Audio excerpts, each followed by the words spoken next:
Hello, ladies and gentlemen. Welcome in, welcome in, welcome in. This is the weekend stream of SebiWebs TV, and it's a rather interesting time zone for a lot of y'all. It's about 6 in the morning for you New Yorkers, about 3 a.m. for Los Angeles, and I think about 11 a.m. for the Brits and the Europeans. Welcome in, and thank you guys, Dark Red Rose, thank you for the 12 years of SebiWebs TV, the 12 months of my channel, appreciate that. Eoja, thank you for the 57 months, mate, thank you for that Prime. Welcome in, you fucking dog.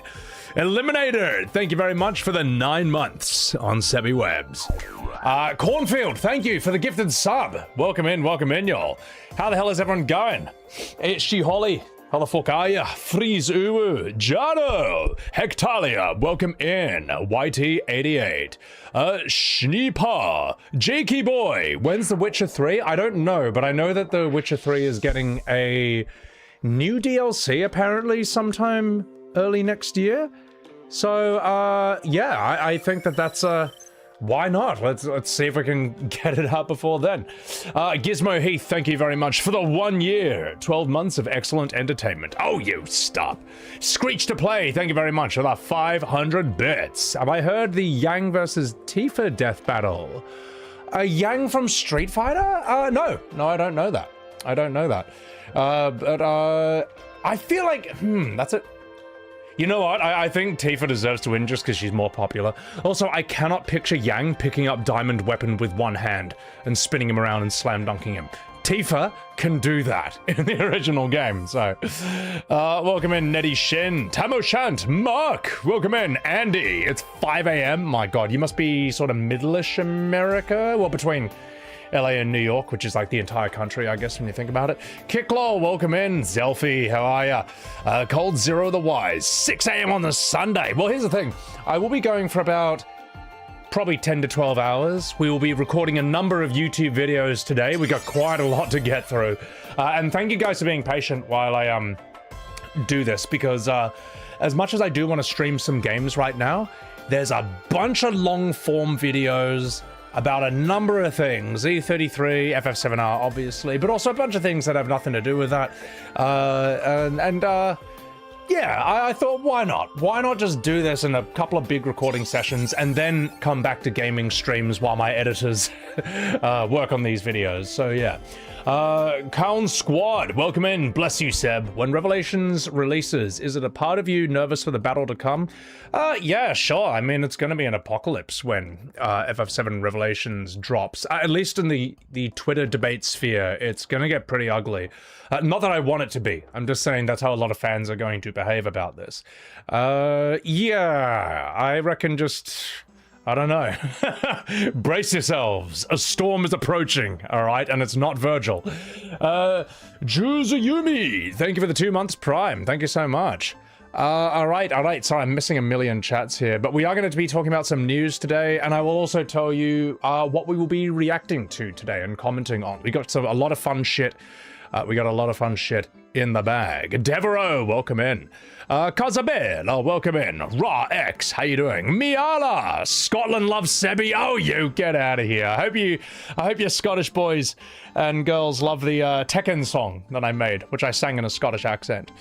All right. Love the live streams, Mark Slade. Appreciate that. Bravo Coconut. 3 a.m. from LA. At the end of the day, though, I mean, it almost doesn't matter what time you stream. I mean, we're all degenerates here on Twitch. We all just kind of live on this platform.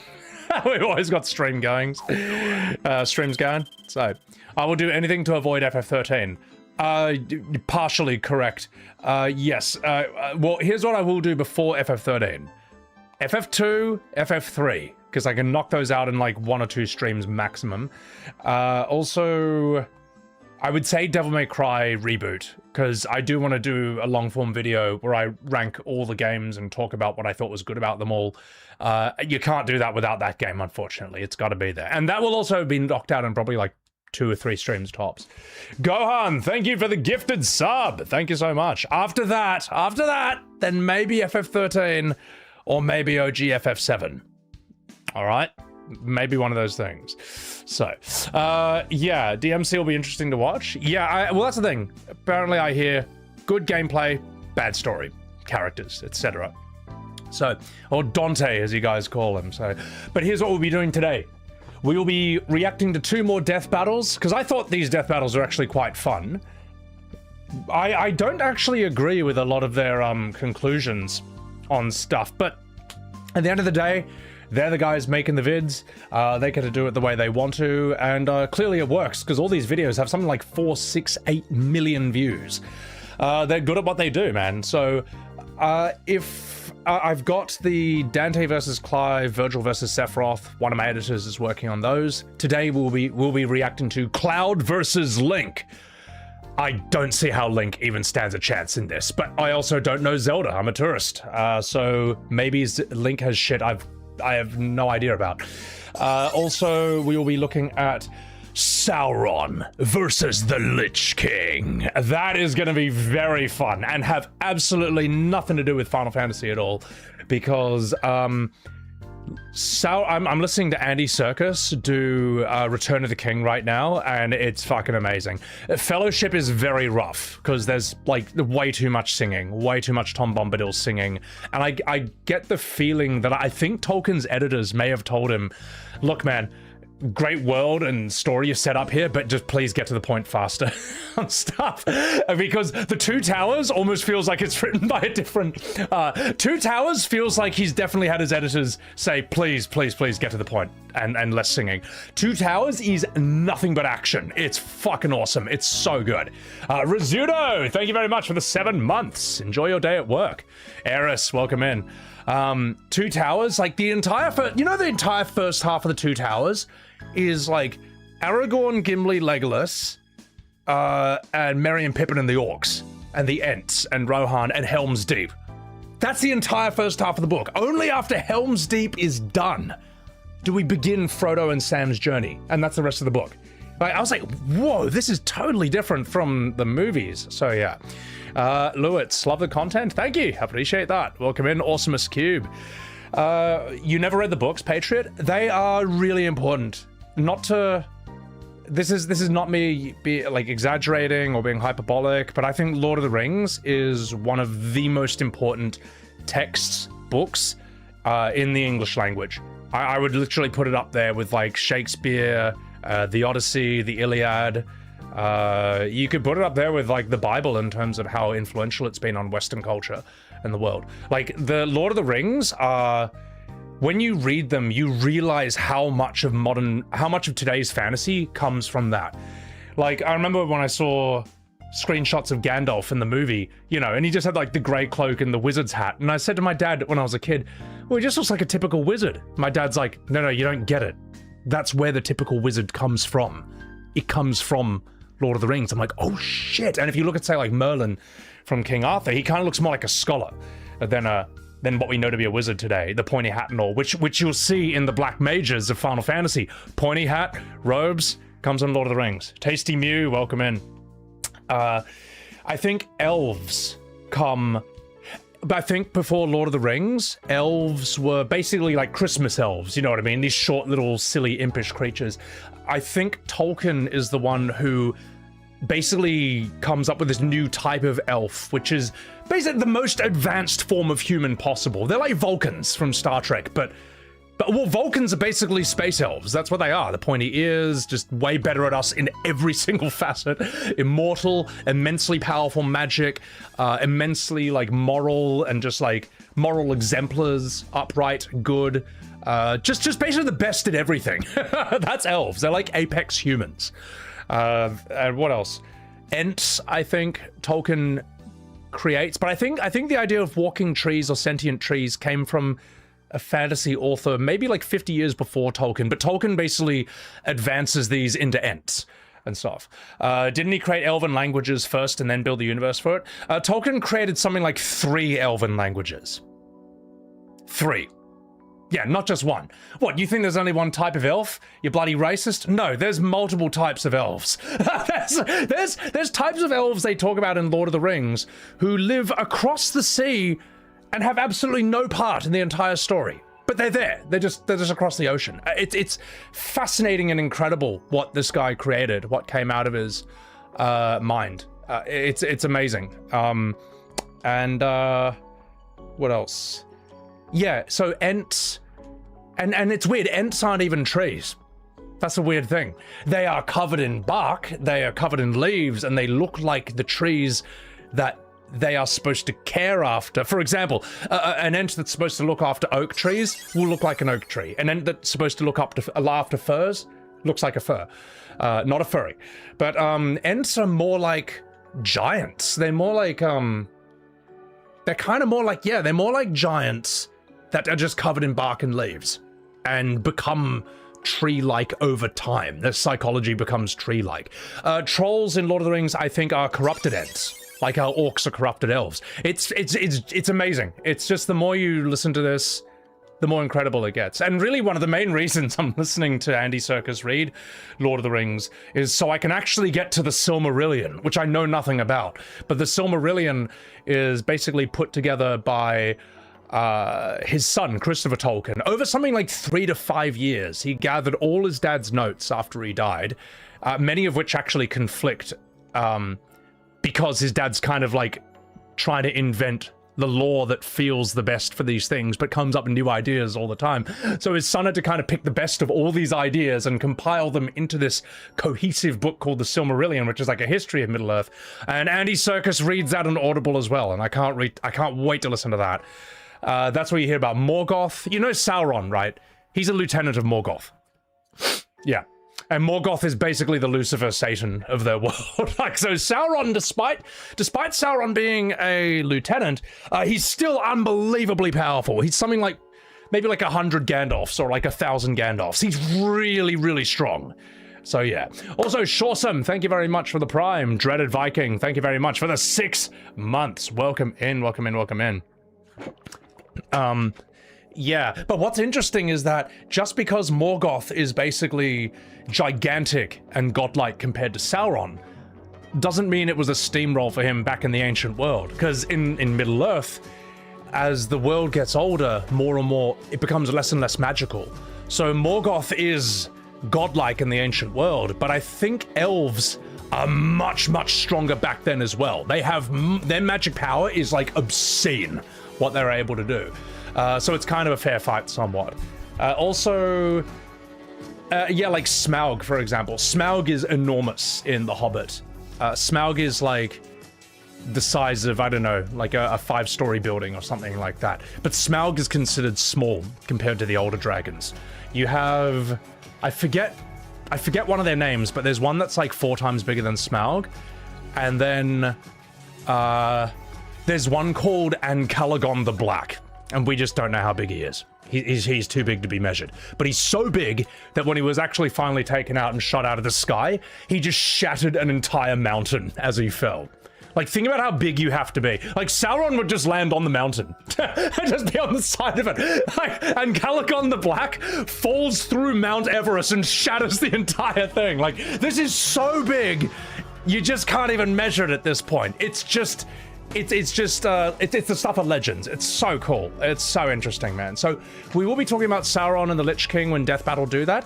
Now, the Lich King is much younger. Like, Sauron's been around for thousands and thousands of years. The Lich King, through Arthas at least, he's not that old. I don't know how old the Lich King is. I'm not too familiar with that part of Warcraft lore, but I know Warcraft 1, 2, and 3, and a bit of WoW.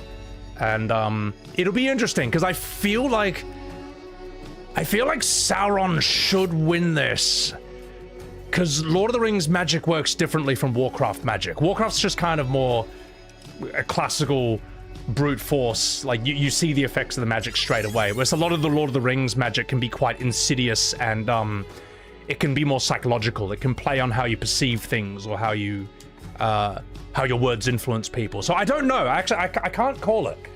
But I feel like the Lich King might be a new and improved version. He might be very strong.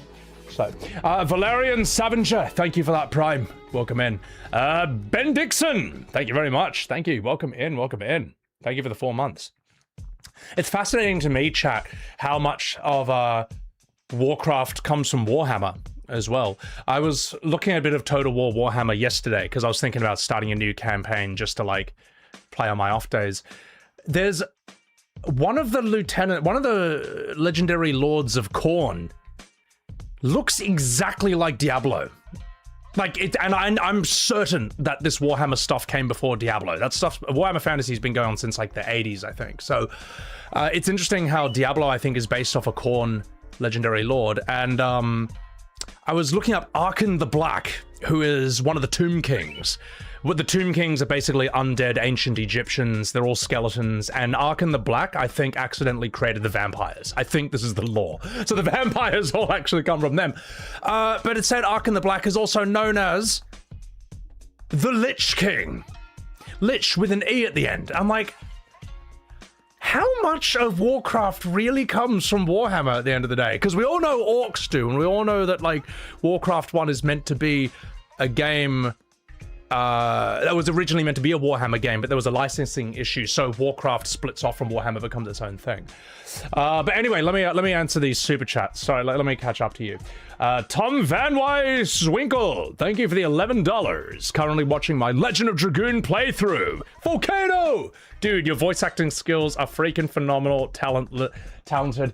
bastard. Oh, you. Well, I mean, you know, when you got one of these, mate, I mean, what can I say? Thank you so much, man. I fucking love voice acting Legend Dragoon. Tricky script to voice act at times because it can be a bit of a generic translation, but it's just such a great story. The characters are so fun. It looks and sounds so good. More Mather. Vampires were created by Neferata. She stole the Tomb King's secrets and was successful with it, and Total War still doesn't have her. I didn't know that, more Mather. Thank you. Sorry, as I say, like with Warhammer, there's stuff I sort of roughly know, but there's so much to know. There's so much I've read that you just can't remember all of it. There's just so much, man. Yeah, and there's a lot that I haven't even gone into. So if I'm wrong about Warhammer lore, I do apologize. There's just too much to have committed to memory. Skylar, thank you for that sub. Ether Zone, thank you for the $5 super chat. Do I ever dive into Warhammer 40k lore? Yes, absolutely. I don't know Hell's Reach, but do you know Lutane 09? Lutane 09, in my opinion, makes the most fascinating Warhammer 40k lore on YouTube. And believe it or not, T10 Nat was actually in one of his videos. She reads out one of the codexes at the end of one of his videos, which is quite funny. But yeah, Lutane 09 has... I'm going to put his name in chat because I actually want you guys to check out him if you're interested in Warhammer lore. I'm trying to spell this right. Lutane 09. His videos have such incredible atmosphere. The way he talks about them, his speaking voice, the atmosphere, the visuals, the ambient music. It feels like he's talking about real history, and it's fascinating. I recommend his videos as an entry point. I recommend top 10 best orc jobs and top 10 worst Imperium jobs. Those are fun little entries, and they will get you sucked in so much you're like, what is this world? I need to know more about this. This is riveting. Like, how did people come up with this? It's incredible. So, Mihono, thank you for the super chat. The stream will help with your shift. Good. Glad to hear it. You all right. I have not played Gears of War, Patriot, but I've seen a friend stream it. And I have seen a very funny meme where someone said, oh, you know, video game characters, their body types, they're so unrealistic, you know, and it's showing like Gears of War characters, just heaps like tough men. And then it shows a photo of the Gears of War character designer. And he just looks like one of them. Apparently, he's just this ultra jacked dude in real life. So I was like, no, he looks like the characters he designed, which makes it even fucking cooler. It makes it even sicker. Che, thank you for the $3 super chat. Is it just me, or does FF10 feel the most nostalgic to play as an adult? FF10 is immensely nostalgic and excellent to play as an adult, in my opinion. I remember when I moved back from America to Australia in 2011. I was like, you know what? I haven't played this in like 10 years. Was it as good as I remember it? And it was fucking crazy. I mean, Titus I still think is a goober, and I think 10 is the beginning. 10 is like a half and half. It's fun and captivating in the way the old FFs are, but you can see a lot of elements of modern FF coming into play there.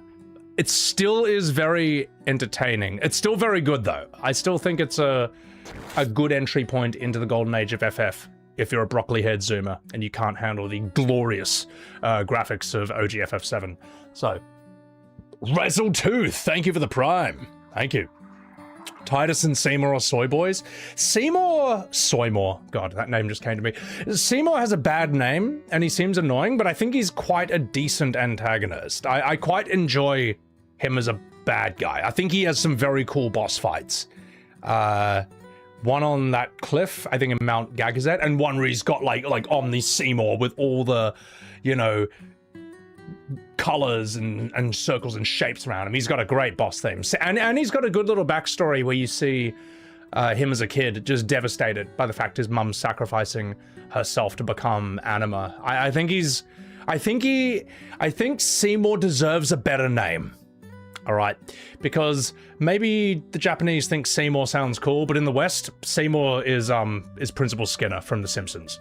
All right, you know, I can just picture like you, Yevon, being like, Seymour, where are those steamed hams? So, oh, mother, please, mother, that suit doesn't fit anymore.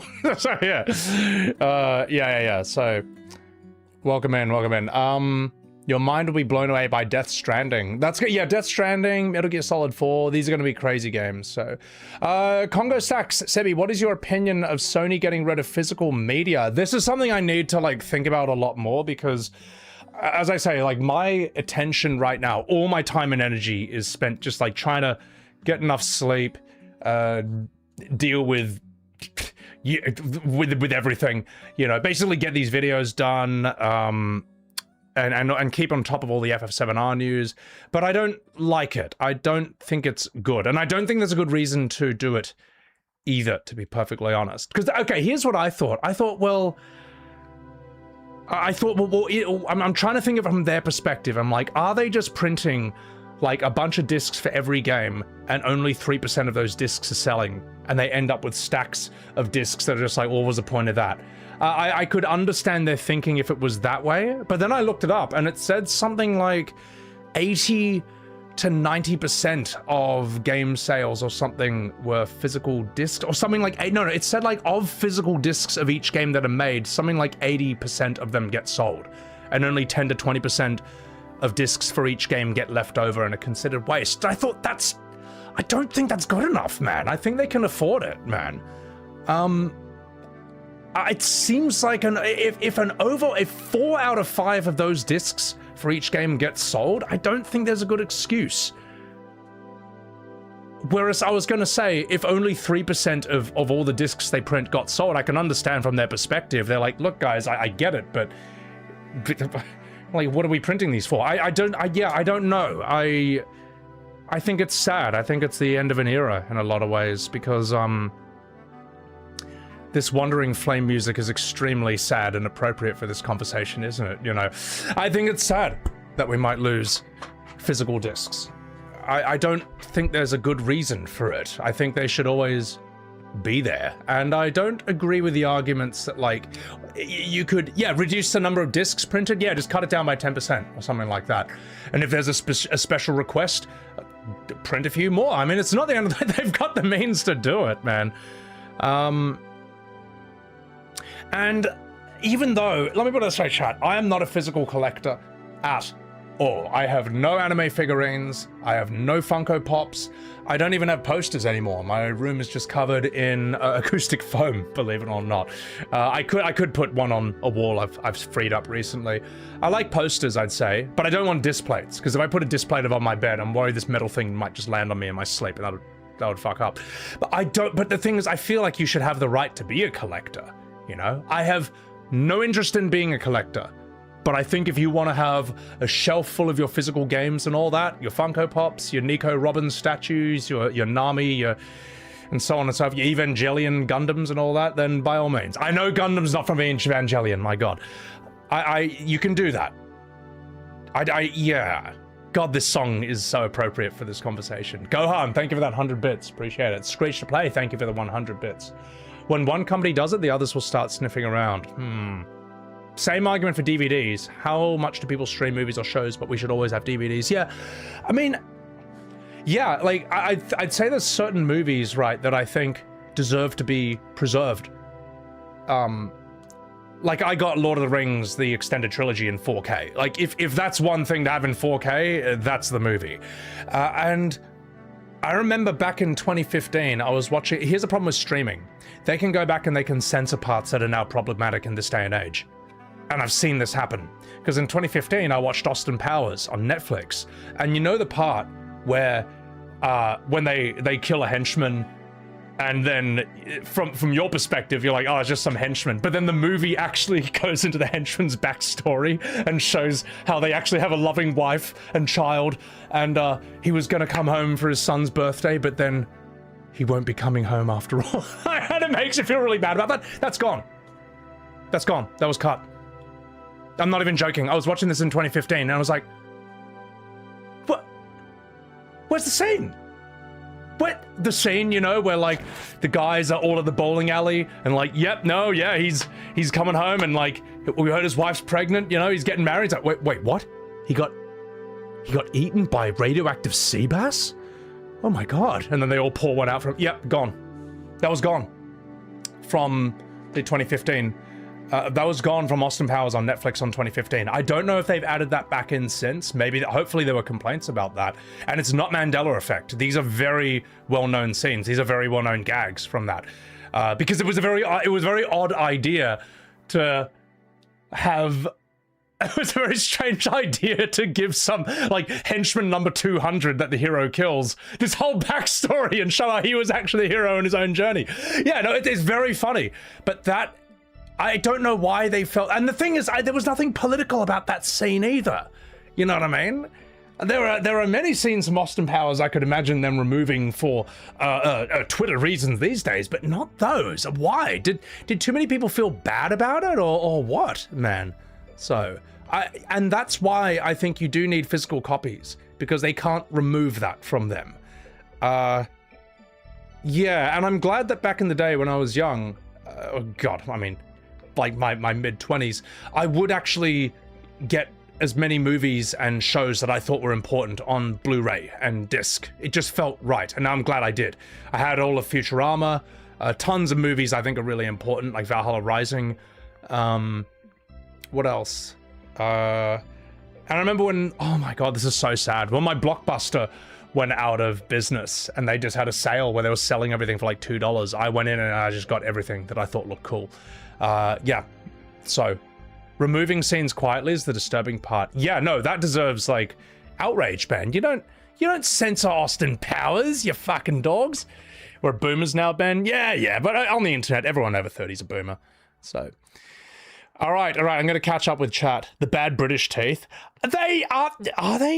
I don't know. I don't know how much of that's a rumor. I don't know how much of that is American propaganda. How much of that is true? And if so, the Brits need to do everything they can to fight that stereotype. All right, go to your dentist straight away. Braces, do whatever it takes. So, there was a lady who taped VHS back in the day because she was worried about censorship and historical revisionism, and she was right, Diara. Yeah, no, and here's the thing, right? I worry about this with digital-only video games. If video games are digital only, you can go back and you can censor and remove problematic scenes.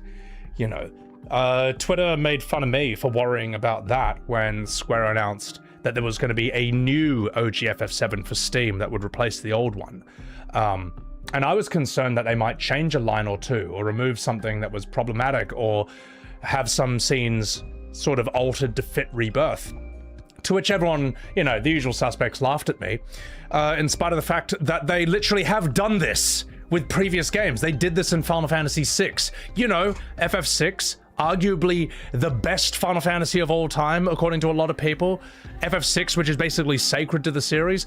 Yeah, they rewrote the scene where a guard slaps Celise in jail, because that's problematic. We can't have that in this day and age. And I think now, in the Pixel remaster, the guard just yells at her, and she collapses because it was so stressful. Yeah, so they already have rewritten and changed scenes in the most beloved and respected Final Fantasy of all time to fit modern audiences. Why would they not do that for FF7? I'm not saying they will do that, and thankfully they didn't, as far as I know. But to say that they would never do this, they already did.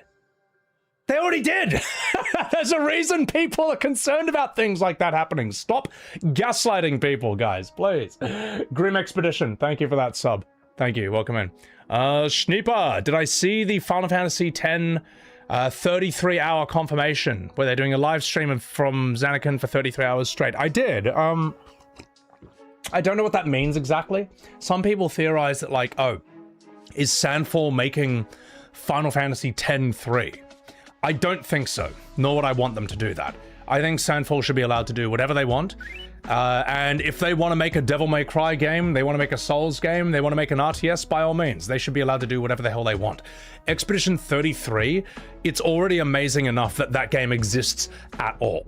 That game should have never existed in this day and age. That game could not have come out of the Japanese JRPG system. It could not have come out of that industry. There's too much philosophy against that kind of game from Square Enix. I mean, they seem determined to never make a game like that, despite what fans say, how much fans ask for one. And I think the JRPG modern Final Fantasy fandom would do everything they can to prevent such a game getting made from the JRPG industry. I mean, just look at Expedition 33. They're still trying to destroy it on Twitter. They're still trying to destroy it. Ineffectively, uselessly, it does nothing. And believe me, we got a video about that today. But, and I don't think a game like E33 could have come from America either. Because something that my European viewers have noted, many of the French, the Belgian, the Russian ones have noted, a lot of this toxic fandom surrounding modern Final Fantasy is a uniquely American thing. Like, I've had Russians tell me, like, oh yeah, there's no drama about FF7 Remake in Russia, we just think it sucks. They notice it's specifically an American thing. I don't think the Americans would make a game like that either, and I don't think the fandom would allow for it either. There's a weird mentality around a lot of modern FF fans that the whole turn-based Final Fantasy argument, that's over. I'm sorry, that's over, that was settled. You know, it's been 20 years. No, it hasn't. No, it hasn't been settled, actually.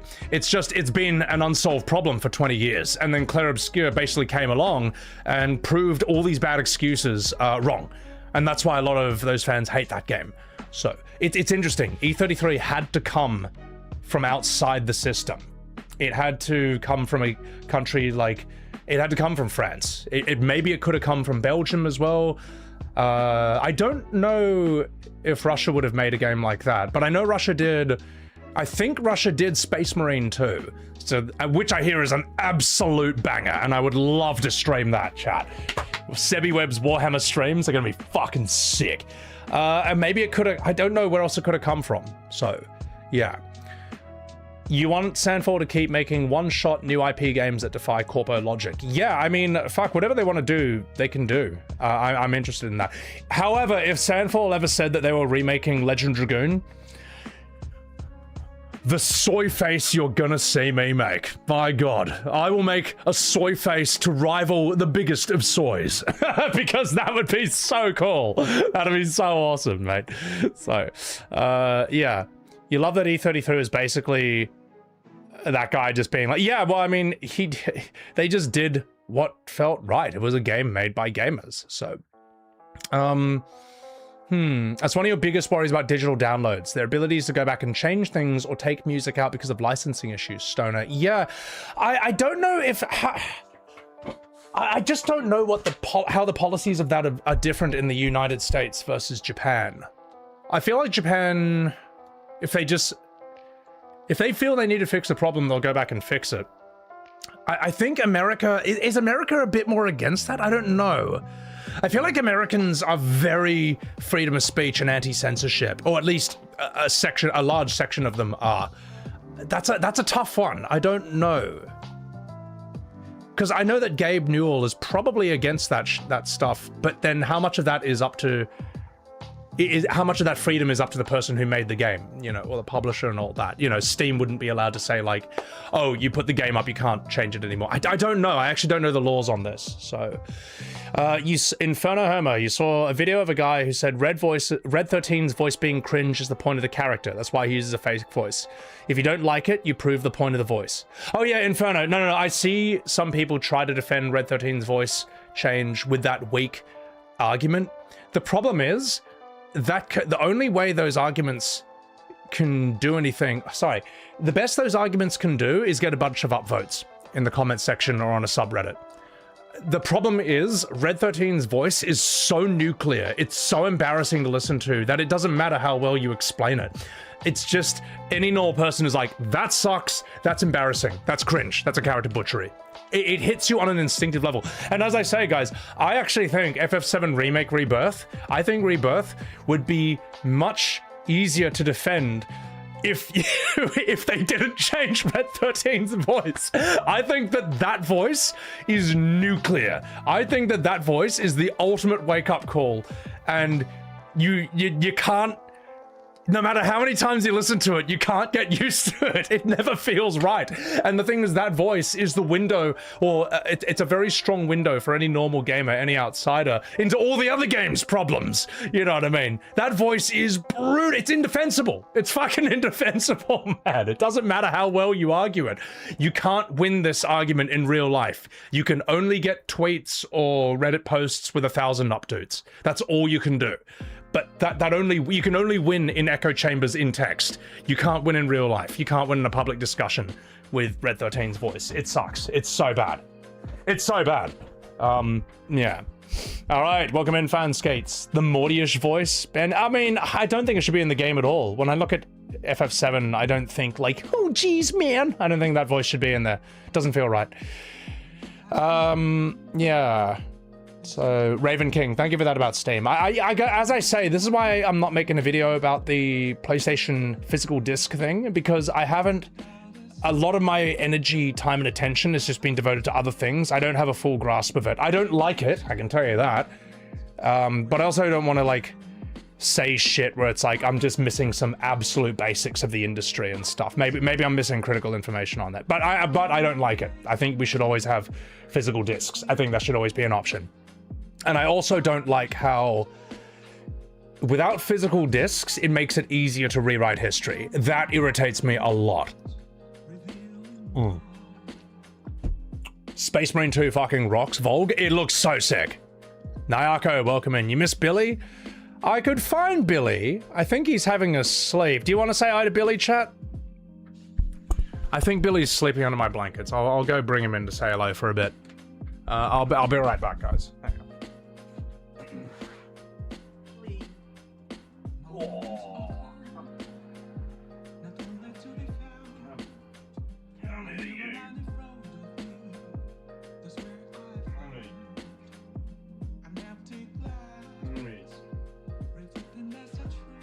Oh yeah, you little potato. Oh yeah. I found him buried under my blankets. He was having a little snuffy snooze. Oh, Billy, you wanna show chat your sleepy face? Come here. Oh, he's just resuming his sleep in my arms. He's like, I don't care. I'm not waking up. I'll continue to have this sleep. You're such a good boy. I'm gonna put you back in your bed, all right? And by his bed, I mean my bed. He's just buried under the blankets, okay? Mr. Soft Squishy. Oh. All right. You just showed your fiance, Billy. He's such a good boy. Thank you, Avenger. Thank you. Nah, he's a very good cat. He's a very squishy little fluff. All right, Billy, off we go. Back to bed. Back to bed. Off we go. There you go.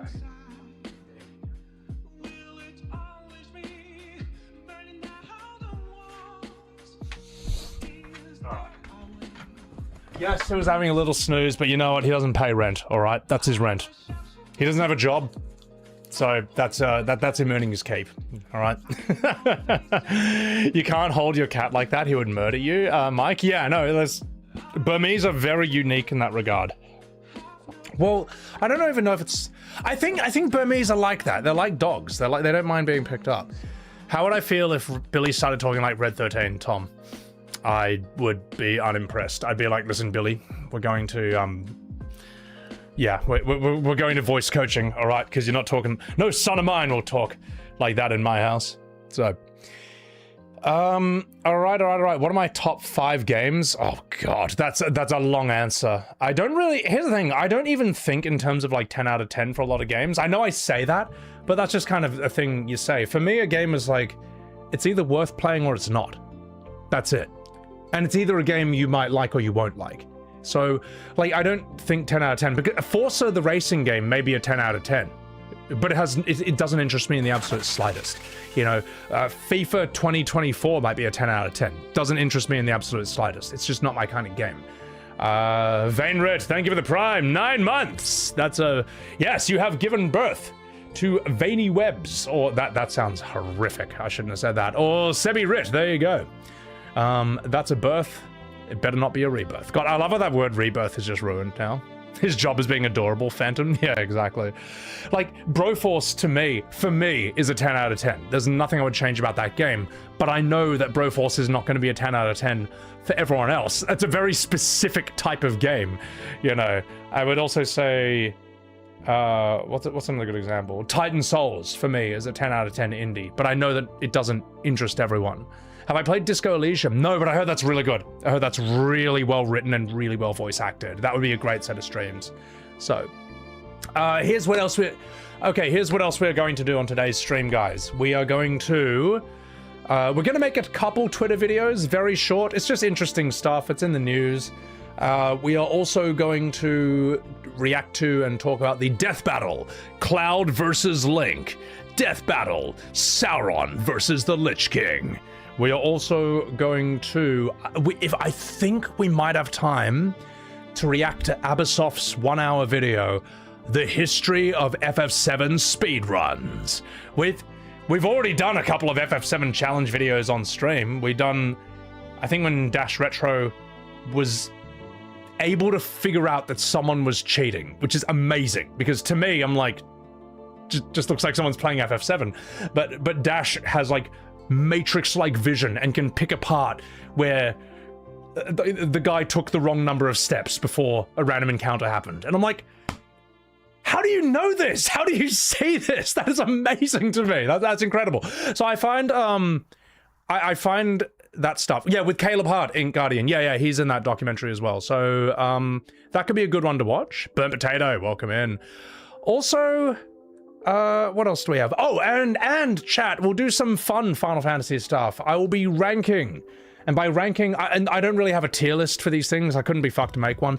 But we will go through all Ifrits, all Shivas, all Bahamut's, and here's a little fun wild card, all Blue Mages throughout the Final Fantasy history. And I'll be giving those a score from S, A to shit tier. Or like C or whatever. So that's going to be a lot of fun. We're going to be talking about like which Ifrits I think are the best and why, because there's a lot of good ones. There's a lot of good shit. So the Coomslag tier list, Kano. You know, Kano, I can't call my summons Coomslag anymore, which is always like what I call Shiva on my playthrough, because I had a video that was the end of FF10 and the entire 2-hour video got demonetized because for a brief moment it shows the names of all my summons, and and Shiva was called Coomslag in all caps, and that demonetized the whole thing. Yeah, they didn't have a problem with the fact that Ifrit was called Buggerer, or Ixion was called Dickhead, or that Bahamut was called Mr. Fister, alright? It didn't have a problem with that. But yeah, no, Coomslag is where they draw the line. So yeah, I can't call, I'm so upset about this. Coomslag is Coomslag is Shiva's name. It's what I always name her. Like FF8, where you get to name all the summons as well. Oh my god, man. I think Anima was your mom. So yeah, I was upset about that. But yeah, and the Blue Mages will be interesting as well. The Blue Mages will be very interesting as well, because they really started in FF5, as far as I know. And that's where they had their iconic blue mask. So, very cool idea. Queen atop Blue Mage. Or the Blue Mage is going to be interesting, because there's a lot of fascinating characters in that. You got, like, Quistis, Kimari's kind of whatever. And I will talk about their mechanics and why I think some are better and some are not. And there might even be a special guest appearance from a certain Blue Mage from Final Fantasy 33, maybe. Because he is the culmination of all the best parts of all of them, with none of the bad parts. So, FF7 will be interesting because it's enemy skill, it's not tied to a particular character. And 6 is really interesting, because 6, in my opinion, has 3 Blue Mages with an honorable 4th mention. 6 has Realm, the Pictomancer. She basically paints a picture of an enemy, and then the painting does one of those enemy attacks. I'd call that Blue Mage. Strago is your classic Blue Mage. I would say Gao. I would say Gao is a Blue Mage Berserker. He just mimics, you pick an enemy for him to mimic, and he just berserks as that enemy doing its attacks nonstop. And I would even say, Yumaro is an honorable mention, because he just is an enemy. He's a boss. He's a boss who's just on your side. So, you know what? I feel like he deserves an honorable mention. FF6 has something like 4 Blue Mages, different variations of that type of character, which is very unusual. Kimari sucks. Well, I think Kimari and Quistis, their problems are that their blue magic is locked behind their limit breaks. The problem is blue magic is not strong enough to warrant being locked behind a limit break, in my opinion, all right? Like, how is Quistis supposed to compare with, like, Renzokuken? Kimari, what has he got that's on par with like Tidus or Auron's abilities or Walker, man? It's just on their overdrives. It's just pointless, man. Kimari, I would say you should be using something like Mighty Guard. Mighty Guard is very strong. Mighty Guard's very good. Yeah. It's not really an attack though, is it? So Realm was a hybrid Beastmaster from the earlier FF games. I would still consider her a blue mage because blue mage is enemy skill. It's enemy attacks. And Realm is utilizing that.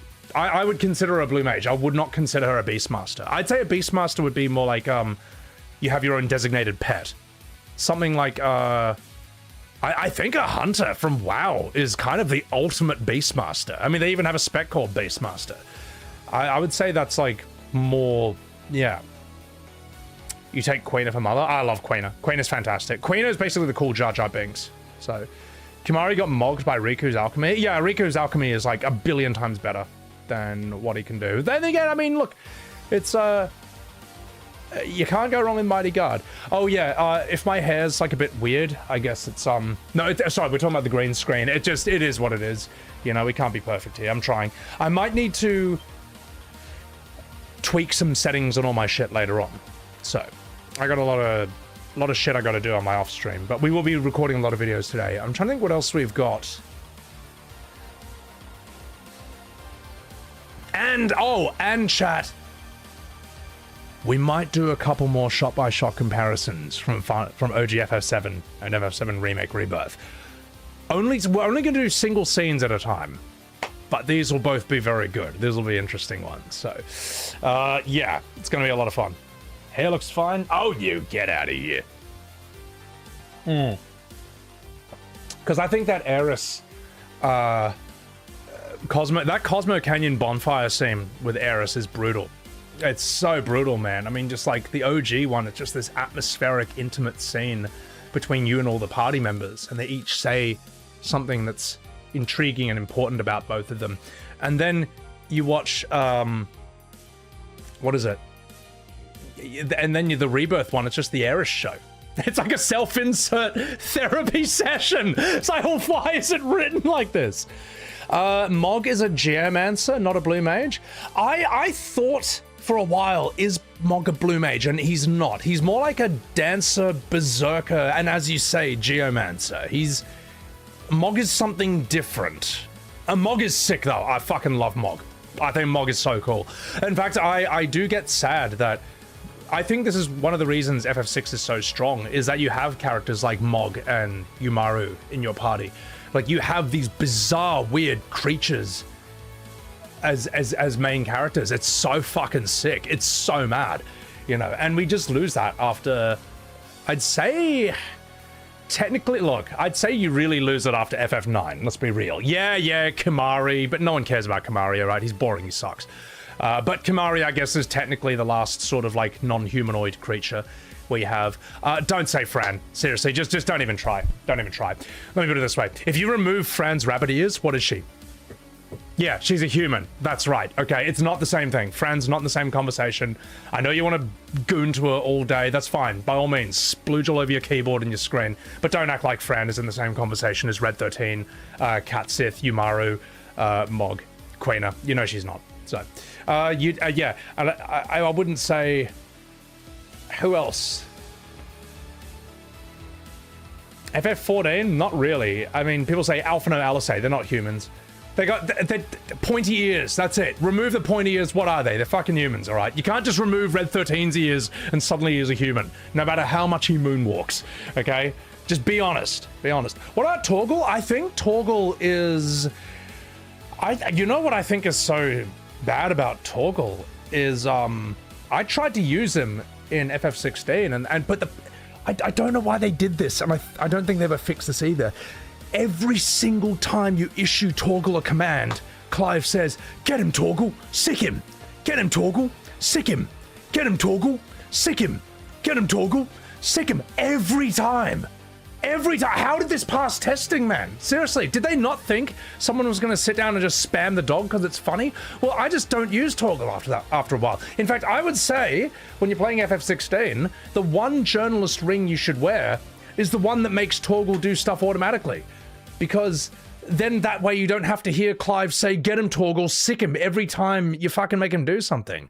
Or maybe, I may be wrong, maybe Clive automatically issues Torgal commands and yells the line when he's doing it. I don't know. It made Torgal unusable for me. Is Vivi non-human? Yeah, Vivi's fascinating because I find black mages in Final Fantasy quite interesting. Like, what are they? You know? Like, FF9 actually offers an explanation for why they look that way, but in in the original ones, like FF1, I don't know why they are just completely black with just like these two glowing eyes. Like, are they human? Is that part of their outfit? I don't know. I never really looked into it. But yeah. My wounds, boy. Yeah, it's stupid, man. Angela rules. My, welcome in. So he does it with the Torgal journalist ring as well. Oh, God. Their bodies have become void, in a sense, Skylar. I think that's cool. I think that's cool that if you become a black mage, you become sort of a bit of a void entity. Because it looks really cool. It looks sick. Black mages are very iconic to Final Fantasy. McDo, thank you for the $5 super chat. We need more RPGs with non-humans at this point. All humans gets dull fast. No, it really does. Modern FF is the real disaster.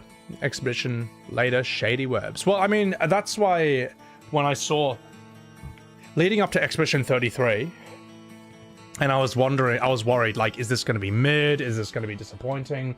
When I saw the trailer for Monoko, I was like, no, these guys know what the fuck they're doing. In fact, when I saw the trailer for Monoko, I became basically 100% certain that this game was going to be good, that these guys knew their shit. Because the only way you make a character like Monoko is if you know all the FF Blue Mages. That's the only way. You understand what a Blue Mage is, but you also understand the problems with all the Blue Mages, like Quistis, Kimari, Quina. There's something ultimately frustrating about all of them. And Monoko has none of those frustrations, which I'd only find out from playing the game. But when I looked at him, I'm like, there is no other character like this in a modern game. Like, show me the other character in like a modern turn-based JRPG who literally transforms into like different enemies you've beaten and uses their attacks. I can't think of any. Like, maybe Persona you have... Well, those are specific personas. I don't know if you fight them. Maybe I'm wrong. But this is... I don't know. Monoko's song slaps hard. It's so fucking sick. It's so good. Welcome in East Blue. You never use Blue Mages, Freeze? I think Blue Magic is honestly the best in FF7.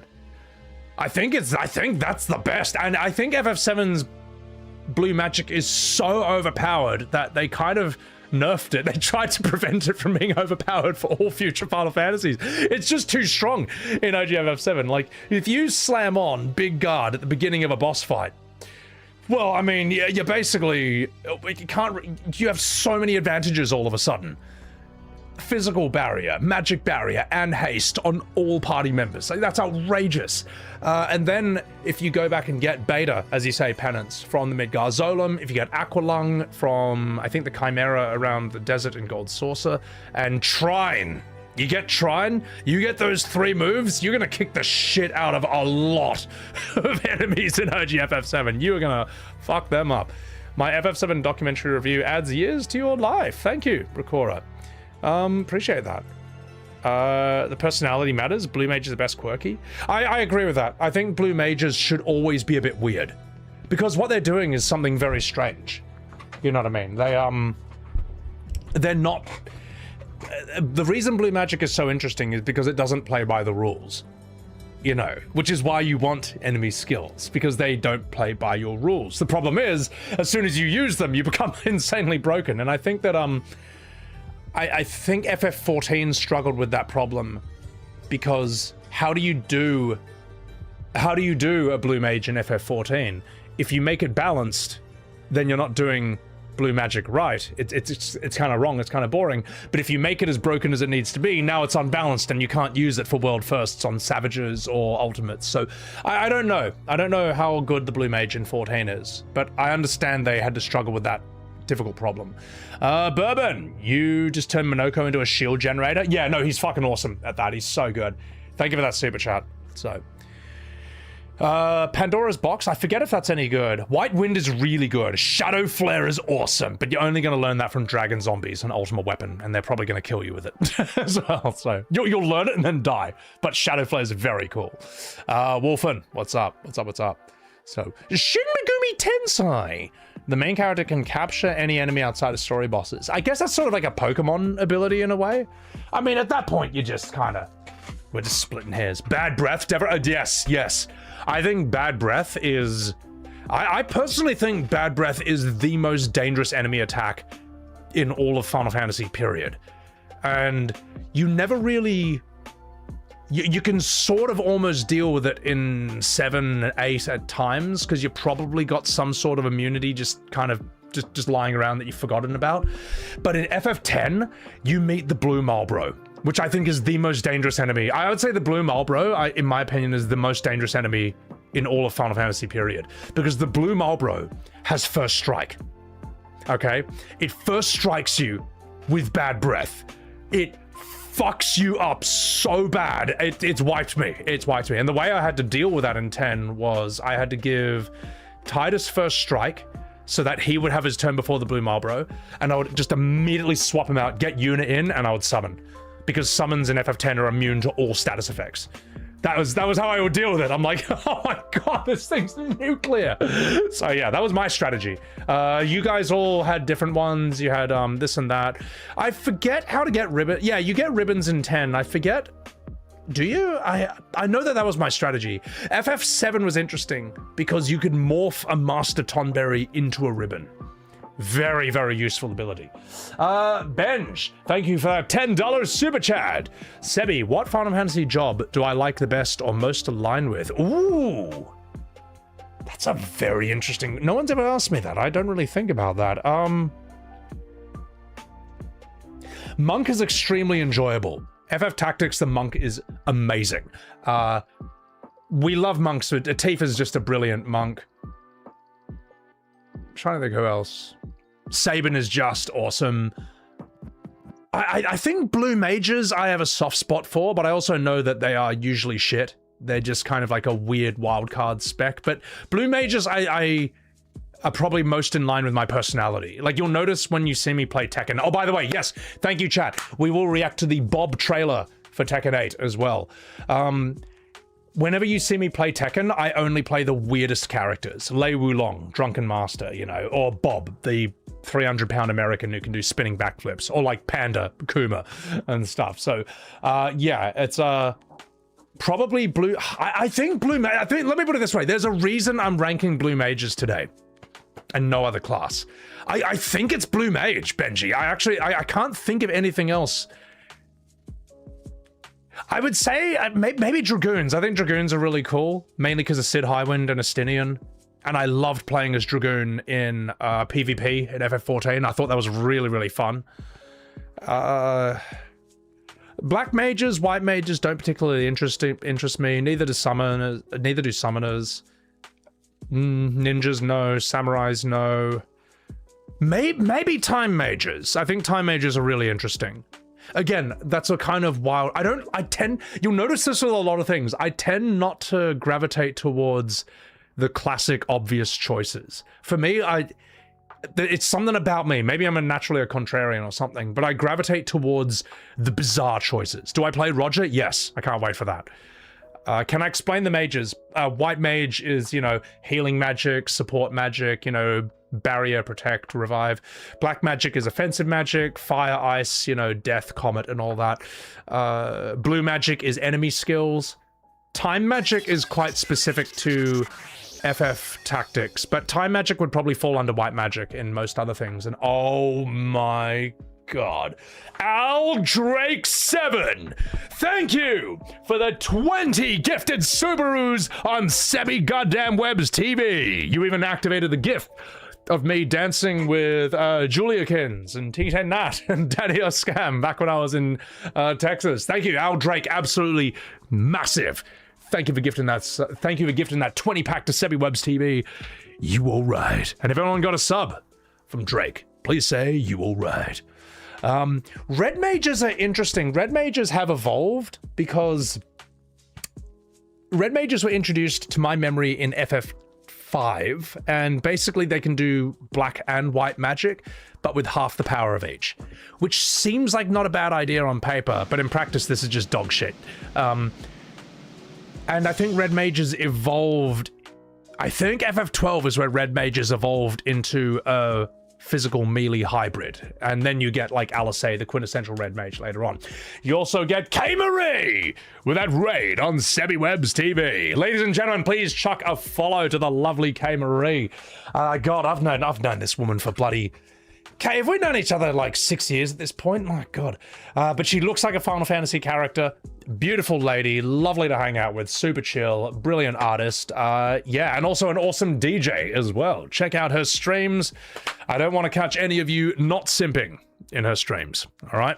So, 6 years? My God, woman. You want to try Machinist, but you love being a summoner? Machinist is interesting. The first Machinist I remember was Edgar in FF6. Red Mage is from FF1? Is it? Yeah, see, I've only played FF1 once, and that was back in 2024, and you can see the VOD on my VODs channel.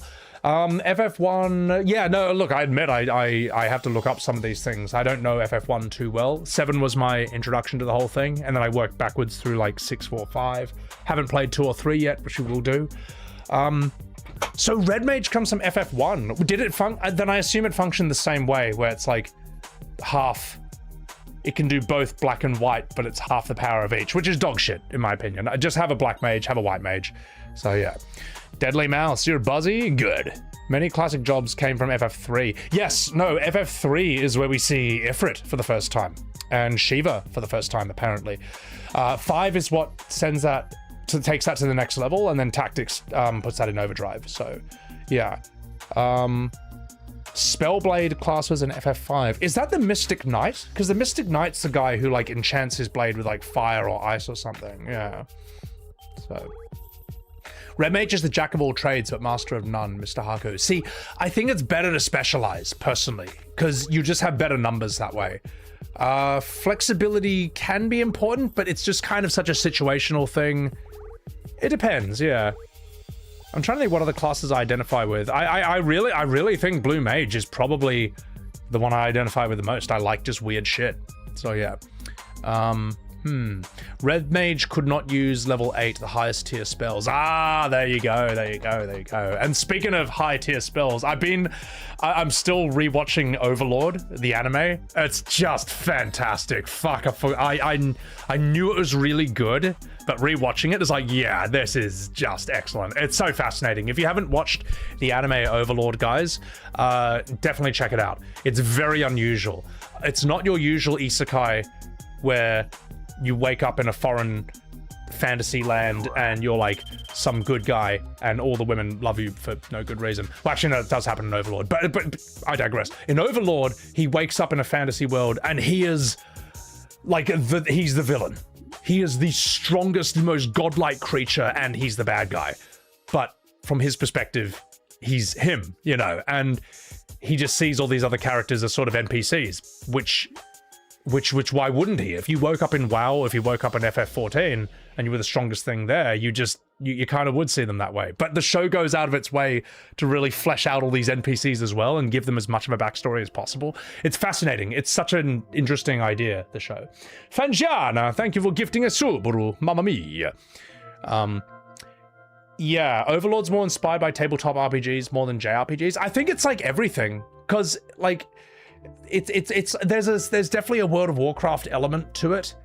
When he fights, like his fight against Shoutir is legendary. It's amazing because even though he is a godlike, let me put it this way, even if you are a level 100 player in World of Warcraft or FF14 and you have the best items of literally everything, you still can't solo a raid boss.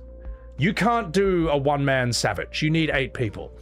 Well, he does that in Overlord, and the way he does it is absolutely brilliant. It's incredible because he has to rely on the fact that an AI is not going to think like a person. So he has to use PvP deception tactics on an AI he uses heaps of cash shop items as well. He's got heaps of pay to win items while he's fighting her too, and it's just brilliant. It's incredible. It's that scene. It's that anime where you see that guy putting on 50 buffs before a fight, where he's like, body of effulgent barrel, maximize magic, giant armor, triple explode mine, flight. It's like holy ward, fire ward. And he puts on like 500 buffs before he fights. It's I could rewatch that scene all day. I actually think that's one of the best scenes I've ever seen in anime. It's just endlessly rewatchable. It's so funny. Lionheart, thank you for the gifted Subaru on Sebwebs TV. And Devereaux, thank you for the 5. Thank you for that 5-pack, Devereaux. You all right? Thank you. I hope you guys got a sub from Devereaux there. So it's really interesting that Overlord's fascinating. Well, but the reason the enemy's standing there 9 death is because it's following the rules of an MMO. It won't attack until he attacks first. It won't attack until he engages. So he understands that. It's such an interesting idea. It's so sick, man. Awesome community, Mr. Harko. I do have an awesome community. You guys are all right. So sadly, Overlord Season 5 hasn't come out, which makes me sad. But if it ever does, I will be there. And I hope it does, because I've just started Season 4. Started rewatching it. So, the manga was written a while before Isekai was flogged for all it was worth. Yeah. Well, I mean, basically, Isekai's just a bit of a meme at this point. You know, you're just some loser who wakes up in a fantasy world and just like heaps of like demon girls and like fox girls just are in love with you. You have like a harem of them. You know, it's like, you know what? I'm wondering how much of this is a self-insert at this point. How much of this is a fantasy at this point? I will say one that I found really interesting though was Shield Hero Season 1, which gets some rightful criticisms, I would say, but like the fact that he basically gets, I don't want to spoil it, but the first episode of Shield Hero sets up such an insane injustice on him. It's so bad what these people do to him that I was like, I have to know. I have to see how this gets resolved. Like, I'm fucking angry on behalf of the main character. This is so wrong what they have done to him.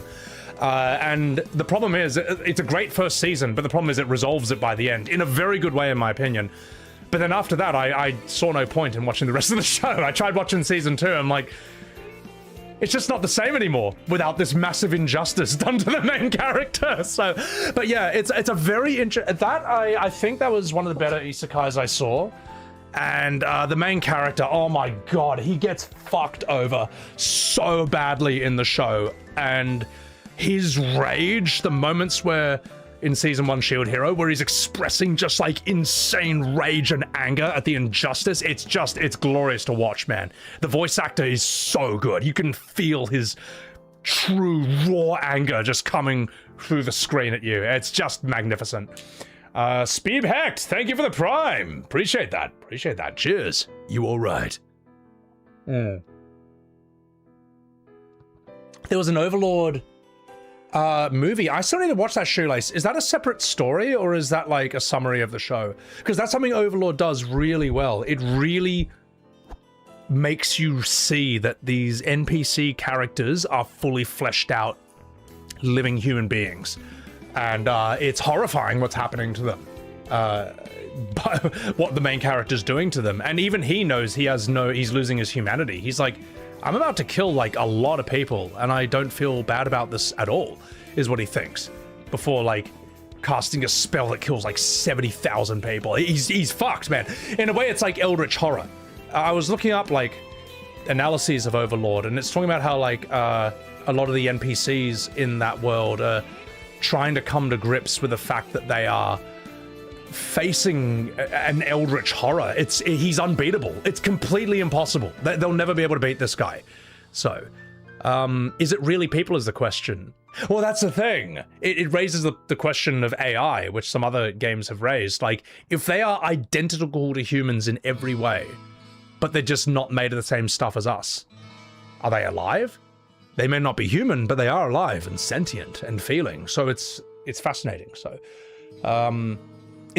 Overlord is a very morally interesting show. It gets you like it raises all these really interesting moral questions, And I don't know, I think about it a lot more than other animes. I'm kind of fascinated by it. Mihono, thank you for the $2 super chat. Looking into redoing of Healer. Redoing of Healer for a revenge plot. Thank you, appreciate it. Well, Japanese stuff does revenge stuff really well. Revenge is... There's a lot of great Asian stuff that does revenge. Like Old Boy, the Korean film from 2003 is one of the most famous ones in that regard. Redo of Healer is awful. Everyone's saying redo of Healer is awful. Oh, okay. Well, I'm sorry, Mihono, but you've been voted off the island with this one. Goblin Slayer is fucking awesome as well. Although I think you only needed season 1. I watched season 2. I just didn't give a shit really. The boobs are great. Don't get me wrong. The boobs in Goblin Slayer are fantastic, but season 1 I think was all we really needed of that. So, yeah. Kix Cobra, thank you for the prime. Appreciate it. Appreciate it. All right. Okay. All right, chat. Here's what we're gonna do. Oh, unless you're degenerate. Okay, no degenerate animes, please. My God. All right. For me, okay. There can be tasteful degeneracy. All right, like Ninja Scroll, for example, which is R-rated for extremely good reason, or Wicked City, which is made by the same people who did Ninja Scroll, and it's about a demon detective, and in his city, it's full of demons who reveal their true form during sex. Now, this was clearly for artistic reasons, all right? There was no other way they could have told the story. But yes, no, Wicked City is fucking awesome as well. It is so sick. It is just excellent. In fact, if you watched, you know that song by The Midnight, Vampires? It's like...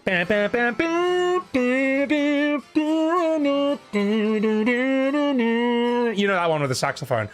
You know how it's got like an anime music video? That's Wicked City. That's Wicked City. So, oh, you're just messing with me, Bourbon? Okay, thank you for that super chat. Wicked City's fucking sick. But to me, I don't see Ninja Scroll or Wicked City as goon bait. I see them as like very interesting explorations of this idea. They're very interesting combinations. It's sort of more like what Alan Moore said. In a way, Wicked City Ninja Scroll is the way that Alan Moore uses sexuality in his comics and stuff. It's not gratuitous. It's kind of like, this kind of just would happen given these circumstances at the end of the day. Given these powers, given these creatures' natures, their wants and stuff. Referencing your favorite band, Rich? Oh, I love Vampires by the Midnight. Midnight is so good. It's such a good band. So, one of your friends suggested you watch the Devil May Cry anime. You said play the game. Well, as long as it's not the Netflix one.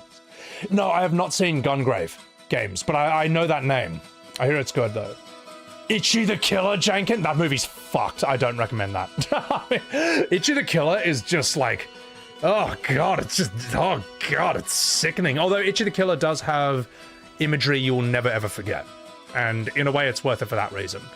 But I would say in terms of movies that have extreme violence but don't make me feel as horrible about myself, Tokyo Gore Police is absolutely fantastic. That movie is so stupid. I think Tokyo Gore Police is the most blood, practical effects blood, I have ever seen in any movie that has ever been made. Like, people are literally made of blood hoses in that film. It's fucking hilarious. Sebi knows ball. I've been around a long time, some dude. Don't believe the anime PFPs on TikTok and Twitter. They all say I don't know shit. I've seen more anime than them. All right. Like, in fact, most anime arguments on Twitter are 20-year-olds, right? It's a bunch of 20-year-olds who haven't even seen classics like Perfect Blue, Ghost in the Shell, Akira, Ninja Scroll, Wicked City. They haven't even seen those, and they're telling you that you don't know anything about the genre. That's literally like most anime arguments. They've seen like Mob Psycho and they've seen Demon Slayer, and they consider themselves experts on that. They're just wrong. They haven't even seen Vampire Hunter D Bloodlust. All right, they haven't seen the Street Fighter Alpha movie. They haven't seen a lot of really important shit, you could argue. So yeah. You saw Perfect Blue? That movie is fucked. Perfect Blue is as I say, Perfect Blue is the scariest movie I've ever seen that's not actually a horror. Yeah, they think they've seen Broly. The only Broly movie they've seen is the one where he's a good guy in Super. I'm sorry, if you haven't seen the Broly debut, where he is a villain, as he should be, you don't know the real Broly. You don't know, man, how fucking terrifying that guy can be. So, add Zoomers in every subgroup. Oh yeah, I mean, look, it's like with modern Final Fantasy. It's people whose first Final Fantasy was 15 telling me that I don't know about the genre. I don't know the genre. It's like, come on, man. Yeah, Broly was scary as a kid. Broly is genuinely intimidating as a kid. Because we all know a Super Saiyan can still fight Cell. Like, Goku as a Super Saiyan can still fight pretty equally with Cell. He can't even touch Broly. He can't even hurt him. It's insane. Growfile, welcome in. So, yeah, the first Broly is the real Broly. Damn straight, mate. Damn straight. So, shame he wasn't canon in DBZ. I mean, he's canon in Super, but, like, in a really stupid way. So, he's oversized. He's wide. Broly is just wide, man. And I'm pretty sure he's based on Ultimate Warrior from WWF, back when it was called WWF, because he just looks exactly like him. And you'll notice Broly uses wrestling moves. Broly's the only DBZ fighter I've ever seen who clotheslines someone and does like power bombs on them. It's so fucking sick. Strutter, Broly asking Kakarot if he loves his son is nuts. No. Broly is amazing because he's psychopathic. He's actually very intelligent. And he says to Goku, how much do you love your son? And also, when he transforms from when he transforms into the legendary Super Saiyan for the first time, the first line he has in the Japanese sub is, Kakarot, you will be the first blood sacrifice. It's like, what?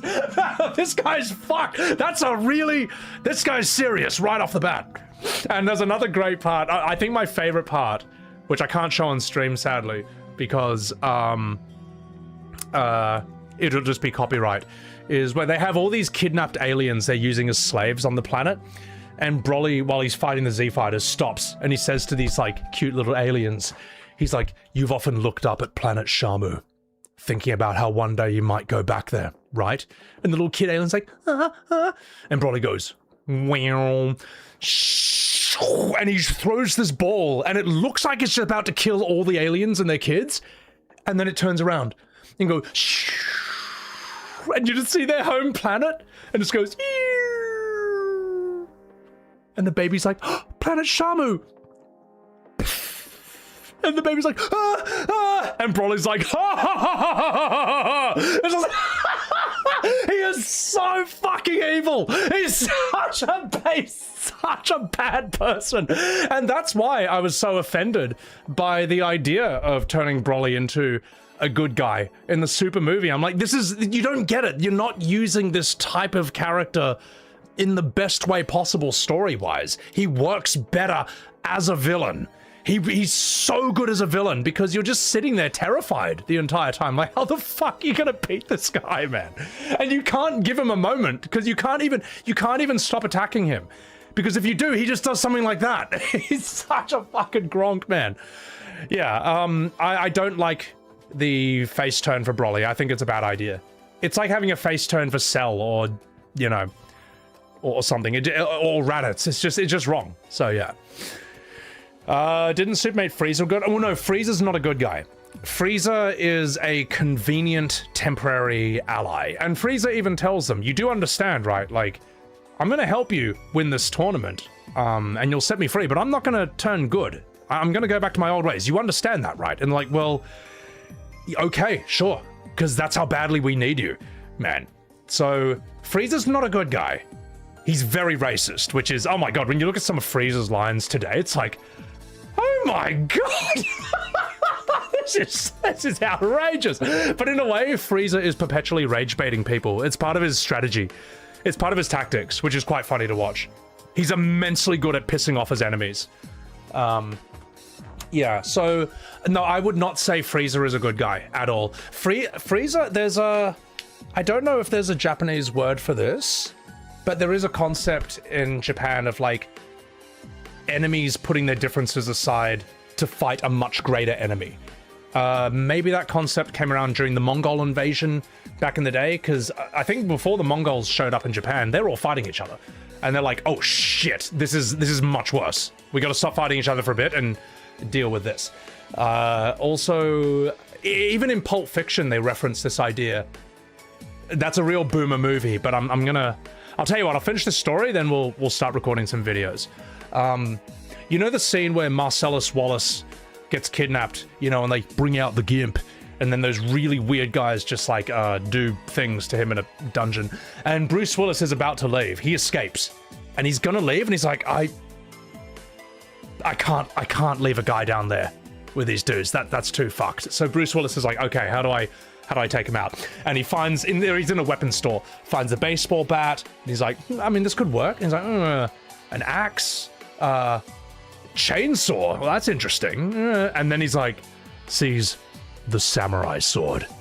And he's like, oh my god.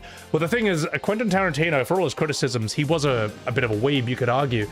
And I think that Bruce Willis taking the samurai sword is meant to be sort of it's meant to be a reference to that Japanese idea of two enemies, Bruce Willis and Marcellus Wallace, putting their differences aside to fight a much worse enemy. Also, Mew Melodies! Thank you very much for the raid on SebiWebs TV! Guys, please chuck a follow to the lovely Mew Melodies over here. I know her through Bang TTS, who I also recommend you follow. They're both a lot of fun. Mew, welcome in. How the hell are you doing? What's going on? Raiders, I'm SebiWebs. We're just talking about Pulp Fiction. We're talking about Dragon Ball Z. And I'm about to start recording some YouTube videos very, very soon. Zaimaru, thank you for the $2 super chat. Kakoroto, how much do you love your son? Thank you. Thank you for that. And Games Kid, thank you for the $6 super chat. Please consider watching Gungrave. It's Madhouse. Oh, it's Madhouse. Okay, Madhouse is solid. All right, yeah. No, Gungrave would be famous for a reason. Thank you, Games. Thank you for that $6 super chat. It's not a Japanese idea. No, I'm not saying it's specifically... I'm not saying the Japanese are the only people in the world who ever considered having a temporary alliance with an enemy to face a much worse foe. I'm not saying that. But I'm saying that is a theme that commonly comes up in their own stuff. And I think in Pulp Fiction, when Bruce Willis takes the samurai sword to help Marcellus Wallace, who was previously an enemy against much worse guys, I think it's a reference to that. Tarantino being a bit of a weeb and knowing his Japanese and his Asian stuff, I don't think that's an accident. I think he put a bit of thought into that. So, Nandora, you watching DBZ for the first time? And Goku going Super Saiyan against Frieza? Oh yeah, dude, it would have been amazing back in the day. Seeing those of you who saw Goku go Super Saiyan for the first time ever on TV were probably soy-facing out the wazoo. And the tragedy is, I didn't actually see that. I saw DBZ Namek Saga. I saw 2 episodes when I was 4 years old in Japanese. But I wasn't watching DBZ when it wasn't on TV when I was in Asia. So I was kind of late to that party, sadly.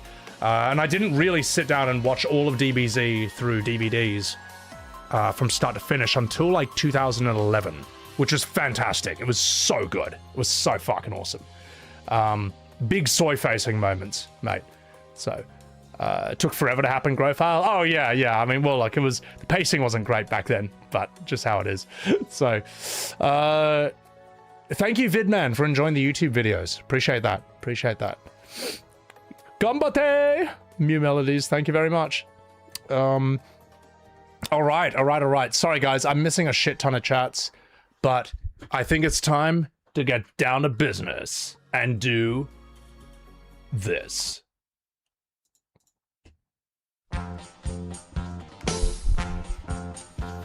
In the last episode of SebiWebs TV, Sebi was recording a bunch of YouTube videos here on Twitch and also on YouTube, multi-streaming and kicking ass.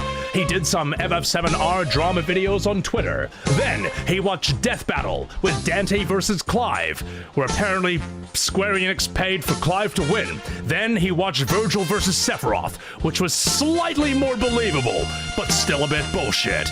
Then he reacted to some other stuff, and he made a Baki tier list, which was one of the greatest tier lists of all time. But now, it's time for him to get down and dirty and record a bunch of YouTube videos again. This time, Cloud versus Link, and Sauron versus the Lich King. Will he give an Academy Award-winning performance? Will he knock it out of the park? Find out today, only on SebiWebs TV! SebiWebs TV, YouTube recording session review. Thank you! Thank you! Thank you! Speaking of DBZ, that was kind of perfect timing for that. Scouter, how you doing, you dog? Love the Vegeta theme on your channel, by the way. Thank you, chat. Thank you for enjoying my little DBZ recap of the last stream. WSebi. Oh, yo, get out of here. Cloud trashes Link. Why is this even a thing? That's the thing, Riftwalker. I don't see how Link can possibly beat Cloud. Like, I don't know. I know I don't know Zelda, but I'm also pretty certain Link is nowhere near that power level. Because people say Link has magic. Cloud has Knights of the Round. But let's remove summons. Cloud still has magic of his own. Cloud's got like fucking Cure 3. He's got Regen. He's got Comet 2. He's got Contain Materia. He can do Flare. He can do Fire 3. He can do Haste. Like, he's nuts, man. Link can control time. So can Cloud. Cloud can cast Stop. And he can cast Haste on himself. It's like, you know what I mean? Cloud's materia is fucking insane, man. Assuming he has access to all of it. You don't know how many skills Link has? What's Link gonna do? Pull out a bomb and then blow himself up with it? Because he went Shiraiya? I only know Smash Brothers, so I could be wrong. Cloud has Omni Slash.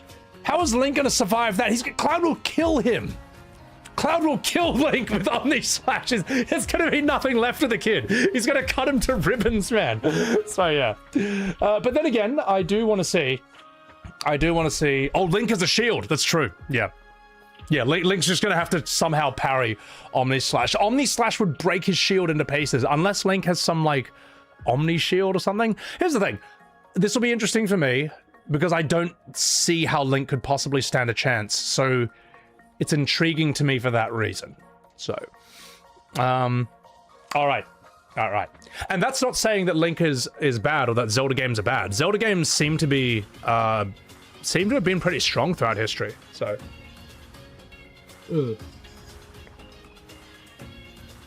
all right. Enough fucking about. I'm gonna take a piss. Let's get down to business. All right.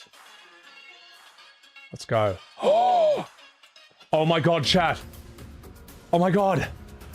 My alerts are not repeating. I'm saved. I fixed it. I fixed it. Oh god, I fixed it. Oh, I'm so happy. All right. I'm gonna take a piss. I'm gonna make myself a coffee. And we're going to start recording YouTube videos. As you can see, we have a lot of tabs open here. But don't worry, chat, because we've got even more open over here. So I had to divide it into 2 different windows because we've got a lot of videos to get through. So I will be right back. Hooah!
Right, boys. Back. Fucking back. Hoa! Thank you for enjoying the chair stream. Ladies and gentlemen, may the closest villain that Link has fought to something like Cloud fights Skyward Swords denied? Sorry, I don't speak this language. Here we go. I'm just turning down the brightness on my screen so it doesn't burn my eyeballs out. Alright, let's get down to business.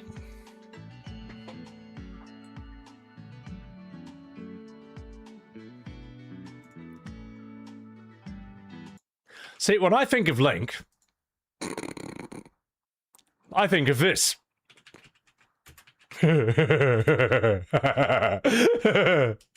Yeah.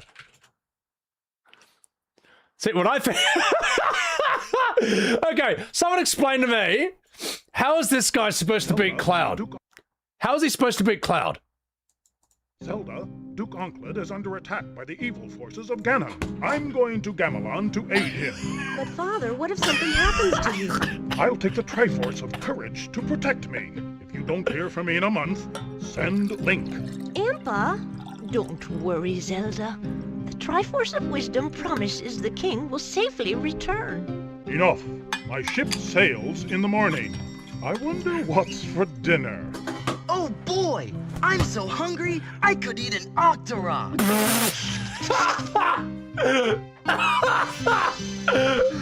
A whole month gone, and still no word. I'm certain he's all right. Yeah, that old Ganon's no match for the king.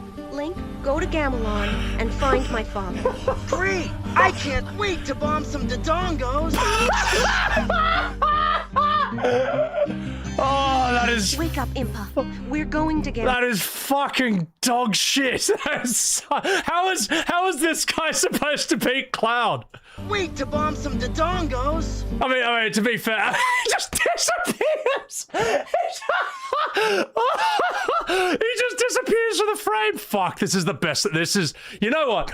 I think this is peak Link. All right. I think in a way, Cloud doesn't stand a chance. The more I think about this, what's he gonna do? All right. How's Cloud gonna bomb some Dodongos after Link has eaten an entire Octorok? All right, riddle me that, Batman. I think there's I mean, yeah. What more do I need to say? Cloud feels sorry for him and forfeits the match. Cloud just gives up and bombs some Dodongos. So that's fucking gold, man. That's so funny. So that's from Link. That's from Zelda: The Wand of Gamelon, which I can't believe is real. It's so fucking funny. I'd say we'll start today. Let's start today with Bob. Yeah.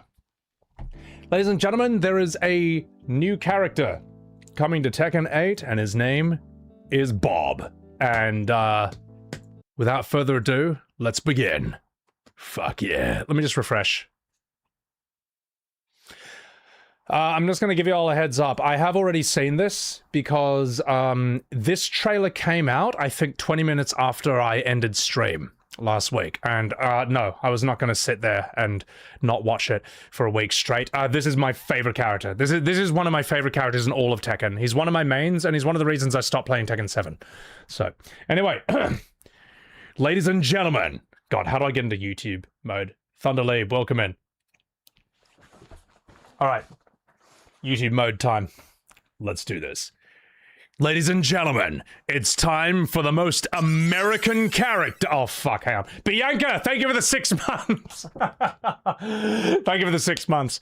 Cut, we'll start that again. Well, welcome in. Let me just timestamp it so I don't bugger this up. I'm gonna do this. It's gonna happen. Excuse me, princess. It's all right, Bianca. You didn't know. All right. YouTube time. Ladies and gentlemen, it's time for the most American character to join Tekken 8. Speed and wait!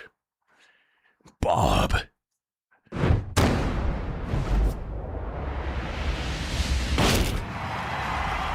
It's gonna balance the volume a wee tad. Bandai Namco.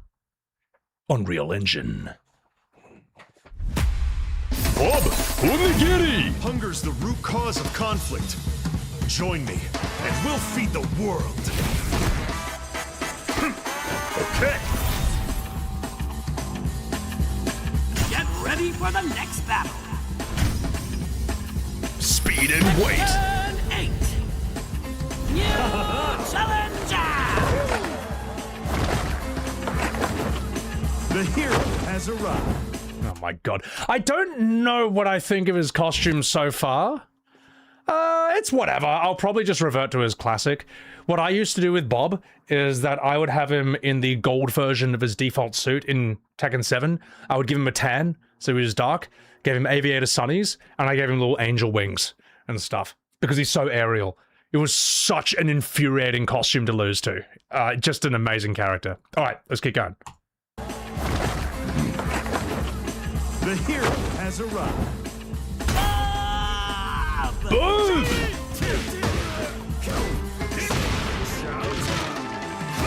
That's it. That's a new move. That backflip, he didn't have that before, so it'll be interesting to see how that's used. Alright, let's keep going.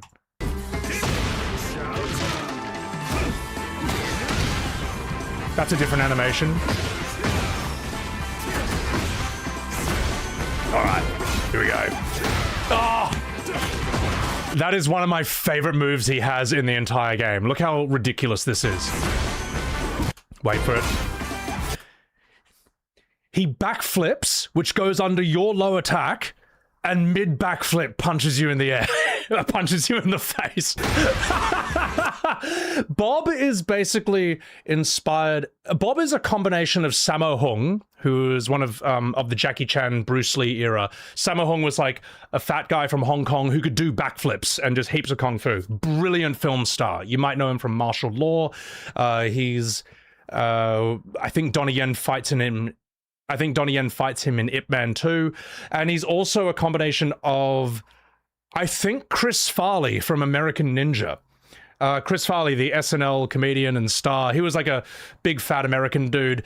And in Beverly Hills Ninja, he has a fight scene where he was supposed to use a stunt double. And Chris apparently was like, no, what's the point? Like, I will do this. And there's an actual fight scene which looks like Bob, where he's just doing heaps of cartwheels and spitting kicks to dudes in the face. It's brilliant, man. There are people who don't like Bob's design. I respectfully disagree. I think that he's one of the best characters they've ever designed for Tekken. I think he's so original, and I think that he is such a contrast to how all the other characters are. Every character in this game is either like Mr. Chiseled six-pack J-pop hair, or it's like super sexy bikini girl in or whatever in various outfits. Bob is unique, you know. I thought diversity was our strength, ladies and gentlemen. Bob is very diverse, shall I say, in terms of body type. The only other character who would be as fat as him is probably Ganryu, who's probably not coming back, or Panda and Kuma. But to be fair, you know, it's a grizzly bear, it's a Kuma. It's a panda, all right? They're meant to be fat. That's like, you know, none of your body shaming. They can't help it. Anyway, let's keep going. That looks new, that punch at the end of those moves as well. Sorry, I'll try not to be a pausing Andy. We should just watch this. Nice. Cheap shots just don't work on my perfect body. Well, the whole thing about him having a perfect body, apparently in the lore, in Tekken 6, Bob was a very strong freestyle martial artist, American freestyle martial artist. He was sort of like Law in a way, and you'll notice that he sort of stands similar to Law as well, but he realized that he could, how would I say this? But he wondered if he could use new attacks and hit harder if he weighed a lot more. So, naturally, Bob went away and just got really, really fat. And somehow lost 0 speed. He's actually really fast and really aerial. And also now has moves where, because he's so fat, he can just roll around like a bowling ball and slam you with his stomach. He's fucking awesome. He's so cool. I love this guy.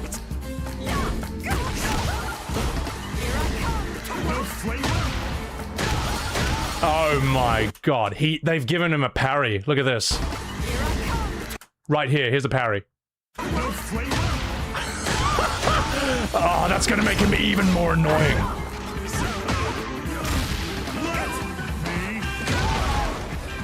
That's good that they've fixed up this move, because this throw... That throw used to just throw you in the air, and then you land on the ground, and it doesn't do a lot of damage. You have to sort of invent a combo to sort of keep juggling. I think this just works better as just a normal throw. Yeah, I'm okay with that. That's new. That jumping, putting his ass in your face is a new move. Float like a butterfly, sting like a bee. I do hope at the very least they don't talk. He doesn't talk that much during fights. It's a trailer. They gotta have a lot of voice lines, but I think some characters in Tekken 8 talk way too much. Like, you know, Steve the boxer? When he does his rage art, I don't need to hear him say, "That's a knockout," at the end on the final blow. It's just cringe. It's just stupid. Same with Law. Law has a move where, you know, where you run up a wall and do a backflip? Law can do that on your body. And in older Tekkens, he'd just be like, "Hiya!" Boom, and land on you. But in Tekken 8, he goes, "I'm a dragon. I'm a dragon. I'm a dragon," every single time he does that move, and I just don't use it anymore. Because it's just so irritating. It's like, man, this is like, yeah, it's like you're making the game for kids. I think in a fighting game, you don't need to have characters say so much. I think something like, "Storia!" or "Teia!" I think that's more than enough for most moves. So, Keyblade, been seeing my shorts. Lol, you just wanted to say you liked FF7 Remake. Oh, what? I'm just kidding. You're allowed to have your own opinion. I hope you enjoy Revelation. I'm just fucking about. Why all the hate for Kingdom Hearts? I don't hate Kingdom Hearts. Soul Calibur is more fun than Tekken. Pity Soul Calibur doesn't exist anymore. No one plays it. So, yeah. Anyway, let's keep going. Let's do this. You know why I love eating onigiri? Kudarana. Because onigiri also means to slay devils.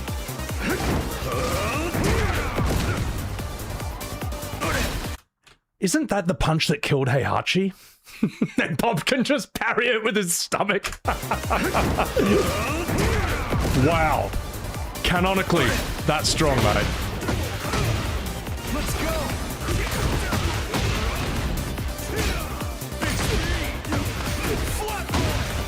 That I like that you can belly flop on your enemies. I don't like heat, but I think that heat's... If you're gonna have heat no matter what, it kind of serves Bob well. He's a bit of a rushdown character. You kind of just overwhelm your opponents with your speed and weight. Anyway, let's get going.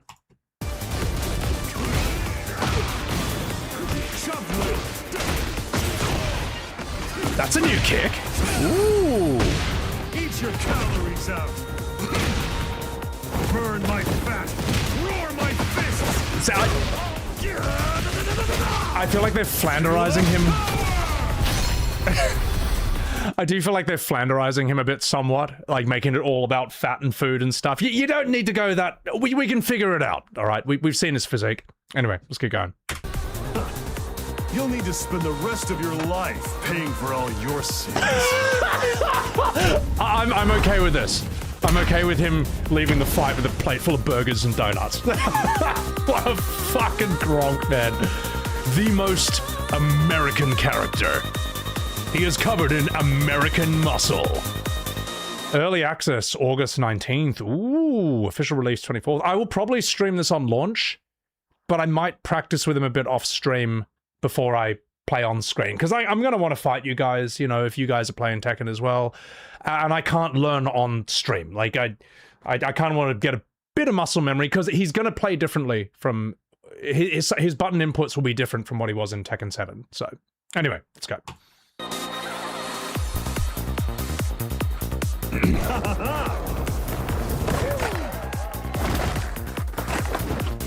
The hero has arrived. Ah, there's his OG. There you go. No, his OG is like a red shirt and black pants, which is one of my favorites. Yujiro Hanma, boys. Roger Jr.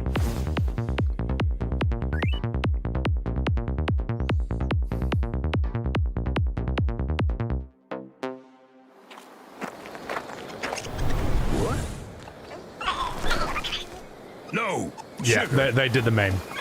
They did the meme. Yes, we all know. Oh my god. I kind of think that's a bit of an apology thing from them, because that video of the guy, of the kangaroo headlocking the dog and the guy punching him, apparently that video going viral back in the day was instrumental in them removing Roger from Tekken 7. This was like during like peak cancel culture. I think they were just scared. They did it preemptively. They were worried that Peter would yell at them, say, "Oh, animal, this, that." But no one asked for them to remove Roger. From what I hear, they were scared that they would get in trouble from animal rights activists because, you know, you're fighting a kangaroo, and they removed him for that reason. And that's stupid. You can't even, I don't even think you can blame Peter for this, because they said nothing. They didn't even know about this. And when people said to them, well, why have a grizzly bear in the game then? And their rationale was, oh, because if you fight a grizzly bear, you'll lose. You know you'll lose against a kangaroo too, right? Have you seen these things? Like, these things are like terrifying. A red kangaroo is muscular as fuck. It will try and claw your eyes out. It'll sit on its tail like a third leg, and it will try and kick you in the balls. It will try and kick your balls off or disembowel you. Like, you're not going to win against one of these things either. The reason that kangaroo has that dog in a headlock is because it wants to drag it to a river and drown it. That's something kangaroos do. You didn't need to remove this thing. It can hold its own. Yeah. So I wonder if Bandai Namco is kind of using that trailer, not just to do the meme, but maybe they're aware that, like, okay, maybe we shouldn't have removed him from that. It's almost like a show of confidence, in a way.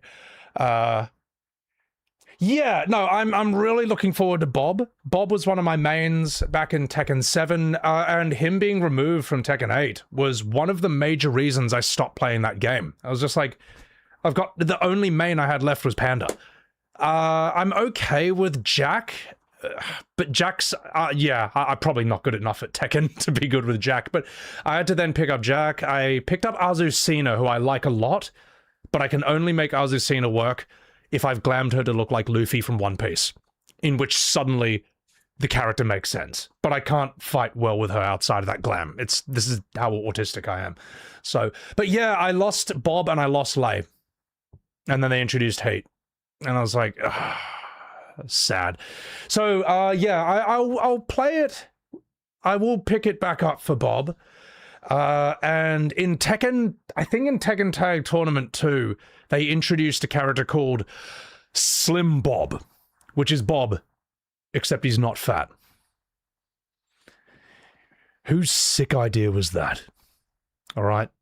Do you not realize how much this man has sacrificed to be that weight? I'm offended by the very idea of Slim Bob. All right. If he's not fat, he's not Bob. All right, I'm disgusted, and I'm glad that we don't even have a Slim Bob. I'm glad that we don't even have a Slim Bob option in this. All right, the very idea is vulgar. So, yeah, all right, that's all, ladies and gentlemen. And I'm also very excited for Yujiro Hanma to come to Tekken. I've been saying this long before this was even announced, that a Baki character would be great. Some people wanted Baki, but I was like, no, it's got to be Yujiro. Because Yujiro is the Heihachi of their world. He's the Akuma. He's the Geese Howard. I think that it's a much more interesting fight to have Yujiro versus Heihachi than the other way around. Baki, the character, is still in progress. You know, he's still growing strong enough to fight Yujiro. Yujiro is already at peak power level. I think he'd be perfect. I think he'd be perfect in the Tekken world. Anyway, that is my reaction and commentary on this and that. Like, subscribe, and when Bob comes out, feel free to fight me in Tekken on stream. You'll probably win. I'm not that good at the game, but I do love the game. I love the game despite not being a pro at it. There is no other fighting game in the world that feels like Tekken. This is the only game that I know where each button corresponds to a different limb. Square is left punch, square is left arm, right is... you see what I mean? Each button moves a different arm and a different leg. People argue that Mortal Kombat is similar because of high punch, low punch, high kick, low kick. It's not the same. It's not the same. That's and also, even if it was the same, Mortal Kombat is a 2D fighter, whereas Tekken has 3D movement. You move in and out of the background and the foreground. It just plays very differently. So, but anyway, thank you for enjoying the video. Like, subscribe, catch me on Twitch, and get out of here. Video's over. Get out of here. All right. I'm going to timestamp that, and I'm going to respond to you guys in chat a bit more. So, you suck, so I probably definitely be. I'm okay. Like, I'm okay. I'm not a Tekken god. The reason I'm not as good at Tekken as I could be is because I don't lab, basically. Because the second I think about spending, like, hours every day just practicing, reacting to, and punishing the 5,000 moves from the other 50 characters in this game, the second I think about doing that, I can immediately think of 20 other things I'd rather do and should do, like edit videos, edit shorts, stream, go for a walk, eat good food, hang out with friends. I really think you should only do that if you are a top tier fighting game streamer or like an esports pro, or if you love Tekken more than anything else, by all means. But like, I'm not made of time and energy, and I can't do that. So I learn my own character as well as I possibly can, but I can't memorize the 5,000 moves from all the other 50 characters in this game. It's just, it's just not the best use of my time. So, Ariane Tadita, welcome in. How long has it been since I played Tekken 8? Probably 2 years. Probably since the end of 2024. I haven't touched it. So, yeah. Fighting games are like learning instruments. Well, Tekken characters are like learning a musical instrument, because each character has about 200 moves. Including all the, probably like 100 moves, and then another 100 if you include all the variations of it. Like, combos can all end differently, and so on and so forth. Also, Benji, thank you for the $10 super chat. Sorry I'm 7 minutes late on that. I hate Kingdom Hearts. It exists to confuse and muddy the water. I don't know if that's intentional, but that is the end result of Kingdom Hearts. It is immensely confusing, and no one knows what the hell is going on. but the thing is, a lot of Kingdom Hearts fans seem to be okay with that. They seem to just be like, I have no idea what's going on, but it's just part of what it is now. I'm just here for the ride. But I don't think it's a good idea to mix that with like other games, for example, which we'll get to. Screech, thank you for the 100 bits. I wonder if he's based off Bam Bam Bigelow. I don't know, but I could imagine Bob having some influence from like some fat wrestlers as well, because there's been a lot of fat wrestlers who are like mad characters and stuff, and just really strong. That neck on Yujiro, I know, just lethal, isn't he? Kingdom Hearts 3 didn't have any Final Fantasy characters in it. Yeah, I heard it was... I heard Kingdom Hearts 3 was not well received, and I heard it's the 8th game in the series. Kingdom Hearts 3 is the 8th game in the series. Only that series can make such a claim, and I just think that's not great. That's very annoying.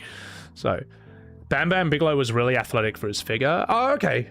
Yeah. I mean, dude, if you look at the Big Show back when he was much younger, when he was called Giant and had really long hair, he was doing jumping aerial moves, which is really unsafe for a guy of his size. And in a way, it's a good thing he dropped that gimmick later on, but he got people's attention with it. It was very insane. You find Tekken easy to play but difficult to master. Yeah, Lord Zankai. Well, and one reason I like playing Tekken and sort of just staying sharp with these characters that I like is because if you learn to use a character really well, you will actually grow a bit of extra brain matter, believe it or not. Like, you grow brain matter from learning to, say, juggle, learning a new language, just kind of like locking things in and getting a bit of mastery over something. It's like a good exercise. Learning new things is a good brain exercise, it turns out. So, Mark Henry's insane. Mark Henry is fucking strong. Because here's the crazy thing. Mark Henry looks incredibly strong, but he's way stronger than he looks. He's like Dragon Ball strong. like Mark Henry is like nuts, man. He's so cool. So sick. You want Soul Calibur back? I don't know why they don't bring back Soul Calibur. Like, I'm sure they've got the money for it. And from what I hear, Soul Calibur was killed not because it was a bad game, fundamentally, but because of a series of bad decisions. That's what I heard. Like, just really bafflingly bad decisions that were completely unnecessary. So, yeah. New Jack? New Jack's really unsafe. Z-Rect. New Jack is like probably the most red-hot wrestler I've ever seen and that we ever will see. There'll never be another guy like that. Ever. I even can't believe that. I can't believe he was real. The things I've seen him say and do in the ring, it's like, oh my god. Oh my god! New Jack would fuck you up. He would. New Jack shows you how completely unhinged entertainment could be before social media, before Twitter. Like if people on Twitter get offended by a thing or two today, you ain't seen nothing on New Jack, man. I've never seen anything like that in entertainment. He's so intense, like absolutely blurs the line between performance and the real person. So he was crazy as fuck, man. All right, we're gonna do the next one now. So chat, as you can see, we're gonna work through just some very quick YouTube, Twitter videos here. These are all part of the same video. Then we got Cloud versus Link. We got Sauron versus the Lich King. We might be able to do a shot by shot here and there. Yeah, why not? We'll put you over here. Actually, no, let's. I don't think we'll have. Oh, God, that's gonna be a big one. And then we got some other ones. So.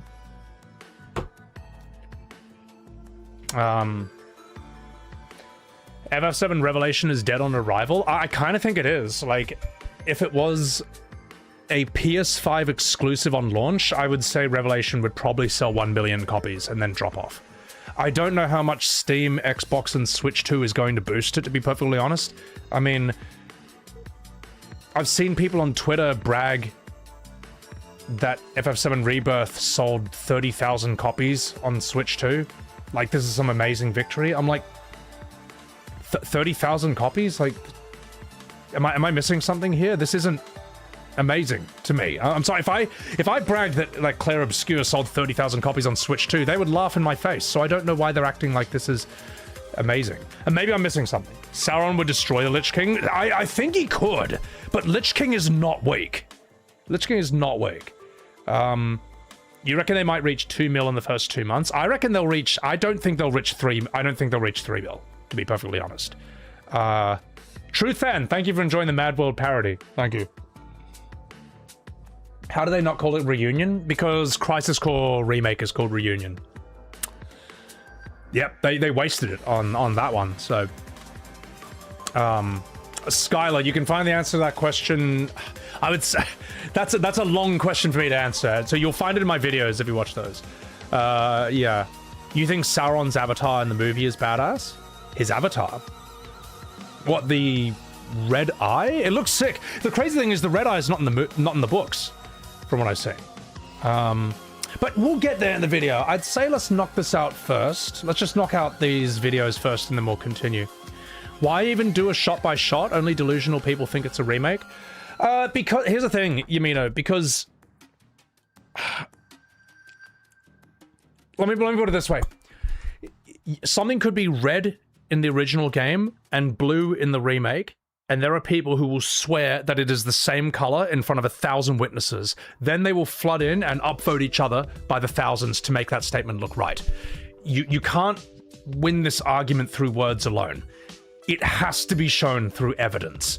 You have to put the evidence in front of people back to back, and that is the only way most ordinary people or most normal people are going to pay attention, period, and that's the only way you can really show it. And it also shows normal people how crazy some of the fandom can be when they look at a very serious scene in the original, then they look at this Disney musical, literally a Disney musical version of that scene, and then people say, it's the same thing, there is no difference. You need to see that fan reaction as well to be like, oh my god, like it's almost like you're dealing with a cult here when it comes to that. So I think that, and also comparison videos are just interesting. You know, I find them interesting where it's like, who would win in a fight, a grizzly bear or gorilla? Or maybe that's not the best or just like comparing different things. It's kind of an interesting idea, and since very few other people are going to do this, understandably, because they don't want to get Zerg rushed by a million anime PFPs, since so few people are willing to do this, I'll do it. Fuck it. That's it. So, thanks for being a voice of reason on that, Proxy. I'm just a guy saying they're not the same. And apparently that's an act of heresy. I'm just saying they're not the same. Come on. So, you really enjoy the comparisons, Ryu Kurai, because it highlights so much, even stuff you miss, like Mount Nibble.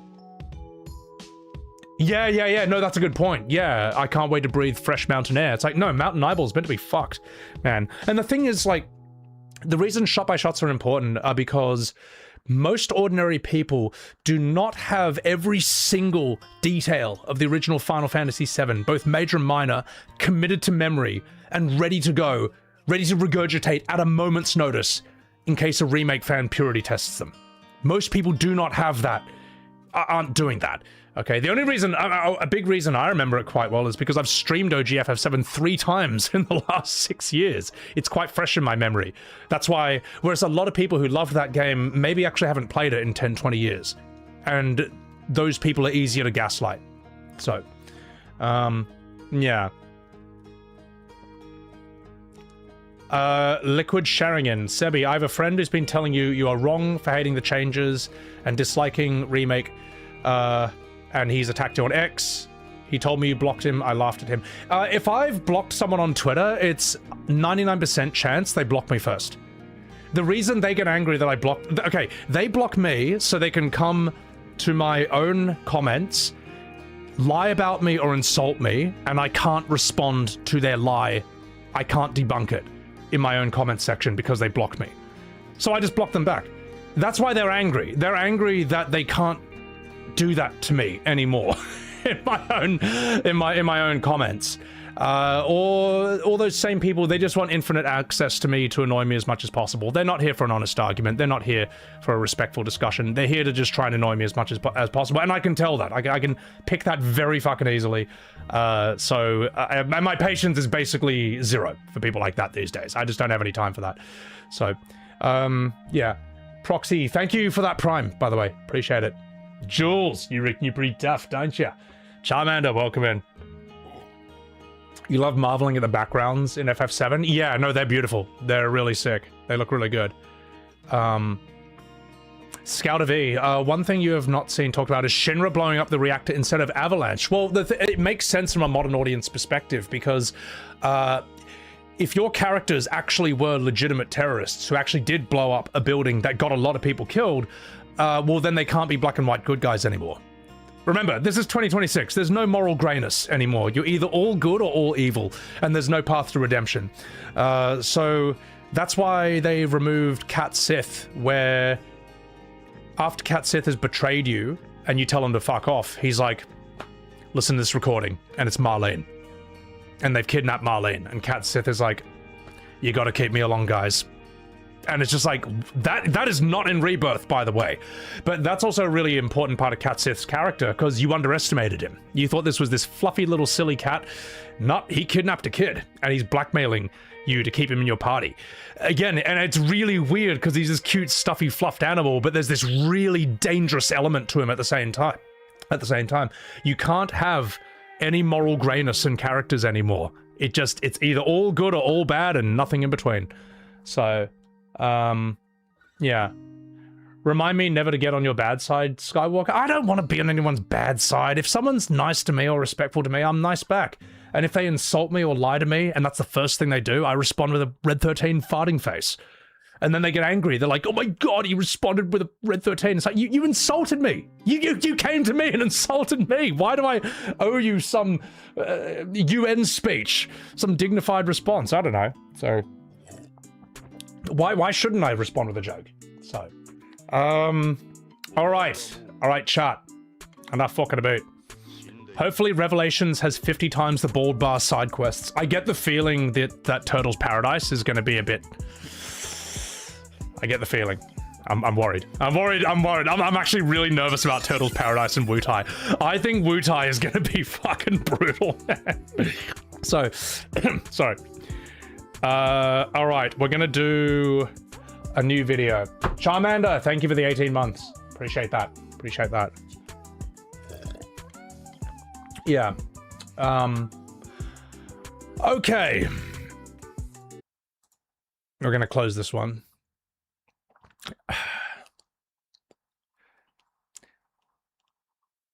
There's a question that's been going around on Twitter, which is this. Why does everything related to Final Fantasy VII, other than the original game, suck ass? That's a fair question, Mikoto, so I thought I would answer it right here. The reason for that is because the original FF7 in 1997 was made under Sakaguchi, who was famously against sequels and spin-offs. For those of you who don't know, Hironobu Sakaguchi has been called the father of Final Fantasy, and his role was basically, the way he functioned was he was able to reel in creatives like Nomura, Najima, Kitase and stuff, at least from what I heard. And I assume he was just like, these ideas are good, these ideas are good, but those, we won't use those. And, God, how do I say that better? Let me say that better. Hironobu Sakaguchi basically gave the Final Fantasy series a focused vision and a clear direction. Yeah. Under his philosophy, everything you needed to know about a Final Fantasy story was contained in that one game. And as soon as he left the company, you got Final Fantasy X-2, which is a ridiculous title. You know what I mean? You got Advent Children in 2005. You got Crisis Core, I think, in 2008. Dirge of Cerberus, and so on and so forth. That's why it's best to regard OG Final Fantasy VII as the only canon. Everything after it reads like fan fiction that retcons the original game. Yeah.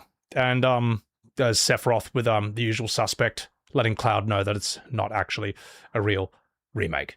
So, yeah, that's why as I say, every single FF, everything you need to know about that story and about all those characters and about that world is contained within the one game. And all this other stuff, like, I don't need to know. I think it's Crisis Core that reveals that Sephiroth uses an entire bottle of shampoo and conditioner every time he has a shower. Do we really need to know this? Like, I don't need to see Sephiroth as an awkward, spotty teenager being like, oh no, I wonder if Cisne will notice me. Ooh, woo. I don't need to see this. All right. I think, like, seeing Sephiroth as the finished product is best. Sephiroth is a character who works best the less you see of him. Sort of like Jaws. Also, like, you know, we don't need to see Mufasa from The Lion King as an awkward teenager. Yeah. And there's an article where they mention this as well. Final Fantasy creator hates sequels. Also, Barbecutioner. My God, that name. Thank you for the 2 months Prime. Welcome in. You all right. Hironobu Sakaguchi explains why he is not a fan of spin-offs. Under the direction of Hironobu Sakaguchi, Final Fantasy games never had a direct sequel. Now we know why. I don't like sequels, he told IGN during a recent sit-down interview. I hate them. Now, naturally, in the replies of this tweet, there are people arguing that Hironobu loved sequels, but, you know, we know this fandom. I mean, of course they are. I would also say regarding, I maybe shouldn't have used the word spin-off, because you could argue that, say, Final Fantasy Tactics is a spin-off. It's a crossover with Tactics Ogre, but it's an exceptionally well-written game with very focused gameplay. You could even argue that Chrono Trigger is a spin-off. That's sort of like a cross of Final Fantasy with DBZ, like Toriyama's art style. But these are not sequels. Oh, the last thing I would say regarding FF10-2, yes, he is listed as an executive producer on FF10-2, but this is widely regarded, widely known to be a ceremonial title, all right? It's like when a university gives you an honorary degree for your contributions to a field or something. Did you know Bill Gates has 8 honorary degrees? Now, believe it or not, Bill Gates did not go to 8 different universities and study for 3 years to get these degrees. No, they just give it to you. It's just like a title or something. The Sakaguchi name meant a lot back then, and I imagine it was a show of respect, but it was also like, you know, oh, it's him. It's the guy. Buy the game, guys. It's like, I bet you he had absolutely zero involvement in 10.2. Why? Because the quality drop-off from FF10 to 10.2 is staggering. It is shocking, the drop-off in quality in almost every single aspect. So, but anyway, enough fucking about. Let's get back over here. I don't like sequels, I hate them. That's because Sakaguchi, who is in San Francisco this week to receive a Lifetime Achievement Award, bloody deserved, by the way, absolutely deserved, believes that a game should be a complete experience. Quote, that's why every single Final Fantasy has a new cast of characters, a brand new story, and a different system. And by different system, he means like Junction, all right, Materia, or the Sphere Grid, all right? This does not mean Devil May Clive, all right? It doesn't mean that. Anyone who says, aha, see, Final Fantasy's always been about change. Yes, about like evolving, all right, on like a fundamental system. This does not mean that like FF17 should now be a racing game like Forza or an RTS like StarCraft 2, all right? Jeez Louises. Anyway, enough fucking about. Let's keep going. So yeah, so every game should be a complete experience, and anyone who played Final Fantasy before 10.2 knows this. Everything you need to know is contained in the one game. So it was a philosophy he held dear during his time at Squaresoft, and his one team at Mistwalker and sorry, let me reread that. It was a philosophy he held dear during his time at Squaresoft, and one his team at Mistwalker still believes in. Quote, our promise to ourselves is that for every single game we make, we are going to give it our all. And then we finish it, we'll end it in such a way that there is no to be continued checklist. This is also a very good way, I think, to make a game, because you just don't know if it's going to succeed. You don't know if there ever will be a sequel. You really should wrap everything up as best as possible. And also, it's a great challenge to end a story in a satisfying way. There's a saying in storytelling, anyone can write a good first act. Game of Thrones. It's pretty good for the first half, wasn't it? Lost was pretty good until they started answering all the mystery questions. You see where I'm going with this. There's a lot of stories. Anyone can come up with a great what if this, and then that happened, and this happened, woo! How do you end it, though? Ending a story in a satisfying way is extremely difficult.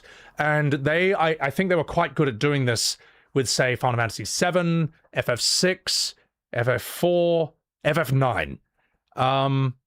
FF10 has a very emotionally evocative ending too.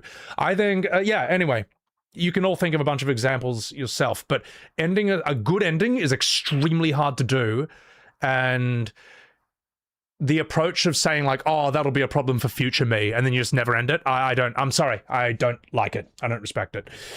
There have been multiple sequels and spin-offs of Final Fantasy since Sakaguchi left Square Enix in 2000, including Final Fantasy X-2, oh god, 12, Revenant Wings, Final Fantasy 13-2. I hear this is actually good, but it's unfortunately locked behind FF13-1. And Lightning Returns. God, despite mixed reviews, the third Final Fantasy 13 game sold over 1 million copies worldwide. Whoa! A Final Fantasy sold 1 million copies? Whoa! Watch out, OGFF7 with your measly 15 million. Watch out, FF10 with your measly 21 million. Lightning Returns is in town. Anyway, sorry, I am being annoying, but it's also true. Anyway, enough talking about. Let's get back here. Yeah, so in conclusion, as I say, all the retcon stuff... in conclusion, everything that comes after OGFF7 comes after he leaves the company, and it all just reads like fanfiction that retcons the original. I mean, look at Zack's death scene in OGFF7, and then look at it in Crisis Core. These are completely different. OG, it's very bleak, it's sudden, it's unfair, and it stays with you. It's shocking. Crisis Core's version is like a romanticized version of it. It's the glory. It's you preserve your honor as a soldier, and it's just like it romanticizes it in a way. I don't think it's a bad scene, but it does retcon the original, and there's a reason that FF7 Remake uses the Crisis Core version of that scene and not the OG version of that scene, because as we all know, 7 Remake is not a remake of FF7. FF7R is a sequel to Crisis Core, and when you look at it through that lens, you cannot unsee it. So, anyway, is there anything else I can say about this?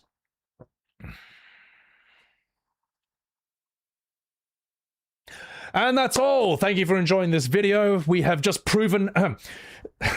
God, the YouTube ending is always the hardest part. And thank you for watching the video. We have scientifically proven that OG FF7 is the only canon, and everything after it is the equivalent of the Simpsons comics or Star Wars The Acolyte, designed to milk the series and milk the fandom to death for the end of all time. Yes, hope you enjoyed the video. Good night, good luck. Like and subscribe to the YouTube channel. Catch me live on Twitch. Now get out of here. The video's over. Get out of here. All right. People think I hate anime, but I love this song. All right. I'm just going to timestamp that chat. So. All right. Okay. Zelfie, I'm walking here. Varaxis, welcome in. Ponte, thank you for the 100 bits. You like feet and FF7. I like the second one. Although I wouldn't say no to Lune.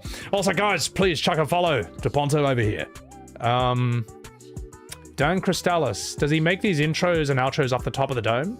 I do. Well, I'm trying to learn from the streamers who can record YouTube videos live on stream, because I've tried to, I find it so hard to get any sort of performance energy off stream. Like, it's insanely difficult for me to do that. So, I don't know. Endings without cliffhangers never provide closure, record breaker. Yeah, and like, how many of them are there, you know? Even some of my favorite things, like, I think Soul Reaver 1 and 2, that doesn't have an ending yet, does it? I think they just stopped making them, which really, it's really sad to me. Although I think Soul Reaver is superbly written. I think it's amazing. I think it's so good. Giant Rupee, thank you for the Prime. Thank you so much.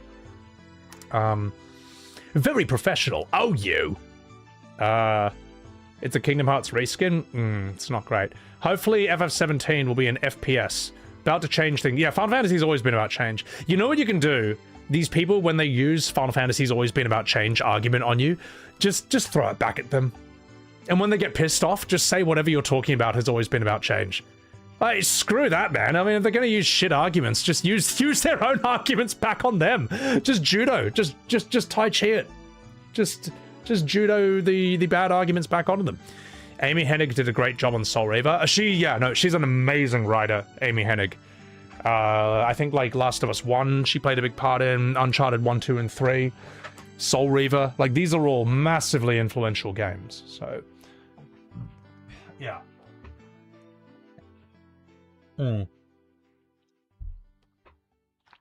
Defiance is technically the end, although obviously there was meant to be more. Yeah, I heard Defiance was...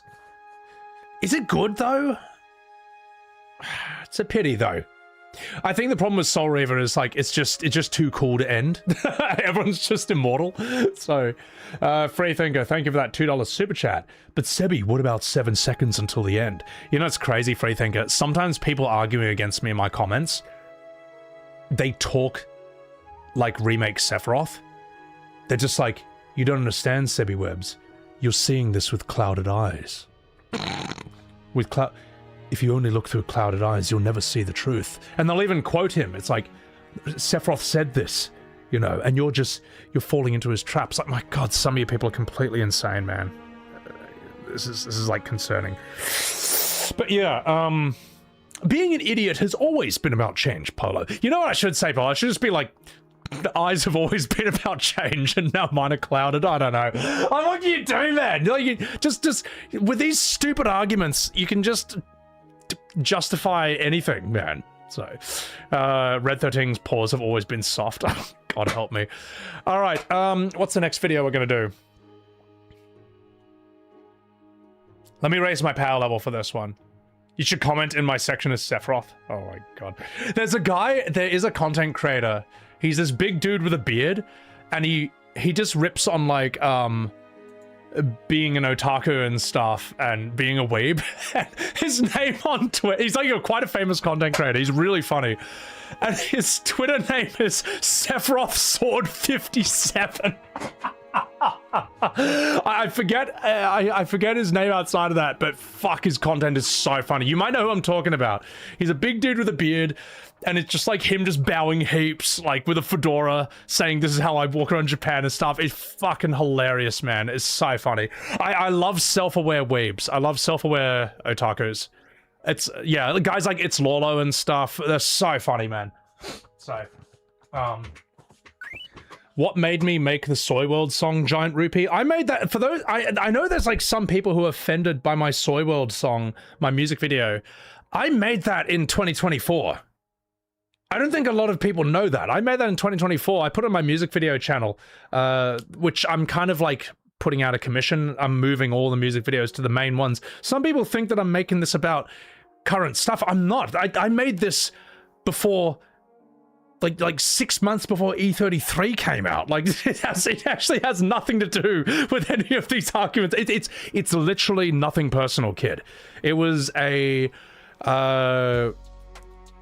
criticism of a lot of predatory monetary practices in video games, a lot of excessive consumerism, and it's also saying we can't only blame the game companies at this point. We share some of the blame too, man. You know what I mean? Like, we're the ones rushing out for pre-order bonuses and microtransactions and battle passes, you know, we're the ones buying like a wall full of Funko Pops and then saying we have no money. Well, you kind of identified the problem right there, you know, that $500 little statuette of Nico Robin. If you're wondering where your money went, and I'm not saying you can't get Funko Pops or anime figurines and stuff, but I'm saying, like, know your priorities. Get your priorities, man, straight. So, and I don't think Soy is political either. I put myself in the video.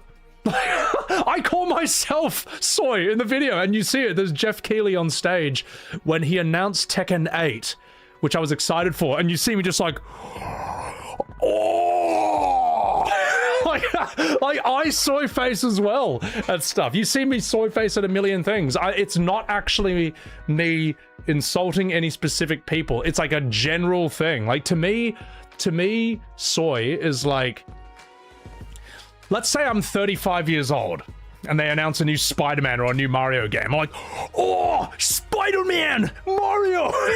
Like, to me, that's like, but I think it's just funny. I don't think it's like, I just think it's funny. And I thought it was a fitting word for that song, is all. So, anyway, enough fucking a bit. And I've got like 50 soy emojis in chat. You got like Sebi soy, Sebi soys, Sebi soyed. There's like 5 different emojis of me making soy faces, man. Anyway, I'm gonna respond to some chats and we'll continue.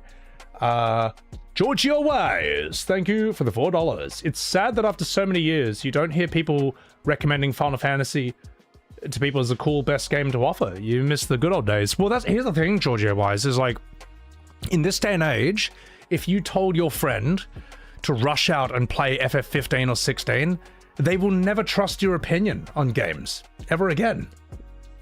That's the problem. You know, people will argue that 15 or 16 wasn't that bad, but they won't tell you you have to play it blind. Just every part of it's going to be amazing because they know it's not. They know that 16 has massive problems, huge, long, boring parts, and an unsatisfying story. They know that, like, the same can be said of 15 and stuff. That's a thing you'll notice, is the people who defend modern FF, they know better than to tell their friends, bro, you have to play this. Whereas if a game is truly great, I will tell people, you want one of the best roguelikes ever? Risk of Rain 2. You want a Vampire Survivors type game that looks like Diablo, like old school Diablo? Halls of Torment. You want one of the best action games, coolest action games of all time? Devil May Cry 5. I would Clair Obscur Expedition 33. You want to play an underwater game that's chill when you're at base, but can get utterly terrifying in the deep water, and is just overall beautiful and fascinating. Subnautica. I have no problem with recommending these games. You want to play Echo the Dolphin, but it's actually good? Dave the Diver. Yeah. So you want to play a pixel indie game that feels like a Dark Souls boss rush in the style of Shadow of the Colossus? Titan Souls. No issue. I have no issue recommending these games. Hotline Miami. But the thing is, if you force me to recommend a modern FF to someone like 15 or 16, I'm gonna have to be like, okay, this will be quite fun. You might like that, but there's this, and that. You gotta do this. You gotta speed through that, skip that, ignore this, try not to hate this. You know what I mean? I can't recommend something like that. Either it's worth playing or it's not. If something is, I don't recommend mixed bags. So, anyway, Keelth, thank you for the 100 bits. Good morning to you.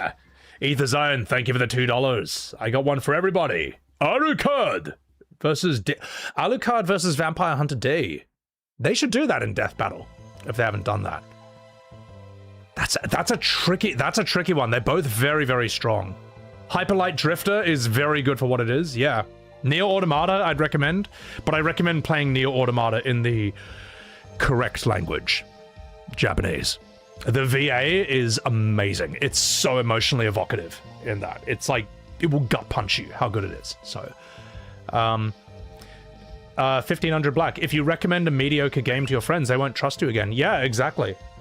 So, that's okay. So this is what Clair Obscur sold immensely due to word of mouth, whereas Final Fantasy like 15, 16, it can brute force sales through sheer hype marketing and just throwing money at the problem, but it can't get people, it can't buy word of mouth.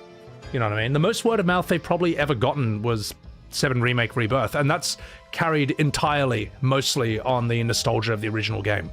So yeah, the building blocks of a 90s game. So, oh shit.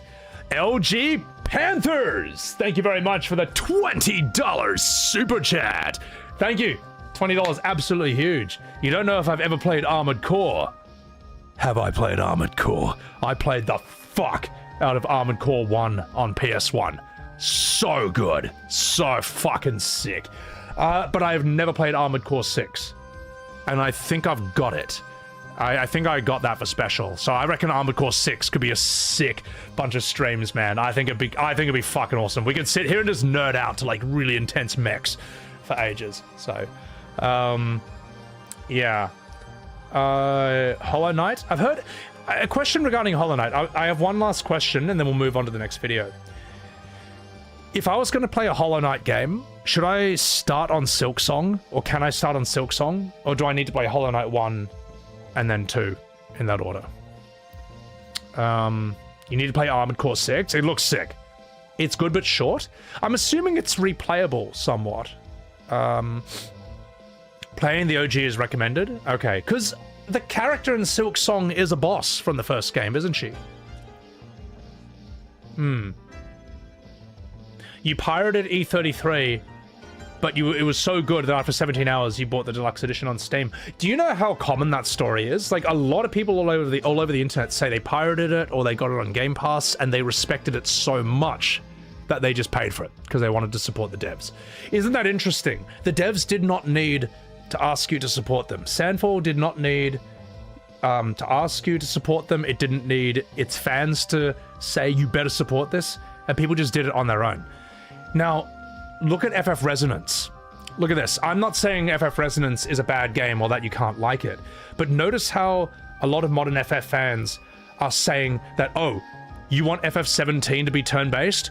Well, you'd better buy Resonance, even if you don't want to play it. You'd better show your support if you want to send Square the message that you want a turn-based FF. It's like, no. I'm sorry, no. You can't hold FF17 blackmail. You can't hold FF17's combat blackmail to bloody FF Resonance. You can't blackmail people with this game. And the thing is, they've already got the message.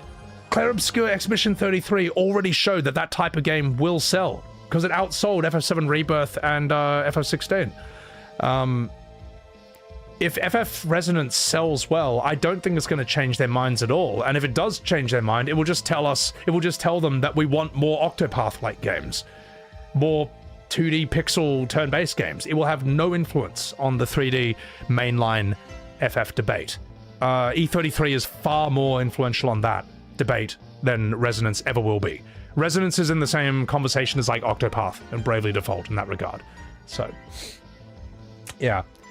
Yeah, Kent Ninja, you want a turn-based FF17? You better play our Gacha remake. Yeah, but that's what I'm saying. People did not have to be asked to support Sandfall. People who pirated the game went and bought it themselves. Whereas, like, Resonance is a game that fans are trying to bully other people into buying. And I just think that is, I think it's despicable, to be perfectly honest, which is why I made a video about that. And the funny thing is, I wouldn't have made a video about Resonance at all if the usual suspects on Twitter didn't, like, at me about it relentlessly and insult me non-stop about it. It's like, you want me to make a video about it? Fine. And I keep telling these people, man, stop being assholes to me. I can't make a video about you being an asshole to me if you stop being assholes to me, all right? If I make a video where it's like, look at these people who were polite and respectful and civilized, it's not interesting at all. Just stop being assholes to me. So anyway, I'll be nice to you. I am. You can see on Twitter people just hurling insults at me while I just try to respond in the most normal way possible, and it gets tiring after a while. And then they say I insulted them. As if people can't see, like, the 5 different names they all just called me in their one thing. It's like, come on, man. So, the Persona remakes are more influential on the JRPG scene. Yeah, they are. The fact that The Weeknd, I think, was streaming Persona, or, like, playing Persona or something like that is nuts, man. Let me put it this way, he's not playing FF16. Sag, you know. But, again, Panthers, thank you again for that $20 super chat. Absolutely massive. So, Midnight, I wish they didn't, but it's annoying when they do. All right, enough fucking about chat. We're going to do the next YouTube video. Ooh. E33 is the perfect music for this. All right, I'm going to do this. Fuck, this song is so good. I must have listened to Go Blue Flying Waters on repeat for like an entire day after that stream. All right, chat. I am going to record this. How are you the only person talking about this, Randy? I'm not the only person. It's just that most people outside of the modern FF bubble don't know or care about it. That's basically it. And a lot of people would like to say something, but they don't want to get Zerg rushed by a million anime PFPs. So that's another thing. So. Kent Ninja, people can't tell the difference between an opinion on a topic and a personal insult. You find this concerning. Well, as I say, it makes sense when you realize they think about this religiously. Like, if you told someone their religious text was false and their gods are false, how do you think they're going to react? You know what I mean? They're going to be offended, no matter what religion they are. But that's... religion's kind of like a more serious subject than, say, video games. But when you look at a lot of these fans through that lens, you now understand their behavior. It makes sense, to the point where you can even predict it. So, they attach their identity to these games, so when you criticize the game, they interpret that as a personal attack on them. You've insulted them. It's really weird, but you gotta get out of that, man. You gotta get out of that. Like, it's one thing to love games, but don't worship them, and don't worship the devs. It's not a good idea. So, alright, we're gonna do this. Ladies and gentlemen, I'm going to record this YouTube video fairly quickly. I won't be as attentive to chat while I'm doing this, but I will respond to you as soon as it's done. Let's open with this one. Do JRPG fans have a persecution complex? Apparently so, because actually we'll have no music for this one. I think it's all right.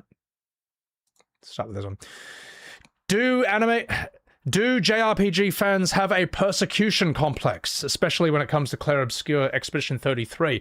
Apparently so, because the usual suspects are melting down on Twitter, as you can see, and so we will be going through a few of these tweets and discussing this here on SebiWebs TV. The most recent one was actually this, where Guillaume Broche, the director of Clair Obscur Expedition 33 from Sandfall, there was a video where he goes through a lot of his favorite games, and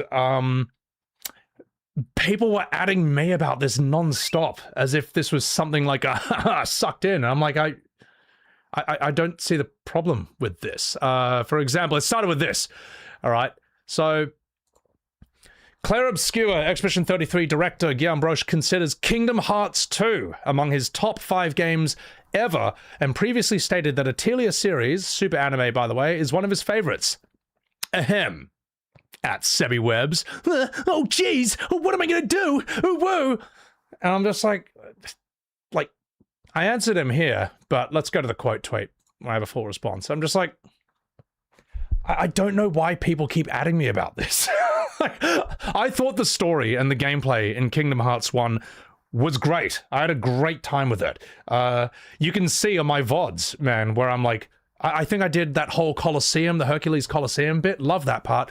I remember soy facing at the scene where Jafar, Maleficent, and Hades are all around a table scheming about how they're going to take you down. I was like, bro, this is literally top 10 anime crossover, but in the Disney world. I thought KH1, I got lost in every world, that's true, and I got annoyed about that, but I thought this was a very good game.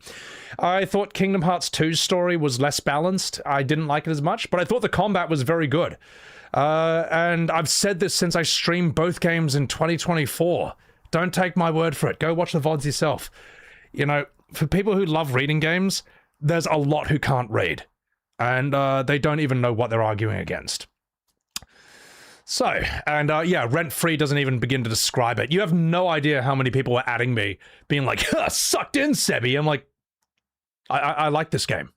And even if I didn't like the game, it doesn't matter. Like, we're not the same people. It's whatever. So, here is some of the promo art for the Kingdom Hearts streams I did a while back. I think this is rather good. I think she's looked a bit better, but Goofy with a blunt right there, Billy with a concerned look on his face, and Donald Duck being a full mallard. I think I worked quite hard on this, but I think I should have at least given them the iconic hair. And there's, you see, I upped my game for Kingdom Hearts 2. Mickey Mouse, Mickey's just a Warhammer Skaven. Goofy's still got his blunt. Donald Duck is looking rather photorealistic. Billy's rather unimpressed as usual, and there's, you know, the usual suspects down there at the bottom. Yeah. Anyway, he responded with this. This guy just follows me around on Twitter with just some absurd takes, but sometimes he means well.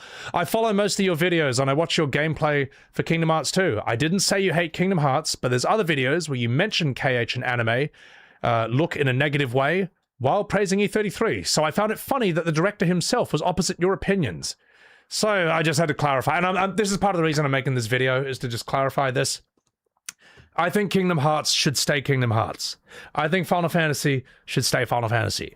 Mixing Kingdom Hearts with Final Fantasy results in FF7 Remake. All right, we got Whispers, we got Heartless, we got timeline changing fate ghosts, alternate timelines, and all this shenanigans, all right? You know I'm not a fan of that.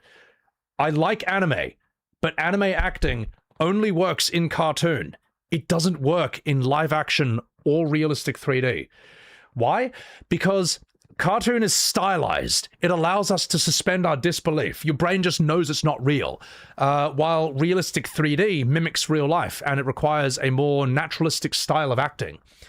Look, man, you don't have to like me or agree with me, but at least know what my arguments are before you try to make me look stupid. You can tell I'm kind of a bit over this at this point. But anyway, we then have a look at this bloke over here. He's showing off all the games that Expedition 33 players hate from the bottom of their heart. It's, oh my god, it's frying me. Again, this is the persecution complex that a lot of JRPG fans have. No one hates these games. No one hates Xenoblade or Persona, and no one hates you for playing them, all right? They just don't appeal to them. The reason a lot of JRPG fans think E33 players hate JRPGs is because of this sequence of events. And I've made a tweet about this and a video about this before. It goes like this. Someone plays Clair Obscur and they're like, oh my god, this is amazing. This is so fun. Then the JRPG mafia shows up and they say, you fucking tourist! They come and shut up, you fake fan! Xenoblade Octopath was better! You hate Japan and I hate you! Why did you... And it just goes like that. And it's like, why don't you like this anime game instead? And it's just like, because I don't think that's a bad game. It didn't appeal to me. It just didn't grab me, you know. I don't hate it. Like, why? Why don't you want to play Xenopath Traveler instead of Clair Obscur? Why? I demand answers. I demand explanation right now. And then you're forced to explain, well, I mean, it just looked a bit kiddish. I didn't think the voice acting didn't grab me, which is true for a lot of English dubs. Or I tried playing it, but the pacing was sluggish as hell. Or it just didn't grab me. Art style. Yeah, that's the answer. And then the JRPG mafia. Oh my god! You hate JRPGs! Oh my god, I'm being colonized! It's colonization 33! Oh, Uwu Sugoi! That's kind of how the conversation went. And no one hates these games. So anyway, let's go here. Catherine Full Body is so good. See, I've heard this game is good. My own community has said that I should play this, and if I'm in the mood for an anime game, maybe, because I hear this game has some crazy ideas and execution and stuff. So, all right, let's have a look at it here. My favorite game, Tales of Vesperia. Now, you know how I know that this is probably good for this genre of game, because my viewers will not stop telling me to play this, all right? Tales, whatever it is, people are always saying, please play this. So I assume that for anime JRPGs, these must be good. There's a reason people will not stop talking about this. And what do we have here? Typically Shin Megumi Tensei, Digital Devil Saga 2. Sorry, whenever I hear Shin Megumi Tensei, I think of It's Lolo. like some guy with a katana and a fedora. Again, people say Shin Megumi Tensei is excellent for this genre, for this series and stuff. Now, the thing is, right, this is not the same. Just because these are very good for anime games doesn't mean that, like, anime has the same universal appeal as, like, realistic 3D and stuff. I mean, that's always been the argument. The argument isn't that anime games are bad, it's that anime doesn't appeal to everyone. And a lot of JRPG fans cannot accept this fact. They can't accept it. What am I trying to say here? They'll say things like, well, what does art style matter? Art doesn't matter at all. Yes, it does. Because you love anime, which is an art style. You know what I mean? Like, art style is extremely important. Let me tell you how important art style is, all right? I don't think Cuphead is a fun game at all. I fucking hated playing Cuphead. But Cuphead's art style is so strong that I wanted to buy it for years. And when I finally got it, I was like, oh god, I hate playing this. But its art style is incredible. Cuphead has one of the best art styles in video games. The art style sells the game. And you can list a number of games off the top of your head where it looked so insane that you bought it based on its look. Or you hear how good this game is all the time, but every time you look at it, you're like, I don't know, man. That's how important art style is. It's not the only thing, but it is an exceptionally important piece of any video game. And anyone who says art doesn't matter, their opinion is not worth taking seriously at all. So, there was one last one with this where apparently Guillaume Broche said that he liked Final Fantasy 15. Believe it or not, chat. To which my response was, no, no. What do you mean? He doesn't think exactly the same as me about literally everything. It's like, no, it doesn't matter, man. Like, the thing is that what he thinks and what he likes is separate from the game itself. I mean, we all learned this lesson with OG Final Fantasy VII, you know? That game exists as its own separate thing. And whenever you hear the devs say anything about the game, it kind of, I don't, I mean, as I say, I don't think there's much value listening to the Square devs talk about OGFF7 because they contradict themselves, they contradict each other, and sometimes it feels they just make up stuff on the spot. But to draw that back to Sandfall, it doesn't matter what he likes, man. The game is kind of a separate thing, and you know what? You're allowed to like things that I don't like. Okay. The reason they think this way though is because remember we were talking about how a lot of gamers have a religious mindset? You can see that in play when it comes to a lot of modern Final Fantasy and JRPG fans. If the devs said this, then you have to believe it. If the devs intended this, you have to like it because they said it, and it's them, the priests, the popes, the gods of these games and stuff. I don't think that way. Either I think the game is good or not. I love Clair Obscur Expedition 33, but I get lost in that menu all the time. You know what I mean? I don't think it's perfect. Where was I going to go with this? But these guys think that if Guillaume Broche likes FF15, then you have to like FF15 too. Otherwise you otherwise you hate Clair Obscur. That's how their logic works. And I'll tell you what, chat. Do you want to know some things that I like that you may not like? Get ready for this.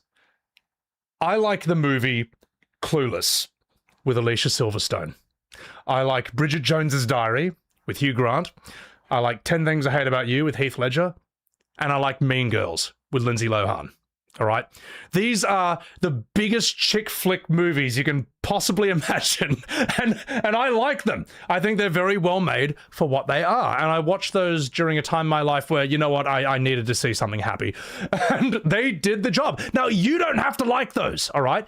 You do not, if you like my channel, if you like Sebi Webbs, you don't now have to love these chick flick rom-coms or else you're a fake fan or whatever, however these people think, all right? Like, this is just like personal preference. You just kind of think you like what you like. It's whatever, man. So, elite movie taste. Hey, look, they're great. They're great movies. But when it comes to rom-coms, I'd say my favorite is I Love You, Man with Jason Segel and Paul Rudd. Fucking 10 out of 10 movie. All right. 11 out of 10. Absolute top tier. Jason Segel's character is basically a bit of a role model to me for all the right and all the wrong reasons in that film. Slap with the bears. Yeah, revise. I fucking love that movie so much. So, but this is just my opinion. You don't have to like what I like. Two of my good friends don't like Expedition 33. And we're not friends anymore. I'm kidding. We're still good friends and we just joke about it. We're fine, man. We're fine because you don't have to think the same way.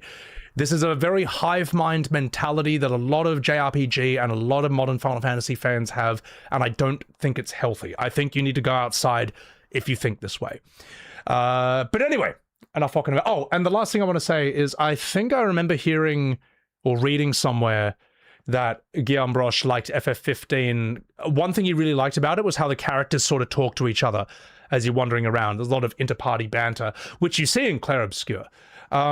The difference is that I like the banter between Gustav, God, I nearly said Clive, Gustav, Mael, Lune, Ciel. It's fun. But we all know that I'm not the biggest fan of Prompto, all right? I don't need him to tell me to pull over every 15 minutes to take a selfie while Gladio tells me about cup noodles for about 2 minutes straight, all right? I think he's I think that it's a cool gimmick. But yeah, that's it. I think it's a cool gimmick. Right, let's move on. Oh God Almighty! Here's a fun one. Refreshing idea. Weird anime game. Yeah, this did the rounds like crazy. Oh my God! The thing is, no one actually thinks this.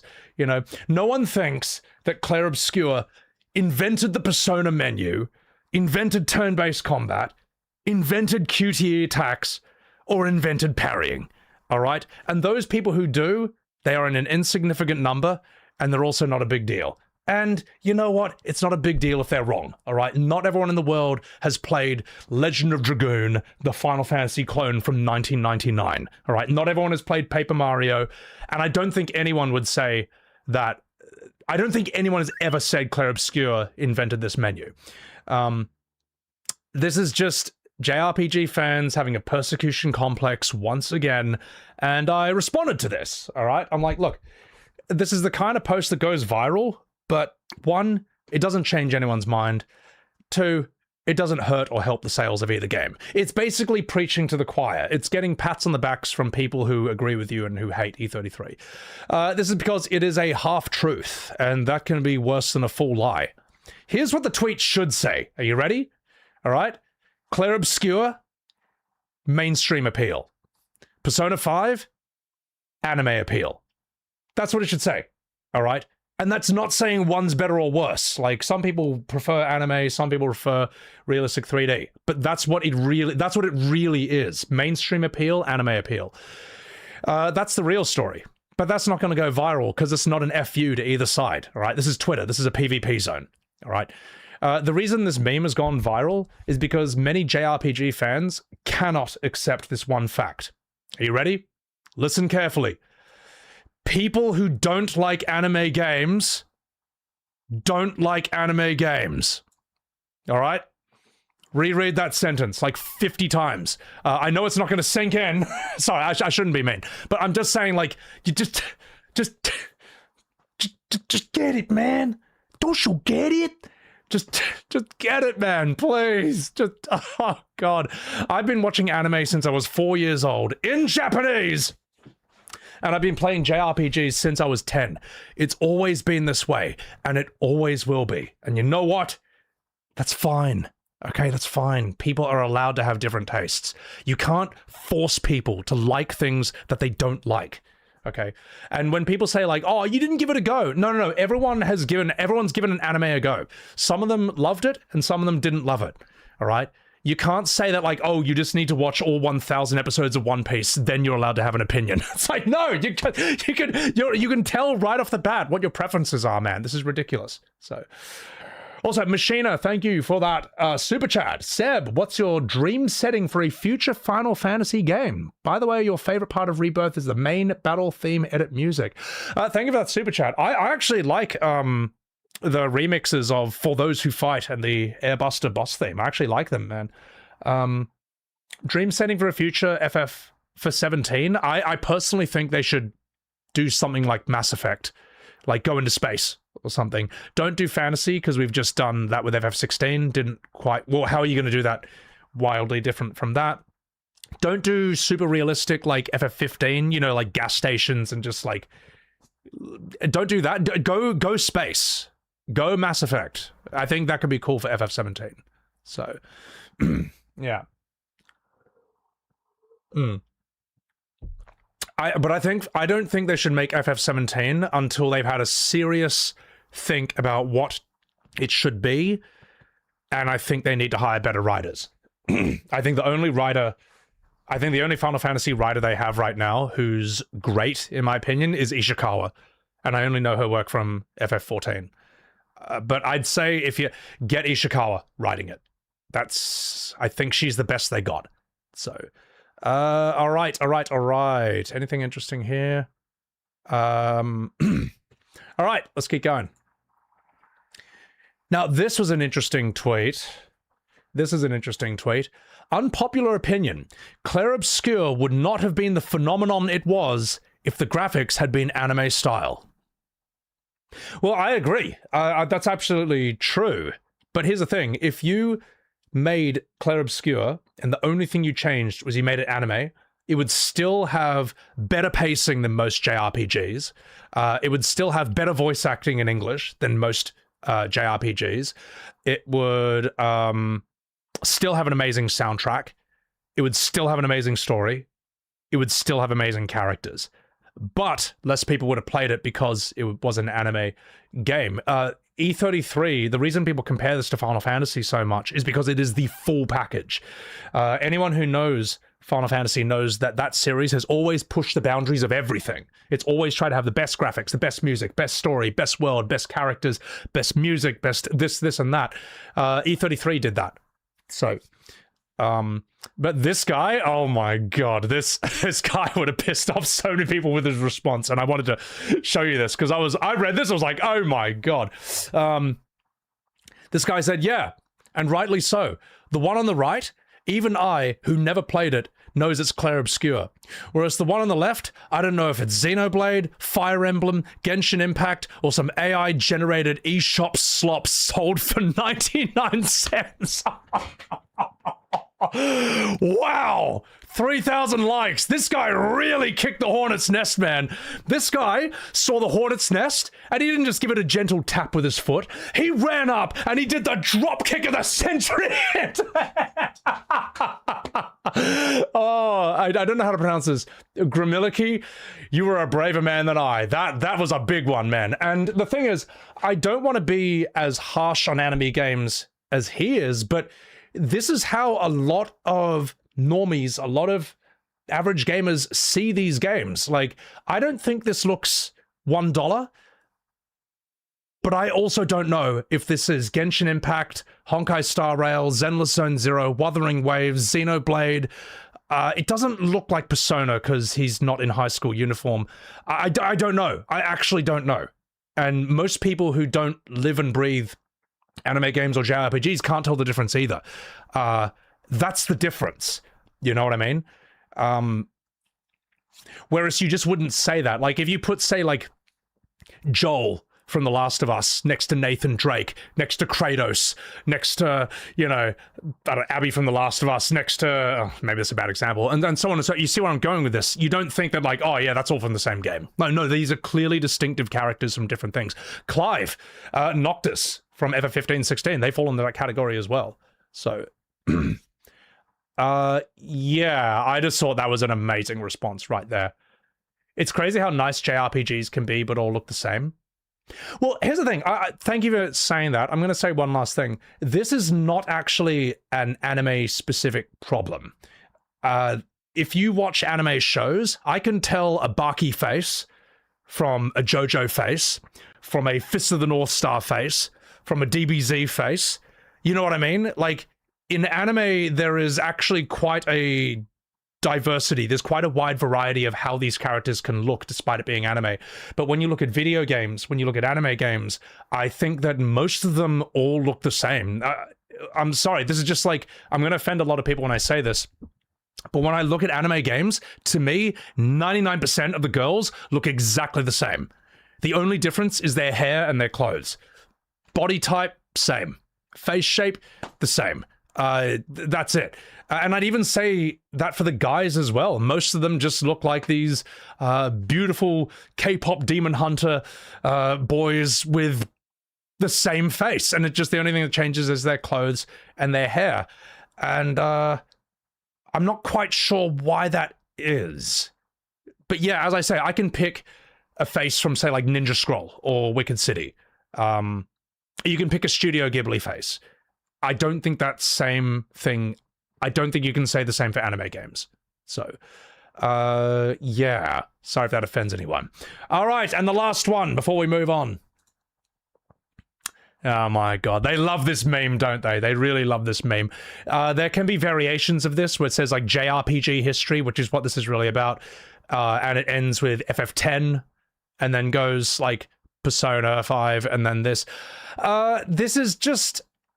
They think this is an own, but it's not. They think this is a slam dunk, but it's not. Because this actually tells you the sad truth about JRPGs, is that the last time these games grabbed the entire world's attention was FF7 and FF10, FF8 and 9 to lesser extents, but they were still very big for their time. Persona 5, which I'm going to offend people, I don't think it's in the same category as these, even though it's huge, and Clair Obscur Expedition 33. The difference, it's cute, you know what, it's cute. It is cute that they tried to sneak Persona 5 in here, but there's a difference, which is that FF7 and 10 and Clair Obscur exploded out of their niche, exploded out of their genre on day one. Whereas Persona 5 was a juggernaut within its niche. It grew so big within its niche that it spilled out and gained a lot of mainstream success that way. There's actually a difference between these. What else was I going to say?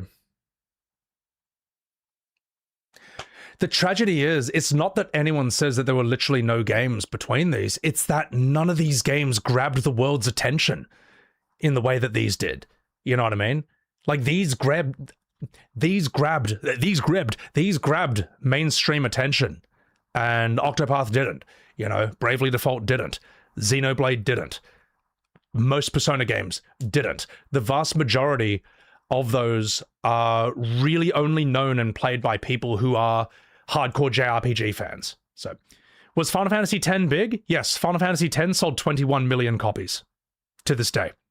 And it was a mega smash hit on launch. Which is why Square was like, oh shit, let's never do that again. And then they abandoned that formula entirely and made FF12. Yeah, that's, I mean, what am I supposed to say? Why would you look at FF10, which has been a major success for its entire history, and then just throw all that away? I don't get it. I don't understand. So, yeah, so, right. Dragon Quest as well. Dragon Quest as well. Big within the JRPG community, but it's not big outside of it. It's really not, man. So, all right. And do I have anything to say about this? Oh yeah, someone quote tweeted me to do this, and I responded with, well, yes, the meme is right. A lot of people stopped caring after Final Fantasy 7 to 10. Those people cared again when E33 came along, because it recaptured the magic of those Golden Age Final Fantasies in today's day and age. That's it. So, there you go, ladies and gentlemen. Do JRPG fans have a persecution complex when it comes to Clair Obscur Expedition 33? On Twitter, yes. But I think a lot of you guys in my comments and in my stream are normal. Like, I get a lot of comments from anime PFPs in my own YouTube saying like, oh man, I didn't know they were so crazy on Twitter. Like, I'm an anime fan, but I like this game, and I can see how it's different from the others. So it may be more of a Twitter JRPG fan thing, but yeah. Anyway, I hope you enjoyed the video. Like, subscribe, catch me live on Twitch. Oh god, hey, let me retake that. Anyway, thank you for enjoying the video. Like, subscribe, Uwu Sugoi, Kawaii Des, and catch me live on Twitch. All right, get out of here. The video's over. Get out of here! I'm walking here! Anyway, let's put some music back on. And let's continue. End. No, I thought that video needed to be done because this is kind of stupid. It's been going on all that time. So, thank you, chat. Thank you, Holly. Appreciate that. Thank you for understanding that I gotta record some of these videos. There's on form. If you do not make it, you should be ashamed of yourself. Default. You can like both some measure. Yeah, I mean, that's the thing. People think that I hate, they think I hate JRPGs or hate anime games. It's like, no, anime games just don't grab me. I'm still giving Metaphor a go. So, yeah. E33 is a JRPG? Yeah. 21 million for a game this long ago is even more impressive. With games inflation, it would be like Elden Ring today, Martin. Yeah, I mean, that's the thing, you know. Turn-based JRPG selling 20 million copies? That's fucking crazy, man. That's insane. The biggest fish in the little pond isn't a flex selfie? Yeah. You knew who Sephiroth was your whole life, despite not playing FF7 until a couple years ago, when you were in your 20s. Persona 5 you saw, but you knew nobody in it except Joker until you played it yourself. Yeah, I don't think Persona 5 is as big as these others. Persona 5 is big, don't get me wrong, but there's two key differences between Persona 5 and these. One is the art style. Now, people will argue that like FF7 and 10 are anime games. No, they're not, and here's why. Actually, I'm going to add this to the video.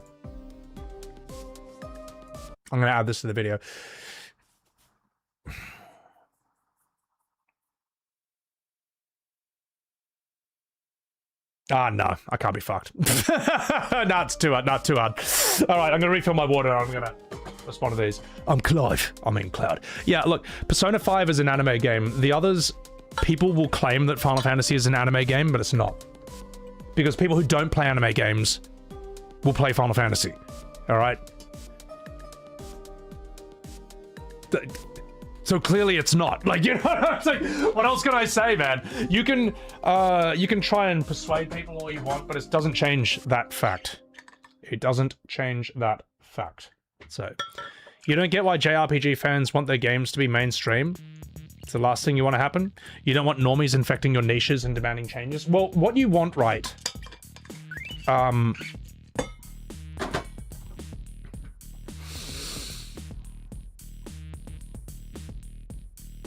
There's a difference between your game getting taken over by normies who just want to change it and your game having mainstream appeal.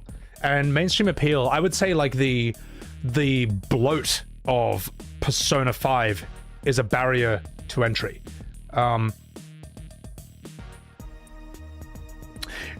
Like, we all know that FF7 and 10 and Clair Obscur are well-paced. They're not going to waste your time. The same cannot be said of Persona 5. People who love Persona 5 will not tell you that this game is well-paced. They're not going to... No one tells you that Persona 5 is efficiently written. No one. That's a major difference between these two. So, Zimaduvan, thank you for the $5 super chat. I'm 43. I always held the opinion that FF7 was the start of the downtrend of Final Fantasy due to the reduced customization from 6, lack of relics. This is an ancient debate, you know, the pixel Final Fantasies versus the 3D ones. Well, 7 does give you a lot of customization through materia. 8's customization, that's its own conversation. 9 is all, I think they're all customizable in their own way. But like 7, you'll be locked to your limit breaks, whereas like 9 characters have very specific abilities that only they can use. Like you can only have 2 summoners, for example. Saber, thank you for the $6 super chat. I read on X they might go back to turn-based. Finally, some good news after the Sony debacle. Saber, there's a reason I haven't commented on that on Twitter, because I think it means nothing. I think it's a nothing statement. Because from Square Enix, when they say we're going to make more turn-based games, I'd say 99% chance that means more Octopaths, more Bravely Defaults, more FF Resonance, mobile 2D pixel games. I think only if they say that for FF17 they're considering it going turn-based, that is the only thing worth mentioning or worth paying attention to. Everything else is irrelevant, because the whole turn-based Final Fantasy debate, it's only about the mainstream games. Because that's the only type of game this debate applies to. You don't have to... This debate doesn't apply to Octopath or Bravely Default. It's already turn-based. It doesn't apply to Dragon Quest. It's already turn-based. The only, like, mainstream Final Fantasy is the only series, it's the only game series in the world this debate applies to. And that's why when people were saying, oh, Resonance, you better buy it for this, it's like, no, it's irrelevant. It's irrelevant, man. So... Given the commercial failure of 16, it's fair to hope they will reconsider the style of future FFs. Yeah, I think they'll know better than to Devil May Clive it again. So, yeah.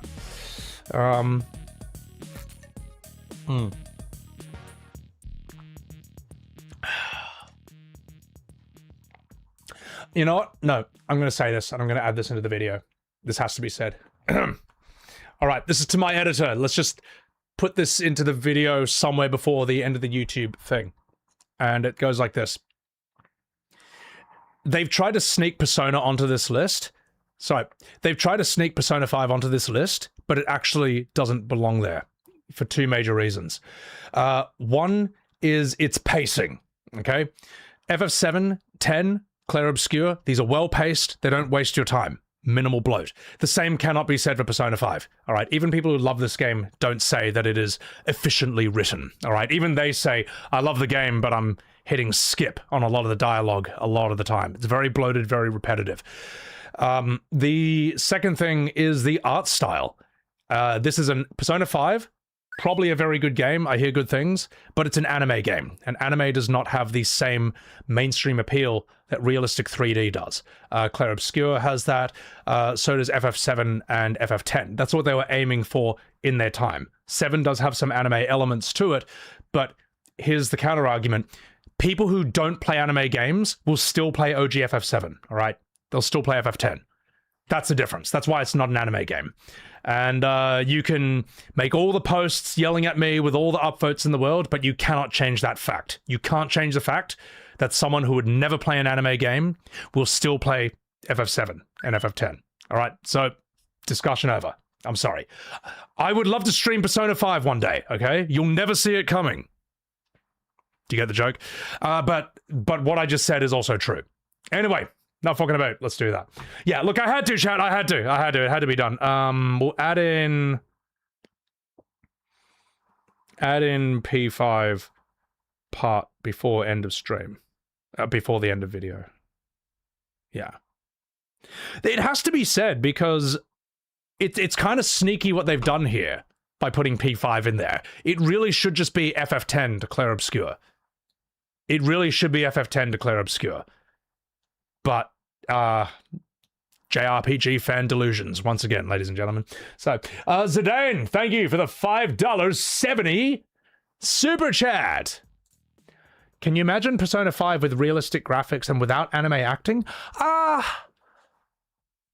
I don't know, because I haven't played it. And I feel like let me put it this way. I feel like that song, You Never See It Coming, I feel like that might work better for an anime game. It kind of weirdly goes with its style. Persona 5 is so immensely stylized in just how it looks, like it's menuing and just like very bold colors, shapes and stuff. It would look weird doing that with a realistic 3D. I think Persona 5 probably works best as an anime game. I don't know. Yeah. Yuki! Thank you for the $10 super chat. You actually liked FF16. Oh, what? Leave my stream. Never return. I'm just fucking about. You liked FF16. The darker story was enjoyable, but the pacing and the Devil May Cry combat took the Final Fantasy out of it. That's the thing. Like, there's worse games than FF16, but it is the least Final Fantasy out of them all. And I think aiming for a dark story is a cool idea, but you just got to write it better. It's just not that well written. So thank you, Yuki, for the $10. You all right? And oh my God, Babsy Khan. Babsy Khan, you super chatted me. Let me respond to that. I'll get you in a sec. Revised Plum, thank you for the 5 gifted subs on Sebby TV. Revised Plum, you all right? And if anyone got a sub from Revised Plum, you better say thank you, or the JRPG Mafia is coming for you. Babsy Khan, thank you for the $5. I find it hilarious how Square Enix is having trouble making action-based Final Fantasy when all they need to do is copy Kingdom Hearts 2 combat. I mean, well, this, but unironically, man, like, here's the thing. FF15 would be probably, like, twice as good if you just reskinned Kingdom Hearts 2's combat. Like, that's all you kind of got to do, man. Like, it's just... I don't know what they were thinking with that combat system. Hold down circle to spam attacks? I mean, come on, please. Like, please. Come on, guys. Get real. Get real, as Raiden would say. Yeah. Alright, so I'm just timestamping this. Okay. Seriously, like, Kingdom Hearts' weakness is not its combat. At least not in 1 or 2. Close some of your tabs, Trevor.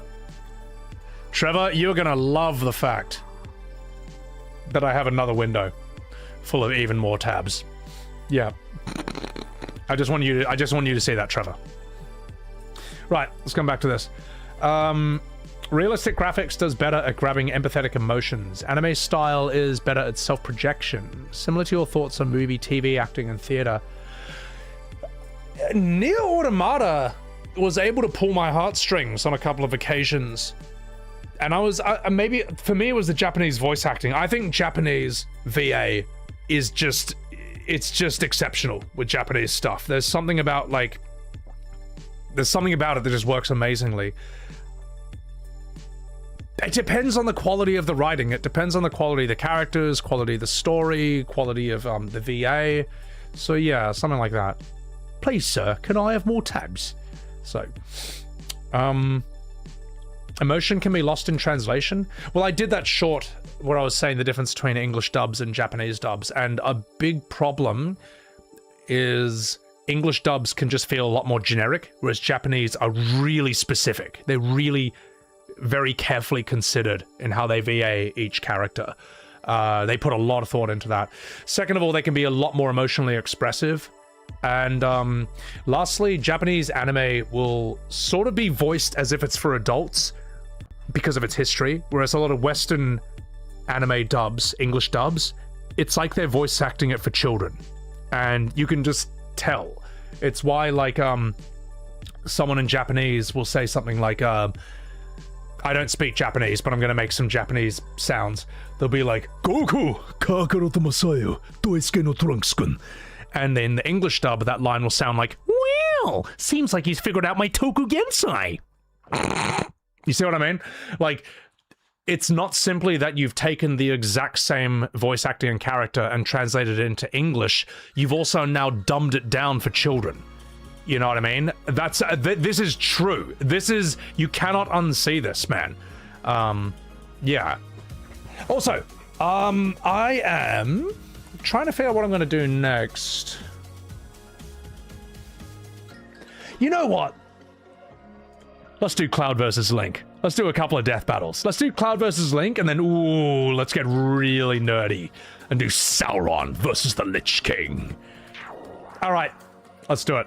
Hope you enjoy. Also, Saber, thank you for the new membership on YouTube. Thank you very much. English dubs for old animes were good. Depends on the anime. Like Ghost in the Shell, I thought it had a very strong English dub, at least to my memory. Fist of the North Star, the 86 movie, is cheesy, but it's not like, oh no. Like, it's cheesy, but it still sounds pretty tough. You know what I mean? Like, it just kind of works. Pokemon was really good. Sailor Moon was really good. Studio Ghibli's always been superb. Like, I was watching Studio Ghibli movies the other day. I was watching, like, The Cat Returns. For those of you who don't know, The Cat Returns is about Anne Hathaway getting mobbed by 100 cats, and they want her to marry the Cat Prince. That's the story. It's so dumb. But the thing is, even for something like The Cat Returns, they got Anne Hathaway, they got Tim Curry. Like, these guys are not going to turn in a shitty performance. I also watched Kiki's Delivery Service. Had Phil Hartman and Kirsten Dunst was Kiki. Like, they're not getting, like, run-of-the-mill, no-name, fresh out of theater school actors. They're getting the best. They're getting top-tier actors for Studio Ghibli, even for their lesser-known films. Like Kiki's Delivery Service, Cat Returns, these are not... This is not Howl's Moving Castle or Spirited Away or Ponyo, you know what I mean? So... That's we know how to do good English dubs, man. There is no excuse for shitty English dubs anymore. We know how to do it. Cowboy Bebop exists, and so on and so forth. So, Bumbo Boy, thank you for the Prime. And Devereaux, thank you for the 100 bits. Snake versus Sam Fisher. Even my off time. I might do it on stream. Who says Sam Fisher from Siphon Filter? Because I don't know that well. Yeah. Howl's Moving Castle, you had Christian Bale, you had Billy Crystal, Ponyo, you had Tina Fey, Liam Neeson. You know what I mean? Like, this is how you do it well. Just get real actors. Get the best ones, man. So, there's a really cool... You can watch Frieza versus Cell, but they've dubbed all of Frieza's lines with Mark Hamill's Joker and just found the appropriate lines. And they've done... they got Frieza versus Piccolo. And they've got... all of Frieza's lines have been dubbed with Mark Hamill's Joker, and all of Piccolo's lines have been dubbed with Keith David from Spawn. And it sounds like a different show. It sounds insane. You know, you got like Frieza as the Joker sounds absolutely perfect, and then you got Piccolo being like, "You're just another dime a dozen petty dictator. I knew a guy like you once. I sent him to oblivion." And it sounds fucking brutal. It sounds so sick. But anyway, not fucking about. Kilth, thank you for the gifted sub. Threadnought, thank you for the $13 super chat. 6-year-old writing. The hero was awesome, and then a hero and evil bad guy attacked. So the hero became more powerful and beat him. Evil bad guy attacked, and hero became even more awesome and powerful and will beat him. The thing is, Threadnought, I'm actually okay with that kind of writing. if you go all the way. All right. The thing is, are the fights cool? Do the characters look cool? Is there a good sort of story, motivation? Is there like revenge? Do they do cool moves and stuff? You know what I mean? Like, I think that's fine. I think it's fine. I think a simple idea is good if you do it really well. So, Troy Baker slander? No Troy Baker slander. Troy Baker is S tier. He's excellent. I think he's amazing as an actor. I'm gonna take a piss, and then we'll come back and we'll watch Cloud versus Link.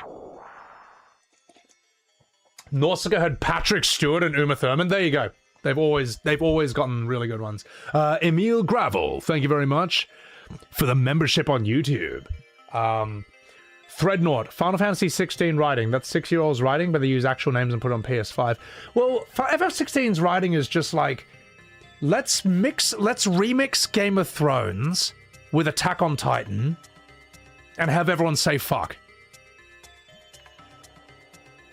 Yeah, that's kind of FF16, except instead of turning into Titans, you turn into Ifrit, you turn into Titan, you turn into Bahamut.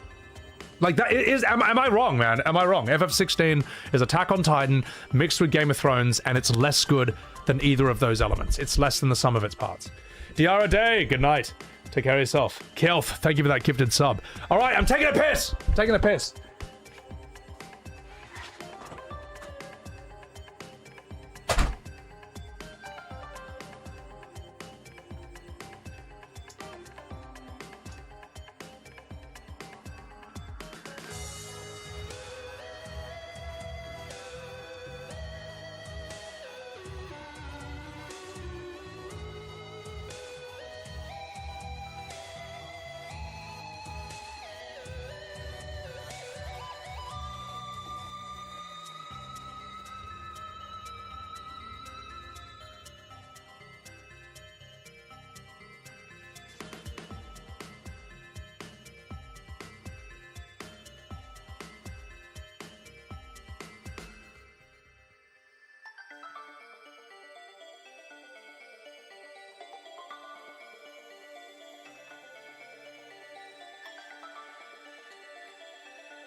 Right. I haven't peed in 20 years. That nutty. So, really keeping the tone it's set in the beginning, letting Sid die at the end of the game. Yeah, I mean, look, here's how you fix FF16. Trim about 20 hours from it. Rewrite it so that Sid survives until the very end. Trim the swearing except from the NPCs, alright? There's a part where when Titan is going, fuck, fuck, fuck. You are weak, Titan. Fuck. That sucks. But when you have like random guards just saying to the townspeople, like, you're not coming in here, so fuck off. Like, that was fun. That was fun. I'm sure if you lived in England, you probably hear people talk like that all the time. I would say, what else? God, you gotta rewrite the story. Oh, fuck, mate. You gotta...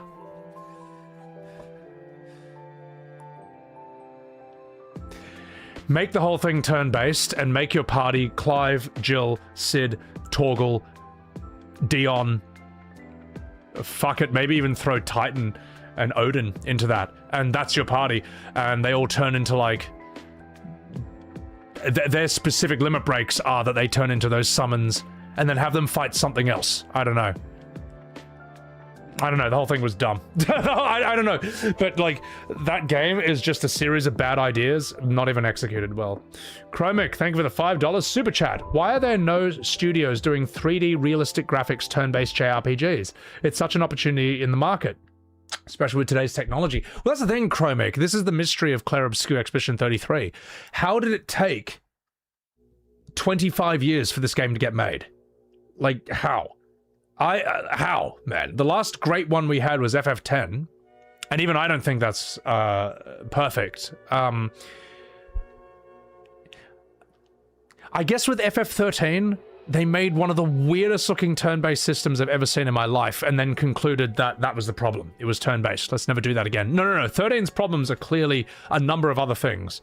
I don't know if its combat's fun or not. I haven't played it, but I know that the UI looks like a dog's breakfast. Lost Odyssey, I wouldn't even count that, to be perfectly honest, man. I wouldn't even count that, because Lost Odyssey was an Xbox exclusive during a time when no one played JRPGs on the Xbox. You couldn't get it on PC, you couldn't get it on PlayStation. I don't know why they did that. J-Red, thank you for the Subaru. Thank you very much. And even then, people say that, like, I know a lot of people who say even Lost Odyssey isn't as good as what people make it out to be. Like, yes, it's turn-based and all, yes, it's Sakaguchi, but a lot of it's very long. They said a lot of it can actually be kind of cringe in its characters, or a lot of the story you just have to like sit there and just read pages and pages and pages of shit. That's not great storytelling in my opinion. I'm gonna have to play Lost Odyssey myself to find out. I bet you it's gonna have a lot of good things and a lot of bad things. If Lost Odyssey was truly as good as people say it is, I think more people would have played it and more people would know about it. I think that I think it's a game you can love, but it doesn't actually sound perfect or exceptional to me from what I've heard. But it's got a very strong opening. Its opening is absolutely amazing. It's kind of what FF16 should have been. So, Emil Grave, thank you for the $5 super chat. Did I see the Clair Obscur creator talk video games? I did, but I'm not going to react to the whole thing because I found the whole 1 hour video. It's all in French, and a 1 hour 15 video that I'm reacting to is going to be a lot longer than that. And if you auto-dub it into English, it just sounds really weird. And also, it is just a guy talking about video games, and then, you know, I'll add my 2 cents on that. I don't think it's going to be the most interesting thing for me to react to in the world. But that's why I made that video about it earlier.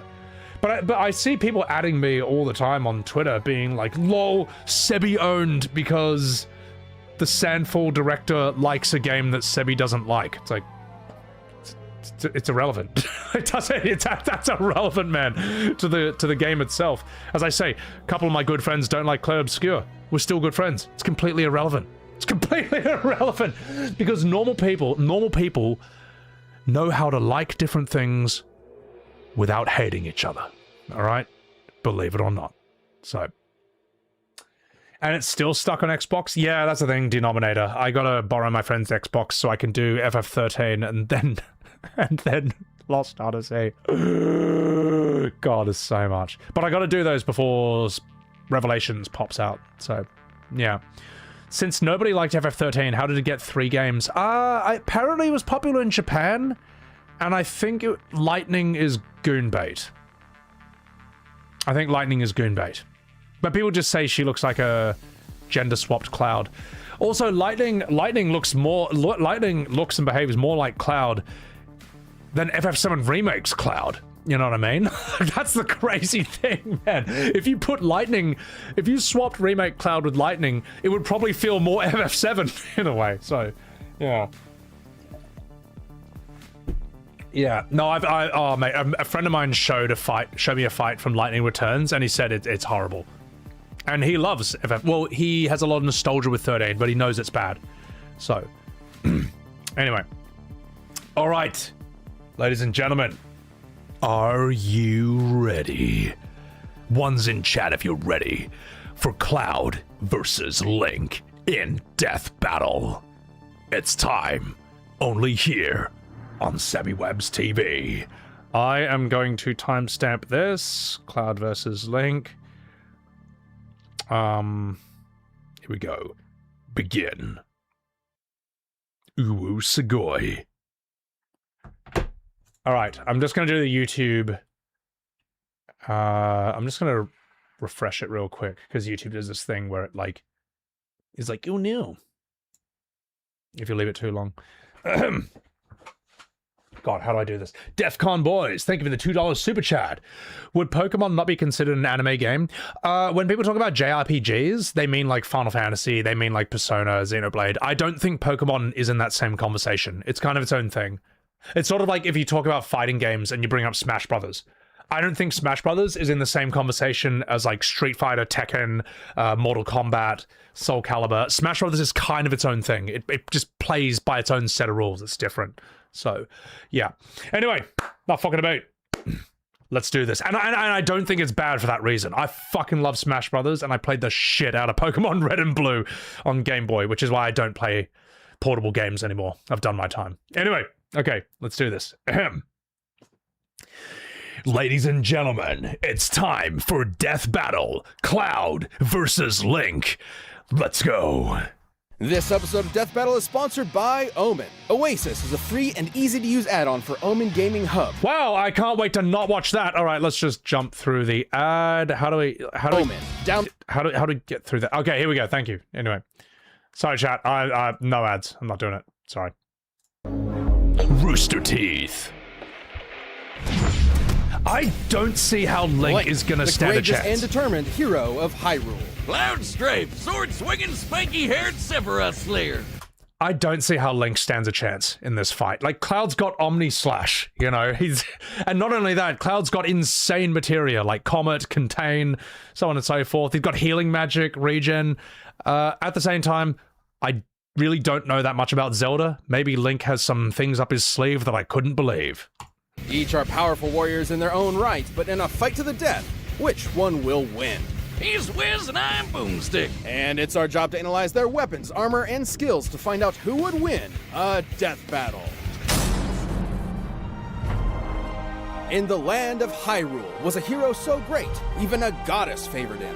Destined to wield the Triforce of Courage, he fought for his people until his dying breath. Moreover, he was chosen to be reincarnated through time to continue defending against evil. This hero's name was Link. Since Link's spirit had been reborn over and over, technically that means most Links are kind of the same guy. It's a real link to the past, which is probably why he's so skilled with tons of different weapons, like his Hylian shield, and of course... Wait, Link...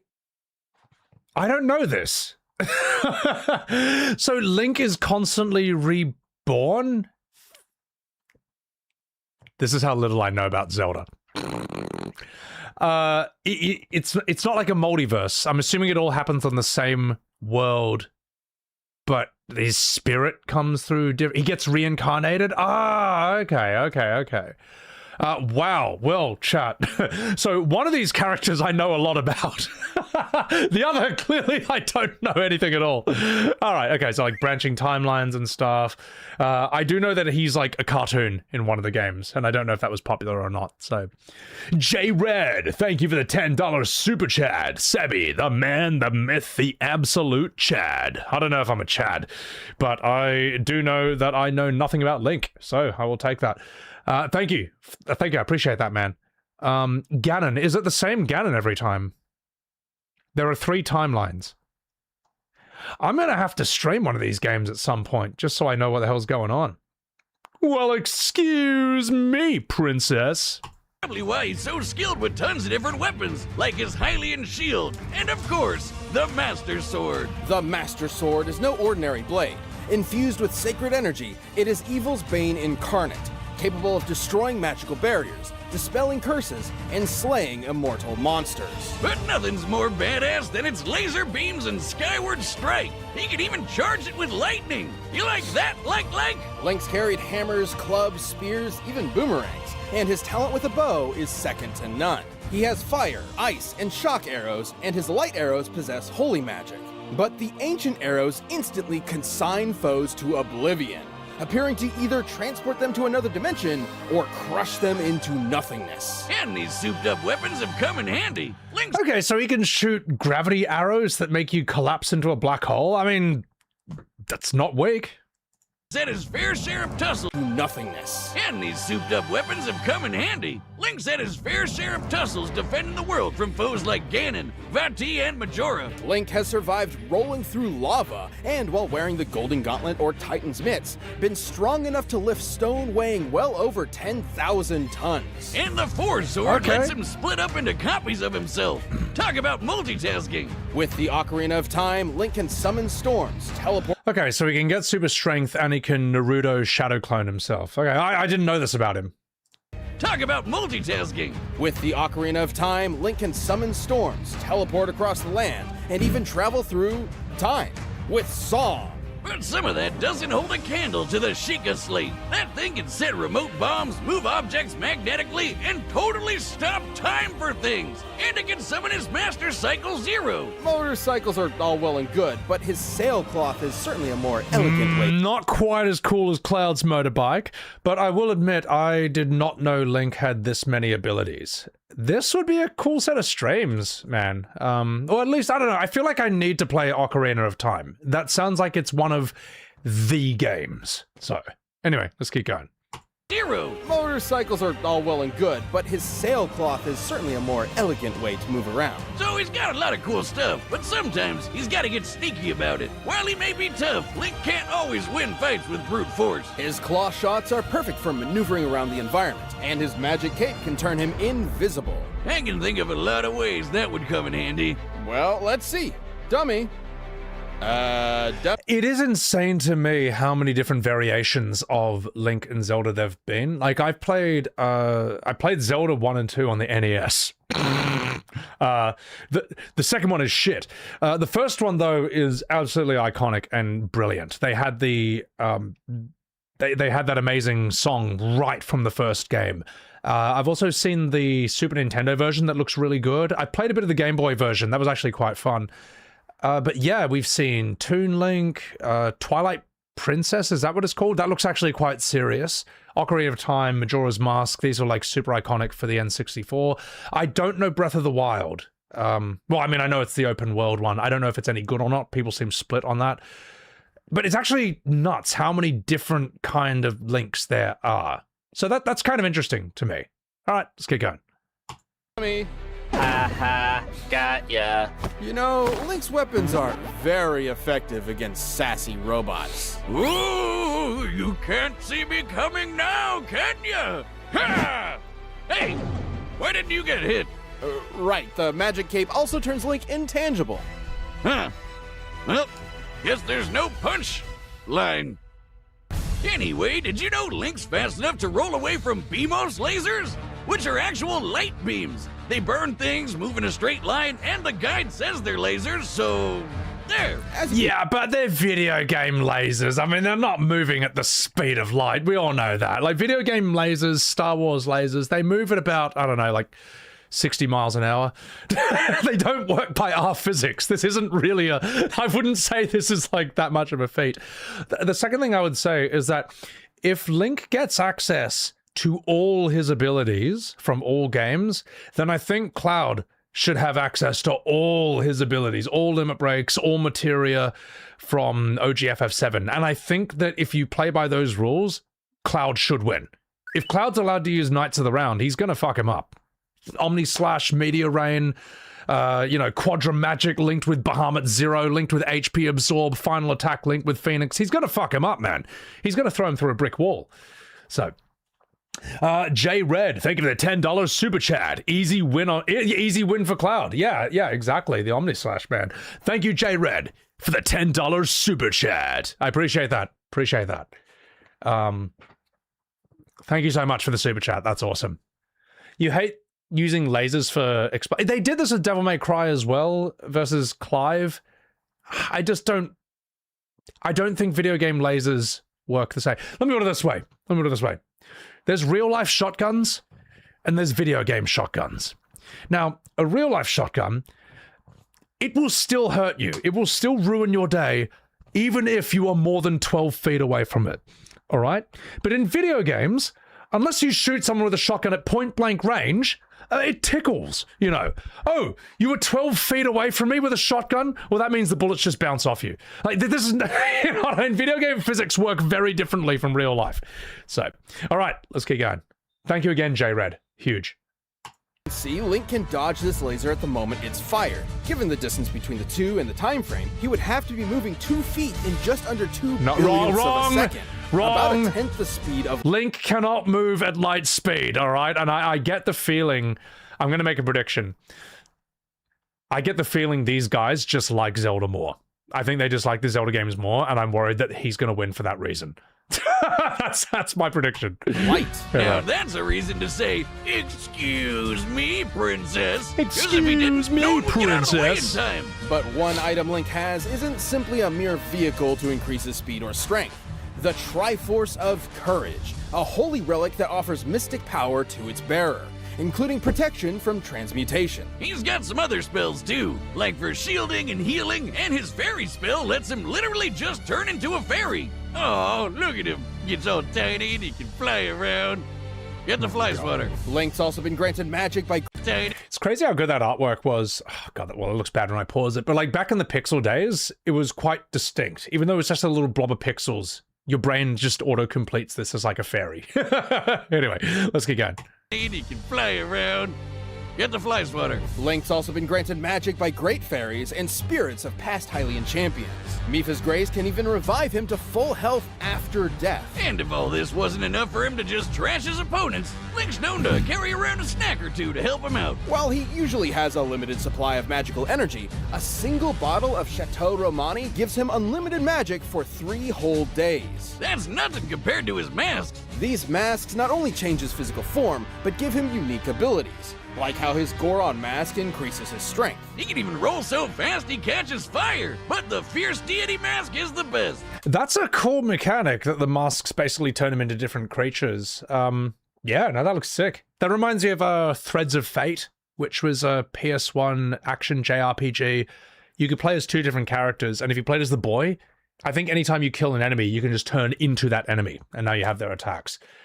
This looks pretty fun. It basically transforms him into a dark god, 10 feet tall and 100% terrifying, with inhuman strength and the impossible Helix Sword. Fierce Deity Link could easily overpower Majora, who pulled the moon into the planet with enough force to destroy a continent and cause planet-wide destruction. Well, sounds like he's got everything he needs to defend Hyrule. I mean, if you're chosen by a goddess, you gotta do what she says, right? With the boy clad in green committed to the cause, Hyrule can breathe easy knowing it's defended by such a worthy champion. I can't wait to bomb some Dodongos. I'm so hungry, I could eat an Octorok. You should say that during the fight. Okay, now here comes a character who Gaia, should win. Run by the Shinra conglomerate, one young man wanted to be a strong protector of others, just like his hero, Sephiroth, the elite member of Soldier. This was Cloud Strife. The troops of Soldier are awesome. They get badass paramilitary weapons and get to cast magic from materia. Materia is a byproduct of the life stream, an energy source that runs through the world. Green materia casts offensive spells, blues for supportive spells. Yeah, I mean, just look at what Cloud has up his sleeve. Like, Ultima is insane. Flare, Freeze is nuts. You got Kiraga, you got Regen, you got Haste, Wall, Reflect. Fuck it, just use enemy skill, just Mighty Guard at the beginning. Bam, Haste, Magic Barrier, Physical Barrier. He can stop. Yeah, he's got time magic as well. Slow, stop, haste himself. You could just put a million status. You could just bad breath him, basically. Hit him with every status effect in the game. And then you can just link HP absorb, MP absorb, counter magic, final attack to everything. You link final attack with Phoenix, you can't really die. Yeah, you can cast Comet too. He's got his limit breaks. I just think I don't see how Cloud loses this fight. Unless the guys who made this video want him to lose. And Yellow has commands, but Red's the most powerful, because they can summon giant monsters. No wonder Cloud wanted to be a part of the round Soldier as so well. bad. I mean, I'd want to how too can he if lose? I could have a giant dragon How god can he as lose a this? pet. This is Bahamut Fury, among the most powerful summons in Final Fantasy history, capable of annihilating a moon, a feat worth over 140 exatons of TNT. Which Cloud totally survived after he made it into the soldier program without any problems whatsoever. Nope, none at all. Is this too much foreshadowing? Cloud's time as a soldier... I would just say, though, that, like, everything after OGFF7, though, that's all non-canon. That's all basically reads like fan fiction that retcons the original. The only source they should be using is OGFF7, period. And if anyone is offended by that, well, ubu sugoi. Mercenary was, well, it never happened. Despite his own memories saying otherwise, Cloud actually failed to join the program at all. Alright, bear with me here. See, Cloud had a friend, a first-class soldier named Zack Fair. Cloud's not 24. To my memory, at least. Am I wrong? Maybe I'm mixing it up with Tifa and Aerith, so I think are like 21 and 22. How old is Cloud Strife OG FF7? Yeah. Well, based on this detail here, if they make Link win, we can disregard the entire thing. All right. How do you... How... They got his age wrong. Is this Advent Children Cloud? Oh, anyway, let's keep going. Went through a bunch of non-canon Cloud. All right. Wacky adventures Advent together, canon. then got kidnapped by some weird cultists who injected them with alien DNA and Mako energy that supercharged them. It's a long story. Time and time again, Zack came to Cloud's rescue. Until one day, a rescue would be his final act. But before he fell, he gifted Cloud his big old Buster Sword. Hey, what's a sword between bros? Especially when Zack had been there for Cloud so much in the past. Like how Zack was... Yeah, complete retcon, complete Crisis Core fanfiction. In the real FF7 and from 1997, Zack just basically gets mowed down in front of Cloud while Cloud's in a semi-vegetative brain-dead state. It doesn't, there's no sort of like romantic, preserve your honor as a soldier. There's no romantic goodbye and whatever. No last words to Cloud. He's just dead. He's dead. And Cloud just in a brain fog haze picks up the sword and is just not in a good state, and then drags himself to like the steps of a train in Sector 7 where Tifa finds him just gurgling to himself and just barely sentient. Yeah, no, it's actually much darker the way the real FF7 does it than the fanfiction core. So, J Red, thank you for the $25 super chat. Sorry, for the $5 super chat. He's 21 in OG, Advent Children, he's 24. God. Oh, the post FF7 comp stuff was such a mistake. But thank you for that $5. Appreciate it. Dubo, welcome in. We're doing Cloud versus Link. Let's go. The one who helped Cloud adjust to the fact that he had never become a member of Soldier. Like how Zack was the one who helped Cloud adjust to the fact that he had never become a member of Soldier. Or how Cloud hadn't been the one who took the moon exploding either. That was Zack all along. Cloud's own history had affected him so much that he unintentionally took Zack's as his own. Jeez, sounds like he needs to do some heavy self-reflection. Cloud struggled with confidence ever since he was rejected from the Soldier program. That, combined with the trauma from being kidnapped, experimented on, and watching his best friend die, fractured his sense of self. You know, Cloud not being who he said he was reminds me of someone, Wiz. What are you talking about? You know, like how you faked your identity to avoid paying all those student loans and Homeland Security is still looking for you and... Hey, did you know, despite how the game works, Cloud can use materia without a weapon? Isn't that neat? Anyway, realizing his memories were faulty sparked Cloud's journey of self-repair. Though he had failed to become part of Soldier, he probably shouldn't have, because he's been in many fights just as, if not more impressive than those of Zack's resume. Remember that awesome dragon? He beat him! Bahamut's super strong, but also fast enough to fly between planets in seconds. Hell, Cloud could even fly too! I guess. No, Cloud can't fly. It's fan fiction. Fan fiction. If Cloud can fly, then it makes no sense that when the bridge of the Mako reactor blows up, that he then falls and lands through the roof of Eris's church. If he can fly, then this is nothing. This is nothing. Him hanging off the edge is like, oh, I may as well just use my Avant Children powers to soar back on to the bridge. Like, all these... This is why I say everything after the original FF7 is basically fan fiction that retcons the original. So anyway. Neil! Thank you very much, you fucking dog. Thank you for the $20 super chat. You sound interested in the Legend of Zelda series. Will you be playing the series like you did FFMGS or just certain entries? If I play all of them from start to finish, we're going to be here... We're not going to be done till like 2030. So I'll probably do Ocarina of Time at some point. I need to get a Switch 2. I reckon at least Ocarina of Time would be really good. I think... I'll have to do that first and then decide from there. But thank you again for that $20 super chat. Absolutely massive. You all right. Appreciate that. Also, What You Say, thank you for the Prime on Sebby Webb's TV. They're counting all timelines, which is fair since they're doing that for Link 2, Derek. The difference is that... I don't know. Zelda doesn't seem to have the problem that FF7 has, if that makes any sense. Talon Ray, welcome in. Welcome in, welcome in. Am I wrong? I don't know. You guys who are like in the Zelda fandom, does that game series have the same problem Final Fantasy has? I don't think it does. It doesn't look like it does from the outset to me. No one's saying Zelda has always been about change, which is why the next Zelda has to be an RTS or a racing game or a Devil May Cry. Link gets a refresh every time. In a way, Zelda's sort of like Doctor Who. You know what I mean? Zelda's sort of like Doctor Who. Like, which Doctor Who are we fighting? Are we just combining all Doctor Whos into one version? Maybe they have to pick a Zelda for this. I think that might be a problem with this, is like maybe you actually have to pick one Zelda. Like, are we fighting Ocarina of Time Zelda, Majora's Mask Zelda? Because if you combine all Zeldas, then you have to combine Cloud with all the fan fiction and poorly written spin-offs that come afterwards. So, yeah, I don't know.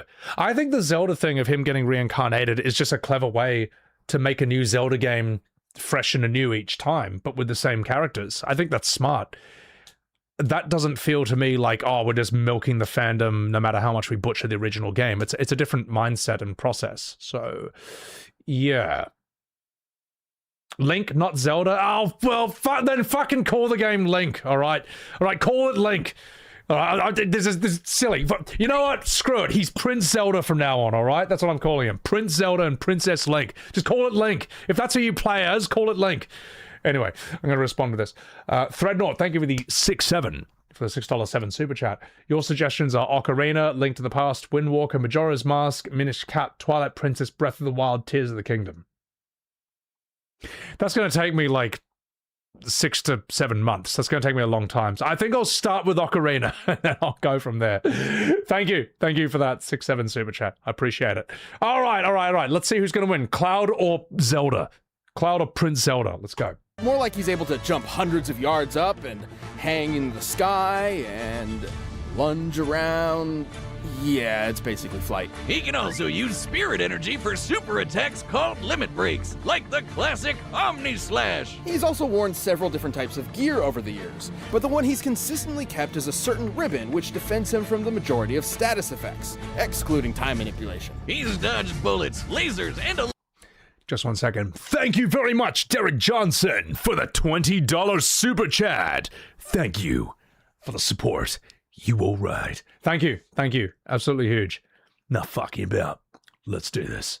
Majority of status effects, excluding time manipulation. He's dodged bullets, lasers, and electric attacks. He's casually sliced buildings in half, can cast literal nuclear explosions with his flare materia, and he even beat that handsome Devil Sephiroth. I don't know how Sephi survived being impaled by a sword that's literally wider than he is, but Cloud got to kick his ass multiple times. Even coming face to face with Sephiroth's ultimate attack, Supernova. Along the way, Cloud also destroyed Shinra. That's one way to get back at the folks who refuse to hire you. Oh, and he got an even cooler sword too. Get rid of that sentimental Buster sword, Buster, because the Fusion Sword isn't here to play. With the Fusion Sword came a new version of Cloud. One who'd worked. It's a pity about Avon Children not being written that well, because I actually think these are kind of cool ideas, like the sword that he can sort of take apart and it's like two, and then he can click it back together and stuff like that. But it's very fan fictiony. All right, let's go. Sword isn't here to play. With the Fusion Sword came a new version of Cloud. One who'd worked hard to resolve his personal issues and overcame any foe, mental or physical, in his way. So all that, on top of beating Sephiroth 3 whole times, proves Cloud puts up one hell of a fight. Despite Cloud's frustrating start as a young man with unattainable dreams, he grew up to become far more than he could have imagined. After saving the world more than once, Cloud Strife deserves the hype. Stay where you belong. In my memories.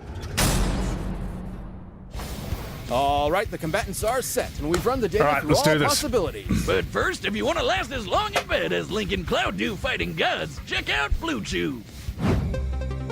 This episode of Death Battle is brought to you by Blue Chew. Guys, it's been one heck of a year, to the point where it almost feels more like 12 years. Yeah, it's really making me feel my age more than I used to, but it's time to snap out of it. That's where Blue Chew comes in. Blue Chew is a unique online service that delivers the same active ingredients as Viagra and Cialis, but in chewable form and at a fraction of the cost. Blue Chew is an online prescription service, which means no visits to the doctor's office, no awkward conversations, and no... This is about Link and Cloud! This is about Zelda and FF7! What is this doing here? Waiting in line at the pharmacy. Just a discreet All right, anyway, well, thank you for that. We're going to go back to this, and yes, we'll continue. It's time for a death battle! Yes, it's time for not that.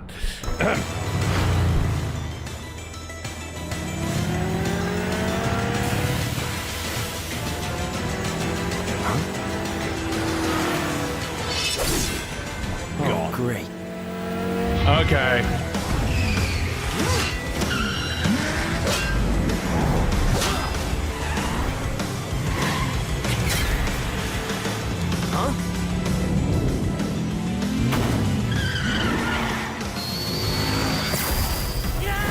Okay.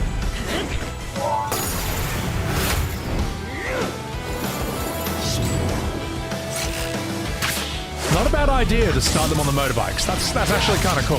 They both have it. Come on, Cloud!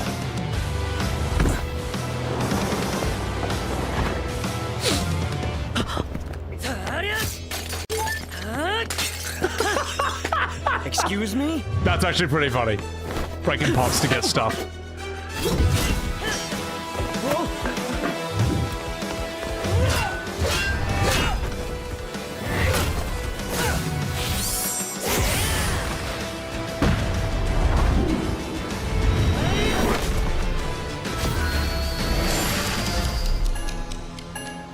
He better whip out some limit breaks.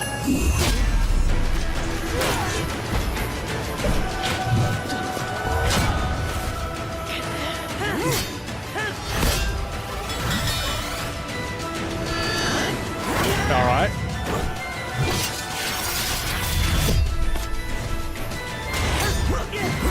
Yeah, this is Advent Children Cloud here.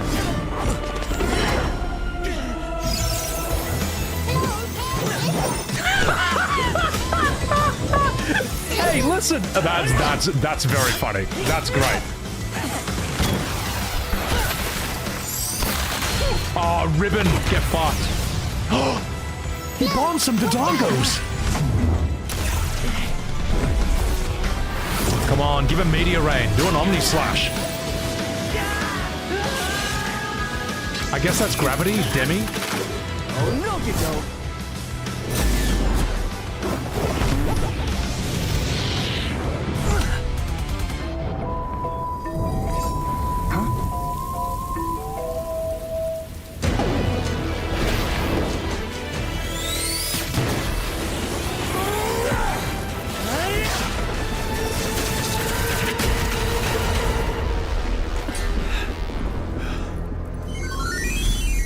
There we go, boys.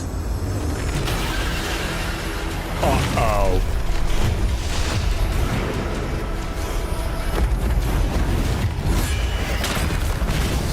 Cloud's fought a lot worse than this, though.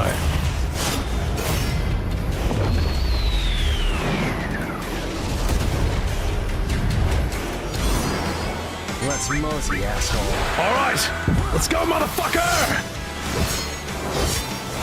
This should kill him.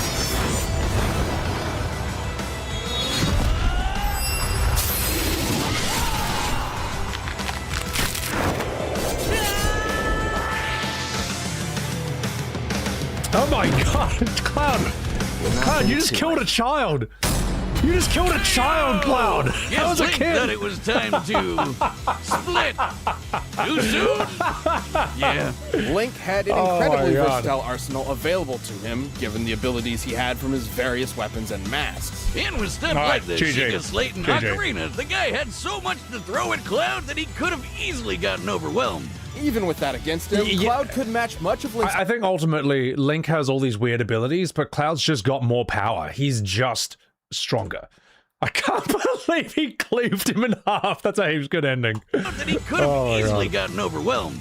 Even with that against him, Cloud could match much of Link's arsenal with both his materia and superhuman ability. Link may have won a few fights with his time stop, but so would Cloud. For our purposes of determining who would win the most often, these essentially cancel each other out. Link's Master Sword and Triforce of Courage helped him counter some of Cloud's materia. Like, he wasn't getting turned into a toad or anything, but Cloud's ribbon could do a lot of the same, especially against those fire, ice, and shock arrows. Since both had multiple ways to counter each other's more magic-based moves, and both had incredible healing spells, this really came down to their baser abilities. Like how Link dodging lasers put him at 1/10 the speed of light, but Cloud kept up with Bahamut, who flew between planets in 12 seconds. Since this looks like Neptune, and considering Gaia is a stand-in for Earth, the distance between them would be 4.3 billion kilometers. To travel that distance in 12 seconds means Bahamut Fury flew at least 1,200 times the speed of light. So while Link was smart, had more experience, and has fought foes faster than him before, Cloud could literally run circles around him without him noticing. Link's strength and power were nothing to scoff at, especially when scaled to Majora pulling the moon into a planet and destroying a continent. That would take an energy equivalent to over 60 exatons of TNT.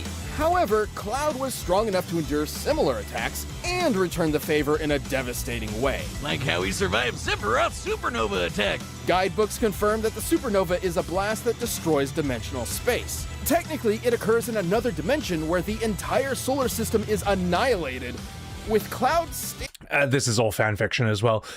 This is a...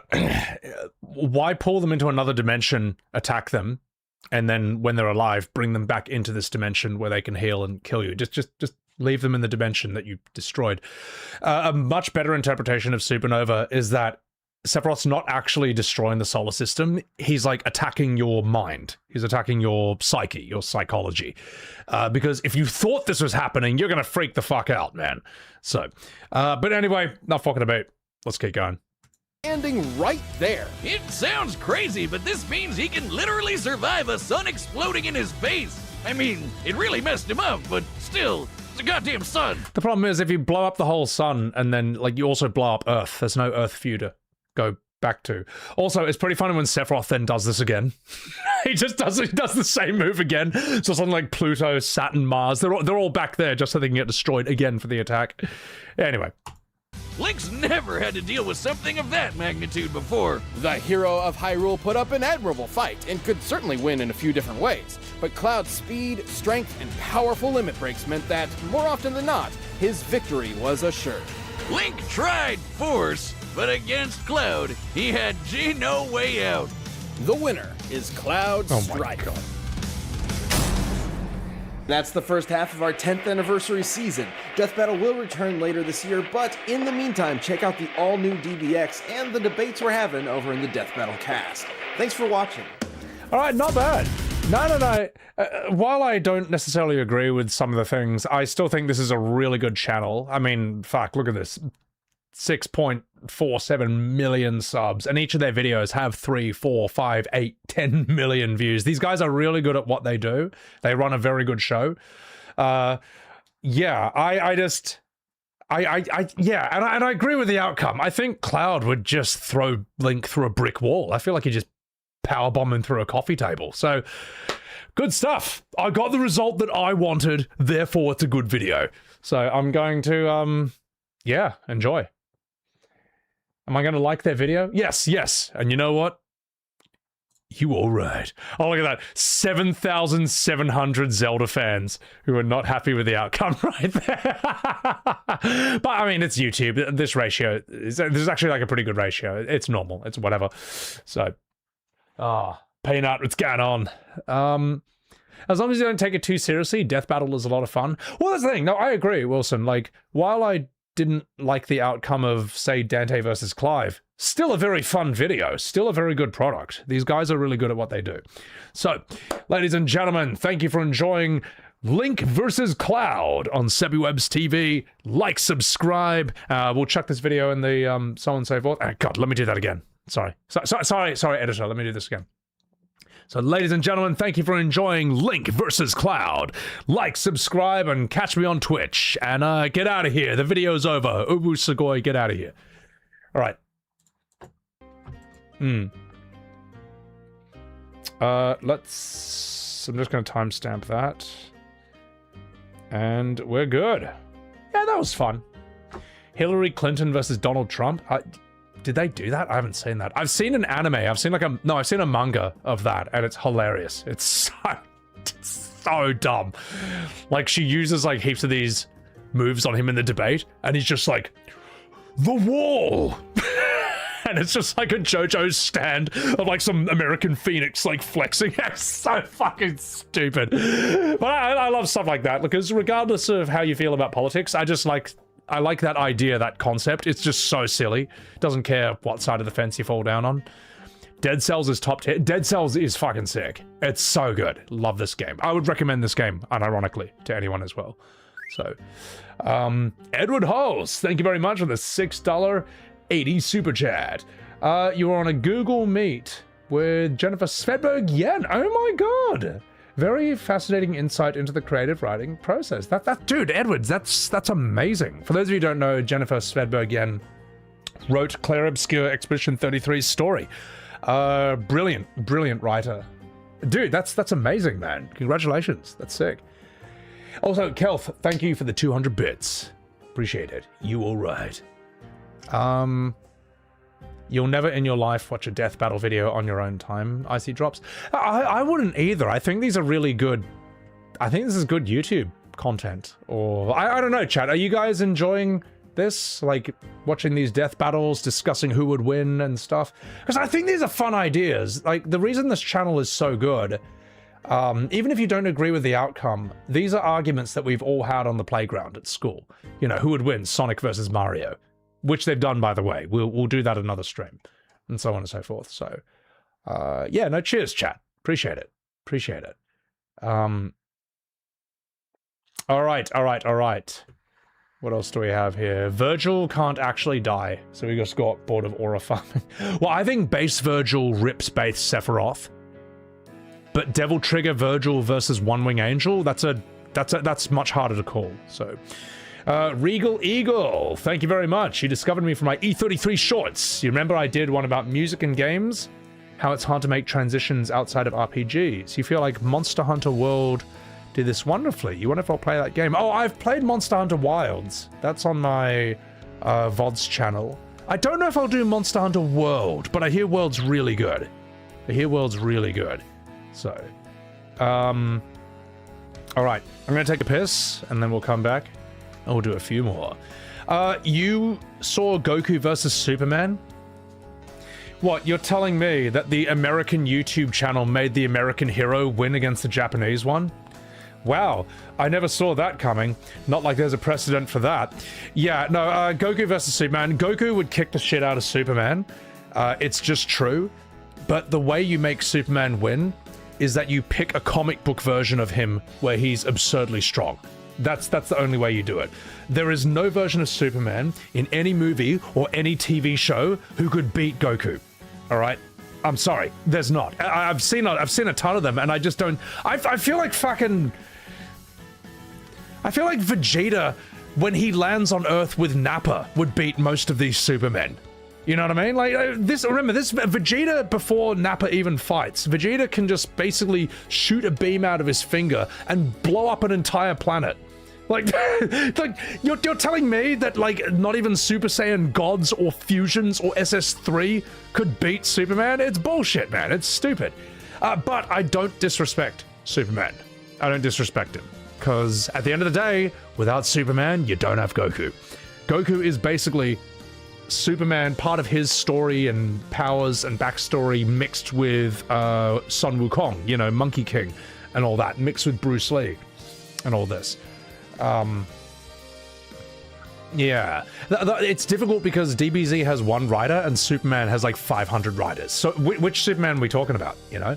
Are we talking about the Superman who struggles to stop a moving train and can only jump over a building? Or are we talking about Superman who, I don't know, can like live inside of a sun? Superman who can basically throw an entire sun at you or push an entire galaxy. Which one are we talking about, man? There's such a gigantic range of how strong this one guy can be that I think you're just kind of picking. You just go to a universe where he's the strongest and you pick that one. But as I say, Superman is kind of the first comic book superhero ever, man. You get Superman in 1938, then you get Batman in 1939, then I think you get Captain America in 1941. Despite the fact that, like, I don't think Superman's that interesting a character, except when he's like an anti-hero, Red Sun, or a villain in Injustice. We do owe everything to him. All superheroes owe a debt to Superman for him being the foundation. Like, he was the first. So, while I think Goku would beat him, this is not me shitting on Superman. I got respect for him. So, yeah. Cloud could mop the floor with Pikachu face. Super Mario versus Remake Cloud. Like, Remake Cloud just keeps dancing heaps, just doing heaps of QTEs and, like, missing the inputs. And then Mario owns him. Yeah. Well, that's the thing. Goku wouldn't use Kryptonite. He wouldn't use a red sun. It's just like, what's the point? What's the point? So, yeah. Anyway, I'm just going to read some more chats and then we'll continue. Superman where his father throws himself into a tornado. Yeah, I mean, like, that guy's not beating Goku. Even though Henry Cavill rules, man. He's fucking awesome. Superman beat Dr. Manhattan? That I find to be complete bullshit. JL Embra. I don't... Wait. Superman beat Dr. Manhattan? How? How's he gonna beat him? Dr. Manhattan can literally rip you apart at a subatomic level. And if you rip Dr. Manhattan apart into literal atoms, which actually happens in the book, he can just piece himself back together. You can't... That is the biggest load of bull... I don't care about Google it. That is bullshit. Whoever said that Superman can beat Dr. Manhattan is wrong. They are wrong. It's bullshit. The writer wanted Superman to win. That's how they did it. All right? Here's the thing. I could just make a YouTube video, Superman versus Dr. Manhattan, and I could make Manhattan win. It's bullshit. Whoever said that Superman can beat Dr. Manhattan is just wrong. It's wrong. Talk no jutsu? Yeah. Well, that's the thing. Like, Dr. Man... Let me put it this way. Superman has, from our perspective, godlike powers, but he's basically a Viltrumite. He's basically a Dragon Ball character. Dr. Manhattan, on the other hand, if he wanted to, could basically just vaporize Earth. He could just vaporize the sun. He could vaporize the solar system and be completely intact, man. If he wanted, he could probably just go around and wipe out the whole universe if he wanted to. And not only that, Dr. Manhattan knows what Superman's going to do before he does it because he sees past, present, and future all at the exact same time. Literally 20 years from now, 40 years from now. It's bullshit. There's no way Superman wins that fight. Ever. And I'm saying, there's no way Goku beats Dr. Manhattan. Dr. Manhattan would probably even beat One Punch Man. He'd probably beat Saitama. Maybe. The thing is, Saitama works on comic. He works on, like, joke power levels, so that kind of, like, bends the rules to its own, yeah. That basically bends the rules. So, anyway, I'm gonna take a piss, guys, and then we are gonna do, ooh. We're gonna do SAURON versus the Soy King. Oh, it's gonna be good. This one's gonna be fun. All right. Because I've been listening to Andy Serkis read the Lord of the Rings books, and I fucking loved Warcraft 3 and Frozen Throne growing up. This is gonna be cool. All right, I'm gonna be right back.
All right.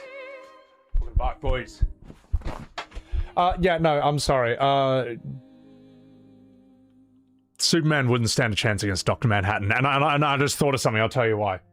Dr. Manhattan could literally synthesize a blob of kryptonite inside Superman's body. Okay? He could literally rearrange the atoms within Superman himself into a blob of kryptonite, and it's over. And there's nothing that can stop him from doing that. There's nothing Superman can do to stop him from doing that. So whoever said he wins, it doesn't matter what Google says, it's wrong. Also, Wolf, thank you for that Subaru. I appreciate that. Ariane Tedita, good night. Take care of yourself. Thanks for hanging out. He could just yeah, exactly, Faye. He could just turn Superman into a blob of kryptonite and it's over. He could just, there is no way Superman wins this fight. So, anyway. We know is that the Lich King is some corrupt guy from Warcraft lore. The Lich King, I don't actually know the origins of the Lich King himself, but I know that Arthas is a prince who basically becomes this guy. It's a very cool story. Arthas's fall from grace is such an amazing character arc. It's so good. In fact, chat, I would love to stream Warcraft 3 at one point so we can go through that story, because it's just, it's magic. It is absolute cinema, that entire story. It's so sick. Stanley said you can make any character beat another character, but the story has to be good enough to warrant it.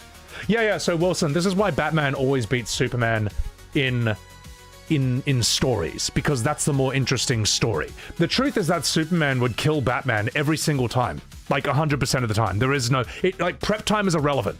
But the thing is, that's boring. It's boring. Like, what? Superman appears in front of Batman before he can even blink, puts his finger through all 3 inches of his armor and just, like, crushes his heart. That's what's gonna happen 1,000,000 times out of 10. So, but as an audience member, I want to see how might Batman beat Superman. Like, go ahead, writer, convince me, impress me. Like, flex your writing skills, flex your creativity skills. Write a story where Batman wins that makes me believe it. That's what it really is. That's what Batman versus Superman really is. It's like a test of how good you are as a writer. So, Bumbo Boy, thank you for that $5 super chat. Any thoughts since Sony announced it's done making physical games, and that FF7 Revelation will be the last physical game ever released?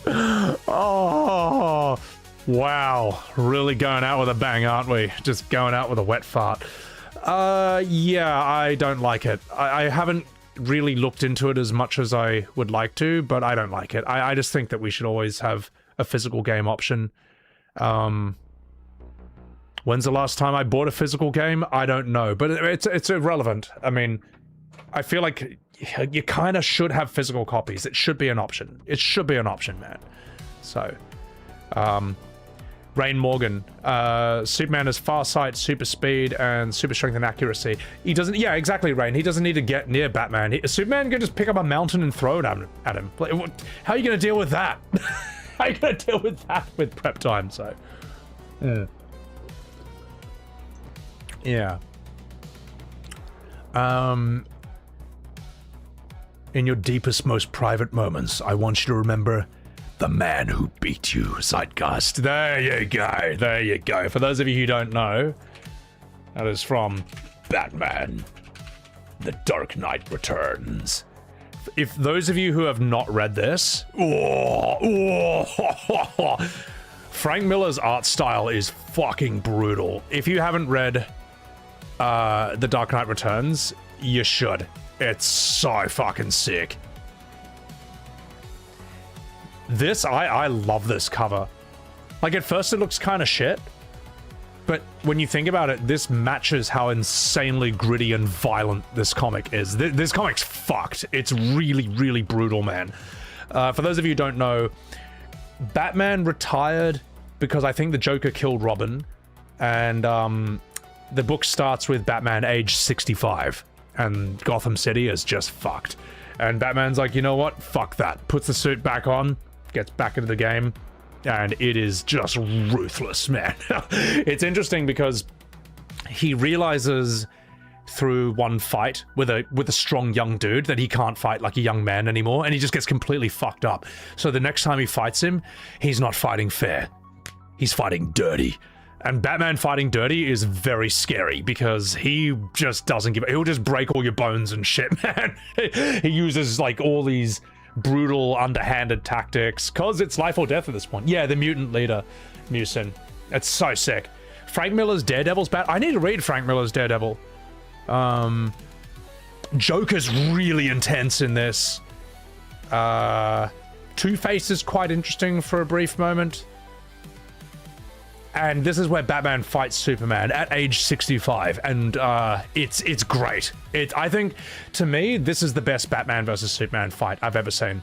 And it might have been the first, actually, because this is 1987. The thing is, though, Frank Miller also knows that you can't solo Superman. It's just too strong. So he does it with help. He's got Robin in the Bat Tank, like a new Robin.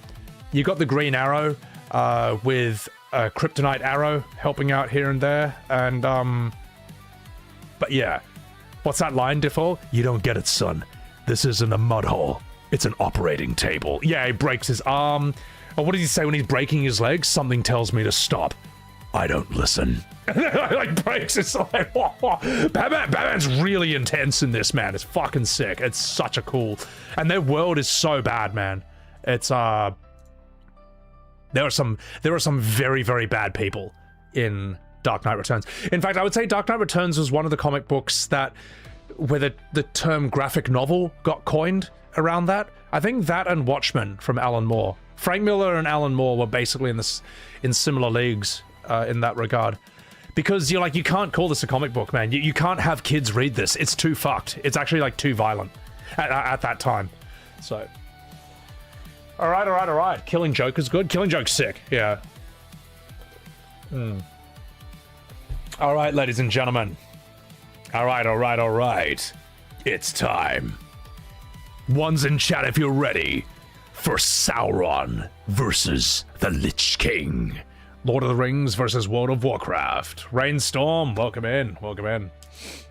I think it's time. This is gonna be fun. As the orcs say. Wait, let me just, timestamp this. Sauron versus the Lich King. That starts at here. We'll end it there. I'll just refresh this, because YouTube might skip, just because, you know. Sauron versus the Slop King. Alright. Enough fucking about. Ladies and gentlemen, it's time. Sauron versus... let me do a better intro. Ladies and gentlemen, Who would win, Sauron or the Lich King? Lord of the Rings versus World of Warcraft. Let's go. This episode of Death Battle is sponsored by Bespoke Post and Shady Rays. As Arthas once said, my patience has ended. Oh wait, that's the generic Death Knight. Not close enough. The Lord of the Rings. The Lich King, Warcraft's Lord of the Scourge. Evil has many shapes, but few can match the presence of these kings of blight and shadow. He's Wiz and I'm Boomstick. And it's our job to analyze their weapons, armor, and skills to find out who would win a death battle. Within the Tigwig of Morgoth's forces. It is crazy, right, that in Lord of the Rings, Sauron is a lieutenant of Morgoth, or a lieutenant if you're British. And yeah, it's nuts. Like, he is the big bad evil in the world, but there was something much worse than him in a more ancient time. Also, I just want to say quickly, thank you, David. Thank you for the $2 super chat. Definitely watch Tifa versus Yang. Maybe I will, but I just want to kind of limit these to 2 a stream so far. I'll add those. I'll add that to the list. But yeah, no, appreciate it. I'm down to do just more of these as we continue. This will be interesting because Sauron is much, much older than the Lich King, or at the very least much older than Arthas. I don't know how long the Lich King itself has been around. Maybe I'm wrong. Their magic works differently in Lord of the Rings. Like Warcraft, it's more just like classic magic, an ice blast or a fireball, whereas in Middle-earth, magic can affect you psychologically. It can change how you perceive things, how you perceive people, how your words influence people, and so on and so forth. So anyway, not fucking a beat. Let's keep going. Came the one and only Sauron. As the bigwig of Morgoth's forces, Sauron spent thousands of years bringing Middle-earth to its knees. He's almost more a force of nature than anything else, able Age. At least 54,950 years. Arthas, on the other hand, I think is in roughly his 30s or 40s. So there's a slight age gap between these two. Let's see what else we have. The Maya of Morgoth. They're basically like a lesser angel, you could say, Sauron. But yeah, anyway, let's keep going. Middle-earth to its knees. He's almost more a force of nature than anything else, able to create infernos, cause country-spanning earthquakes, and even absorb souls. And because he's a weird angel spirit man, he can morph his body around his own soul however he wants, or just shed it like clothing and fight as a ghost. He can morph far beyond that. He has appeared as something akin to both man and elf, attractive and devious. A werewolf, once thought to be the greatest wolf of all, and even a vampire. Oh man, Tumblr's gonna go nuts with that. Many of his greatest accomplishments are not due to his powerful magics and weaponry, but his inhuman cunning. Sauron is nothing less than a master of manipulation. He's like if Loki and Satan did a fusion dance. He loves to trick someone with illusions, shadow magic, or just by toying with their sad, predictable, pathetic human emotions. Like when he convinced Saruman to join the evil side, who was basically a super wizard specifically meant to lead the charge against Sauron. In some Yeah, like Sauron, Gandalf, Radagast the Brown, no one cares about him. And then there's like 2 other blue wizards who are not in Lord of the Rings story at all. They're off in like the Eastern lands somewhere. Those 5 wizards, I think, are sent down to deal with him. And Saruman's like the strongest out of them all. And Sauron gets him. Trying to think what else. This is quite interesting because basically you're pitting 50s magic. Sorry. Basically you're pitting 1950s magic versus year 2000s magic, which is stronger because they kind of just work differently. I don't know. I actually don't know a bit of the Sauron lore. As I say, I haven't read the Silmarillion, and that's probably where a lot of this is coming from. And yeah, anyway, let's keep going. ways, Sauron is actually wiser than the master he served. In the most epic war to eclipse all other wars, humans, dwarves, elves, and more united to destroy Morgoth, casting what remained of Melkor into the void. But Sauron saw it coming and bailed faster than me at a divorce hearing, just to show back up centuries later in the fiery pits of Mordor. There, the Dark Lord created a plan to conquer everything. He fooled the Elven Smiths into forging 19 rings of power and planted them among the leaders of Elven, Man, and Dwarven kind, all controlled by another ring he made in secret. How to say though? Actual question here, just 1 second. Dwarven kind, all controlled by another ring he made. Why would you accept like all these gifts from this guy? Like this guy who he looked pretty evil, you know. Sauron doesn't look like he's necessarily on your side. His armor makes a bit of a statement, you know. It's a bit of a fashion statement.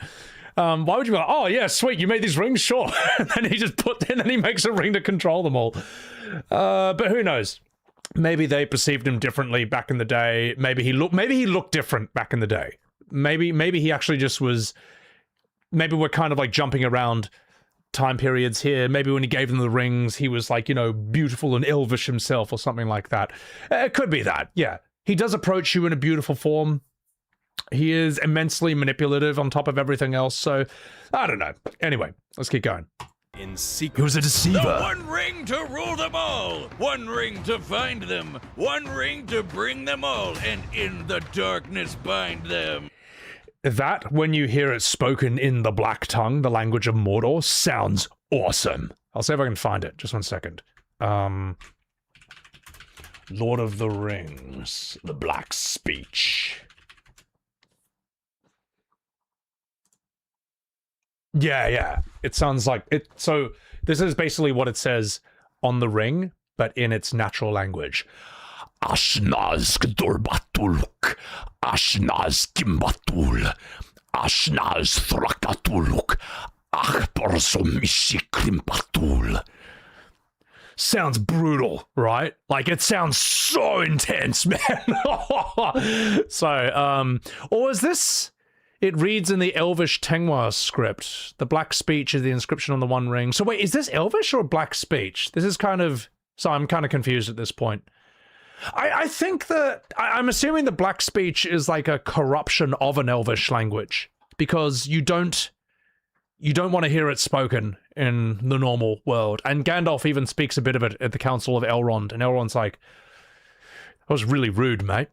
We don't want to hear that language here. So yeah. Your pronunciation is on point. Thank you. Oh, dude. I love reading monstrous language like this. Peak pronunciation. Thank you. I appreciate that. Oh, you. Black Speech is corrupted Elvish. Yeah, no, that makes sense. That makes sense. All right. Enough fucking about. Let's get back to business. Oh god, that's so epic! Think I'm into poetry now. Forged in the fires of Mount Doom using part of Sauron's own soul, the One Ring amplified his power and let him control the minds and actions of the other ring bearers. The 9 kings of men were especially vulnerable and saw themselves reduced to twisted wraiths bent to Sauron's whims. It wasn't any better for the less kingly humans, so much so that Sauron mind-controlled most of Numenor. We're talking about an island nation that could have had as many as 18 million people, and Sauron had them all at his creepy, pokey fingertips. This led to retaliation from Eru, who had hardly directly intervened ever before, even against Morgoth. Eru sank Numenor, while Sauron was still on it. But the Dark Lord spirit persevered, indestructible even against the wrath of God. Sauron used the ring to build himself a new body. It may have cost a lot of power, but he took a biblical event to the face and went right back on to being evil. And yet... Man, I have got to read the Silmarillion. This sounds awesome. This sounds so cool. And I've got Andy Serkis's version of it on Audible. Zachary Bird, thank you for the $2 super chat. Really trying to delay FF13? Yes. He took a biblical event to the face and went right back on to being evil. And yet, putting so much power into one object did have drawbacks. Which hit back hard when Isildur subtracted a digit from his hand. The Warrior King did more than just cut off a finger. He took the ring and its power for himself. This act forced Sauron to retreat as a disembodied spirit, That's such a great part in the movie where Isildur and Elrond are at the fires of Mount Doom to throw the ring in, and Hugo Weaving's like, "What are you doing? Cast it in!" And Isildur's just like, "No." He looks so evil when he says it. That's such a great moment. And this is the difficulty of the ring, is that in a way you can actually get it. Even if you get it all the way to the fires of Mount Doom, almost no one in the world can actually throw it in. Because that's where its powers of temptation get so strong that it will just stop you at the last second. It even gets Frodo, and in a way it's good that Frodo spared Gollum's life, because it was through an accident that the ring basically couldn't foresee, which is how it got destroyed. It was actually kind of an accident. So yeah, anyway, enough talking about it. Let's get going. Threatened by his own power in the hands of another. And should the One Ring be destroyed completely, Sauron's spirit could be rendered impotent beyond repair. It isn't all bad, though. The ring can turn you invisible, create visions of impending doom, and has one hell of a defense mechanism. Yeah, who'd want to destroy it when it makes you want it? It has a will of its own, with promises whispered even the best of us can't refuse. The greatest poultry dinner ever, Boomstick. Bourbon, pecan, parmesan, turducken. It's so precious. What did you just do? What? It sounded delicious. Well, ring or no ring, Sauron's a beast. He's swatted away armies of soldiers, interrupted Mount Doom through sheer willpower. He has total control over his own being, and can modify his soul at will. So he can definitely resist someone like spooky ghost Celebrimbor trying to dominate his spirit. And being among the strongest Maiar, the peak of Sauron's power is beyond that of Osei, a lesser Maya, which is specifically important because Osei single-handedly razed the island of Numenor. Yeah, remember that island that got Noah'd? That place. No wonder everyone wants his ring. Who could turn down that much power? Not Isildur. The hearts of men are easily corrupted, and he kept the ring rather than destroy it. But in the end, the ring destroyed him and waited for its master's return. Yeah, the thing is, ultimately the ring will betray you. It might stay with you for a second. It did that with it stayed with Gollum for like 500 years, but eventually it just wants to get back to its master. It will fuck you over in the end. So, yeah. No. Also, J-Bone, thank you for the $5 super chat. The Silmarillion is a hard cookie to read. It might be because you were 12 to 13 when you read it. Yeah, I read Lord of the Rings when I was about 13, and skipped a lot of the songs in the Fellowship of the Ring. I learned the hard way that 40 pages of Tom Bombadil singing gets old fast. But yeah, no, it's really cool. It's worth listening to Andy Serkis's one.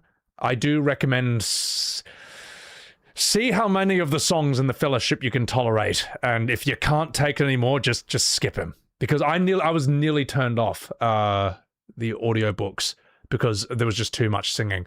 It was so much, man. Tom Bombadil sings for like an hour straight. It's so brutal, man. So, but anyway, coming back to this. Anyway, yeah, let's go back to this. Sauron was rebuilding Mordor into a world-conquering force, and after a little bit of good old-fashioned torture, he found out the ring was in the Shire. The chillest, coziest, dopest place imaginable. Ah, man, when I retire, I'm gonna go live in a hobbit hole and just get lit 24/7. Living in the Shire would actually be so sick. But what makes me sad about places like the Shire is it just can't really remain untouched for that long. Like, you're just living in a fantasy world where there's insane powers. They will eventually find you and F you up. Or things are just going to get technologically advanced, and then those people are going to come and fuck you up. So, but there's something immensely cozy about the idea of the Shire. And I think most people, or a lot of people, would just love to just snap their fingers, teleport, be in their little hobbit hole full of immense comfort, and their neighbors and just smoke pipe weed all day and just chill out in the countryside. There's something very idealistic about that. Same with like Rivendell. Apparently the elves' home is based on, I think, parts of Switzerland Tolkien traveled through when he was younger that were just immensely naturally beautiful. And if you look at them yourselves, you can see, oh wow, yeah, I can see how parts of Europe were inspirations for Rivendell in that regard. So yeah, there's something just really beautiful and nostalgic about Tolkien's work. Anyway, enough talking about for the Lich King. And so began the War of the Ring. Sauron's forces covered the land, seeking both the ring and the downfall of man, always shadowed by the symbol of his ever-present influence, the Eye of Sauron. It was a slaughterfest. Middle-earth stood no chance. Everybody basically accepted death by orcs as inevitable. It was hopeless. The kingdoms of men would finally fall for good. Save for the Dark Lord's truest weakness. Sauron's cunning and stratagems were impressive, sure, but ultimately, he never truly understood the people of Middle-earth. In his mind, absolute power was factually irresistible. He never imagined a mere mortal could ever, or would ever, seek to actually destroy the One Ring. This is actually, yeah, this is touched upon in the books as well, that a flaw in Sauron's strategy is he doesn't imagine anyone wants to destroy the ring. He assumes that whoever has the ring is going to want to use it for power, and his strats revolve around that, which is pretty cool, actually. And the Lord of the Rings is so much about, like, the triumph and the spirit of humans and men, you know, in the face of overwhelming, crushing, unfair odds. It's why Boromir is such a great character. Like, Aragorn is this ideal man, you know, he's perfect. You can't really be Aragorn, but he's a cool ideal to aim for. But realistically, Boromir is the truth of great men, in that he's so many good things: charismatic, great fighter, wise, smart, cool, all this and that, experience, but still, in spite of all his great qualities, he still has that human weakness and succumbs to temptation, even if only for a moment. And then, embarrassed and ashamed of his mistake, he then makes this ultimate sacrifice to save and protect Merry and Pippin from an overwhelming force. It's why Boromir is such an incredibly... he's such a fantastic character. It's why Boromir and Aragorn are so... They're such a good pair of characters. One's the ideal and one's the reality. And I'm trying to come back to this. And yeah, it's interesting. In a way, it had to be hobbits to destroy the ring, because hobbits just don't have this ambition that men have, you know what I mean? Like, Frodo is a very naturally good person, and he largely resists the ring's corruption all the way to the fires of Mount Doom. Sam, on the other hand, he just wants to have a nice life, you know, have a nice wife in rosy cotton, you know, and be a good friend to Frodo. And Sam, even though he carries the ring at one point, he's completely uncorrupted, which is very difficult to do. Like, Aragorn won't even risk that, you know, when Frodo offers it to him. He just closes his hand over it. He's like, no, I'm with you, you're the ring bearer. Gandalf won't even touch the ring. Sam can touch the ring and it doesn't corrupt him. That's kind of how pure their spirits are. And there's something just very... just relatable and lovable about hobbits when it comes to that. All of Middle-earth is just, it's just a fantastic invention from Tolkien's mind, and I just think it's one of the greatest things ever written, Lord of the Rings, to be perfectly honest. This entire fantasy universe he's made. Anyway, enough digressing. Let's get back to this. Against all odds and a whole lot of walking, Sauron was defeated, not by the sparkly new king or the armies of Middle-earth, but by the most unlikely creature imaginable, Elijah Wood. Yet, even as a formless shadow, Sauron's legacy remains one of domination, treachery, and most of all, fear. Fitting for the being that represents, and I quote, as near an approach to the holy evil will as is possible. Another interesting thing is that the Eye of Sauron, this isn't in the book. This is an invention of the film, which kind of blew my mind, because I remember in the movies, I'm like, oh, I don't remember that. But yeah, in the book, Sauron, I think, actually has a physical form And Gollum remembers this, because during the torture, Gollum says something like that he remembers that Sauron has a black hand or something. Yeah, this eye doesn't, it's not in the book. But I think this is an example, and maybe there'll be some Tolkien purists who would disagree with me or get angry with me. But my argument is, if you're going to change something, make it better, or at least make it as good. I think that for the cinema version of Lord of the Rings, this is a cool idea. I think it works. And I don't think there's anyone who watches this and is like, great movie, except for this. I wish they changed that and got rid of that. But I don't want to disrespect Tolkien purists either. They are... I think they're a fandom you don't want to mess with. And I think we saw that with Rings of Power, where the source material was largely disrespected. And they found out these are not fans who'll take it lying down, man. I got a lot of respect for Tolkien fans, so I'm not trying to knock them when I say that. So, anyway, not fucking about. Let's keep going. Near an approach to the holy evil will as is possible. His armor looks so sick as well. Like, Sauron's armor is just pure evil. There is nothing nice or friendly about it at all. And I do love that, like, you look at that guy, it's like, yep, that's the bad guy. All right. Enough fucking about. Let's do this for the Lich King. This episode of Death Battle is sponsored by Bespoke Post. Gear up for fall with Bespoke Post and their new... My patience has ended. All right, let's not do that. And let's go. All right. Don't mess with Lord of the Rings fans. Yeah, I mean, I gotta say, there's fandoms that have crumbled when their favorite stuff gets ruined. Lord of the Rings fans are not like that, man. they put up the stand of the century. I remember when Rings of Power was first coming out, and I was like, my God, these people are intense in like the coolest way possible. So, all right, let's go. On the distant planet of Draenor, destruction was imminent. The orc shaman Ner'zhul prepared a spell with his followers to tear the planet asunder. My life for Ner'zhul. Sorry, I played this game too much. All to escape the fury of the demon lord Kil'jaeden. But when Ner'zhul waltzed through the portal, Kil'jaeden was right there waiting for him. Ner'zhul was forced to serve Kil'jaeden's will to ravage another world, Azeroth. Thus, he was transformed into the first Lich King. This Lord of the Dead. I didn't know this. Let me just get that back. Just 1 second. Forced to serve Kil'jaeden's will to ravage another world, Azeroth. Thus, he was transformed into the first Lich King. Oh, okay. I didn't know this. So, Kil'jaeden, the super demon. I know Kil'jaeden. He created the first Lich King. All right. Let me see. Warcraft 2, Kil'jaeden. Whoops. This is the Kil'jaeden I know. Oh. Oh. That's the Kil'jaeden I know, mate. Absolutely nothing friendly about that face at all. This guy looks like bad news, and he looks very, very strong.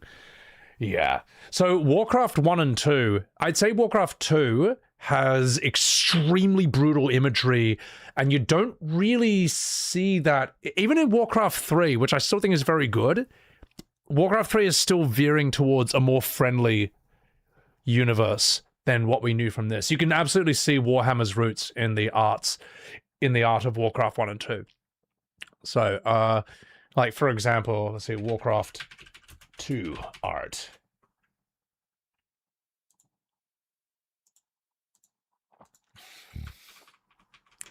Like that, for example. You're probably not going to see imagery like that in today's WoW, because that is hard to look at. That's pretty intense, man. That is really, really violent, okay? This is... You see that orc there? This is not the strength and honor, Zug Zug type orc, okay? This is a raging, demonic, psychopathic monster. Like, that just looks painful as hell, man.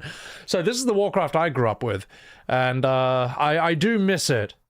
But anyway, I digress. Let's continue. Let's continue. Oh, so mad. All right, yeah, it's very grimdark. The original Diablo art is also really sick as well. All right. We need more soy orcs. I'm not going to say anything about that. All right, okay, this is cool. I didn't know this. Let's keep going. This Lord of the Dead was sent to the continent of Northrend, but Kil'jaeden had one more twist for poor Zulb. His body was gone, leaving just his spirit, which was bound to a set of armor sealed within a prison of magical ice. Man, this guy can't catch a break.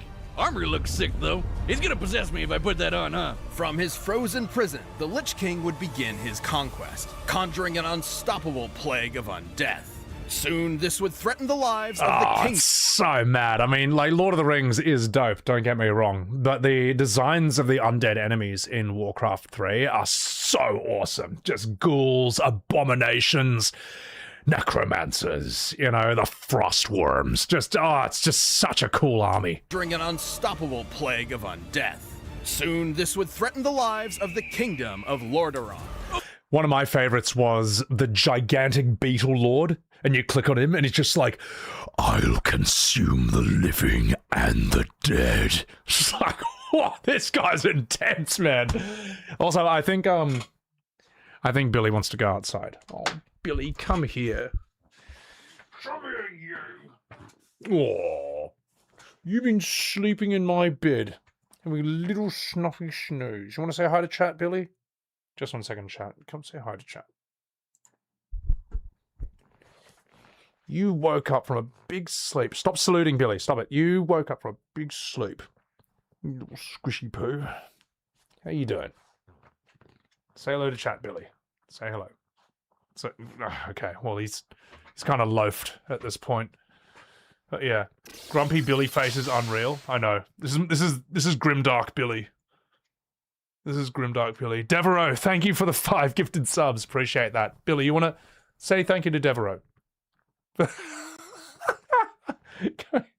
Say thank you to Devereaux.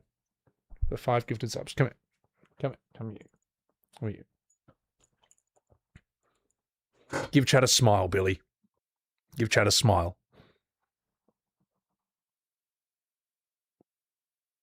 Thanks, Devereaux. Appreciate that. Thank you for the 5-pack. All right, I'm gonna... What do you want? What do you feel like doing? I'm gonna put him to bed. I think it's time. I'm just gonna put some music on while I head away.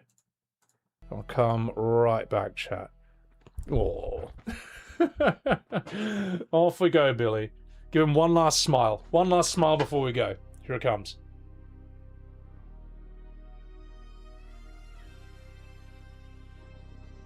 All right, I'll be right back, guys.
Alright.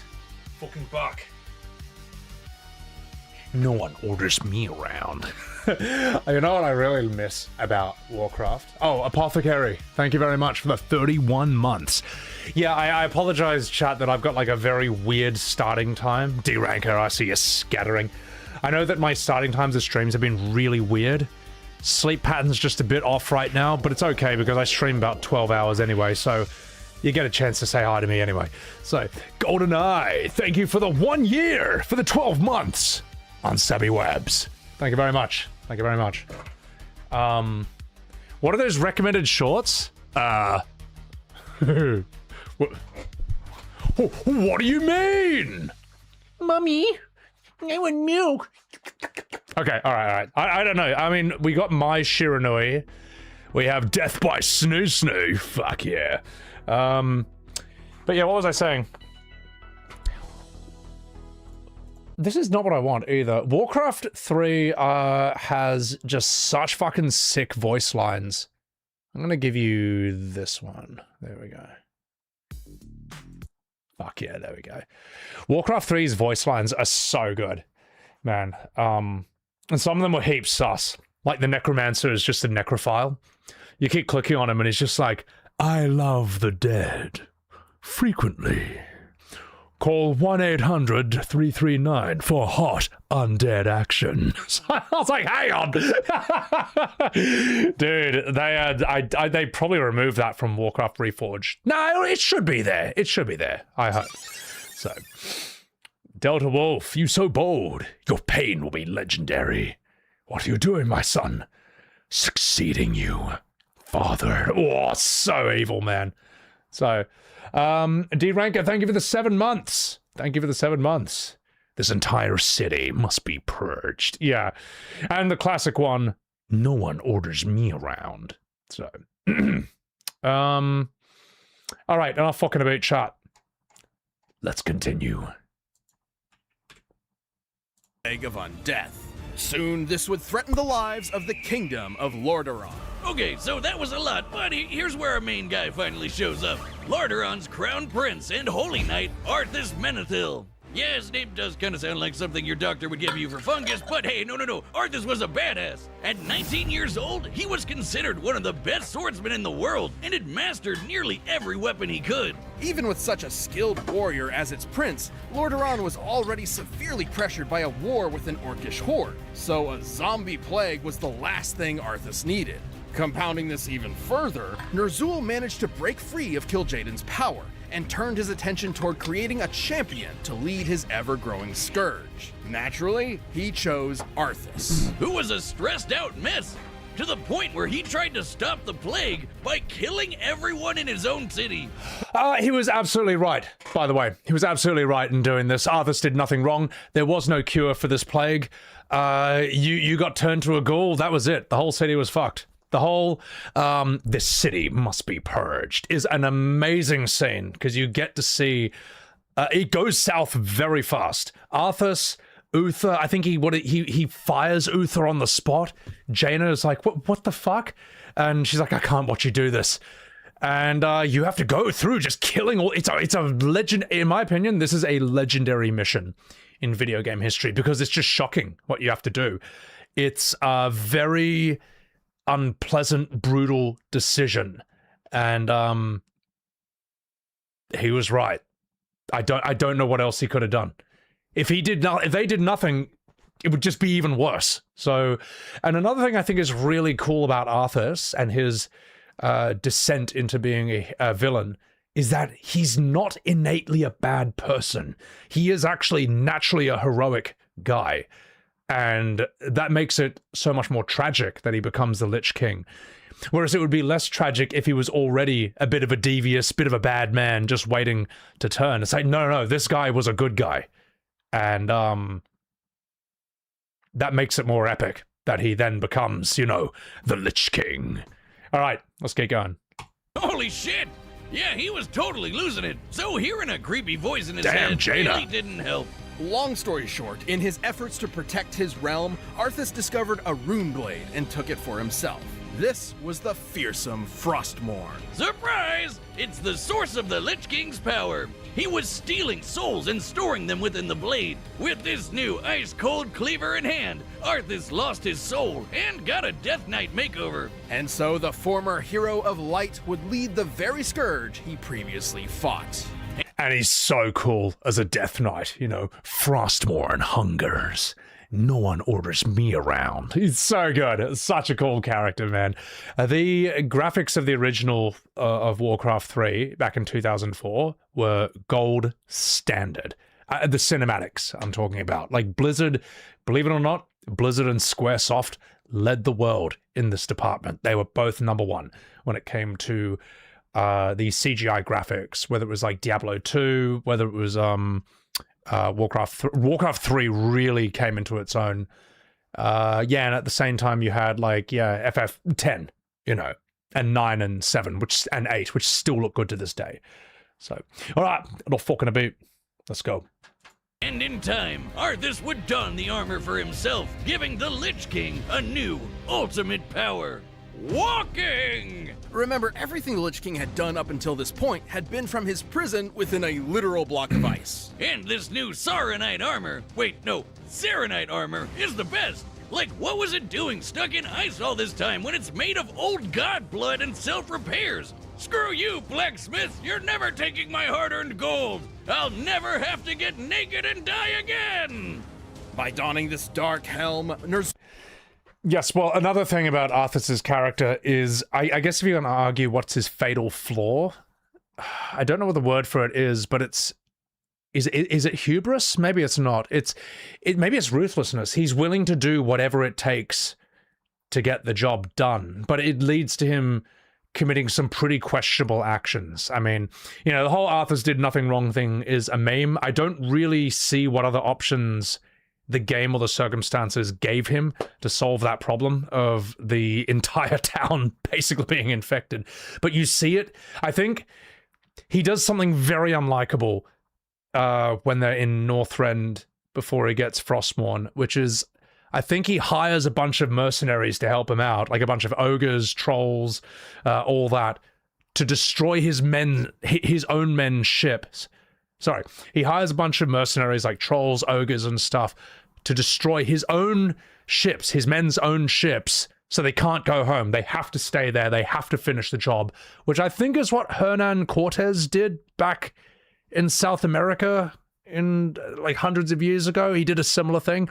The difference is that Arthas, after they've destroyed all the ships, his men come and they're like, what happened? And Arthas is like, these monsters, these savages destroyed your ships. Now you can never go home. And his men are like, oh, what? And they just kill all the mercenaries you just hired. They were on your side, bro. And I was very upset about that, because you know me, Chad, I love my trolls and my ogres. And even Mirrodin Bronzebeard, who's the dwarf who's with Arthas at the time, is like, that's a really bad thing you did there. Do you realize that? That's like, what's the matter with you? So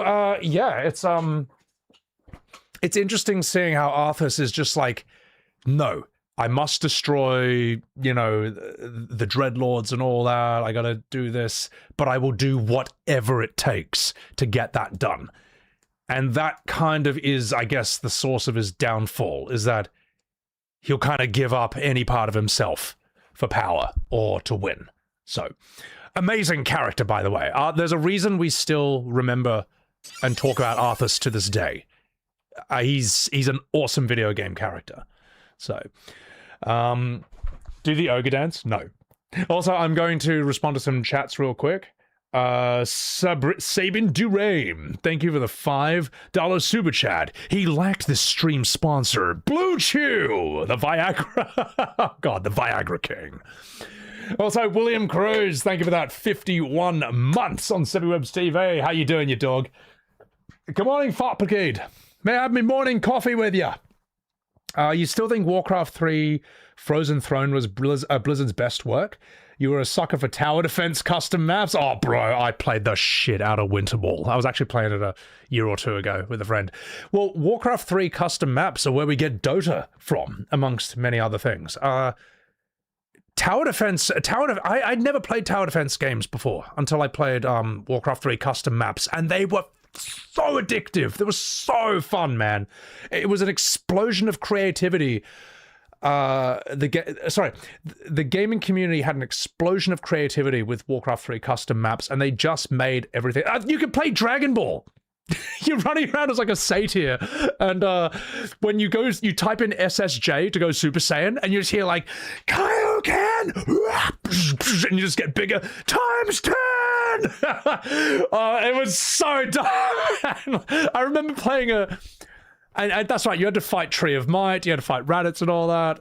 Yes, I know, Kaioken, Super Saiyan, not the same thing. I'm just remembering sound effects from the game.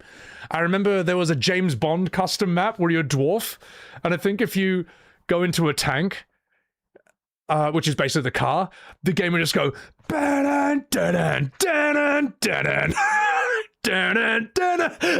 so fucking stupid. It was a wonderful time for gaming back then. It was the Wild West. So, but thank you, William. Thank you for that 51 months. Liquid Tower Defense, Speed Tower Defense. Yeah, there were so many.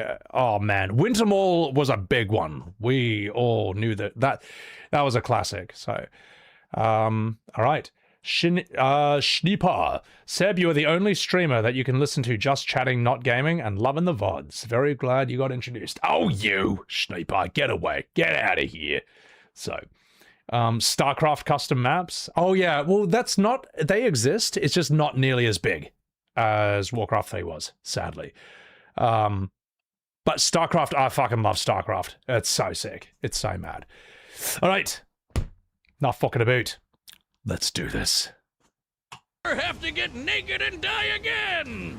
By donning this dark helm, Ner'zhul and Arthas fused to become one, a being far more powerful than either had been before. He could effortlessly cover cities in ice storms, murder hundreds with the power of shadow, and learn all of your secrets with the Eye of Acheris. Azeroth's fate was sealed. Everyone was doomed. Yeah, this is a tough one because Sauron is like much older, you could argue much grander, more epic, and his magic is probably a bit more subtle. But Arthas, the Lich King, this is year 2000's magic, baby, versus 1950s magic. It's probably just more brutal, raw, just powerful. So I don't know. Let's go. This guy, he's Illidan, a 15,000-year-old demon hunter with a bit of a chip on his shoulder. You are not prepared. Illidan is so sick as well, but we'll talk about him another day. As a Death Knight, Arthas could take him down, even after fighting through a massive army to get to him. Against this new Lich King, Illidan never stood a chance. This is important because Illidan had absorbed the power of Gul'dan, an orc warlock who, alongside his followers, raised the Broken Isles out of the sea, a massively powerful feat of magic. The fact that Arthas, a mortal guy, beat him up is a big deal. Just imagine how kick-ass he'd be in full control of the undying Lich King powers. Oh wait, we don't have to. Ner'zhul may have pulled Arthas' strings up until this point, but he had made a drastic miscalculation. Within the mind of the Lich King, Arthas battled Ner'zhul for control, and won. The power of Frostmourne, of the Scourge, of Undeath itself, was now under the command of Arthas. And by this point, he was just done. Like, with everything. We've all had one of those days, right? Where you see all of humanity is so pathetic they can only be saved by just killing them all, so you rip out your own heart. Yeah, relatable. Determined to end all life, Arthas led his scourge across Azeroth, spreading the plague to every corner of the world. He slaughtered every contender in his path, including legendary champions like this hero of the Horde, Dranosh Sarfang, who the Lich King bitch slapped to death in one hit, then zombified to serve him instead. Jesus. Man, that didn't go well. The Lich King seemed unstoppable. Only one thing could take him down. A 25-man raid team of the best nerds World of Warcraft servers had to offer. And that one guy who was just there because he was friends with somebody, but damn, he sucked. With these heroes triumphant, the Paladin Tyrion shattered Frostmourne with an equally legendary blade, ending the Lich... To be fair, like, canonically, high-level players are actually insanely strong. Like, we all know I'm rewatching Overlord, which is an anime about basically one of the best players in a WoW-type game wakes up in that world. And whenever he uses a weapon, it's like the most insane name ever. Like, even when one of his underlings, Cocytus, fights against like a bunch of lizard men, you know, the lizard man has a strong weapon called Frostpain. Frostpain. Sounds pretty strong. So Cocytus draws his weapon, God-slaying Emperor Blade. Now, anyone who has played an MMO knows that a weapon with a name like God-slaying Emperor Blade is not weak. Like, that weapon has that name for a reason, because it's just absurdly strong. So yeah, 25 guys, all max level with the most absurd gear, like legendary gear and all that. Yeah, you know, whatever. They could probably take him out. Anyway, let's get out of here. Paladin Tyrion shattered Frostmourne with an equally legendary blade, ending the Lich King's vile reign. But the Scourge doesn't work on Phantom Menace battle droid rules, so there must always be a Lich King to keep the relentless undead in check. Yet no Lich King before or since ever matched the terror and malice Arthas brought to Azeroth. Without a doubt, one of the most terrifying kings to ever conquer the world of Warcraft. This is a hard one to call, man, because I really like both for different reasons. They're just, This episode of Death Battle is sponsored by... Wow, and we will not be watching that. All right, let's... 100,000 people. All right, I'm not fucking about. Ladies and gentlemen, it's time. All right, the combatants are set. We've run the data through all possibilities. It's time for an undeath battle! I think Sauron. I think Sauron's gonna win this. Even though Lich King rules. And I feel bad if he loses.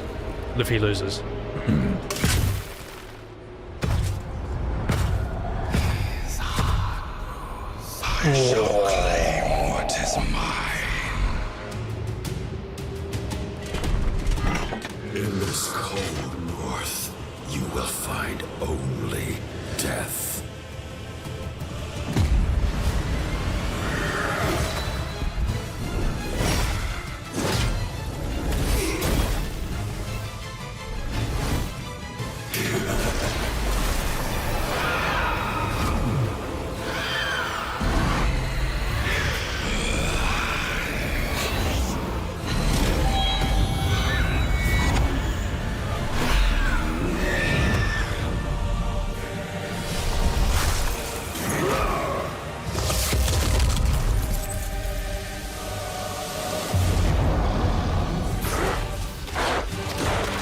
Oh my god, he's a furry!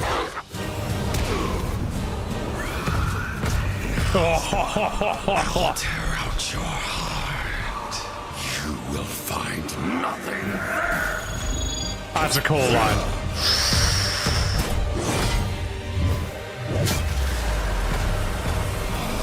Your efforts are for naught.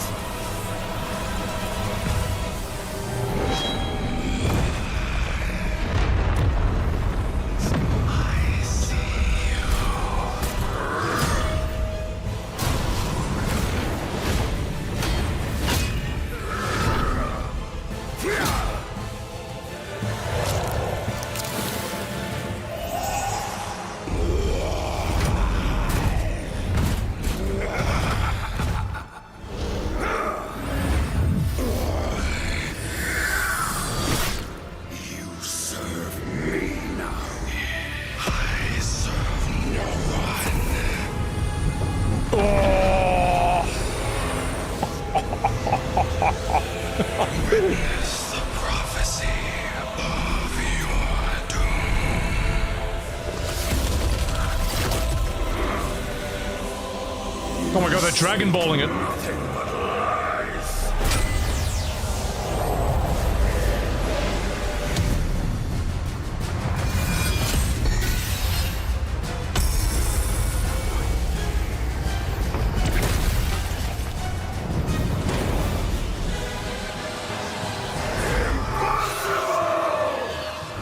There is no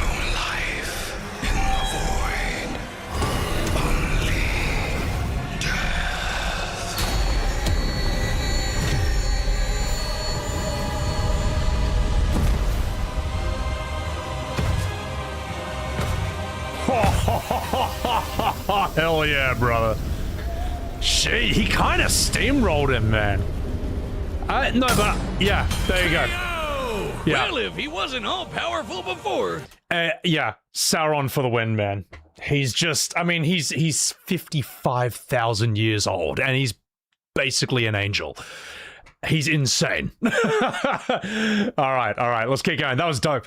Look out for supercharged Sauron now. Despite the Lich King's impressive power, Sauron's might was absolute. But not before he got the duel of his life in a crazy close bout. First up, you can argue that the Lich King's powers are like flashier and more direct, but like Sauron's magic, it would just be like deeper, you know, it'd be like more eldritch, more grand, you know. I guess they were thinking differently in the 1950s. All right, not fucking about. Let's keep going. But not before he got the duel of his life in a crazy close bout. First up, both Dark Lords could counter pretty much any mind or soul-screwing powers, making a lot of their usual tricks way less noteworthy in this match. To be fair, the Lich King severely debilitated Sauron via his plague of undeath. Most physical bodies would not survive such a disease. So Sauron just got rid of his body. Who needs it? Especially when you can rebuild one or just start fighting as a ghost. Both things Sauron could do. After all, the plague is intended for organic mortal enemies and has never infected a spirit. Another smaller point for Sauron was his... I mean, they kind of just listed two gigantic things right here. Far less experienced, less powerful. That's it. So yeah. That said, I still love Arthas, man. He's still awesome. All right, let's go. Mortal enemies and has never infected a spirit. Another smaller point for Sauron was his weakness. The Lich King was a clever bastard, but even with the Eye of Icarus, it would have been tough for him to decode and destroy the One Ring. Meanwhile, given enough power, Sauron would naturally end up destroying Frostmourne. He's kinda got a thing for breaking swords. So let's compare their power. While their highest limits are certainly nebulous, interestingly enough, some of the most impressive feats from both worlds involve lifting islands. As Sauron is a more powerful Maya than Osei, and the Lich King could reliably defeat someone with Gul'dan's magic, it is possible to gauge the difference in power by measuring the islands that were raised. Keep in mind, Gul'dan had a bunch of help, so we're only giving him his share. Turns out, Osei was doing twice the work. By examining official maps to determine the volume of the islands, we found a difference between lifting 2 quadrillion tons of rock versus 4 quadrillion tons. Don't think we really need to do this math, to be perfectly honest. I think anyone just looking at Sauron and the Lich King can kind of just see that while the Lich King rules, there's just something deeper, older, and more unknowable when it comes to Sauron. Among further energy required to actually lift these through the ocean, of course. Both impressive, sure, but Sauron had the edge. And for the final nail in the coffin, the Lich King might have been super scary, but he really wasn't around for all that long. At least not when compared to the experience Sauron has warring with the world for thousands of years. The Lich King certainly posed a threat to Sauron, but the ruler of Mordor's awesome might, enduring spirit, and millennia of treachery proved him the superior Dark Lord. Wow! Is that it? What? Are you sour on the pun? I was pretty keen about it. The winner is Sauron.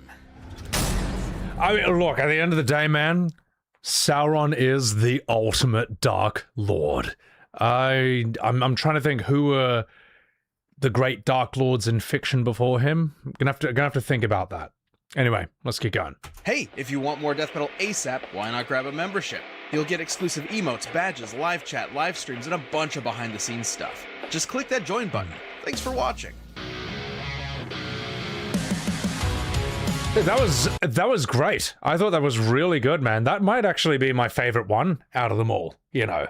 I think they did both of them as much justice as they could when they were talking about like their lore, their powers, their various abilities, and all that. And I think Sauron winning is the right call. You know, as much as I love that. That's Morgoth. Yeah, the thing is, you're right. Morgoth is the original gigantic, ultra super Dark Lord. But let me ask you this: where's Morgoth's movie? That's what I thought. Sauron for the win. No, yeah, Morgoth is obviously much stronger than Sauron, but apparently Morgoth is not strong enough to get a Hollywood movie deal. So, yeah. Think about that. Right, we're gonna put some music on and then we'll keep going. We'll have a wee chat here. Being held back by the Tolkien estate. Yeah. Isn't he stuck in the void? I don't know. I need to read the Silmarillion to know Morgoth. I can only know of him. Arthur. Oh, this is a good one, Andy. Arthas is the result of the world he lives in, whereas the Lord of the Rings world is the result of Sauron. Yeah, he's immensely influential and impactful in that regard, so... What spawned wanting to do a death battle marathon, Alphonse? I wanted to have some videos on my YouTube channel that weren't just... FF7 Remake related. Now look, we're still gonna do some of those, alright? In fact, we might do one or two very soon. But I do want to have a bit more variety on this channel. It can be difficult to expand outwards outside of your niche or your specialty or whatever. But I think it can be done, because I think these questions are really interesting. I mean, Sauron versus Lich King, I looked through all of Death Battle's stuff. I think the idea is really fun, because it's just like, who would win these fights, you know? And it's a fun thing to discuss with you guys. And it's a chance for me to talk about stuff. Like, believe it or not, chat, did you know, this is going to blow your mind, did you know I know about things other than Expedition 33 and Final Fantasy? Did you know I have interests outside of that? And this is a chance to sort of go into those here. I actually do know a thing or two about Warcraft or Lord of the Rings or, you know, and so on and so forth. You're a tourist in other media too? Yeah, well, there were a number of these where I looked at this and I'm like, I only know one of these characters well. But then again, that could be a fun thing to talk about on stream and stuff. Are there any E33 characters you could see a death battle with? The nature of the canvas makes that tricky, but you could... Renoir versus Sephiroth? Virgil versus Verso? I don't know, really. I'm trying to think who else. Mael versus one of the women from Soul Calibur. I don't know, that could be cool. Could be interesting. Yeah. Monoko would be a very cool fight. Monoko versus... Who would Monoko be a good fight against? Monoko would actually be sick for a death battle. I'm just trying to think who would be good up. He should go up against a shapeshifter or some sort of trickster himself. Yeah. Simon versus Sephiroth. That is a very interesting fight. That's a cool idea. The thing is, Verso is inspired by Virgil. That's why it wouldn't feel right. Like, in the same way that Simon is clearly inspired a bit by Sephiroth, it would feel a bit wrong. I don't know, but they could do that. They could do that. So, speaking of variety, my Baki tier list fucked up your sleep schedule, Mantis. I'm sorry, but isn't it fascinating? Isn't Baki fascinating? Like, people think Baki is just about huge jacked guys just headbutting each other in the face and then pissing on each other. Which does happen multiple times throughout that show, but it's about a lot more than just that. It's about so much more. Also, I'm going to just timestamp this. We'll... There we go. Oh, actually, hang on, here we go. There you go, ladies and gentlemen. That was Sauron versus the Soy King. Lord of the Rings versus World of Warcraft Death Battle. I had a lot of fun with that. I hope you enjoyed it. Like and subscribe. Catch me live on Twitch, Ubu Sugoi, and get out of here. The video's over. Get out of here. It's done. It's finished. There you go. All right. All right, there we go. But Sebi, we love the Final Fantasy takes, Saber. Oh, well, since you ask so kindly, we will get into that in a second. Yeah. Crash Bandicoot versus Banjo-Kazooie. I'd say Crash. I like Crash more. I think he's cooler. So, Smoking Snake. Welcome in. Welcome in. Rain Morga. The Whispers versus the Comage. It should just be like, The whispers just floating around and they just evaporate. But instead of people being really upset, everyone's just really happy. It's like, yes, yes, they're gone. They're gone. Oh god, they can't ruin any more stories. Everyone's just like, it's just like Gustav and Sophie celebrating heaps as the whispers get comashed. That is fucking hilarious. Who thought of that? That's great. Did I read Kangan Ashura? I've seen Kangan Ashura. I might rewatch that and maybe do a tier list of that too, because I loved those characters. I actually thought they were sick. I didn't like the animation as much. You sort of got used to it after a while. But, a lot of cool characters in that regardless, like Gensai Kuroki. Yeah, there were a lot of cool. And the God of Muay Thai. The God of Muay Thai was so sick, man. His face cracked me up, man. I'll see if I can find it. Kangan Ashura, God of Muay Thai. This guy's face. Give me a good shot of his face. Wow. Just this guy's eyebrows.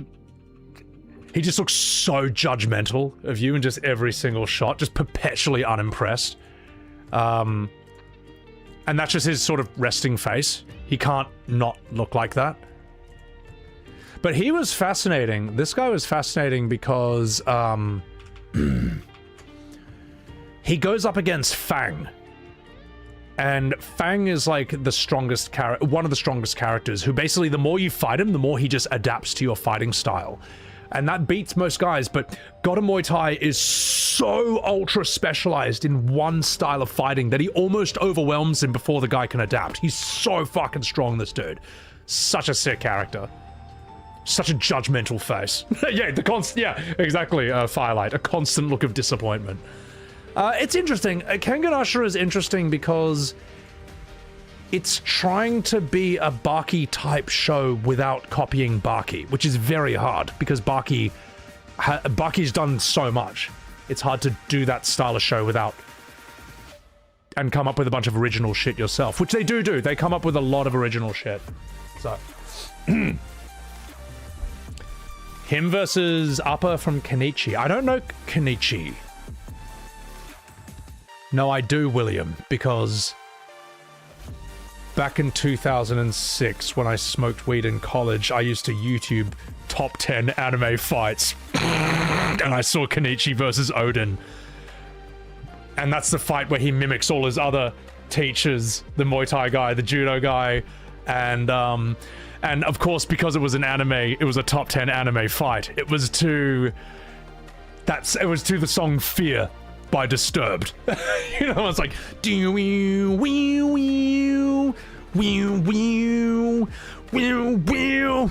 and summon again. Reason, are you nothing? Are you no one? It's like I was watching anime fights to that song back in college. That's how you know I've been around a long time, chat. It's like I've been through that era where you just get blazed in college and then watch anime fights to Disturbed. Just to... Oh, fuck. Good times, mate. Good times. The golden era of AMVs. I know. Just, oh, fucking hell. That was how I discovered Baki, believe it or not. I remember seeing Baki the Grappler. I saw his fight versus Hanayama, and I saw him versus Jack, and I was like, what is this show? And then about 15 years later, I heard of Baki on Netflix. I'm like, oh shit, they're doing this, okay. And then I watched that, rewatched Baki the Grappler. Fucking awesome. So good, man. So good. Yeah, exactly, Black. Inglorious 240p. Oh, God. Listen, mate, we make fun of 240p, but those were some of our best times on the internet. We're watching those 240p videos. All right, it's like how we make fun of 4:3 aspect ratio TVs. You may make fun of that. You may make fun of the 4:3 ratio, but some of your best memories were in front of TVs that look like that. So, true. Downloading those anime music videos from LimeWire was like having unprotected sex with the internet. Oh God. Yeah, I had the Linkin Park In the End music video about DBZ. Just had Vegeta just like powering up heaps and getting owned by Broly. You know, because it's so good. It's just like Trunks and Gohan's dead. And he's like, I tried so hard. As a kid, this was the coolest shit ever, man. Oh, what else is there? Yeah, no, good stuff. Good times, man. The Linkin Park Dragon Ball Z anime music videos were like, that was a hot currency on the internet back then. Like, whoever thought of doing that first is a genius, is an unsung hero of the old internet. Oh, so good, man. So fucking good. Rendino, you had the Kryptonite video. As in, Kryptonite, yeah! If I go crazy, then will you still call me Superman? And it's Gohan going Super Saiyan 2, beating the shit out of, like, I think it's all the androids. No, it's Bojack. Yes, Bojack and all his boys. I've seen these videos, man. I've actually seen these ones. Oh, that's so funny, man. Yeah. Gohan walking slowly while Linkin Park plays. Yeah, and then your PC is just heaps slower. So, back then, you're right though, Jenkin. We took what we could get. We took what we could get back then. So, did I watch Dante vs. Bayonetta? I haven't. I'm gonna put...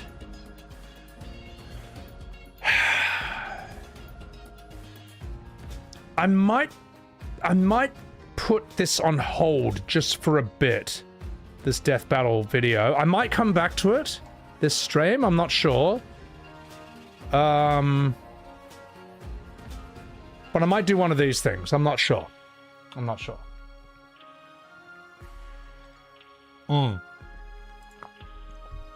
There's also a what was I going to say? There's also a YouTube. There's also another documentary we can watch. There's a number of things we could do, I would say. Papa Roach to anime fights. Oh my god, man. The cinema pirated DVDs. Holy shit. What else is there? Oh. Otherwise, there was some streamer that allows towers. This isn't one of them. Yeah. Whatever. The Fall of FF. Claymore on YouTube. The adaptation was disappointing. What was that one? Your YouTube experience has come full circle. You're basically doing the 2026 version of top 5 anime battles. I mean, well, this is basically the new... Yeah, this is basically where it's at now, isn't it? Oh, I just want to do one thing real quick. Just realized something. Just in second chat, I just want to check one thing.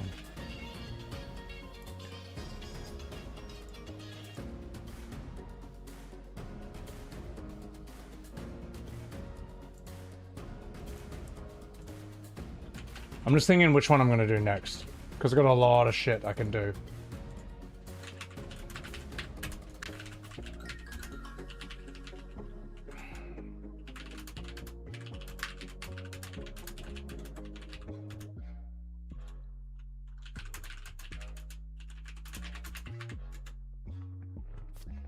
Right, enough fucking about. Let's get down to business. Checking my OnlyFans update. Well, I mean, I've don't need to. Got the reels right here, mate. Got the death by Snoo Snoo. Do I watch the World Cup? Not really. I'm not really a sports guy. I like, I can watch an MMA fight or two. Trying to think. Have there been any interesting ones recently? You don't get the appeal of these death battle videos, Gasparoni? Well, I was saying before, they're basically the conversations we have as kids in the playground, and then it's just like, okay, let's just see how this would play out with modern graphics and so much. So, there's so much everything but the next FF. Oh, I'll get there eventually. Claymore is an old dark fantasy manga anime. The manga is good, but the anime is mid. I think it's a pity that we never got more of Berserk other than the Band of the Hawk series, you know, because they made some movies back in, like, what, 2016, but apparently they weren't that good. But maybe they were bad by old movie standards. Maybe they're not that bad today. Grim Expedition, what's going on? How are ya? I have not played Xenoblade. I have not. Okay.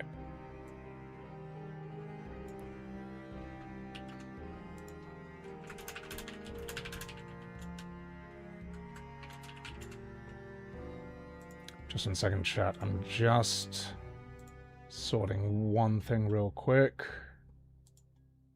Right. And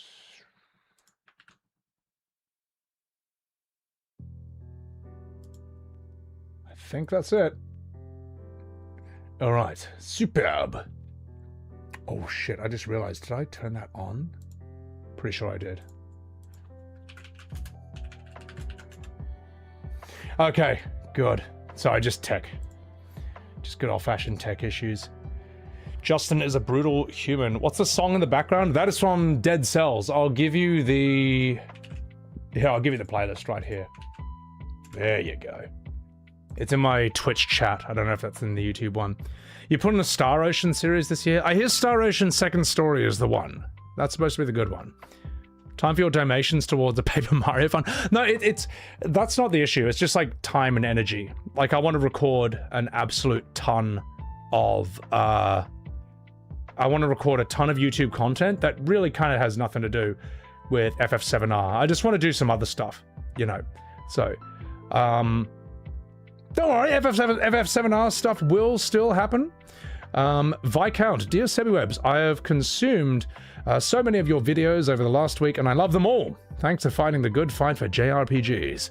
I'm sure you've been asked this a billion times, but have you ever played the new threat mod? I have not played new threat of FF7, but I hear it's really sick. I've seen a few people play it on stream, and it looks mad. It looks really hard, but I feel like if I sat down with it and thought about how all these moves work, maybe I could work out some good combinations. Yeah, no, it sounds fascinating. Yeah, William, I've seen you play it a bit, so. Cell versus Metal Sonic? I have bookmarked that. That'll be a cool one as well.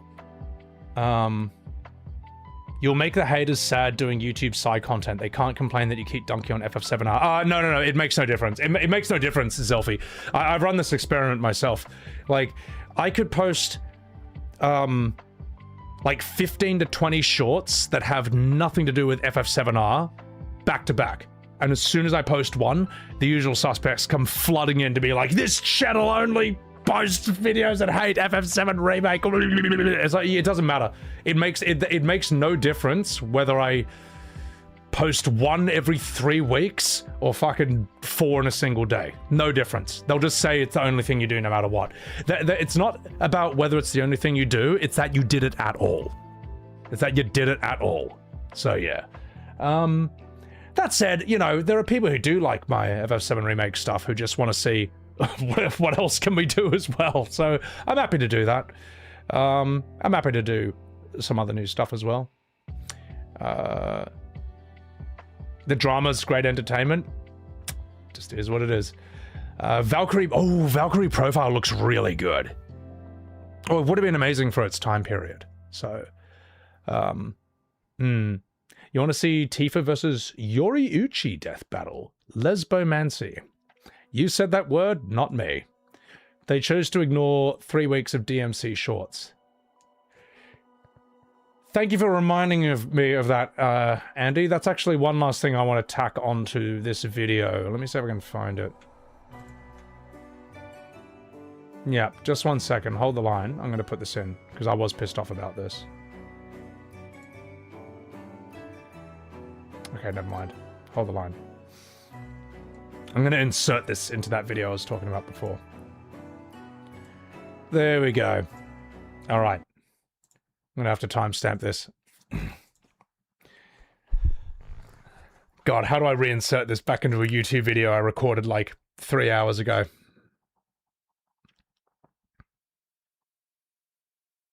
There we go. These people say that my opinion is turn-based good, action bad, but they ignore the fact that I streamed Devil May Cry 1 to 5 for like a month straight. Nothing else.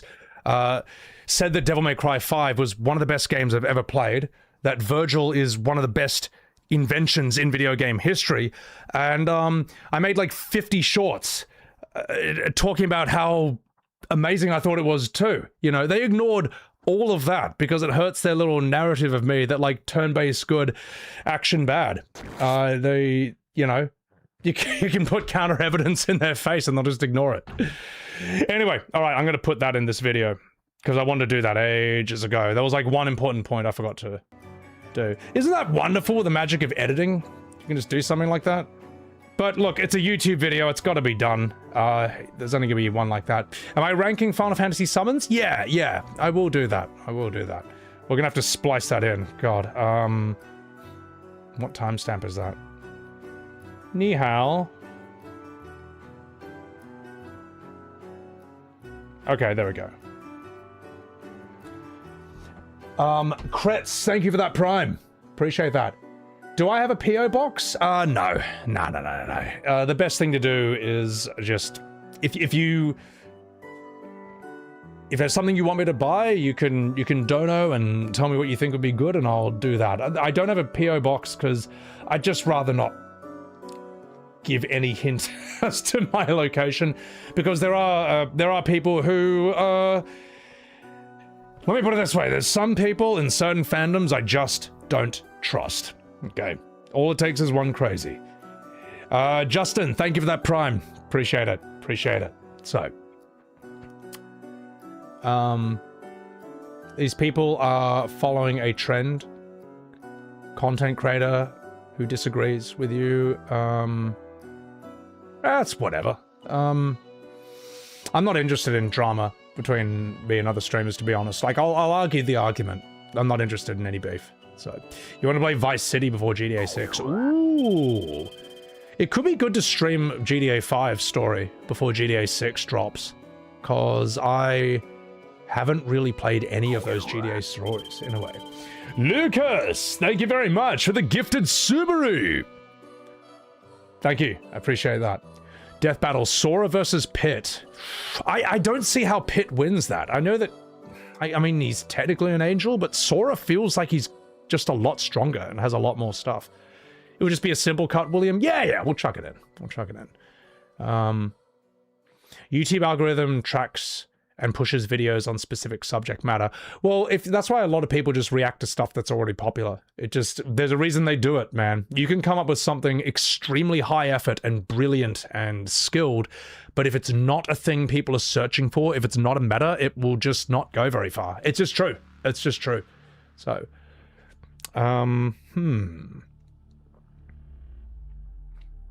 Internet is full of weirdos. Probably not a good call. Yeah, I just want to keep myself safe at the end of the day.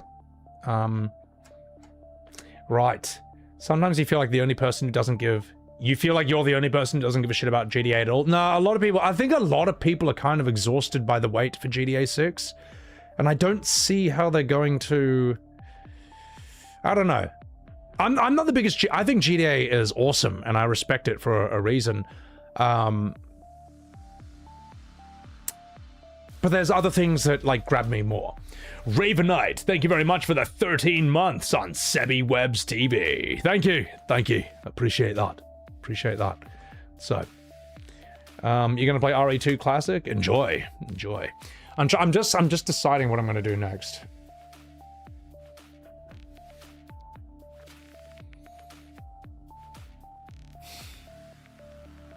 Just 1 second. Let me see my other tabs. Could do that.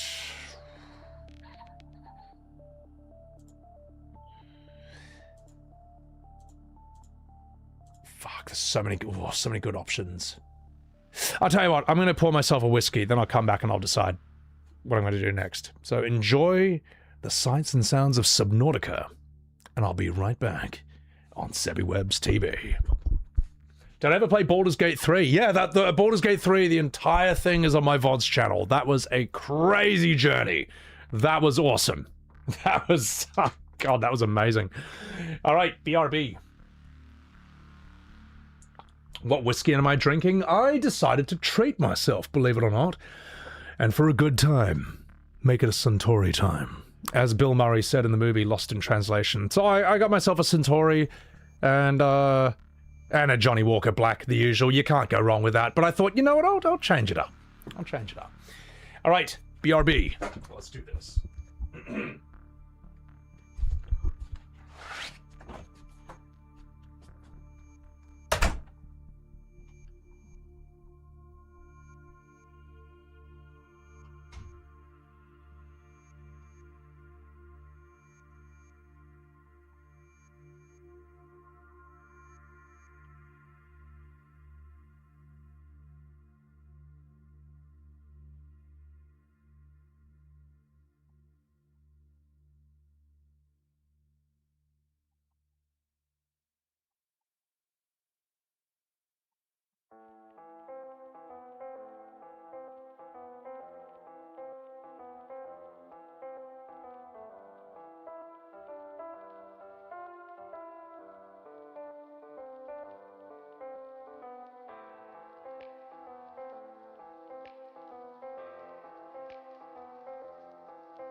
Alright, boys.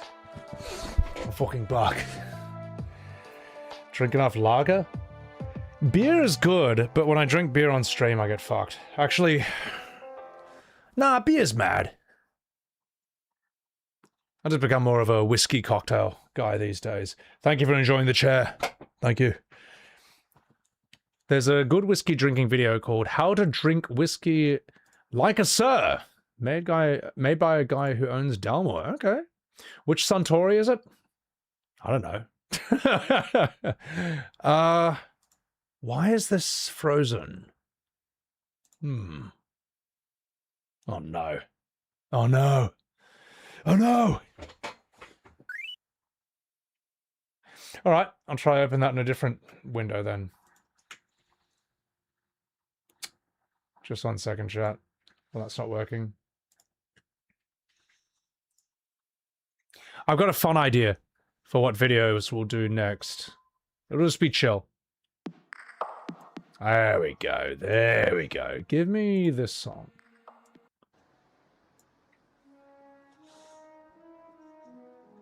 Good stuff. He was never really a fan of GTA. For you, it's the kind of game you play when you're with a friend or when you're bored and not in the mood for something. You still like it, but that's all. I feel like GTA, man, it was such a next-gen sort of game for, like, PS2. It would have been, yeah, GTA 3, Vice City, San Andreas. These were mind-blowing for their time. They were, like, they're, like, one of the coolest things in the world. They're, like, cultural phenomenons. I don't know if GTA 6 will be as big in that regard. So, all right, guys. Cheers. Cheers, cheers, cheers. I have a glass of Suntory whiskey, and I've got a very fun idea for the next video we're going to do. I think we're going to rank all Ifrit summons. Then we're going to rank all Shiva summons. Then we're going to rank all Bahamut summons. I think that's fun, and if I have the energy, we'll rank all blue mages. I feel like this could be a fun set of videos, you know, because a lot of Final Fantasy videos I do can be quite critical. Believe it or not, did you know that? Did you know a lot of my Final Fantasy videos are quite critical? Yeah, but why don't we do one that's... Why don't we do a couple that are just fun? How about that? How about that? So, cheers. Let's do this.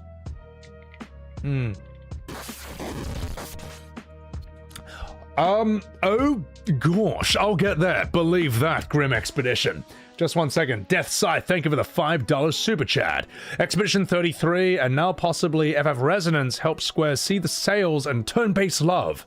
Help pivot the next main number series back to turn-based. Well, Resonance I think would have no influence at all, because if Resonance sells, that means that you want more Octopath. But Expedition 33 kind of just won the argument. And no matter how much people try to pretend it doesn't exist or has nothing to do with FF, you're just wrong. It's changed everything. Vincent, 8AK, thank you for the Prime. And Death Scythe, thank you again for that 5. And Grim Bloody Expedition, thank you very much for the 1,500 bits on Sebby Webb's TV. Thank you for the 1,500. Absolutely huge. Massive. And thank you for enjoying the FF7 remake videos. I appreciate that, man. We might do some today. I don't know if we will. I want to do these happier ones first. I mean, they'll still be funny, what I was thinking of. But yeah, you know what? Let's just do these. So, you're super curious what Sandfall is going to do next. They said they're going to do something different. I would not be surprised if... And I could live... I wouldn't be upset if we don't see another Clair Obscur Expedition 33 game. If that's the only one we ever get in that world from Sandfall, that's still fine. It proved everything, man. It kind of disproved all the bad arguments that were used to defend modern FF. You know, it kind of vindicated millions of OG FF fans who were kind of disillusioned by the whole thing. So, in a way, E33 shouldn't have ever happened at all. The fact that if that's all we get, I'm actually okay with that. If the next game that Sandfall makes is like Devil May Clive, hopefully not that, but like a Devil May Cry or a Souls-like or a strategy game or whatever, as long as they think it's fun, I actually think they've done enough. I think they've earned their keep in that regard. So it wouldn't really... I could live with whatever they choose to do next. Unless they do Clair Obscur remake and it just like has Gustav moonwalking and talking like Mickey Mouse, then maybe not that, but I don't think they're going to do that either. So, all right. I'm just trying to get my brain into YouTube mode so I can do this video, and then I think it's time. Yeah, that's the thing, William. He mentioned that it might be very different, and I think that's fine. But what's going to happen, right? If they do anything that's not like Clair Obscur 2, a lot of the people who hate Expedition 33 are going to use that game to dunk on fans of E33 and be like, ha ha, that's all you get. Love that. They're going to do that because many of them are very spiteful and unpleasant people, but I'm okay with that. If all we get is Clair Obscur, I'm okay with that. So, all right.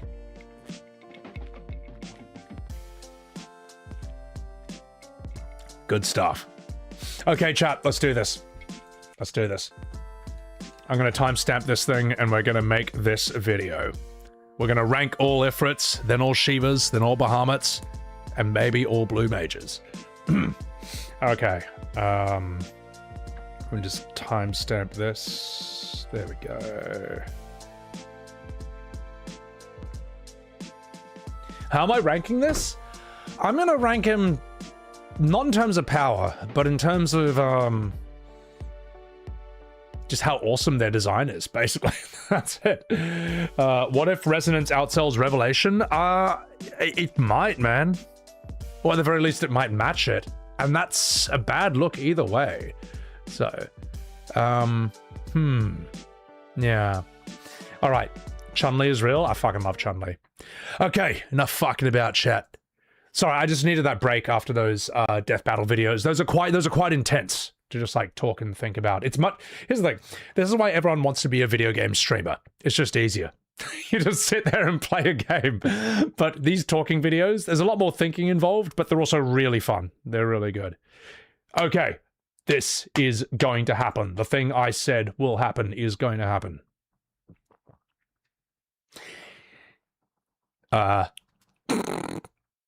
Just 1 second. There we go. Right, I'm just shifting into YouTube mode. And enough fucking about. Let's do this.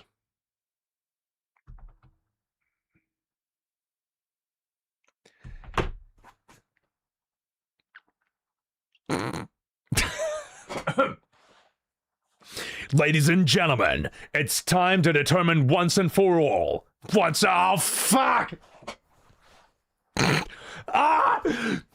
Ladies and gentlemen, it's time to determine once and for all which is the best Ifrit in Final Fantasy history. Begin. Ifrit! Soar my flesh until I am but a burning husk.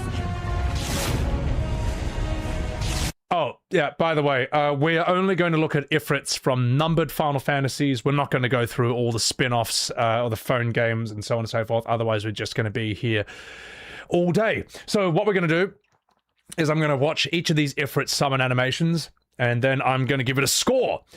Say like S, A, B, shit tier, etc. Anyway, let's begin. Here we go.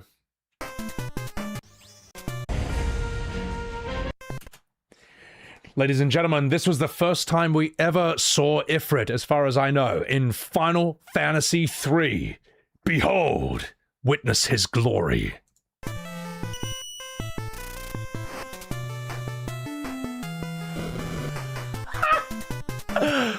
Oh, it's so charmingly basic and primitive.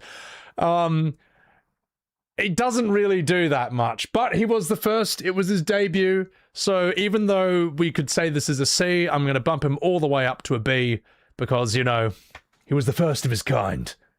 Let's see what the next one is. Yeah, we won't be doing that. Let's see. Okay, 4. Here we go.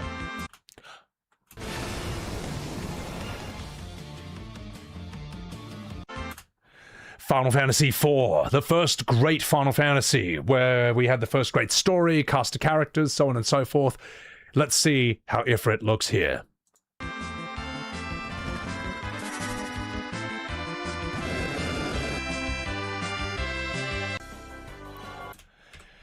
That's kind of interesting. That is Ifrit's design from FF7, almost down to the T. The green skin, the same horns, the coloring, the purple hair. That's pretty cool, actually. And, still doesn't do too much, but I'm still gonna give him... He looks like Blanka. Yeah, he does kind of look like Blanka from Street Fighter 2, but I don't know... Was this earlier? This is 1991. This might actually... Hang on. Just 1 second. Street Fighter 2 release date. 1991 as well. Maybe this is just a coincidence. I don't know. Was someone copying someone else's homework? Blanka, the average Brazilian. Well, I love how there's no explanation for why Blanka is the way he is. Like, it's not like he had like monster DNA or was experimented on. It's just, he's just Brazilian. That's why he's this huge green thing with like giant red hair and can create bioelectricity with his body. Yeah. Yeah, I'm gonna give this a B because it just, you know, he did the thing. Anyway, let's keep going.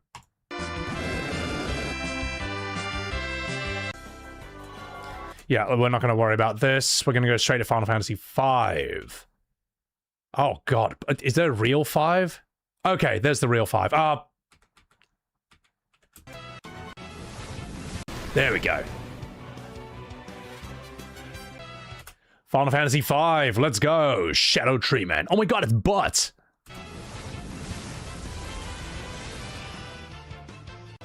You can see it advancing as time goes by, right?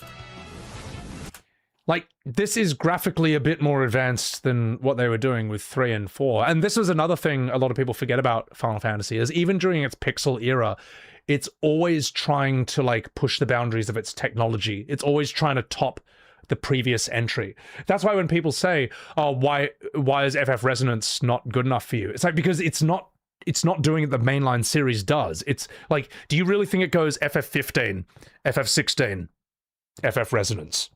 Like, no. It's each entry is always trying to top the previous one and push the boundaries of the tech. So, anyway, this one, this is pretty good for Pixel. I'm gonna give it a B. I'll give it a solid B, ladies and gentlemen.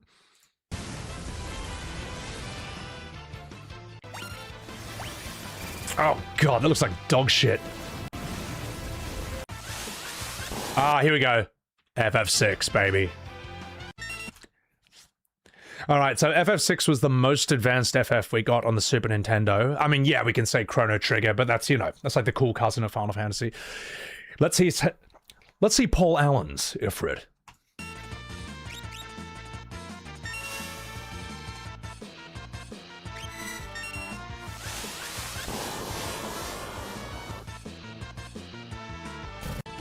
Whoa, okay, you can see they're trying to top what they did with 5 in that, you know. Like, there was some cool little, some flashy graphics, you know. There's a bit of a flex for the old SNES technology. Another question, before we continue, we should ask what even is Ifrit at the end of the day. The word Ifrit comes from Middle Eastern mythology, and they're basically demons, from what I know. If I'm wrong, or get a few details wrong, please don't get offended. And I think they can be associated with smokeless fire. That's a phrase I remembered, which is weird. It's sort of like a reverse Balrog from Lord of the Rings, because the Balrogs are like fire demons, but they're just covered in shadow and flame. They're often associated with jinns, but I don't know if they're beast-like. I think the beast-like sort of the wolf-like, bear-like aspect of the Ifrit, I think that's an addition from Final Fantasy. And it's pretty cool how this series would take various things from mythology and then kind of mix and match them and make something new. So yeah, they did this with Shiva as well, and so on and so forth. You don't think they are? No, I don't think they're jinns, but I think they show up with jinns. I think they, I guess they kind of hang out together. Again, I'm ignorant. I've just looked this stuff up. I'm just some guy on the internet. Please don't get offended if I get this wrong. And they can be evil or good. All right. Enough fucking about chat. Let's get to the fun stuff. Here we go. Here we go, ladies and gentlemen. For those of us who started with Final Fantasy... Oh, by the way, just before I continue, I just want to ask a quick question. How is the volume on this? Is this too quiet? Should I bump it up a little bit? Musin mentioned in those texts, they are physically described as winged creatures of fire and smoke that inhabit underground realms or desolate ruins. While they belong to the Jinn community, they lean heavily towards mischief and wickedness, often bringing misfortune to humans who attempt to command them. Ah, okay. Volume's low? Okay, let's bump it up. Fuck it, let's go all the way to the max. Okay, that's as loud as I can get it, guys. So that's as loud as I can get it. You're right, except for the smokeless fire thing. They're represented as beasts in that tradition, and it's a djinn or a daemon, one of those Solomon could control. That's sick. Okay, to my editor, remove the thing where I said smokeless fire. I was wrong. I was wrong. Thank you. Eric the Graham, thank you for that $5 super chat. Recently discovered your channel, and I'm grateful. You tried Bravely Default 2, and you see their point, but it's more like 1 to 5, not 6 to 10. Yeah, exactly. I mean, look, we all saw, you know, you reckon you're pretty tough, don't you? We all saw that, mate. Thank you for enjoying the channel. Appreciate the hell out of that. So, all right, okay. Ladies and gentlemen, It's time for a big soy face moment. Now, those of us... Thanks for that, Screech. Really appreciate it. No, for real, I do appreciate it. Thank you for the 8 months on SemiWebs TV. Nearly time for our sub baby to be born. Don't worry, you don't have to pay child support. Don't you worry, Screech. I learned from Virgil exactly how to dodge child support. Live in hell. Basically, live in hell forever. So you never have to pay for Nero's child support. So, thank you so much, Screech. Thank you for the 8 months. Cheers. You all right? Oh, I forgot to give this one a score. I'm going to give this Ifrit an A, because I respect that this is the final culmination of their efforts on the Pixel Final Fantasies to make, like, you know, to top all previous entries. You know, we saw 3, that was primitive. Then 4, 5 was quite good, but 6 is them just really trying to go all the way with this. I will give this an A. So, and in case I forgot to give FF5's Ifrit a score, I give this a B. All right, let's get out of here. Okay, here's the final section.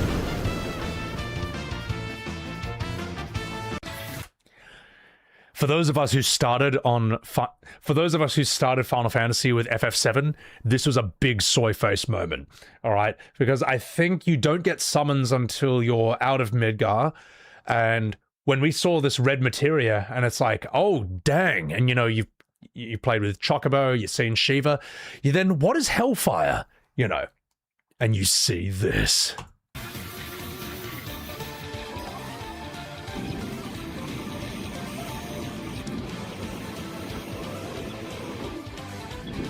It's like, wait, that thing's on my side?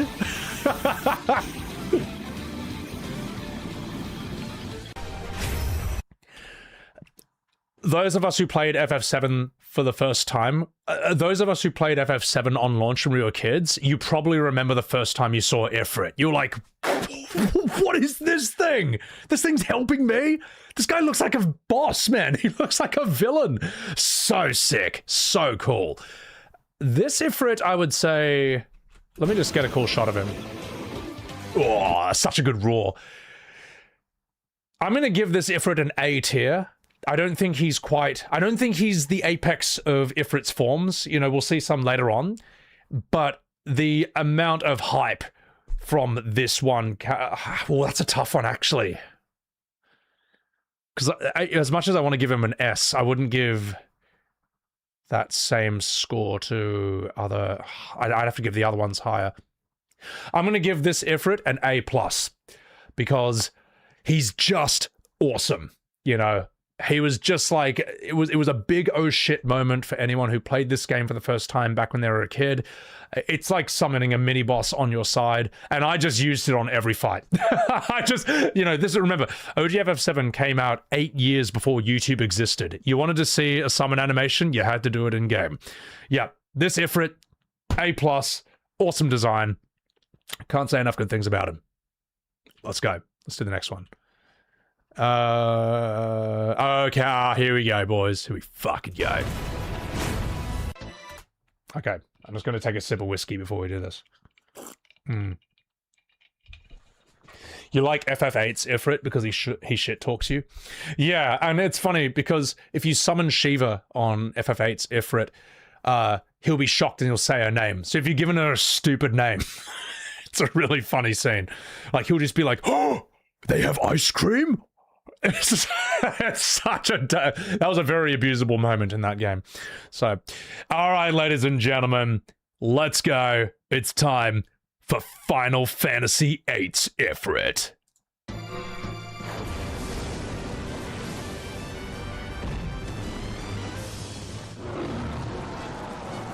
You know what? Let's find it in not 240p. We need this in, like, not 240p. FF8, Ifrit summon.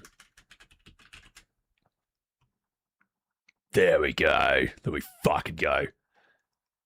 Is that remastered? Oh, no. Just give me the normal. Fuck it, FF8 all summons. There we go. Screw it. It'll be in here. Fuck off with your remaster. Give me my glorious 240p pixel thing. There we go. That looks good enough. All right. Okay, here we go. It looks good. It's good enough. Screw it. All right, I'm now going to balance the volume. Okay. Ladies and gentlemen, I give you Ifrit from Final Fantasy VIII. Hellfire!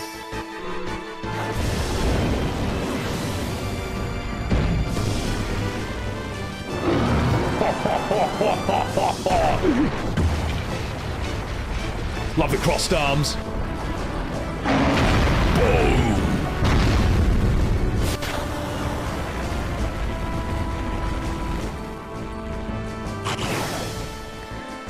FF8's Ifrit is just awesome because... Oh, man. I'm gonna get a picture of him right here while I talk about this. Let's see, FF8 Ifrit. This, there we go. I think FF8's Ifrit is like the apex of the classic design of this creature. I just think it's just the best. His horns look amazing, like his face looks like terrifying, he just looks brutal, strong, he looks evil, and yet he's always a good guy, interestingly. He's always on your side, and his animation, a lot of the animations in FF8 are basically trying to top the summons from FF7. So, where FF7's Ifrit will just catch fire and shoot through the enemies, 8's Ifrit, you know, he's got to float all the way to the top with a giant ball of magma and then just slam dunk it, just spike it down on top of you. It's so dope, man. I don't have any tattoos, but when I was considering it, I was actually considering this Ifrit at some point. I think he's one of the coolest designs out of them all. I would give this S tier. I would give this Ifrit an S. Just look at it, man. You can't really think of any way to improve... I can't think of any way I'd improve this design. Not that I know anything about design, but I just think that's just complete. It's as is. And I do like the earrings as well, because it implies a bit of intelligence. You know what I mean? Like, he's not just some simple beast. All right. Yeah, nah, good stuff. Good stuff. Let's get back over here. Where were we? Let's go FF9 now.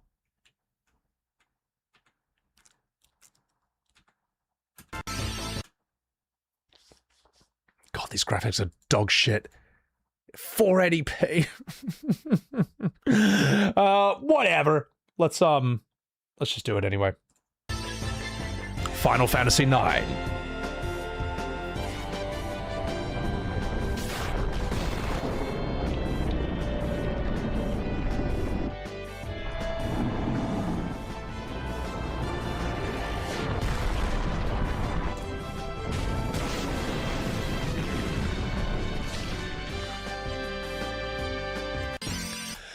I think FF9's Ifrit is sick. He's a different style. The difference between this and 8's Ifrit is, I think it's aiming for a more fairy tale sort of look to it, but still looks really brutal and really evil at the same time. Let's see if I can find a high def version of him.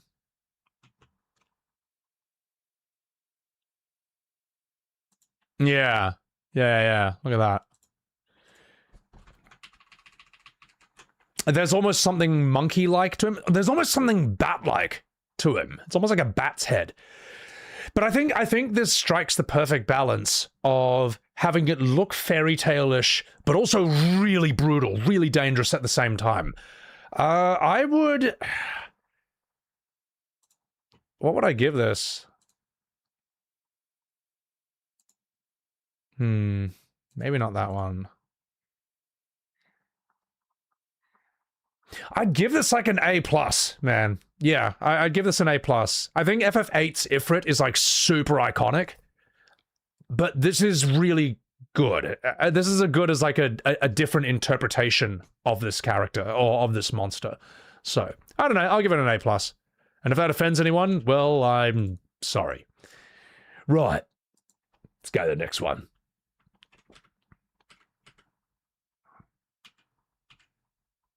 Chocobo's Mystery Dungeon!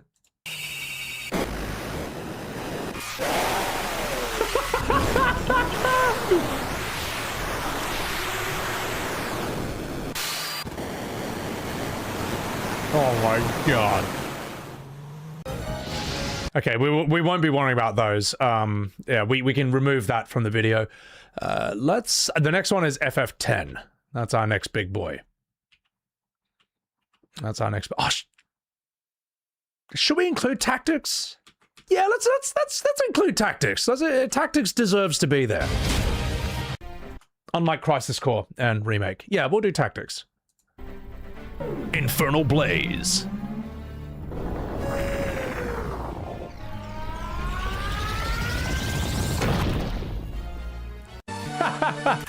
I mean, it is what it is for a tactics summon. They're kind of like a still image. They're not trying to do the whole 3D thing like the other FFs. That's pretty good, man. Like, B, A, I don't really feel too strongly either about it. I'll give it like a B+. It's whatever. All right. Let's get to FF10. Oh, here we go. Oh, actually, let's just get a better quality version of this. Fuck it. Come here, mate. Yeah. Screw it, we'll just have to type in FF10 all summons. It's probably the only way to get the best ones.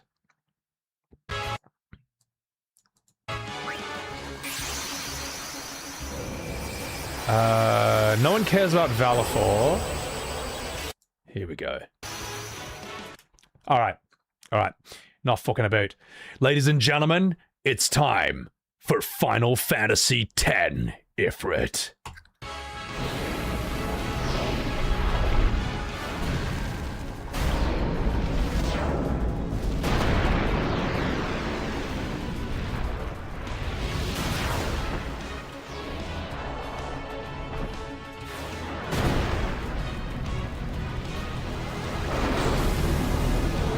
Wow. He's so cool that he even made motion blur look good. This is, you know what? Let's see his overdrive. Let's see his attack before we continue. Such a good Ifrit.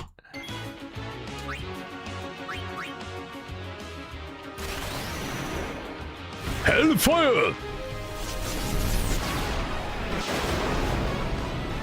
This is a 3-part attack. Boom! And then, why not? It's a free country. Let's just do this. Boom! Oh, so good. So good. Absolutely fucked him up. This is absolutely S-tier Ifrit. This is S-tier without even a debate. And I remember when I first saw him, I was just like, that's, Like, I've never seen an Ifrit with, like, a wolf face before, but it looks fucking sick. It looks mad. FF10's Ifrit. Let's get a full picture of him right here. Oh. Yeah, buddy. FF10's Ifrit is a great way... What am I trying to say? FF10's Ifrit is a great example of how to modernize and change a design, but still keep its essence. You know what I mean? A lot of FF10 summons do this, where they're variations on these creatures we've never seen before, but they all look sick. They look wild. They look like an acid trip. This is one of the more tame designs, believe it or not. They get, like, more ridiculous than this. Yeah, I just think he's awesome. He's sick. His normal attack is good. His, like, Hellfire punch is good, or the one where he, like, punches a meteor at them. But I think his Hellfire, I think his Overdrive is one of the best ones we've ever seen with an Ifrit. It's just awesome. Is that fucking Noble with the 38 months? Guys, please just chuck a follow to my man, Noble. You know who he is. You know who he is, mate. Noble and I had the pleasure of hanging out in real life, believe it or not, when he was in Australia the other day, and he's awesome. He's fucking sick. It was such a good time, mate. It was such a good time. We could have talked about content all night. In a way, that's what happens when you put like two streamers, two YouTubers in the same room together. There's just, it can just go forever. Nah, he's awesome, bro. He's awesome. Is that a wolf or a jackal? Well, he's kind of, yeah, I mean, good question. This is the most wolf-like Ifrit we've ever seen. And it's interesting, you know that this is a good design when it deviates from the original design in a big way, in terms of like the whole wolf head, but it still works perfectly. It still looks sick. This is, yeah, easy S tier, not even a conversation. Yeah. All right. Let's see what next riveting Ifrits we have. That was the last good Final Fantasy. Let's see how the bad ones look. I'm kidding. I don't know FF11, all right? Now, I don't know FF11 at all. I never played this, so I'm going in blind, and I apologize if my opinions... well, I don't apologize if my opinions offend anyone. I'm just going to say what I say. Let's go.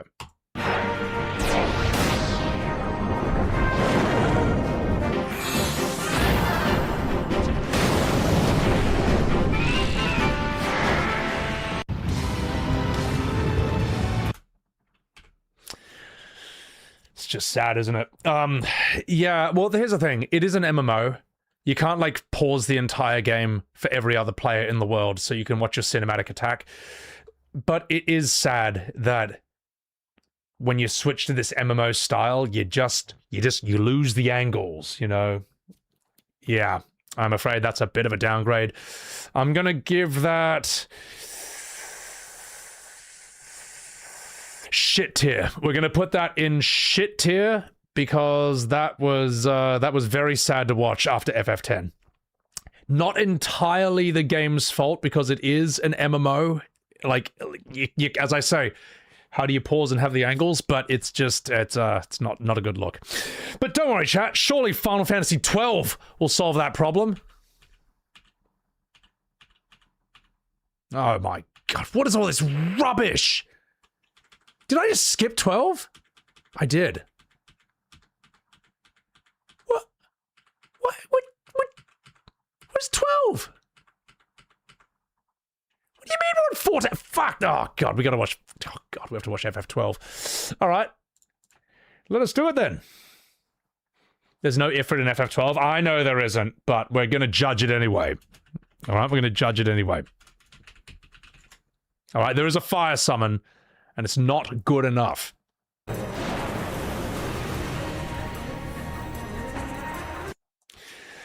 Right, ladies and gentlemen, this is the so-called pathetic excuse for an Ifrit in FF12. Belial.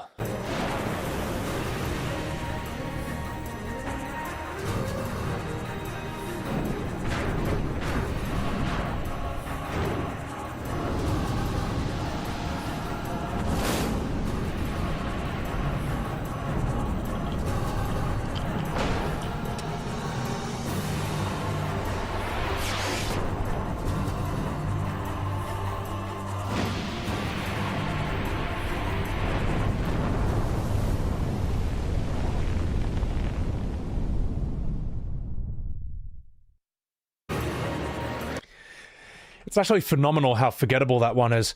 It's weird. I don't know why they swapped Ifrit for this absolute nobody. It's like the one Final Fantasy where when you summon a summon, they walk around on the world map with you, or like they'll walk around with you fighting enemies.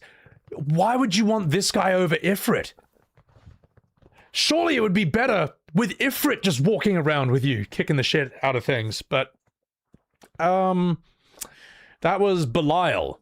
I give that shit tier. Absolute shit tier. Shouldn't even be on the list, but we're going to put it there anyway. Right, let's look at FF14. Wait, are you telling me FF13 doesn't have an Ifrit? What? What do you mean there's no Ifrit in FF13? What is the fire summon? What's the fire summon in FF13? We will do this. All right, it's a fire summon at the end of the day. What is the Ifrit? What is it called in that? Brynhilde.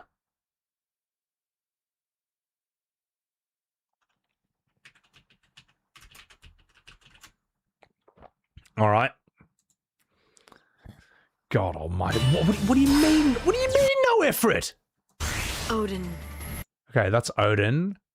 That's Shiva. That's Bahamut. That's Alexander. That's Brynhilde. Okay, here we go. All right, ladies and gentlemen. It's time for Final Fantasy XIII Summon Brynhilde. I summon Brynhilde!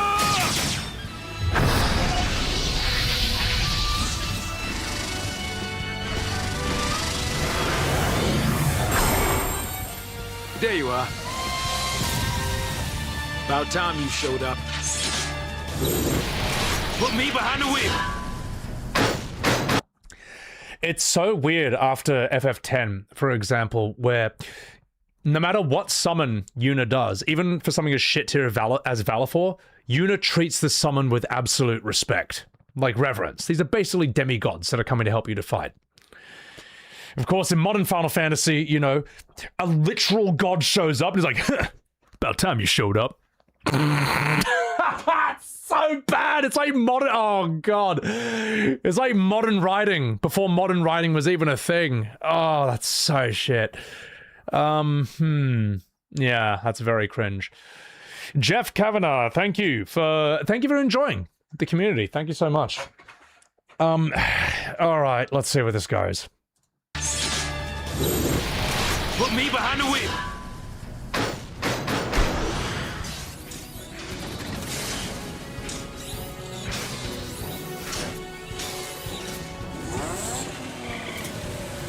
That's right. Let's do it. Eidolons, start your engines.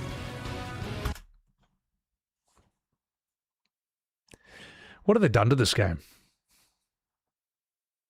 What have they done to this series? Mix it up. Fire it up. Oh yeah.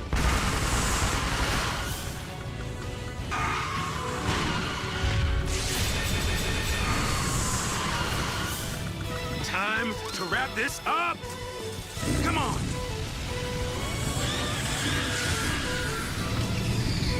Oh yeah.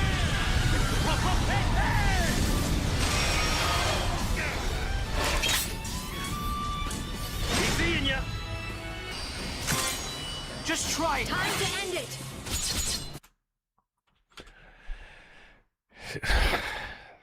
Jesus. I'm kind of at a loss for words, to be perfectly honest, after what I've just seen. That was just like... That was a series of some of the worst things in the world, all just happening at the same time. Just back to back.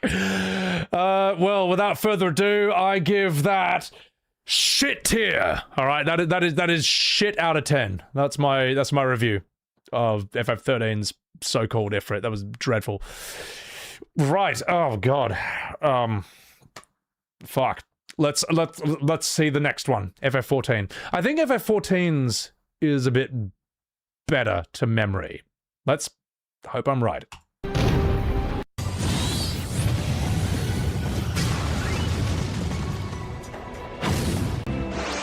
Well, that's a summoner ability. I mean, again, I never played summoner. I don't know how fun it is. Maybe I was thinking of Ifrit, the boss.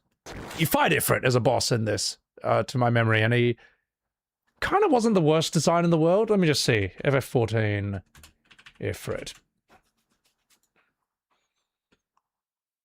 Yeah, in 14 he has this weird sort of more demonic, almost like a spawn demon, like the Violator sort of look. Not particularly memorable, but at least they're trying to make an Ifrit. You know what I mean? As opposed to FF12 and 13, where there's not even trying. I didn't dislike this when I played the game. I didn't dislike it. I'm gonna give him a... I'll give him a B. It's not a C, but it's not an A. We'll give you a B, FF14 Ifrit. You know what? I'll tell you what, after FF12 and 13, this is actually a welcome sight. This is a welcome sight. Oh, God. That was absolutely horrific. Father Tom, thank you very much for that prime.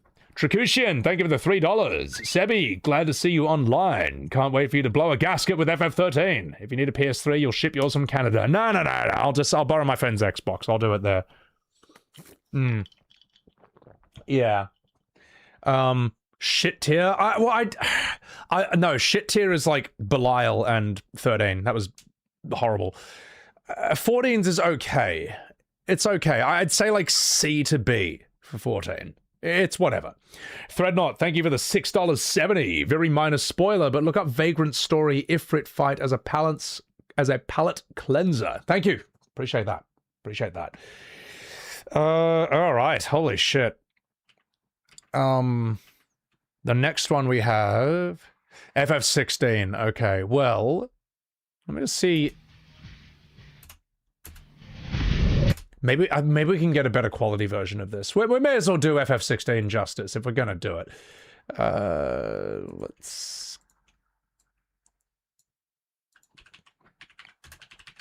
Wait, hang on. FF16. I know it's not a summon, but I'm just gonna see what this turns up. FF15? We'll get FF15. Oh my god, how does this have 150,000 views? There are people who think that because I just memed on this guy with a Kamehameha, they think that I secretly enjoyed FF16's combat. When I streamed 16, its combat wasn't my main complaint, it was mainly the story stuff. But after playing Devil May Cry 5, my opinion of this combat just plummeted. It just, yeah. It's one of those things where when I was streaming it wasn't the worst thing in the world, but the more you think about it, it's like, no, that was not Final Fantasy. Never want to do that again. Let's... You know what? Fuck it. We'll just do the 480p version of Ifrit and FF16. It's all it deserves. Come to me! Oh, no, wait. No, we haven't done FF15. FF15 does not have an Ifrit summon. Let's just pull it up first. FF15 does not have an Ifrit summon. He's kind of a character in the story, like Shiva's a character, Bahamut's a character. Let's have a look at his design.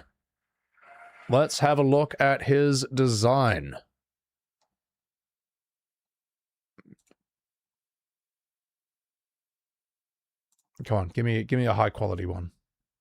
Come on, there you go.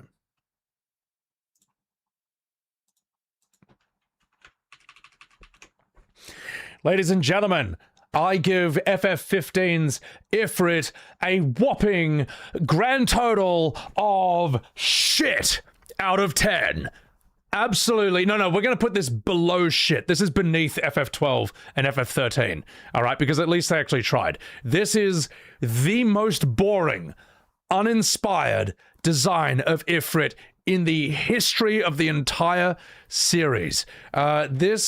Unfortunately, he is a victim to the whole minimalist design movement, which I think is a psyop to excuse lazy, uninspired designs. It's used to excuse a lack of creativity. No, he's not secretly amazing because it's so minimal. It's just shit. It's boring, it's forgettable, it's unmemorable. You put this side by side next to, say, FF8, 9, or 10's Ifrit, it's an absolute joke. I don't know how minimalism somehow managed to trick people into thinking it was a good thing. All it does is just reward less work and less effort and less creativity. Yes, I give this a whopping 0 out of 15. Thank you for that, FF15. Now get out of my stream. Get out of here. Fuck off. So, Pisa, thank you for that $5.70. Sebi, when are you playing and VAing FF7 again? You're dying to see that one. I don't know. I'm figuring it out. I might do it before FF13. So, but thank you for that $5.70 super chat. You all right. So, okay, yeah, dog shit. Rubbish. All right, enough fucking about. Let's do this. It's me, Clive.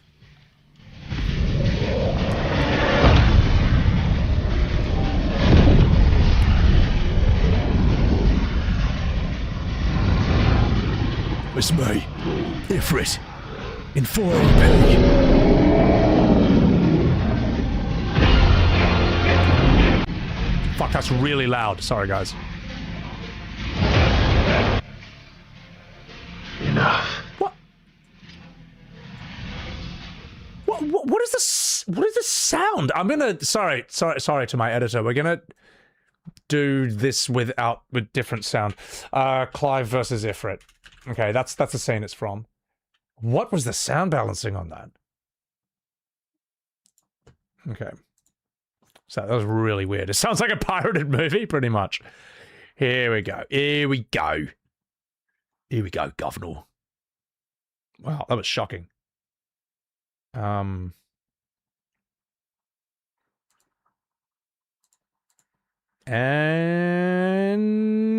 the window froze. Uwu Sugoi. Fantasy Final, welcome in. I'll try open that on a different window. Yeah, that just shit the bucket. FF16. Ifrit versus Clive. Come on, work. How old do you suppose this is? 1,000 years? More? I don't know. I've never seen anything like it before.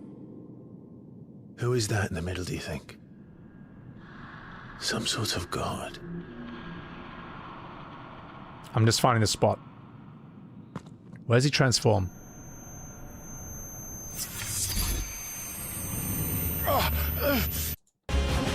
I think this is it. Alright, here we go. Alright, let's get the good version at least. Yeah.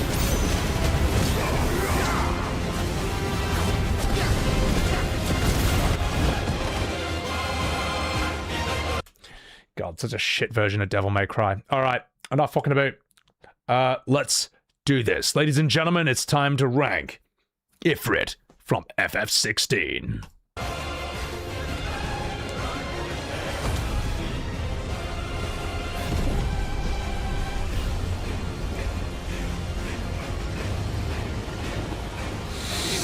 Hello, boys! It's me, Ifrit! War!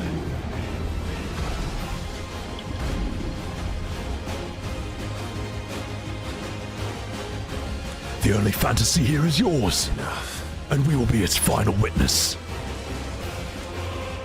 I know the truth of it now. You are not afraid. I am.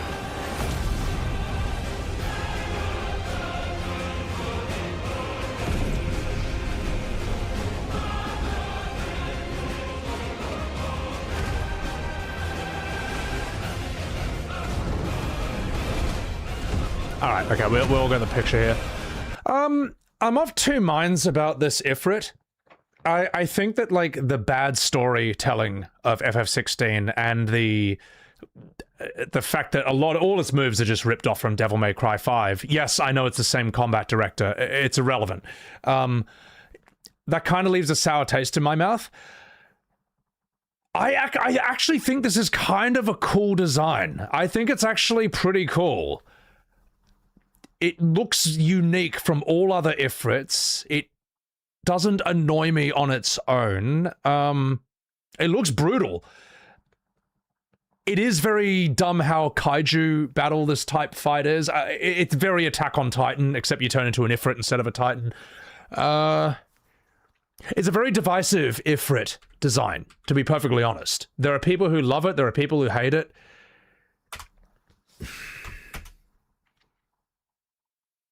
I'm trying to decide. I tell you what, if I'm in a bad mood, I would give it a B. And if I'm in a good mood, I'd give it an A. So that's the best answer I can give you. It kind of depends on how I'm feeling. You know what I mean? Like if I'm pissed off at 16, I'll give it a B. Like it's better. Look, it's better than fucking what we got with 13 and 12, and I think it's better than 14's design as well. It's more memorable. It's very sort of charcoaly. It looks like he's made of embers and stuff. Let's get a still shot of him. Let's get a still shot of him.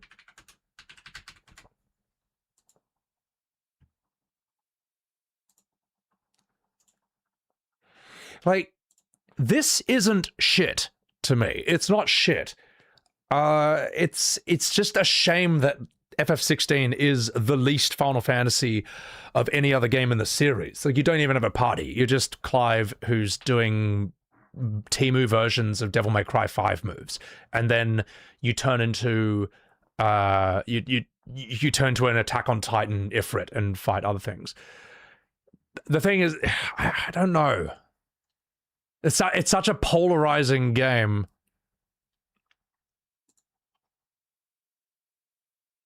And the thing is, when this is a criticism a friend of mine raised, and I agree with them, when they transform into Ifrits and Bahamut and whatever, I reckon their voices should sound more different, because it just sounds like a human, just like with a bit of an echo mod.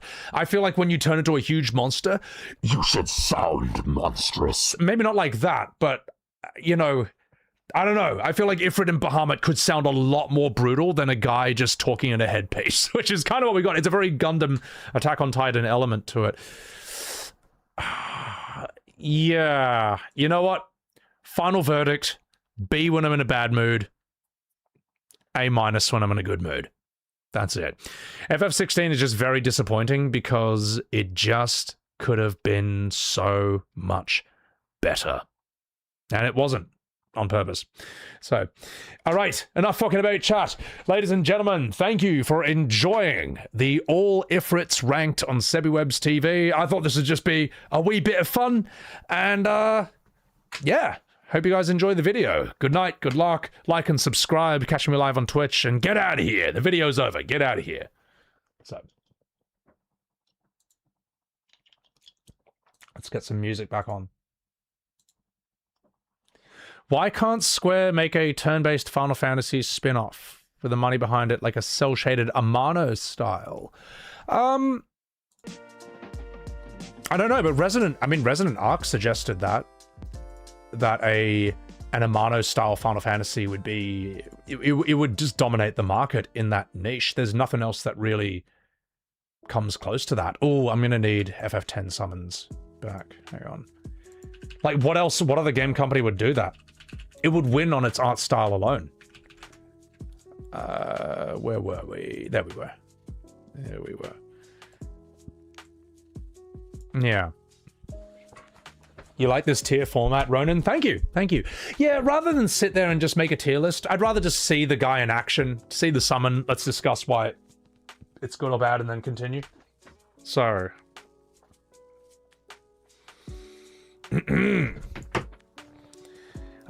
You don't know if it would sell? Well, here's the thing, East Blue. Let me put it this way. Would an Amano-style turn-based Final Fantasy sell the same as Elden Ring? No. Would it cost the same to make as a game like Elden Ring? No. It's going to be one of those games that's going to have... It's going to dominate a niche, and you should be able to make it without breaking the bank. You would need to... It would be a game that needs to be carried by the strength of its characters and its story. It looking good is not good enough. I'm sorry. We've learned this lesson a million times with modern Final Fantasy. Good graphics are just not good enough. It's got to have a strong story, strong characters, not waste your time, and it's got to have confidence in its style. Don't try to get the ball and gun gamers. Don't try and get the... Don't get the Fortnite gamers. Just understand that there is a sizable fandom of OG Final Fantasy fans who would love something like that and would absolutely love to support it, because a lot of Final Fantasy fans do not feel respected or valued by the company, and it's just sad. Whereas, like, they felt so valued, those same people felt so valued by Sandfall that there were people who pirated Clair Obscur and out of respect for the company bought the real version. There are people who got it on Game Pass for free, and they bought the full version because they felt respected as customers, which is a very rare feeling these days. So respect the customers and they'll respect you back, you know. Nomura is a genius illustrator, but a bad writer. I think he's one of the most brilliant character designers who's ever lived. There's a reason I made an entire 2-minute short specifically about how good his character designs are, you know. And it's why I don't go too hard on his work, because at the end of the day, his character designs are brilliant, man. I can't disrespect that, you know. Not a fan of the writing work as much, but I don't disrespect the characters. So, Screech, thank you for the 100 bits. When I finish rewatching Overlord, we need a tier list of the main story characters. I know. That's going to be intense, man. The Bread Man, thank you for the $5 super chat. FF16 was your favorite for a long time, but looking back, you think it was just Soshi. It was just Soken and Yoshi P. God, I can't believe I combined Soken and Yoshi P into Soshi. Yes, it was Soshi and Yoken P.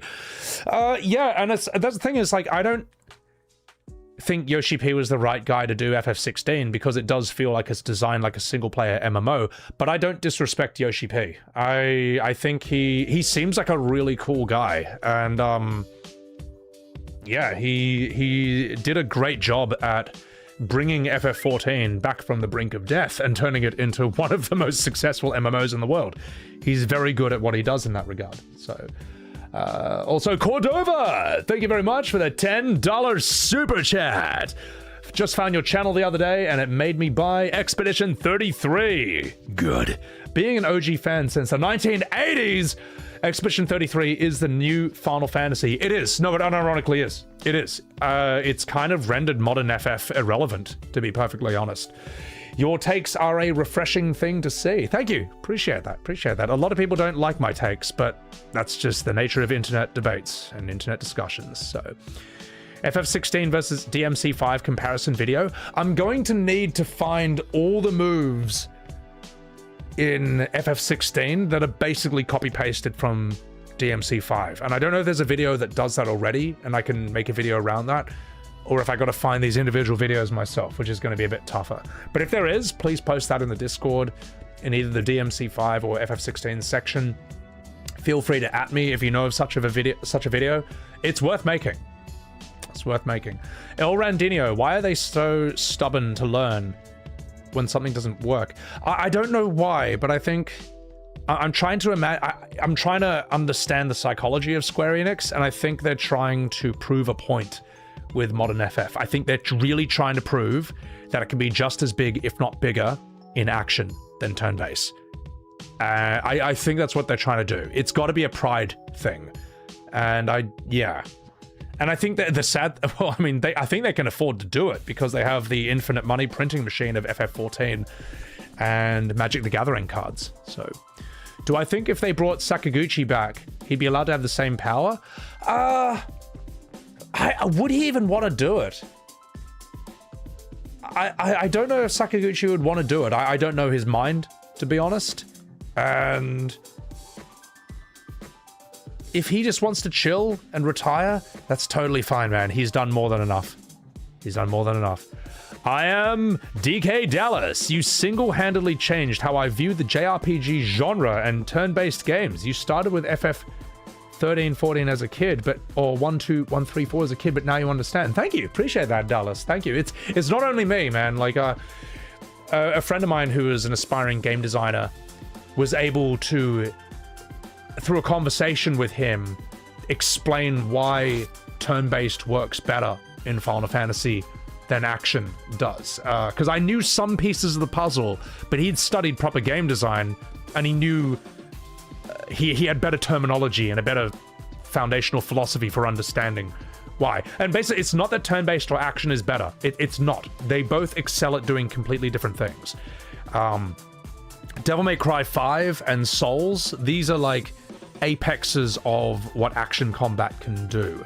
Whereas like stuff like Clair Obscura, Expedition 33, FF10, FF7, these are apexes of what like turn-based combat can do. And I need to play more Metaphor to see what that has to offer, because there is a cinematic quality and epicness and gravitas in turn-based that can only be done in turn-based.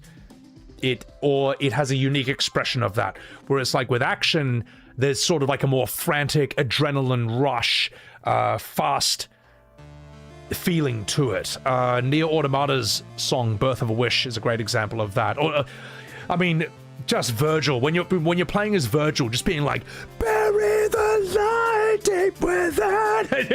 You know what I mean? I don't want to do that. I don't want a turn-based Devil May Cry. I don't want it. There are some people who say that they'd enjoy it. No, wrong. I think that I think they got a good thing going, and they would be fools to throw that away. They would be fools to throw that away, because I've never played anything like DMC5. I couldn't believe how good it was. DMC5 is a game that has absolute confidence in its style of gameplay, whereas modern Final Fantasy is the complete opposite. It has no confidence in its turn-based gameplay, and it really wants to do anything but that, and it fails for that reason. Tough, thank you for the Prime. Thank you very much. Thank you. So, Unkill, thank you for the 200 bits for the great review. Appreciate that. So, in action games, it gets boring when characters find the quick meta move they spam in quick succession. But this is the thing, Suko. This is the genius of Devil May Cry's style meter, and I think it starts doing this from DMC 3, which is that it rewards you for constantly changing what moves you use, and it punishes you for spamming the same one move over and over again. Like, that is the style meter is an incredible solution to the problem of why would you not just spam the highest damage move? Why not? Like, you got 12 moves, but one of them does the most damage. Why would you use anything else? Because the style meter. It's just such a... I couldn't believe how genius it was, man. I was blown away, man. It does that from DMC 1? I thought DMC 1... I thought DMC 1, it rewards you as long as you're constantly attacking. Whereas DMC 3, that's where it changes to, like... it rewards you for changing what move you use. It does?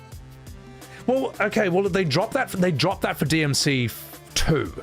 Because there's a short I have in DMC 2 where all I'm doing is just spamming the same attack over and over again against this tank, and my score keeps going up.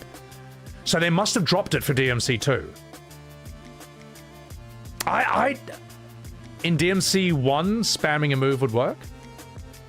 Trashly, welcome in. Chuck it a wee follow. Hang on. Which Devil May Cry game does the style... Hang on, here we go. Does the style meter reward you for changing each move? This should be good enough. I think it's 3. Every game, starting from Devil May Cry 3 onwards, features a style meter that actively penalizes repetitive attacks and rewards you for continuously changing it. Well. Looks like there's a lot of fake fans in my chat who've never played Devil May Cry. Not realizing that they didn't add the changing up aspect until Devil May Cry 3. Well. You reckon you're pretty tough, don't you? Yeah, no, it's DMC 1 and 2 where you just have to attack constantly, and that's why you spam guns when there's no enemies. But 3 was where it really rewarded you for changing things up. So, well, you drongos. Voodooist Panda, thank you very... Oh, shit. Thank you for the 1,500 bits on SebiWebs TV.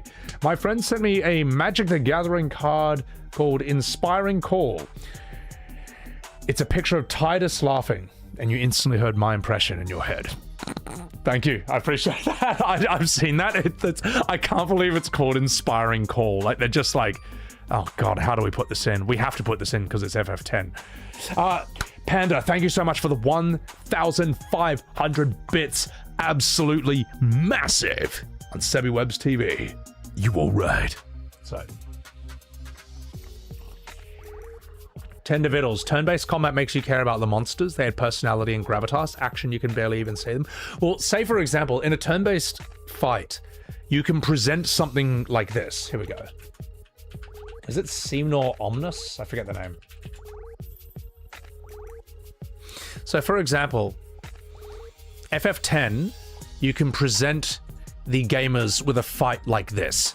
Now, in an action game, you don't think twice. You just think, oh, these are just things to hit. But in a turn-based game, you look at it and you're like, why are those there? Why are they like that? And you might do an attack or two and it doesn't quite work or do anything. And so you're like, well, let me look at other aspects of this boss. And oh, this thing rotates when I hit it like that, or when they all line up, this happens. On a very basic level, say like there was a thing in Expedition 33, it was like a huge rock golem, and I couldn't really damage him. And then I'm like, hang on, what is that huge red glowing crystal on his shoulder? Surely that has something to do with things. And you know, you free aim and you shoot it. And Claire Obscure did something very smart with the free aim, where even if you don't choose to shoot, this now allows you within the turn-based battle. How do I say this? In a turn-based fight, they pick the most interesting looking cinematic angle. But in Claire Obscure, if you free aim, you can now look around within the fight. It now allows you to break away from the angle the developers chose and be like, we'll let you look around at this boss and see if you can find anything interesting, or just observe and admire this design from a different angle. Turn-based and action games are not, they're neither better nor worse. It's like saying what's better, Italian food or French food, or like, I don't know, Chinese food or Japanese food. There is, I don't think there's a right answer to those questions, because they just do very different things, you know. And of course some people are going to be like, oh, you know, this, that, but you know what I mean, right? They're not trying to do the same thing. And I think for that reason well, I mean, that's what we're talking about it right now, you know. And it deserves to be, maybe I should make a video about this, about the strengths and weaknesses of turn-based and action combat. Because it's not that turn-based is outdated. If you think that, you are objectively wrong, with all due respect. They're just different kinds of games. So, what Square forgot or doesn't care about is that turn-based is an entire realm for design elements. It's not some outdated mode or obsolete thing from a bygone era. Yeah, no, that's the thing, Sawyer. It's not outdated. It really isn't. Because if turn-based was outdated, then Claire Obscure would not have crushed FF16 and FF7 Rebirth. I mean, the thing is, those games have problems outside of their combat. It's primarily like story, and look, FF7R is a whole different, that's a whole rabbit. That's a whole Pandora's box that I'm not going to open up here. Not yet, at least. But also, thank you again, Panda, for that 1500. That was awesome. And Viscera, thank you for the $2 super chat. Here's your commission for convincing you to buy E33. Enjoy E33. Enjoy it. That's sick. Quinn Story, thank you for the $1 tip. Yeah, there's so much you can do with it, man. Like, when I was playing Metaphor, I was like, this doesn't feel stale. It just feels like what it's supposed to be, but just more advanced, you know. It's a modern thing in that regard. So, Monkey D. Adam, I saw a Facebook post the other day where they were shitting on me, saying I tell people not to play certain games I posted. Sebi is awesome, and you've heard him say that so many times. If you like a game, play it, just don't be dishonest. I don't think I've told anyone not to play FF7R, or I don't think I've told people not to play games, but I have said be honest about it. But just because you can't get me to recommend FF15 or 16 doesn't mean I'm telling you not to play it. You want to play it, by all means, go ahead, but don't say I told you to, you know. Yeah, no, it's crazy that, like, I don't even post on Facebook, and yet somehow my videos and shorts end up on there. So, you've told people not to play FF7R? Well, I mean, if I get a YouTube comment saying, like, oh, after all these videos, this makes me not want to play Remake, you know, I want to protect my childhood memories, I will literally say to them, man, like, FF7R will ruin your childhood memories about OG FF7. It had the effect of doing that to me for a long time, and in a way, me making these shot-by-shot comparisons are a way of dealing with that. It's like, it's a way of separating those two, you know.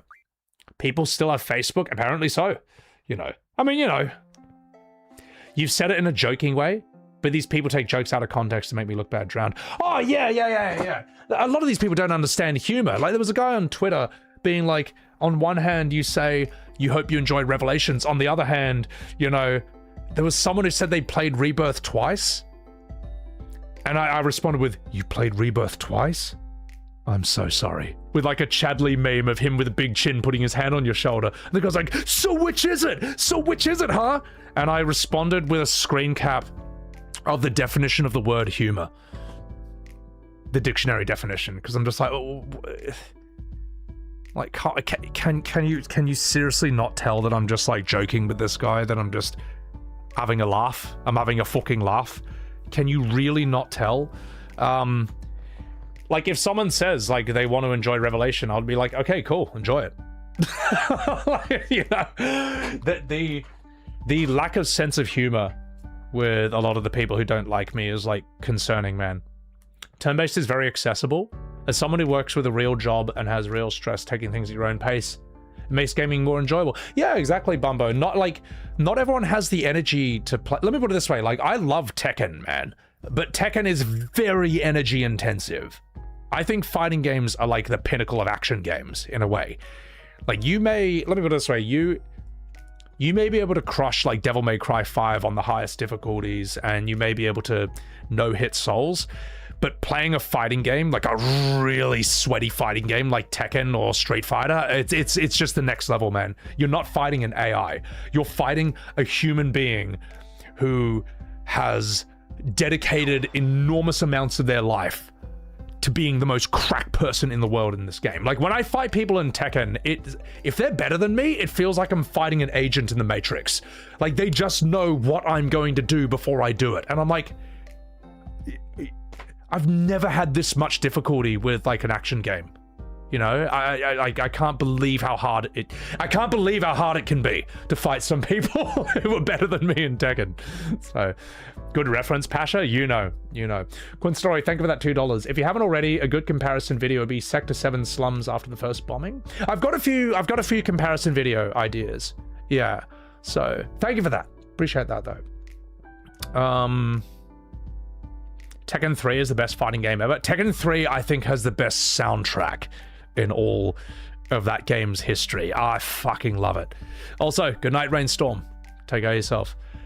Tekken with the knowledge... Yeah, Tekken hacks, bro. The knowledge you require for Tekken is like nothing else.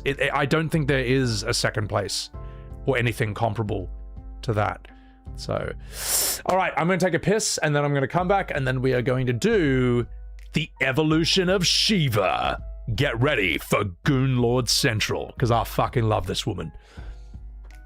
High-level fighting games, you got to think 3-4 moves ahead, Chris. No, seriously, like in Tekken at the highest level, you have to throw out a move that you know they're anticipating, because that's the best move your character can do, but you... How would I say? There's all these different ways moves can end, and you know which one they're anticipating, so sometimes you actually throw them off by doing the more obvious one, because you know they're expecting the better version of that movie. You know what I mean? It's fucking weird, man. Like when you're fighting someone in Tekken and you're just rematching again and again and again, and you get a sense of each other's play styles, it becomes like a Goku Vegeta fight where you know that they're anticipating that you're gonna do this after that, so you do something different. Oh fuck, it's so good. It's so... those of you who play fighting games know exactly what I'm talking about. The mind games you play with each other, you know that you have a habit of doing this move all the time, and they start to counter it, so you look like you're gonna do that move, but then you do something else. Oh, it's so good. I fucking love it. I'm gonna be right back. Enough soy facing. Soy master.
God.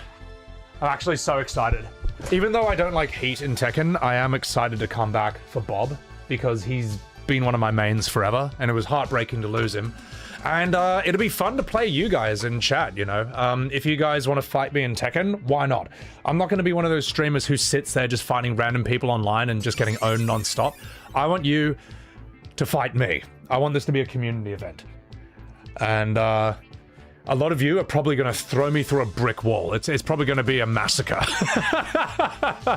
But I'm okay with that. And I'm also okay... Oh shit! Bugs bloody era. Coming in hot with the 50 gifted subs on Sebi goddamn Web's TV. Bugs, you all right? Bugs, dude, thank you so much for the 50 gifted subs. That is gigantic. That's absolutely massive. Thank you. If anyone got a sub from Bugs era, you better say thank you, mate. Or at the very least, say, you all right. Dude, thank you so much. Cheers. I raise a glass of Suntory to you. As Bill Murray said in Lost in Menstruation, for a good time. Make it a Suntory time. Thank you. Dude, thank you. That's huge, man. Tengu Ted, as someone with thousands of hours on fighting games, you agree? Yeah, I mean, there's nothing else like fighting games. I'd say my favorite games of all time. Fighting games was something I always played growing up. I just fucking love them. I just love them. You can't wait to watch this lovely community kicking Sebi's ass, Mr. Hako. They will. They will. Whenever I open my Tekken streams up to the public, I get invaded by the sweatiest sweat lords you've ever seen, and it's just basically you guys watching me get powerbombed through a coffee table for like hours until I just sadly end stream. So, Ultra Cypher might be random. Around all the characters from Dragon Ball, who do I consider capable of getting shit done as quickly as possible? Probably Piccolo. Piccolo's the ultimate babysitter. You can leave him with the kids, and he'll take care of them, alright? He gets shit done. Goku's too much of a fucking idiot, training non-stop. Vegeta would probably tell you to fuck off for even asking him to do anything at all. Probably Piccolo, and maybe Hit. Because Hit can stop time and just get shit done. Timely, thank you for the Prime. Appreciate it. William Bloody Cruz. That's how real fighting actually works. When you have certain moves you like to do, the only things that aren't real are the obvious one. The crazy combos, super moves, not getting knocked out by hard hits. William. Yeah, when I was an OTK top streamer, they had believe it or not, they had a bodyguard for some of the streamers, and he was really cool, man. And I was asking him about MMA and stuff, because he was a fighter. And I was like, what are some of your favorite moves, man? You know, like for... if you're kind of stuck and it's like, okay, this one usually works. And he explained there was sort of like a combination feint thing he used that just worked almost every time. Honestly, like a good 3-hit combo that's kind of difficult to read, but is very fast and aims at a bunch of vital points. That's probably as good as you can get. I think Mike Tyson's combo is like the scariest one I've ever seen.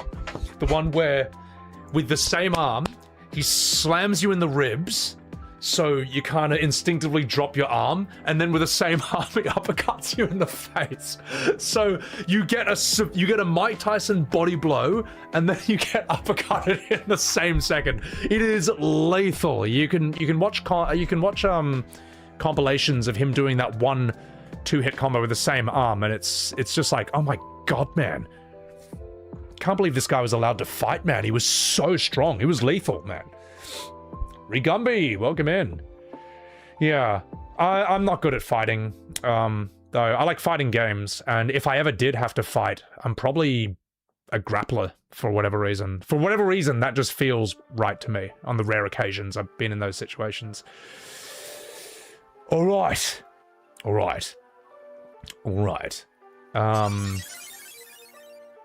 Chevery, hey Sebi, don't you think the more realistic the Final Fantasy games become, the more cringe the summons look and feel during gameplay? It breaks the immersion? No, because the thing is, like, Expedition 33 showed that this whole sort of, like, oh Jesus, like monsters, turn-based combat, and all that looks totally fine in realistic 3D. It's just that we haven't really seen it done properly in FF since FF10. Like 13, what the fuck was that? I actually think 15 summons look pretty cool. The problem is, it's how the fuck do you summon them? They're like entirely situational. Saizo Kasumi, thank you for the prime. When am I going to play Dirge Cerberus? Hopefully never, because I have not heard one single person say one good thing about that game, but I'm still gonna have to do it. God, I mean, can you even play it on Steam or PS5? I'm gonna have to emulate it, man. God almighty. You learned a bit of capoeira. Dreaded Viking, you learned a bit of capoeira as a teen because of Eddie Gordo. So did I. So did I, because I love Jackie Chan movies, and I taught myself how to do like a flip from that, how to lie on the ground and kick back up from Jackie Chan. And Eddie Gordo, I started teaching myself some capoeira moves and stuff. So fun. So cool, man. I don't know how effective it is in a real fight, but it looks sick. I mean, in the Tekken world, it works. So... yeah. All right, enough talking about chat. It's time. It's time. We're gonna do Shiva Begin.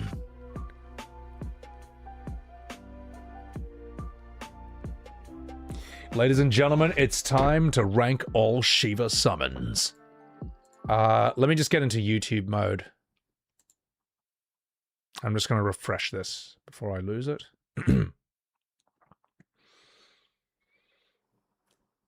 Ladies and gentlemen, it's time to rank all Shiva summons from Final Fantasy. Begin.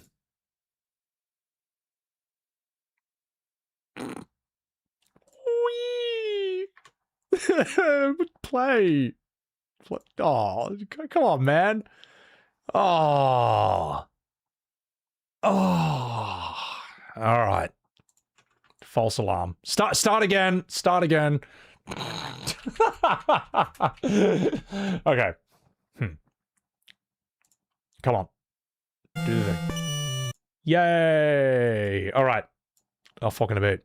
So, Shiva's first debut was in FF3, and for those of you who don't know, Shiva is kind of a combination of a number of things. She is an ice fairy, and she has the name of an Indian god. That's kind of all you need to know. Begin.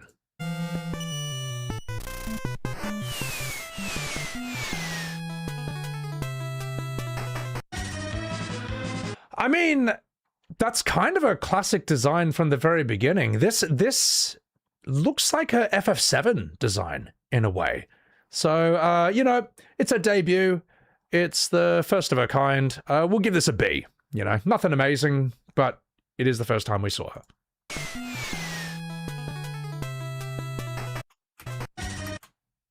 Final Fantasy IV. Let's go.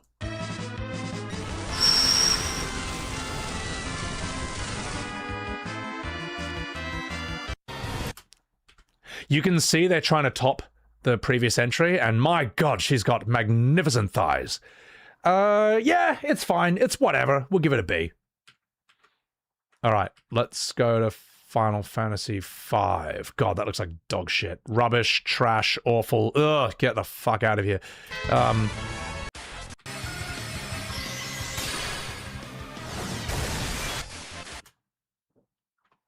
I think this is 5. Yeah, because we've got Bart's, Faris, Kryl. Right, let's see FF5.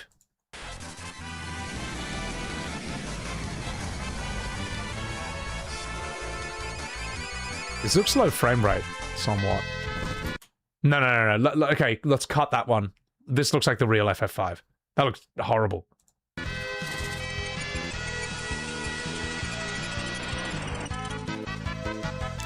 That's okay. I mean...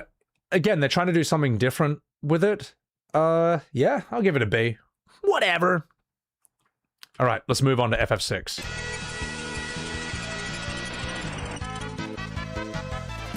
All right, let's move on to FF6.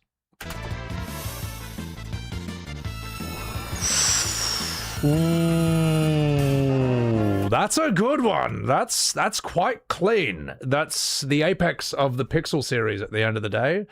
Can't go wrong with that. I'll Let's have a look at it. I mean, I'll give that an A. Fuck it. It's a really cool design. Because Shiva is an ice fairy, but she's not your usual ice fairy. There's always been something intense about her, you know. She looks like she could, she looks like she could hold her own. All right, enough fucking about. Let's move on to the 3D ones. Here we go, here we go, here we go. So for those of us who started on FF7 and you start discovering summons for the first time, you start with Choco Mog, which is a bit of a joke, but he's stronger than your average spell. And then you get this one, and you're like, okay, what's this do? Diamond Dust.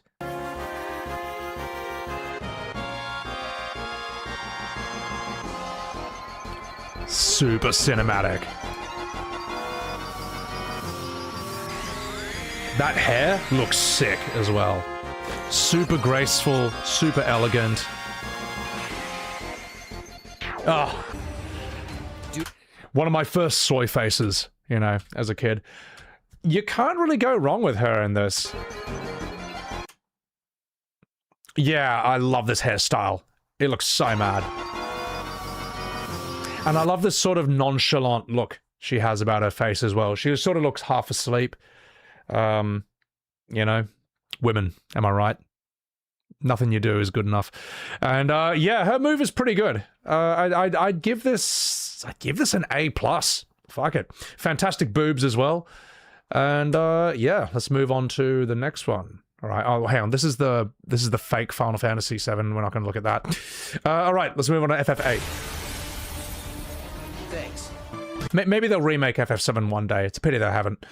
Right, let's look at Final Fantasy VIII Shiva. Let's go. Diamond Dust.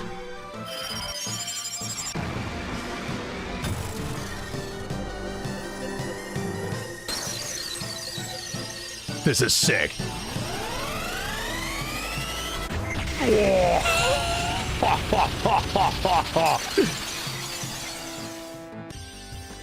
This is absolutely in the spirit of FF8, trying to top everything that 7 did.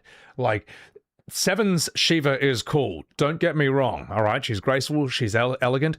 FF8's Shiva basically does an ice Kamehameha. It's so cool, man. And she also looks a bit alien. There's almost a bit of a xenomorph look to her hair here. FF8 in general is like an acid trip. It's like a psychedelic experience. That little eye-opening there is heaps cool. God, she's just stunning. That sound effect right there, you know, it's like that charge up. Boom! It was such a sort of like, you thought FF7 was cool? Well, watch this! This Shiva is brilliant, in my opinion. I would just give her an S tier. I think she's S. I think she's awesome. Shiva is something who's kind of remained pretty top tier throughout most of Final Fantasy, even the modern ones, in my opinion. So, yeah. Ladies and gentlemen, I give this Shiva S tier. FF8, good work. Right. Alright, let's go FF9.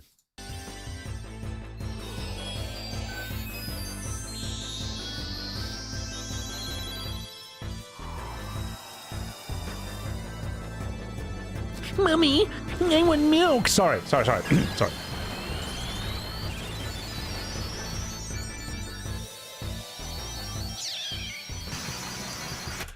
Honestly, this is a really good Shiva. Like, considering that, here. I'm going to stop myself. Considering that FF9 goes for a much more fantasy fairy tale aesthetic, she looks very fairy tale. She's sort of got like her Ice Queen crown, almost like, looks like a chin guard somewhat. Her hair looks cool. Her hair looks sick. Anyway, let's get a shot of her face. Oh my god.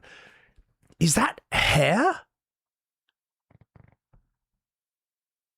I can't imagine Shiva having sideburns or not having a shave, so I'm gonna tell myself that these are like ice shards or like ice sort of like...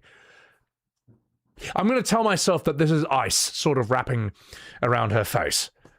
She looks dope, to be perfectly honest.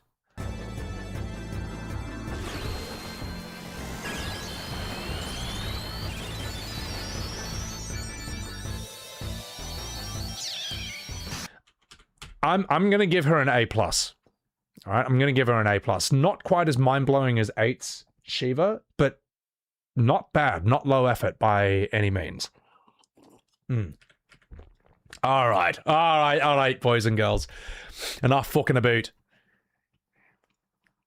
This Shiva is probably gonna win the game. Final Fantasy X.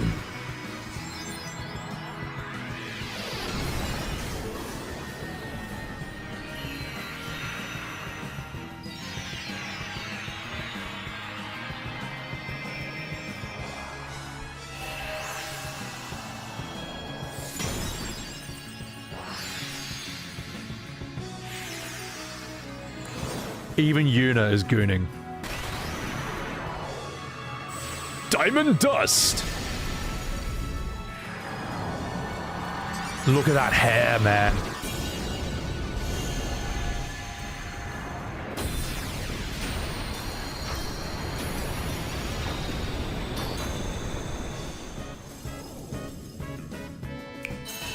Oh, so good. Oh, magnificent. Just, hang on, let's have a look at this for a second. Notice that one boob is covered in ice. Great little detail right there. This hair is just magnificent. Let's get a full shot of her FF10 Shiva.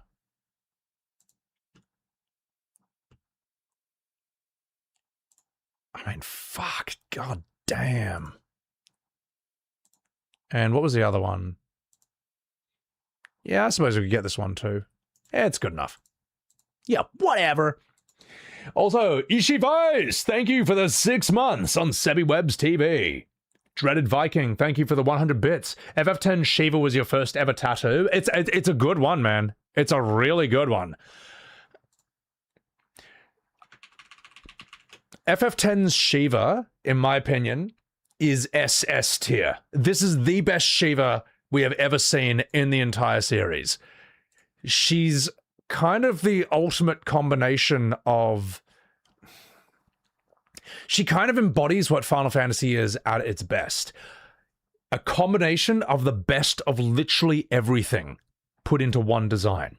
Like, there's sort of the ice fairy element going on here, but then, like, you know, the ice boob is just, like, that's just a cool bit of inspired design. Her hair, though, this is a different set of ideas going on. I mean, it's just so outrageous. It's so intense. Such a bold choice. And yet you can't help but admire it. You can't take your eyes off her. She's so sick. Yeah, it's like... This is about as... this is the right amount of over-design. It's like... This is as bold as you can go, and then just don't go any further than that. There's really not one thing you could change to this to improve it. It's the maximum amount you can do. And then you should just leave it there. She's just magnificent. This is SS tier, in my opinion. This is just the best Shiva we've ever seen.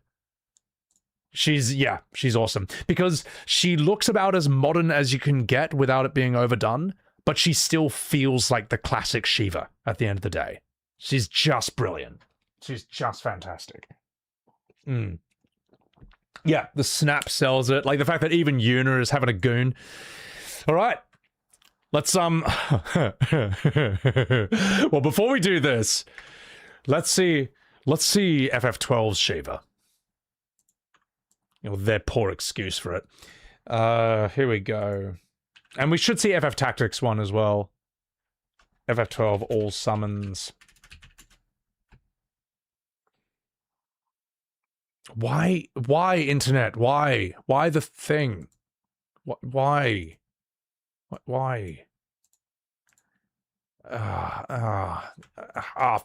Yeah. Alright, we'll try it again. FF12, all summons. Let's also get FF Tactics. I mean, we did Tactics for Ifrit. We may as well throw this one in as well. Yeah, we'll do Tactics before we do 13.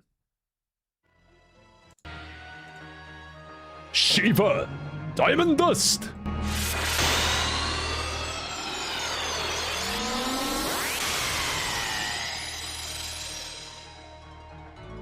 I mean, just 1 second. I've seen worse looking still images in my life. Damn, we can't freeze on her, can we? Yeah, no, I mean, as far as still images go, it's about as good as it gets. We'll give this an A. Fuck it. A, I don't care. I'm giving it that. Now let's look at oh god, oh come on, internet. Why are you being such a penis? Let's have a look at the riveting summons of FF12. Okay, well, there's this guy's a waste of time. Belias! Mateus, right? It's Mateus, isn't it? Have I got too many tabs open? I think I do. I think that's why it's fucking up.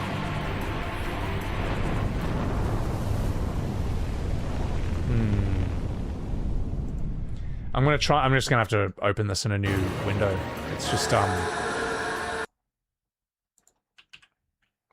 FF12, all summons. So many YouTubes. Look, man, it's gotta be done. Come on, please work. Okay, this one looks solid. Alright, ladies and gentlemen, here is FF12's poor excuse for a Shiva.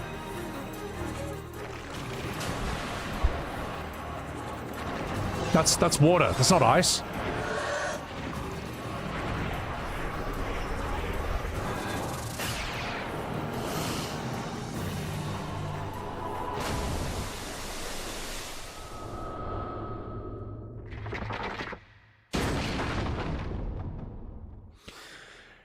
There's something FF12 is able to do, and I don't quite know how they've done this, but they've managed to make something expensive look extremely bland. How forgettable was that compared to FF10? You know, people might like 12, but as I say, notice how every FF we've done up until now, it's always trying to top the previous entry. 12 does not feel like it tops FF10 summons at all. Not Ifrit, not Shiva, not Bahamut, not anything, man. They just kind of... It's just immensely bland, everything 12 does. It's fantastically boring. What about 11s? No, good call. Good call. We had 11 for Ifrit. We may as well put that in as well. Come on, YouTube. Come on. Just let me have like 50 tabs open. Let me fucking have 50 tabs open, please. Your tab just crashed? Well, fuck you. Oh, come on. FF11, Shiva.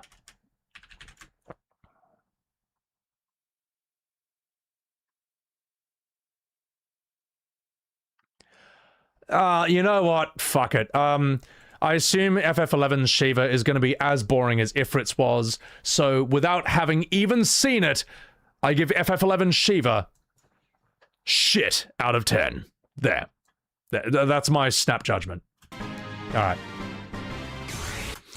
Okay, ladies and gentlemen, time for the best one of all. Also, Team Molsey, thank you for the $2 super chat. Have I ranked Anima yet? Well, Anima, there's only one Anima. We don't count FF14's one. Maybe that could be... Maybe I could do a video where it's like ranking all the most obscure, weird summons, in which Anima would be one you put in. I put Yojimbo into that as well. Same like Eden. Knights of the Round is quite weird as well. So, alright, enough fucking about. Ladies and gentlemen, time for the best Final Fantasy of all. 13. Let's check out Shiva here. Shiva!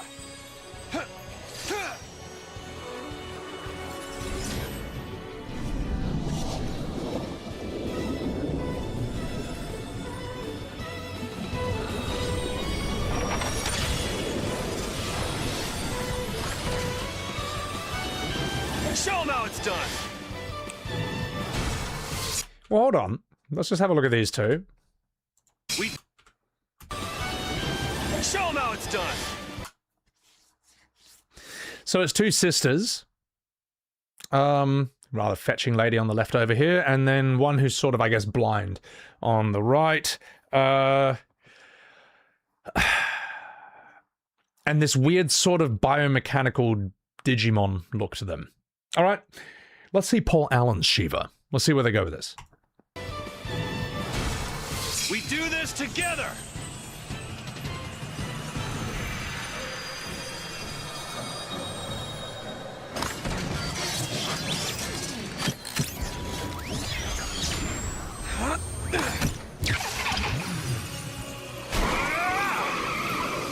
Let's run. Oh my god. How many Guna pills were they on when they made this one? I'll tell you what. I don't dislike it. I think it's wildly inappropriate, but I don't dislike it because at least it wasn't boring. Yeah, notice how this was heaps stupider than FF12's one, and yet it's not as boring. I believe it or not, chat, I actually do know the scissor cycle. I have seen this before, but I haven't seen it in about 15 years. So I mean, hey, just, you know, you never get used to it. All right, let's see what he does with the scissor cycle.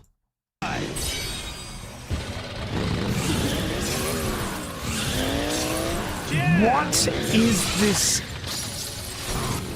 What is this summon vehicle idea mechanic concept? Cool him off.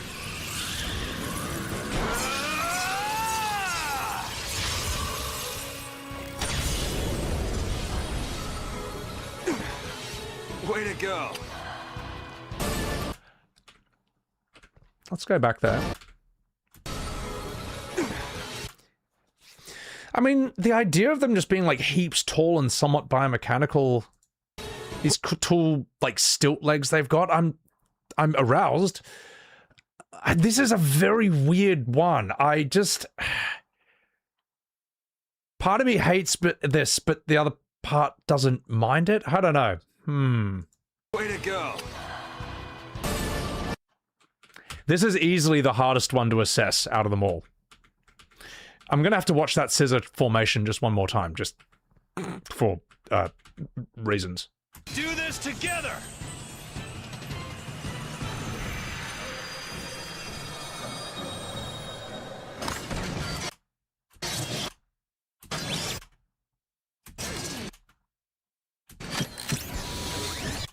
Are they sitting on each other, or are they scissoring? I don't think they're scissoring. I think this one's got her legs below and the other's got her legs above. So it's sort of like the butt is on the vag, somewhat. Let's just... Yeah, there's... No, the butt is on the shins, and the knees are on the knees. So it's not quite scissoring. It's not quite the scissor cycle we might think it is. Snow doesn't give a shit. He's loving every second of it. Let's run.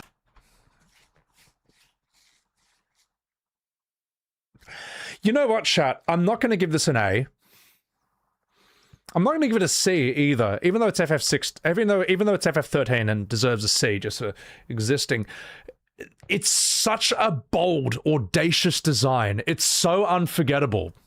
Like, when you see it for the first time, you're like, oh my God, I'm gonna give it a B. I'm gonna give this a B, man, because I respect the creative audacity of this. I respect, you know, we can't say that we can't complain that Square doesn't take creative risks and then rip on them for this. Whether you like it or not, this is a creative risk. And for that reason, I'm gonna give it a B. B+ if I'm in a good mood. Yeah.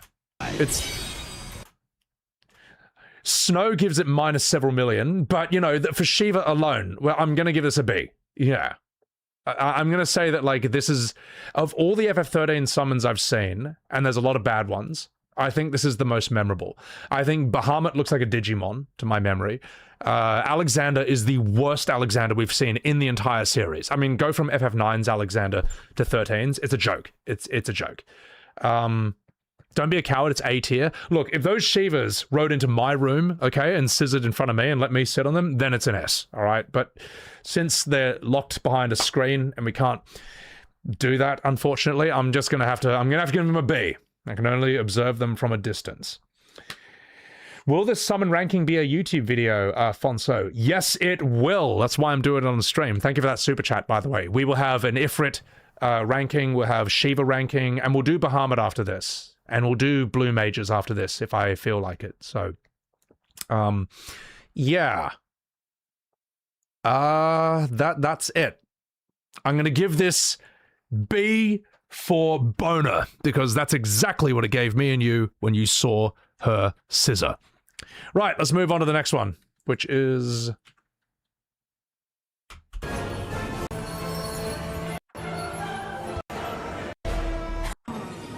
This is FF14 Shiva, isn't it?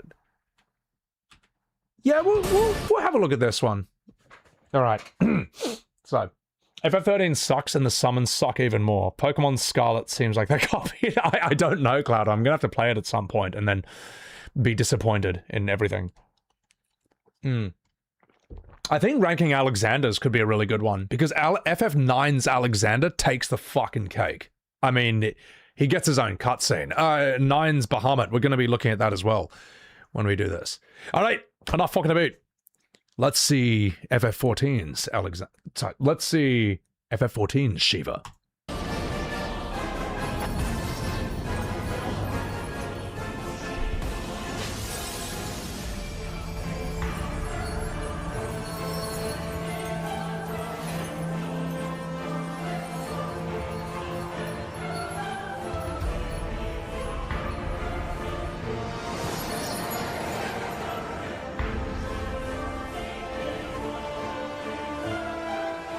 Mommy, I want milk. Sorry, okay, it's out of my system. I don't think it's bad.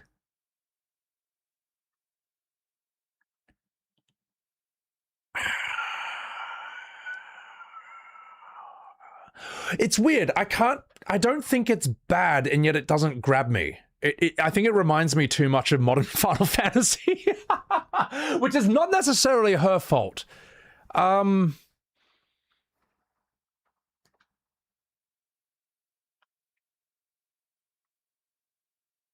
feel like a C is too harsh, but I feel like a B is too generous. Man, I'm actually kind of struggling with this.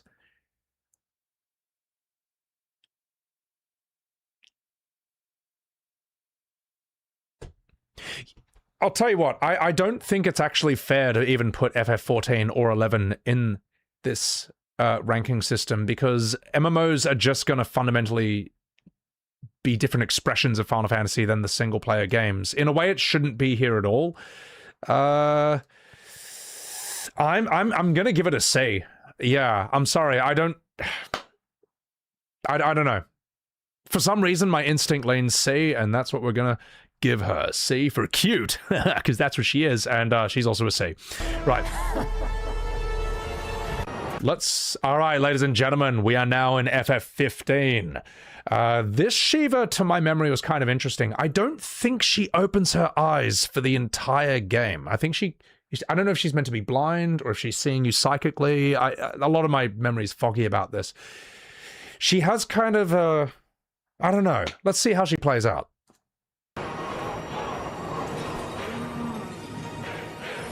Ooh.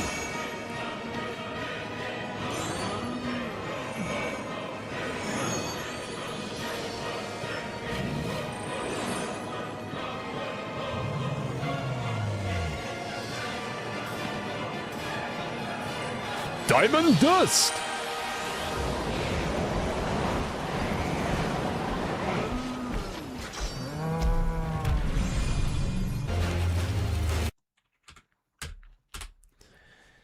I don't think it's bad. And I think it's unique compared to the other FF15 summons, which are just like huge. That Leviathan, Titan, they are massive. Shiva's, the difference between her and them is that she's a human size, but she just has like, you know, 5 versions of her, 6 versions of her show up. I do think it's kind of cool that she is so cold that it actually affects you.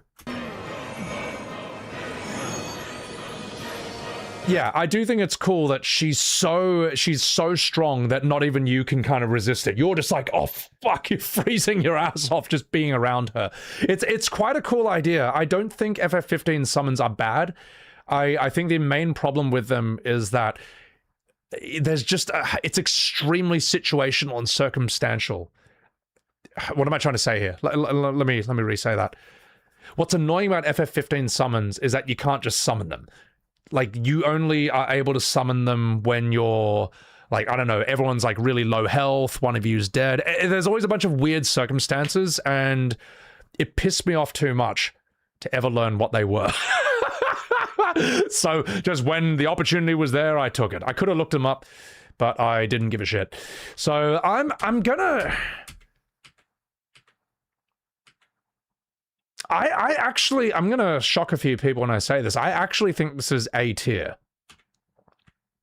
There's a lot of things I like about this, specifically this part.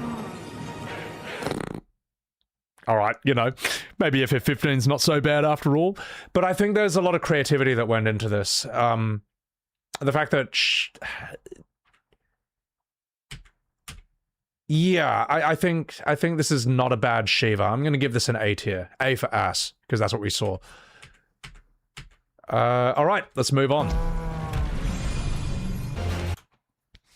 Ladies and gentlemen, it's time for Final Fantasy 16. Jill! What? That's not good enough! That is not good enough! That's not good enough, man. Let's do... You can't just blue ball me like this. Let's just do a bit of a cutscene here. Maybe not the whole thing. Marcellus, thank you for the $5 super chat. The only way to control the FF15 summons is if you have a PC mod, and it shouldn't be that way. You only saw Leviathan once. Yeah, and the thing is, that is a consequence of FF15 summons being too strong. They're too fucking strong. They're like Omni-Slash. They're like Knights of the Round. And because they're so overpowered, they can't let you then just summon them at will. So I think they overcorrected with 15 in that regard. Yeah. The surface level of 15 is amazing. When you explore it for more than an hour, you see there's nothing behind the surface. Yeah, 15 is... I don't know, man. 15 is bizarre. 15 is a bizarre game. And it's worth studying what went wrong. So, let's just get to Shiva. Where does she show up? We'll have a look at Shiva here. It's tricky to assess Shiva in 16 because, I mean, you don't really summon her. She's Jill's icon, and Clive gets her powers later on. So we'll do what we can with this.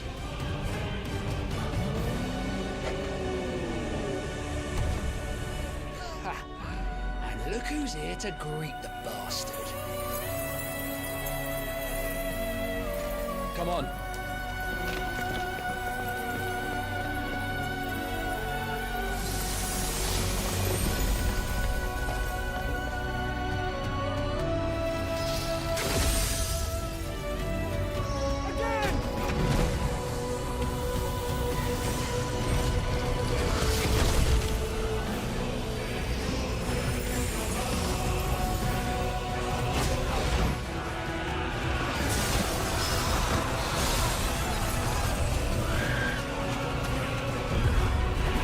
Okay.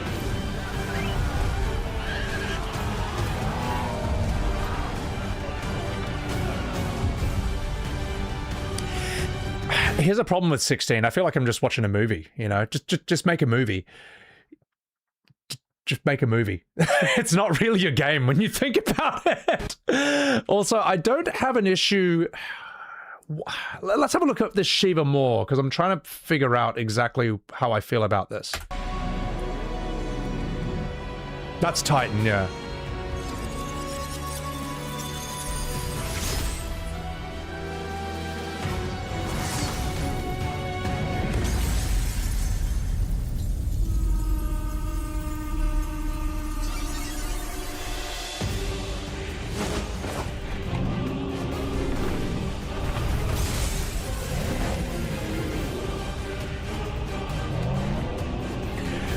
It's so Attack on Titan coded, isn't it? Like, even Titan has this sort of Jaw Titan, Attack Titan sort of look to his mouth.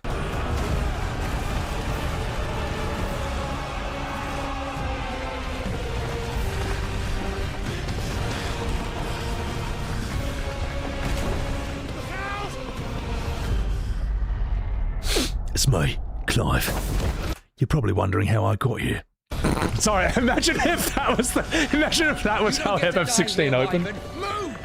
You're probably wondering how I ended up in this situation. All right, I'm going to respond to some chats and then I'll continue. Chris Putnick, thank you for the $5. The Brave Exvius summon videos might make you excited for Resonance. They put some effort into the CG ones. I don't know if I'll play FF Resonance. To be honest, maybe my opinion will change about it later on, but the usual suspects on Twitter relentlessly attacking me and everyone else about Resonance. How do I say? The people who are trying to use FF Resonance to... The people who are trying to blackmail you into buying FF Resonance as if that somehow will affect FF17, I have no respect for those people. Or I have no respect for that gaslight culture, that bullying culture around FF Resonance. They know perfectly well that is not what people are talking about when they say they want mainstream FFs to go turn-based again. They know, and they're pretending not to know. And quite honestly, they've turned me off that game. Maybe I'll feel differently about it later on, but I'm not the only one who feels that way. There's a lot of people who thought FF Resonance had promise, looked interesting to them, and then they saw how this fan base basically used it as a chess piece, used it as a bludgeoning tool, and used it dishonestly as well.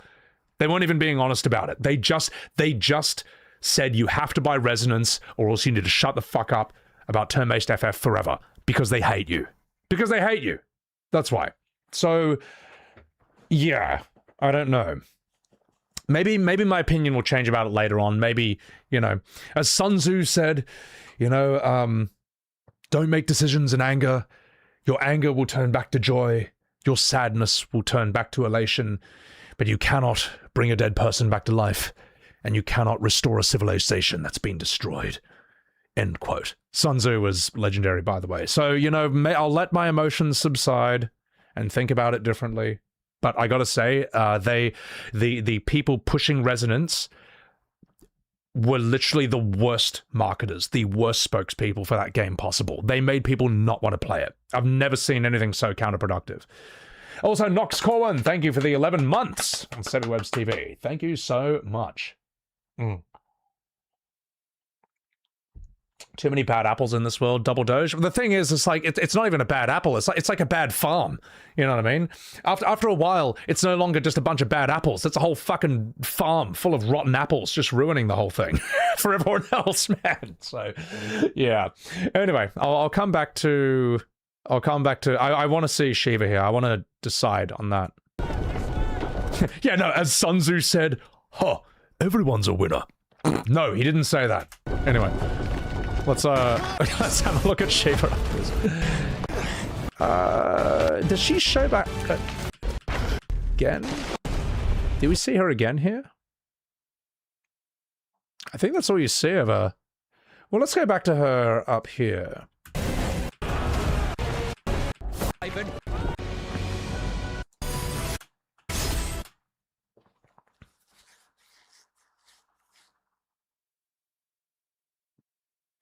I don't think the design is really that interesting or eye-catching. It's just expensive, Like, I don't call FF16 a button masher. I call it a budget masher because they mash so much budget into the game to distract you from the fact that the gameplay is just not very good. It's just Temu Devil May Cry, and the story's not that well written. It's a budget masher. That's what I would call Final Fantasy 16. I don't think it's C tier though. I don't think it's A tier. It's just kind of expensive and inoffensive. I'll give it a B. I'll give it a B. Yeah. All right, ladies and gentlemen, final verdict. Shiva from FF16 gets a B for not even boobs. We can't even see the boobs. What's the point? What's Shiva without the ice boob? You know, from FF10. And so on and so forth. Yeah, whatever. Anyway, ladies and gentlemen, thank you for enjoying all Shivas ranked on SebiWebs TV, the only correct opinions about Final Fantasy, according to me. Like and subscribe, catch me live on Twitch, and get out of here. The video's over. Get out of here. Get out of here. Whatever. All right. That's the best I can do. Tab Crash Reporter? Just 1 second real quick. I'm just going to timestamp that.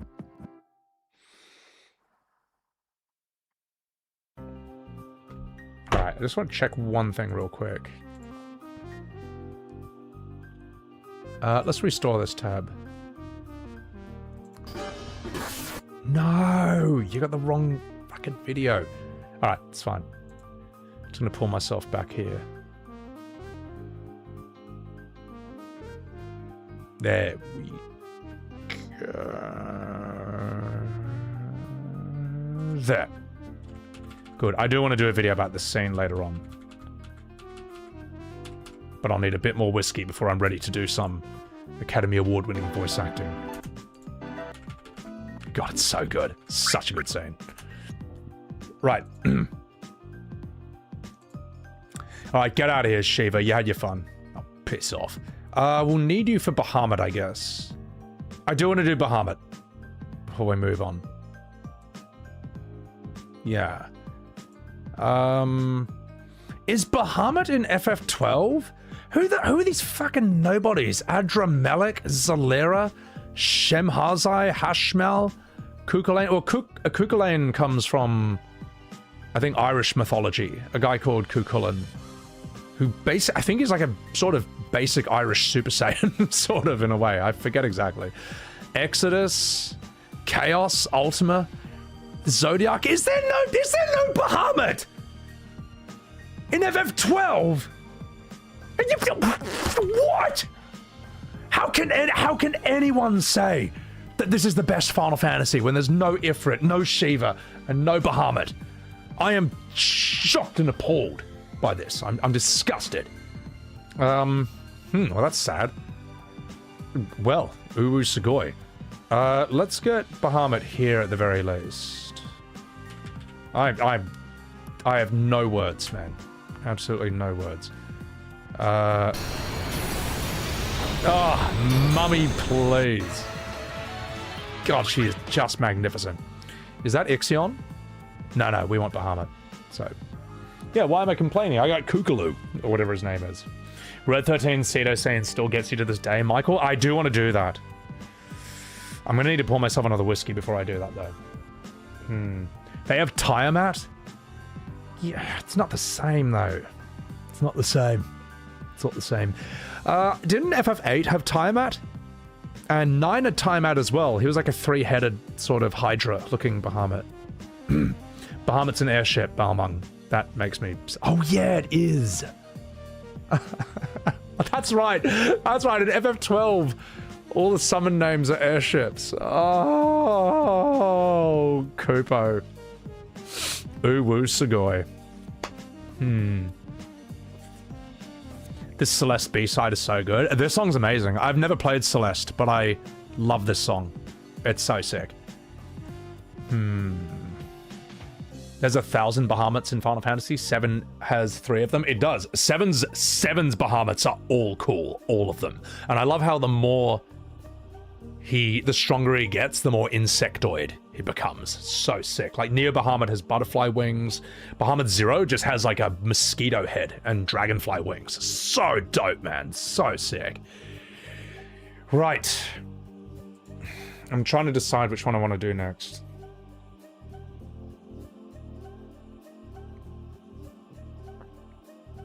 Right. I've decided. Oh, that's right. We need Bahamut from here as well. Yes. Where are you, though?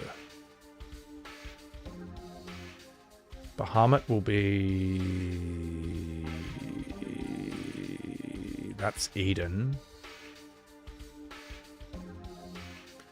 Did this guy just... He did Ifrit, right? Okay, there's Diablos. I think he just timestamped it wrong. Oh, Diablos is amazing. Doom Train's sick.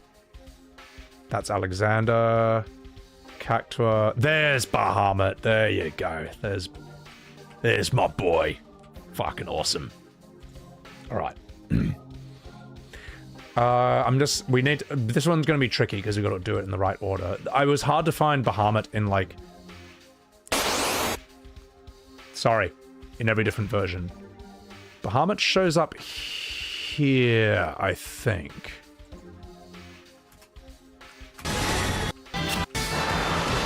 That's Bahamut. I think.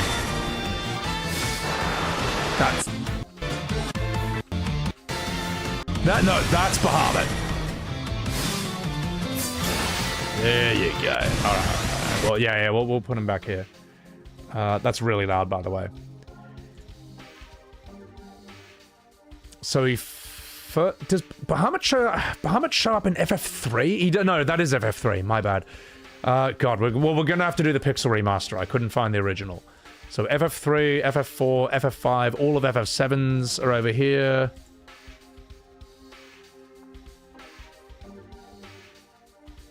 FF8? We could probably just jump to 8 here. Ugh! God! FF7 and 60 frames? Disgusting. Right, we'll put you here, and then that kind of takes care of the rest up until that point. So we can get rid of you. We can get rid of you. But we'll have tactics. Because it's a free country. We'll put you between there. Alright. Sounds good. Bahamut shows up as well in FF1, but not as a summon. Thank you for reminding me. That's why we actually need to have a wee chat about him here. He is worth discussing, because this is the first sort of appearance in Final Fantasy. Yeah, that's good enough. God. They grow up so fast, don't they?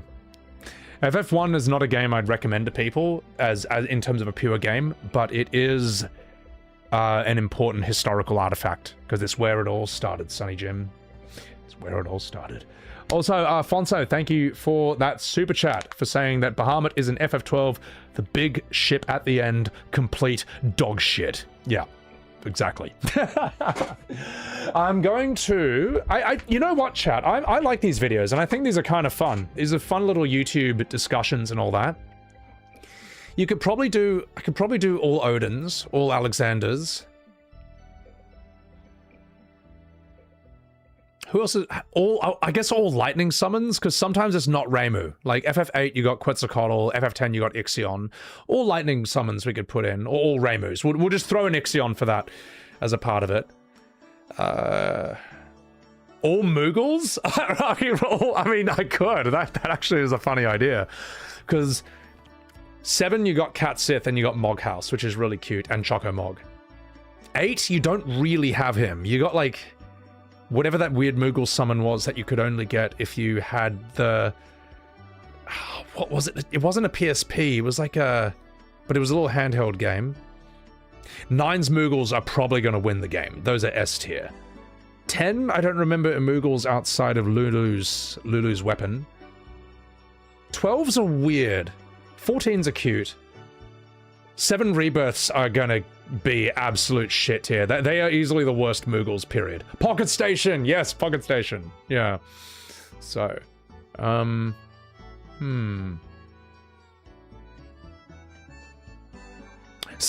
think 16's Moogles should even be there. They just kind of, like, look weird. They look wrong in their world. And I don't remember if 15 had any, to be perfectly honest. Yeah. All Leviathans? That's a cool idea, Randino. Yeah, all Leviathans is a very cool idea. Leviathan's always been in it.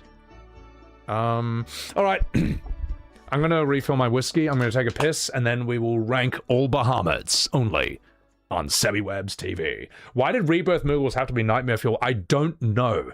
But you know that they're bad when even 7 Remake fans won't defend them. Like, that's how you know they're bad. That's how you know Chadley is really bad and the Rebirth Moogles are really bad. People who love those games are like, yeah, I'm gonna let you have this one. I'm not dying on this hill, Sonny Jin. All right, I'll be right back.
Right.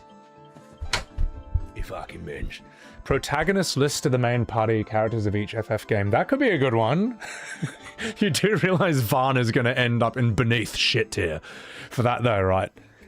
Clive will probably get a good ranking. I'd probably end up putting Clive in A, to believe it or not, because I think he's one of the better things about 16. And it's another tragedy of that game. It's just Clive deserved a better game and a better story. Yeah. Final boss tier. That could be that's an interesting idea. You know what, chat? I'm gonna write some of these down, if you don't mind. I'm gonna write these down so I don't forget them. Here we go. Tier lists. All pro tags.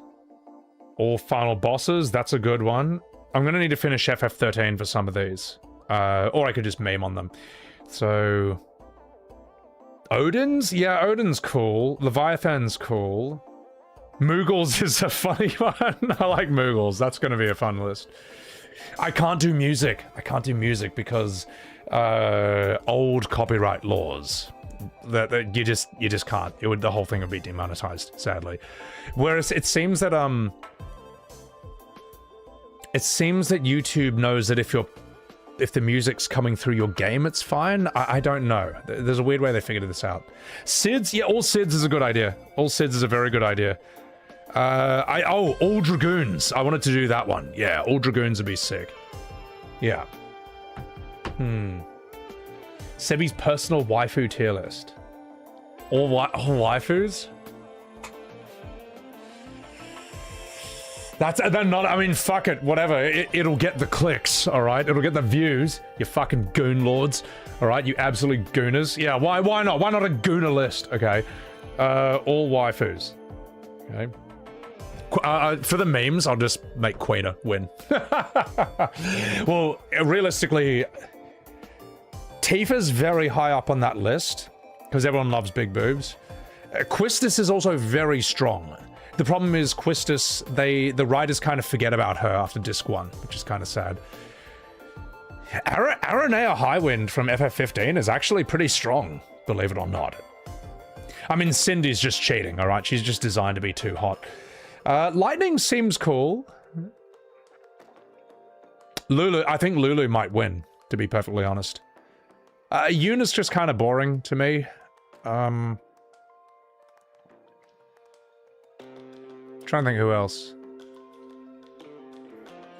Zidane is mid? I think Zidane is a mid main character. I think he's okay. I don't think he's that great. Trikushin! Yeah, no, we talked about that. I'm not happy about it, but I need to learn more about it as well. But I'm not happy about it. I think discs should be an option. So thank you for the super chat. Terra's really good. Yeah, Terra's theme song and her Amano artwork is beautiful. Yeah. Faris is cool. You can't dislike Faris. You know what? I would even say the FF14 girls are allowed to enter the competition. Ishtola, yeah. Ishtola's awesome. Ishtola's good. I mean, how can you not like a sassy cat girl? Fran, yeah, whatever. Fine, we'll put Fran in your bloody goon lord furries. Riku, you're going straight to fucking jail. Alright. Isn't Riku, like, not of age? So, you know what? We're not going to open that conversation. I'm not going to say anything about that. The sorceress from FF8? Yeah, Adia's quite the MILF, shall I say. I think Lulu wins the goon list. Yeah, we won't... Alright.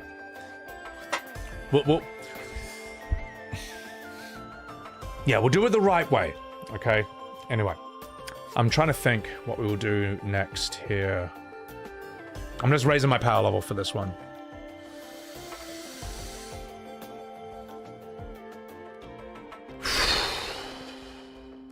Right. Also, chat, before we continue, thank you guys for showing up and just enjoying the stream. Thank you guys for the super chats. Thank you for the subs, for the gifted subs. You guys are fucking awesome. And thank you for the bits. Cheers. I raise a glass of Suntory to you. You guys are awesome. I've been looking forward to this stream all week, to be perfectly honest, because this is just really fun. This is a fun new idea, you know, to just sit down and just do a ton of long-form videos about just random crazy shit. Like, the death battle stuff is really fun. I don't know if it will do that well on YouTube, but I'm also okay with just putting out a bunch anyway. You know, let's do more things than just rip on FF7R. I do more than that, believe it or not. I do plenty of things more than that. But I may have been going a bit heavy with that lately, and don't you worry. We'll do that again today on stream. I got an idea for a video or two, but it's nice to have some variety and change things up, so. Raise your coffee mugs and your glasses. The haters won't see a single vid, Zelfie. Oh yeah, bro, I've released something like 3 or 4 music videos in the last 2 weeks. The people who hate my channel, they don't watch any of those at all. Music videos that have nothing to do with FF7 Remake. They're about like Starfield, they're about like World of Warcraft, they're about like Tekken, they're about like indie games. They don't watch any of those. They only seek out and watch the FF7R videos and then complain that that's the only type of video they see.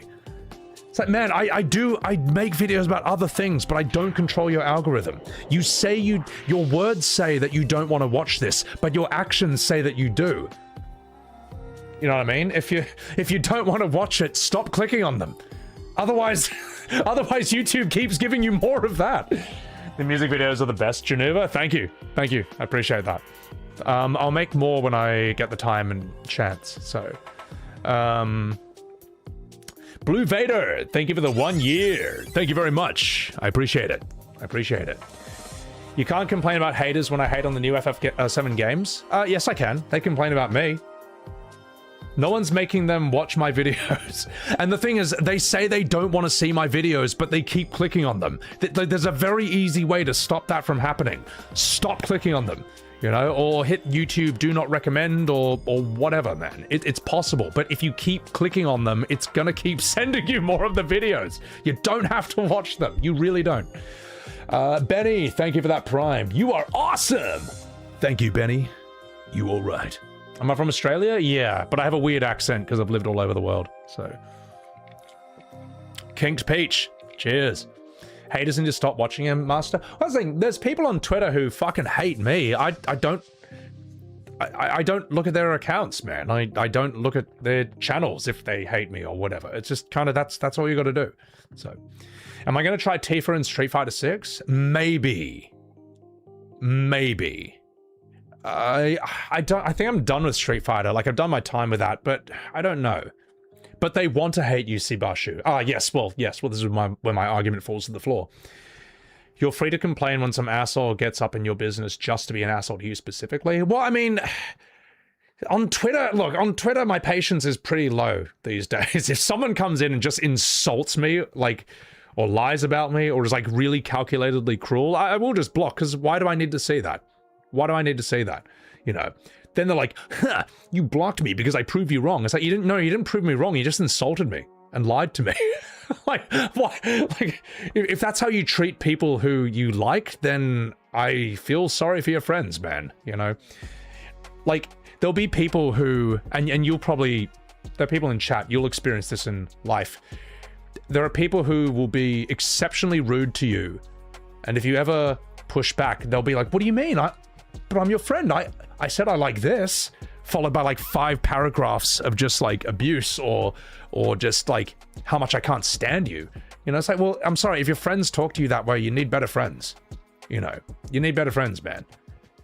Like my friends and I do not talk like that to each other. You know, we'll rip on each other in a friendly banter way, but we don't like just tell each other how much we just hate each other. I can't stand each other. Well, why are you friends with each other then? So, Katiara, very true. Thank you. Also good to see you. I hope you've been well. Floppy chess balls. Thank you for the 333 bits. Just got back from a painted symphony in France. God damn, I'm jealous. The music is every bit as good live. That's the thing. I wouldn't see a live performance of Final Fantasy's music, but I would see a live performance of Clair Obscure's. And someone told me they went and saw Final Fantasy live, you know, like the music performance, and there was almost nothing from the old games and almost everything from the new ones, like like 15, 13, and 16. I was shocked to hear that, man. Would I not want to see Nobuo Uematsu? Well, they didn't even play his music. It was mostly the new stuff. It was shocking. Also, Trikushin, thank you for that super chat. Do fan polls between the hottest male and female FF people. Oh, God. Thank you for that. Also, Bang TDS, you fucking dog. Welcome in, mate. Cheers. Guys, please chuck a follow to my man at Bang TDS. He's a true blue Australian. He's a fucking good bloke, mate. Bang, are you coming back to Tekken 8 for Bob? Because I might. Lord Megamon, I might be fighting you soon in Tekken as well. Guys, please chuck a follow to Lord Megamon as well. Also, Floppy Chess Balls, thank you for the 5 gifted subs, for the 5 floppy subs on SebiWebs TV. That sounds really bad, by the way. All other variations sound bad as well. If I say 5 chests or 5 balls, thank you for putting 5 balls in my stream. That's awful. Thank you for the 5 subs. Are you sure I want to fight your Hwoarang, Bang? Bob is the only character I stand a chance against your Hwoarang with. Like, Panda You know my shenanigans with Panda. It's not gonna work. Azucena, I'm not good enough with her. Jack? I don't think I'm good enough for Jack either. I think Bob is the only way I can come back into Tekken 8 in a way. Ben Vandel? Yeah, well, what did Mike Tyson say? Social media makes you too comfortable to say things to people that in real life would get you punched in the mouth. Bumbo Boy, you saw the live FF performance. We got 2 Nobuo Uematsu songs total. Nothing from pre-FF7 at all. That was you who's talking about that. Yes, you're the one who said that in my Discord. That's just... in a way, that's kind of one of the worst things they've done, man. Like, to do a Final Fantasy music performance live and only have 2 songs by Nobuo Uematsu, I don't know, man. That actually makes me sad just like reading that and saying that, you know? It's just like, there's so little respect for the past in that regard. Z-Bird, you doing okay, Sebi? I can imagine constantly dealing with haters, no matter how ridiculous they are, can be draining. Make sure to take some time for yourself. No, it is Z-Bird. It is pretty unpleasant, especially when they won't leave me alone.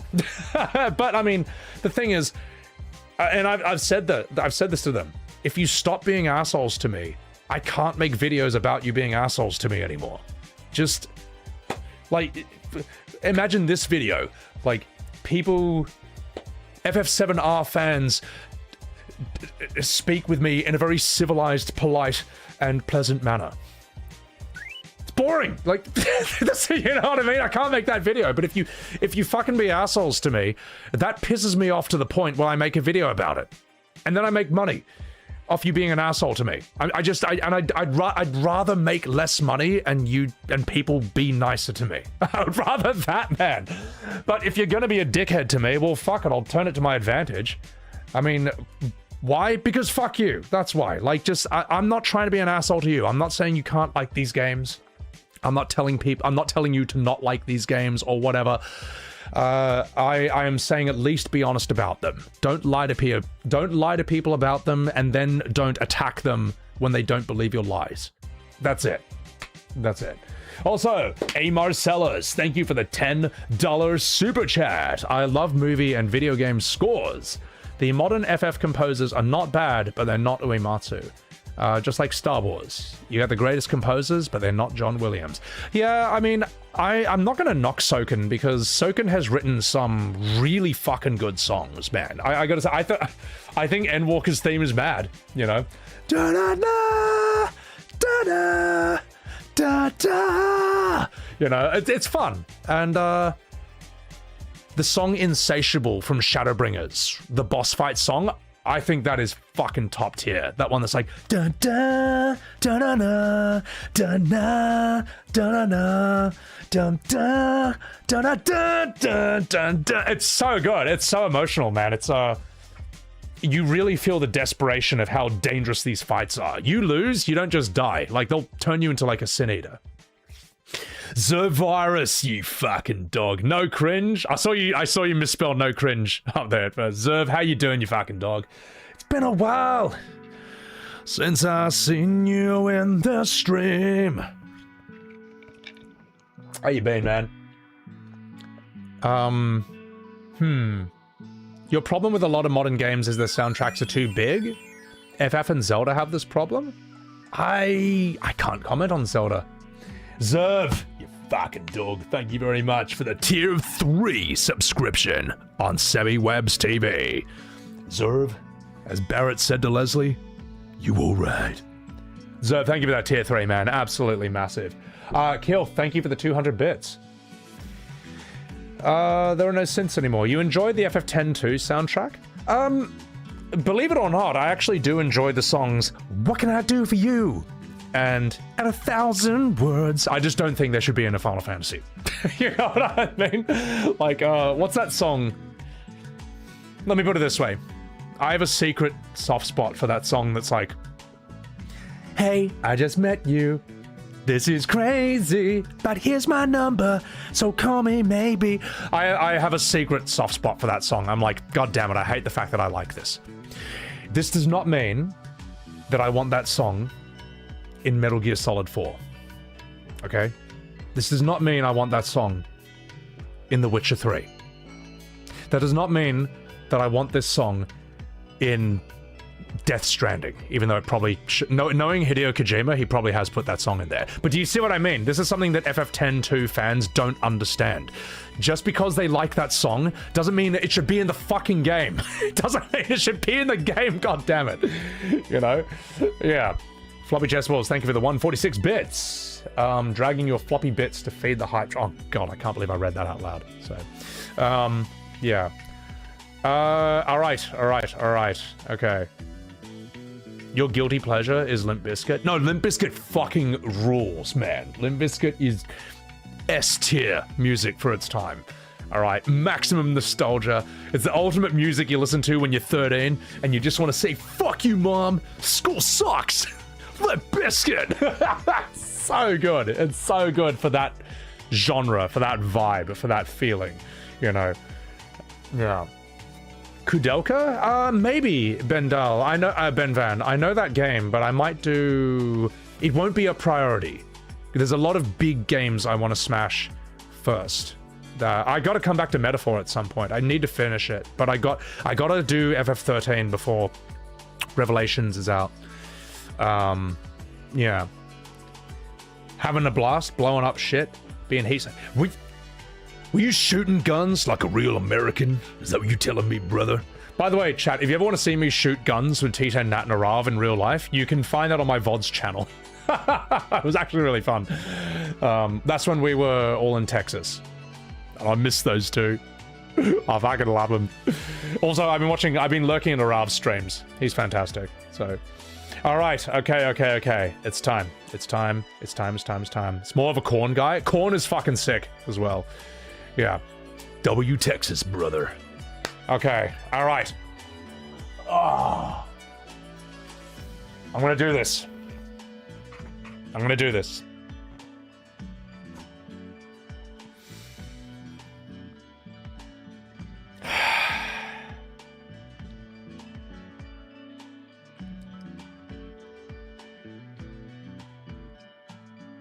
Before I do this, I'm gonna do a different video. Sorry, I'm just looking at the Bahamut video and I don't have the energy for it, but I can do something quicker, something easier. And I know just the video. Alright. Please don't tell me that reset. Oh, fuck you. Oh no. Give me the scene. Okay, yeah, we're gonna do this. Ladies and gentlemen, it's time for a wee shot-by-shot comparison. It's gonna happen. Only here. On Sebiwebs TV.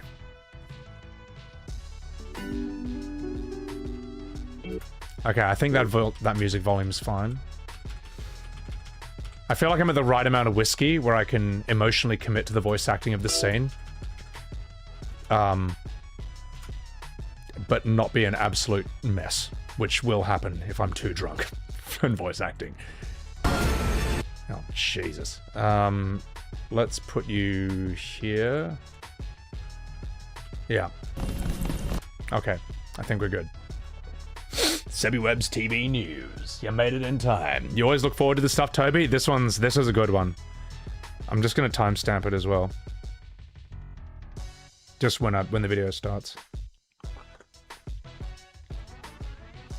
I'm just warming up my articulators for my voice acting.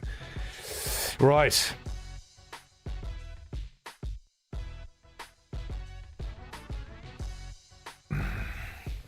Okay.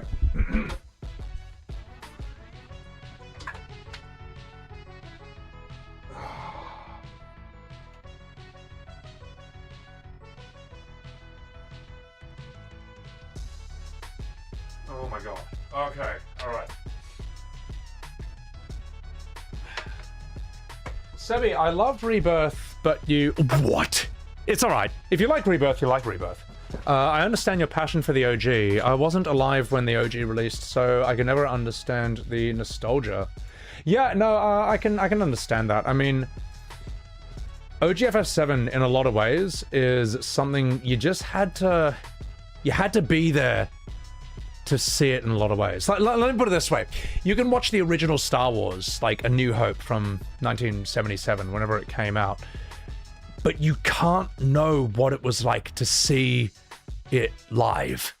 Sorry, you can't know what it was like to see it in 1977 as a boomer. You can't know. It just would have been like... It would have been like nothing else, man. It just would have been like nothing else. It's like seeing Lord of the Rings in cinema for the first. I saw Fellowship on launch. Same Two Towers, Return of the King. You can watch it. You can have a great time with it today, and it is superb. But seeing these things when they were brand new is just so... There's nothing like it, man. There's nothing like it, so... Alright, okay. You clip me with Shiva's milkers, you won't post on Twitter, but you'll keep that clip in the back of your pocket. Yeah, well, I mean, you know, you can keep it. Right, I'm going to timestamp this and we're going to begin. And I'm just going to think about how I'm going to preface this. Yeah. Okay.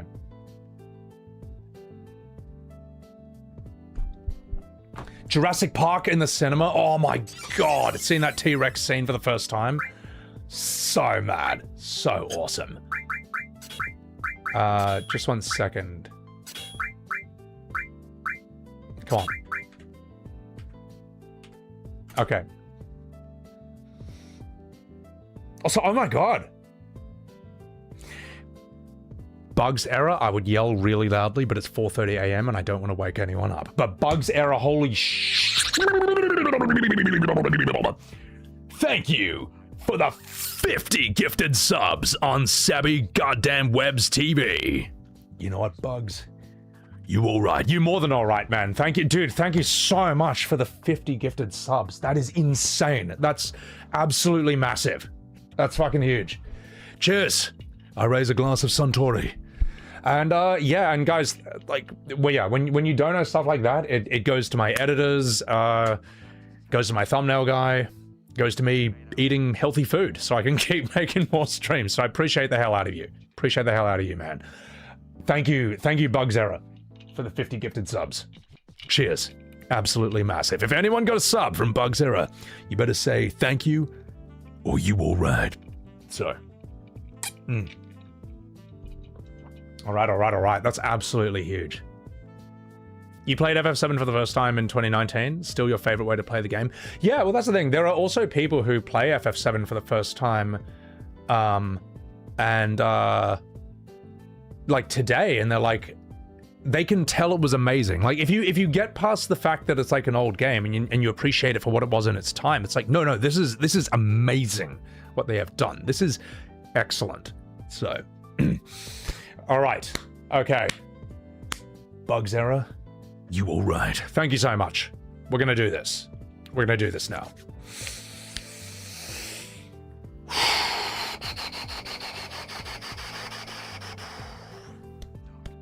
I'm just getting myself into the mode for this. And I'm gonna turn the volume up for myself a bit.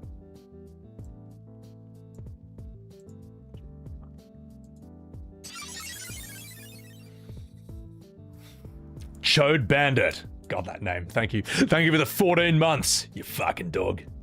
Thank you. I appreciate that.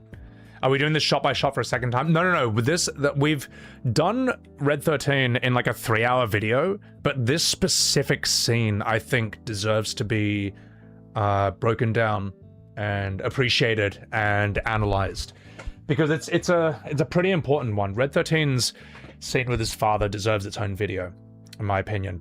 And on that note, I'm going to do this. Chat, I will be a bit less responsive than usual while I'm recording this YouTube video. I'm going to try and stay on the ball and stay as focused as possible. And then we will begin. I'm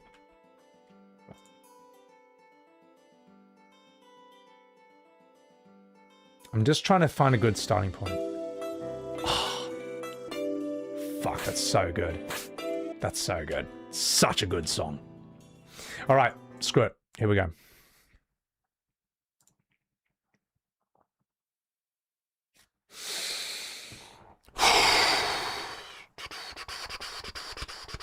How do I start this?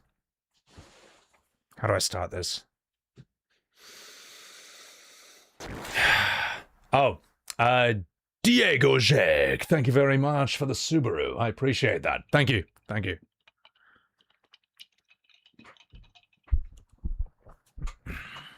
Just let me get into YouTube mode for this, because that song is just amazing. I may have a false start or two, but it'll all be worth it. It'll all be worth it.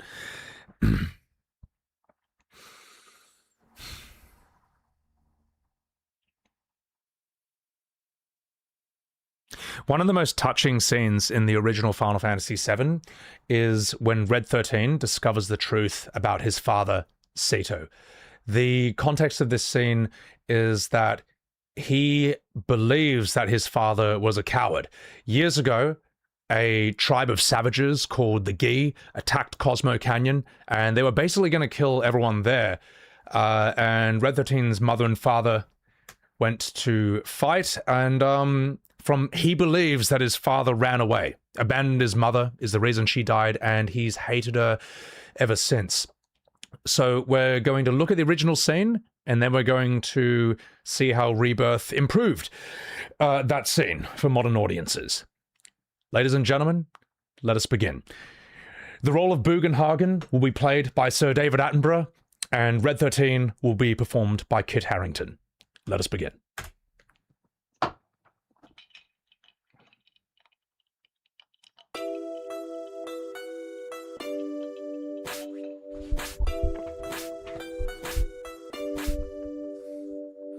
This is...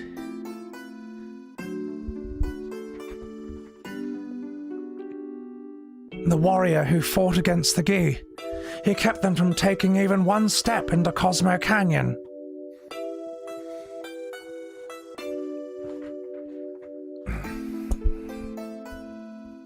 But he was never able to return to town. Look, Nanaki. Look at your father. Look at the warrior, Sato.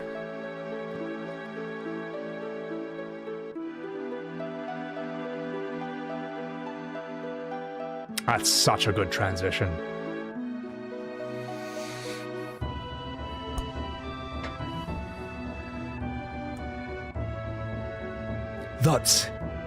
Is that Sato? Sato continued to fight the Gi from here to protect this canyon, even after their poisonous arrows turned his body to stone. Even after they all ran away, Sato continued to protect us. And he continues to protect us even now. Even now. You thought that he was a coward and ran away, but he alone risked his life to protect Cosmo Canyon. That is your father, Sato. That's Sato. Did Mother know? Oh, she knew. The two of them made me promise to keep this cave shut. They asked me to seal it myself and not tell a soul.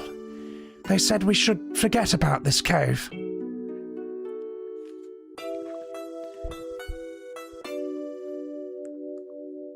Cloud, would you mind leaving the two of us alone?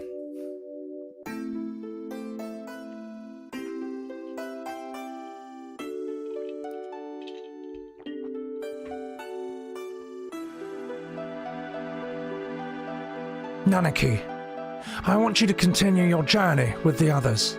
Grandpa! Listen, Nanaki. Cloud says that they're trying to save the planet. Honestly, I don't think it can be done. For even if they stop every reactor on the planet, it's only going to postpone the inevitable. Even if they stop Sephiroth, everything will perish. But I've been thinking lately. I've been thinking if there was anything we could do. As part of the planet, something to help a planet already in misery. No matter what happens, isn't it important to try? Am I just wishing against fate? I'm too old to do anything about it. This year I'll be 130. And that is why you, Nanaki, must go with them. For my sake. Grandpa. I wanted to show you your real father before you left. I'm so glad that you came back while I was still alive. Grandpa, don't talk like that. I don't want to think of life without you. Well, I've had a long life. Grandpa, you must live! I'll see to it! I'll see to what's happening to the planet, and I'll come back and tell you. Nanaki. I am Nanaki of Cosmo Canyon, son of the warrior Sato, and I'll come back a warrior true to that noble name. So please, Grandpa.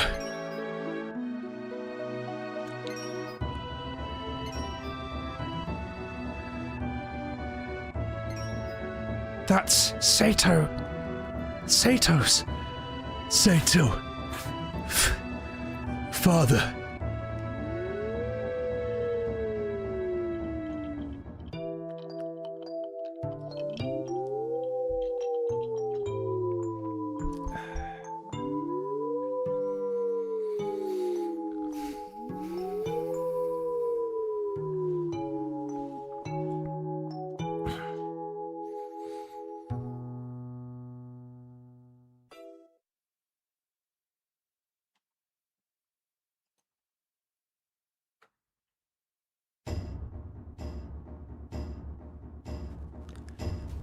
And scene.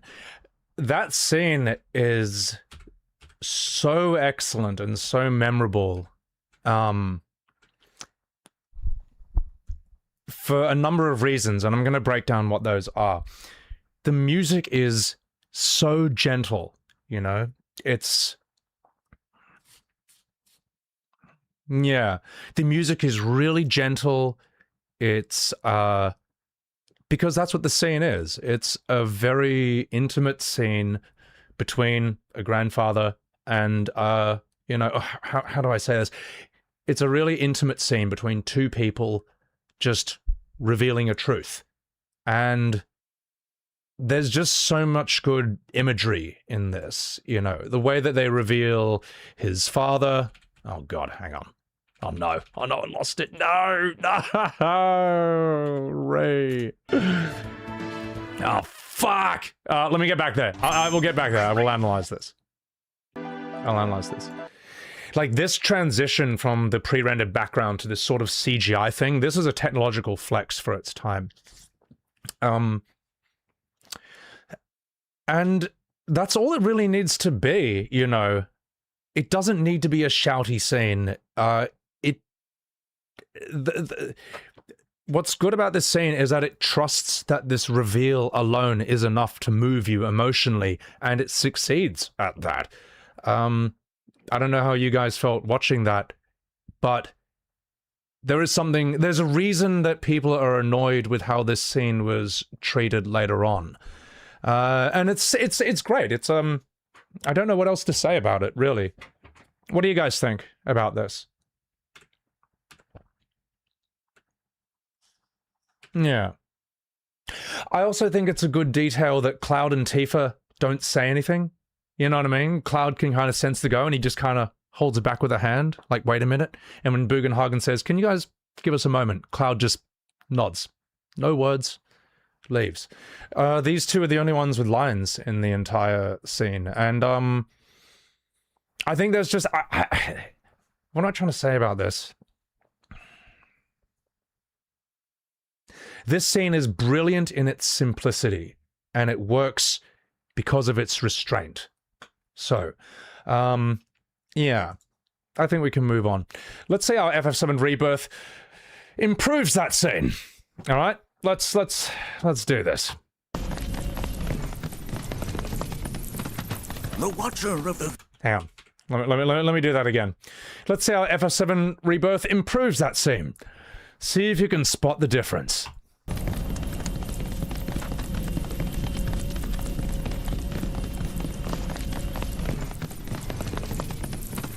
The Watcher of the Veil fought valiantly and offered up his life in defense of our home.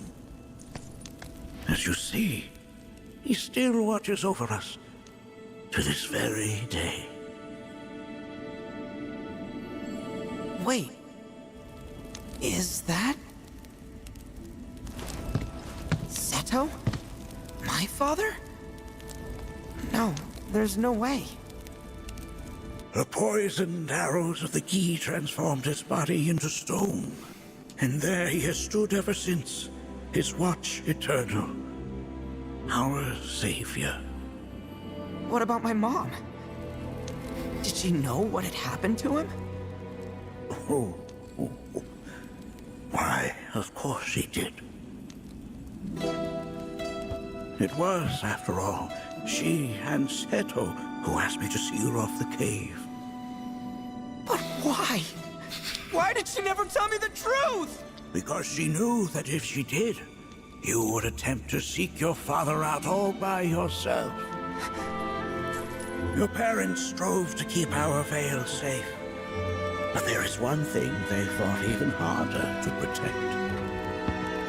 You, Nanaki, their son. She was afraid, because I was too small and weak. Back then, perhaps, but not anymore. Heavens no. You've become a fine warrior in your own right. And that is precisely why I brought you here.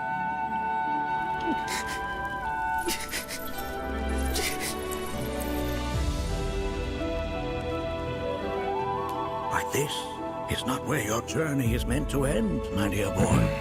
You must leave the Vale once more. But I'm a watcher now. I gotta protect our home like he did. Listen to me, Nanaki. When I first heard your friend's emphatic warnings, I dismissed them outright. No more than the ravings of misguided youths. When you've lived as long as I have, you start to believe you've seen it all, that no surprises remain. But I realize now how very foolish I have been. The eyes that I thought saw the world clearly have grown blind to new possibilities. But I would hate to impede your progress any further. I bid you leave, Nanaki, before, like me, you become inured to your own ignorance. With sharper eyes and keener ears, go forth and in my stead seek the great truths of our world.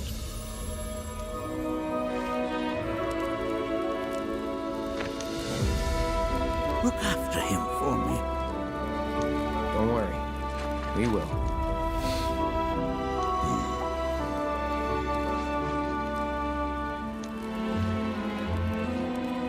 You failed this trial, my boy.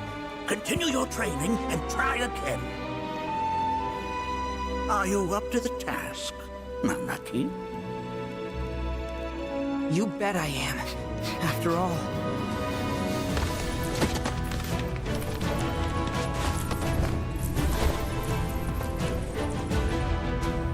I am Nanaki, Watcher of Cosmo Canyon, and son of Seto, protector of our Vale.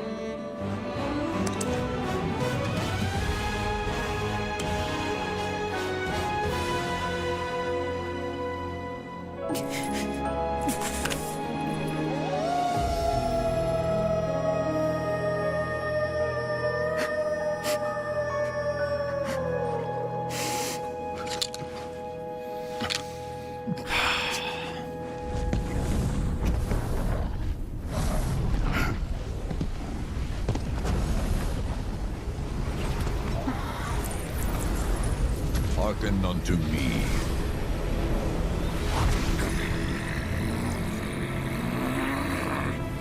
My name is Gi Natak. Did you notice a difference between those two scenes right there? Well, why don't we break that down? So, fuck off, Gi Natak. Jesus Louises. Okay, so let's go ahead. First of all, this is no longer an intimate scene between Red 13 and his grandfather. The whole gang's there. Cloud, Barrett, Yuffie, Tifa, Eris, everyone's just standing there watching this whole interaction. So automatically it's like this crowd scene. instead of just 2 people. Just one second, I'm just going to close my window. It's really cold. Here we go. God. Fucking freezing. Yeah. So all the intimacy is lost. Second of all, the music is kind of too loud, you know what I mean? It's all this like dun dun dun dun dun dun dun dun dun dun dun dun dun. You know what I mean? It's just like it's lost all that gentle intimacy of the soundtrack of the original scene. Notice like Red 13 and Bugenhagen, they're just like shouting at each other heaps. Like, huh? What, Uwu? Red 13, you must go and find the Dragon Balls. You know what I mean? It doesn't need to be that. Let me put it this way. There are scenes where your instinct as an actor might be to yell, and this is the direction as well. But there are scenes that can just be much more moving with restraint, with a simple conversation. And some good examples of that would be Good Will Hunting, where Robin Williams sits on the park bench with Matt Damon and basically tells him about life. Because in the previous scene, Matt Damon's character is sort of like, how do I say, no, let me, you guys don't even know what that movie is, do you? But screw it, I'm going to say it anyway. A good example of that is in Good Will Hunting, where Robin Williams sits down with Matt Damon on the park bench, and in just, in very delicate, fuck.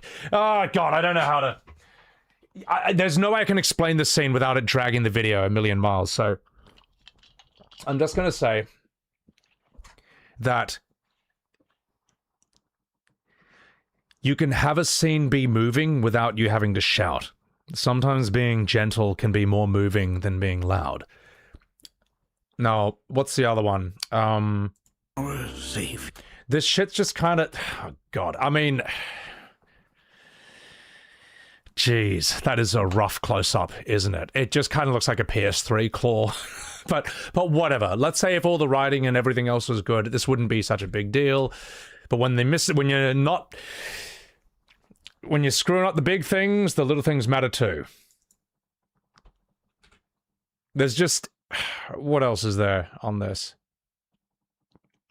Red 13's voice, it's indefensible, guys. It's just embarrassing to listen to.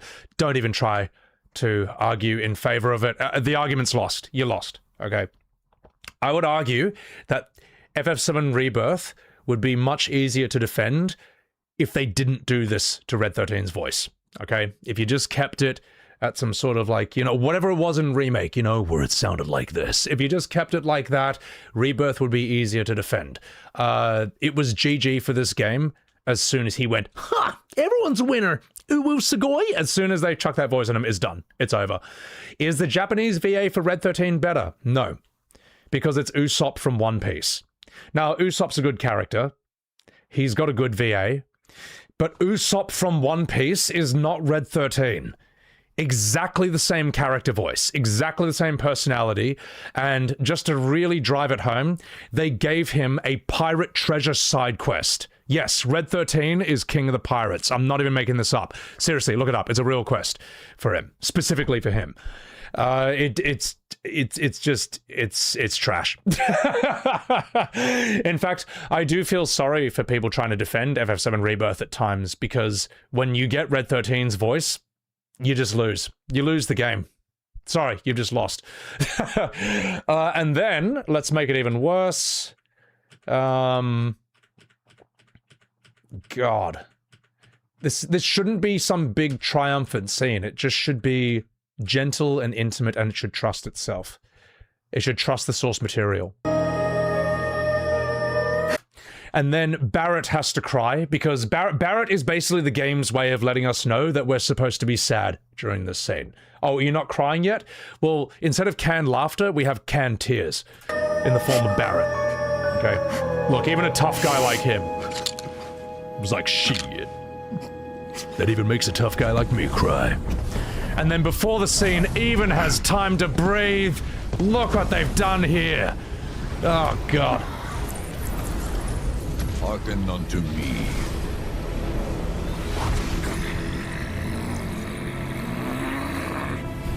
My name is Guy Natak. Yeah, so for those of you who are new to FF7 Rebirth, what they have done with the Guy in this, hang on, let me start from the beginning.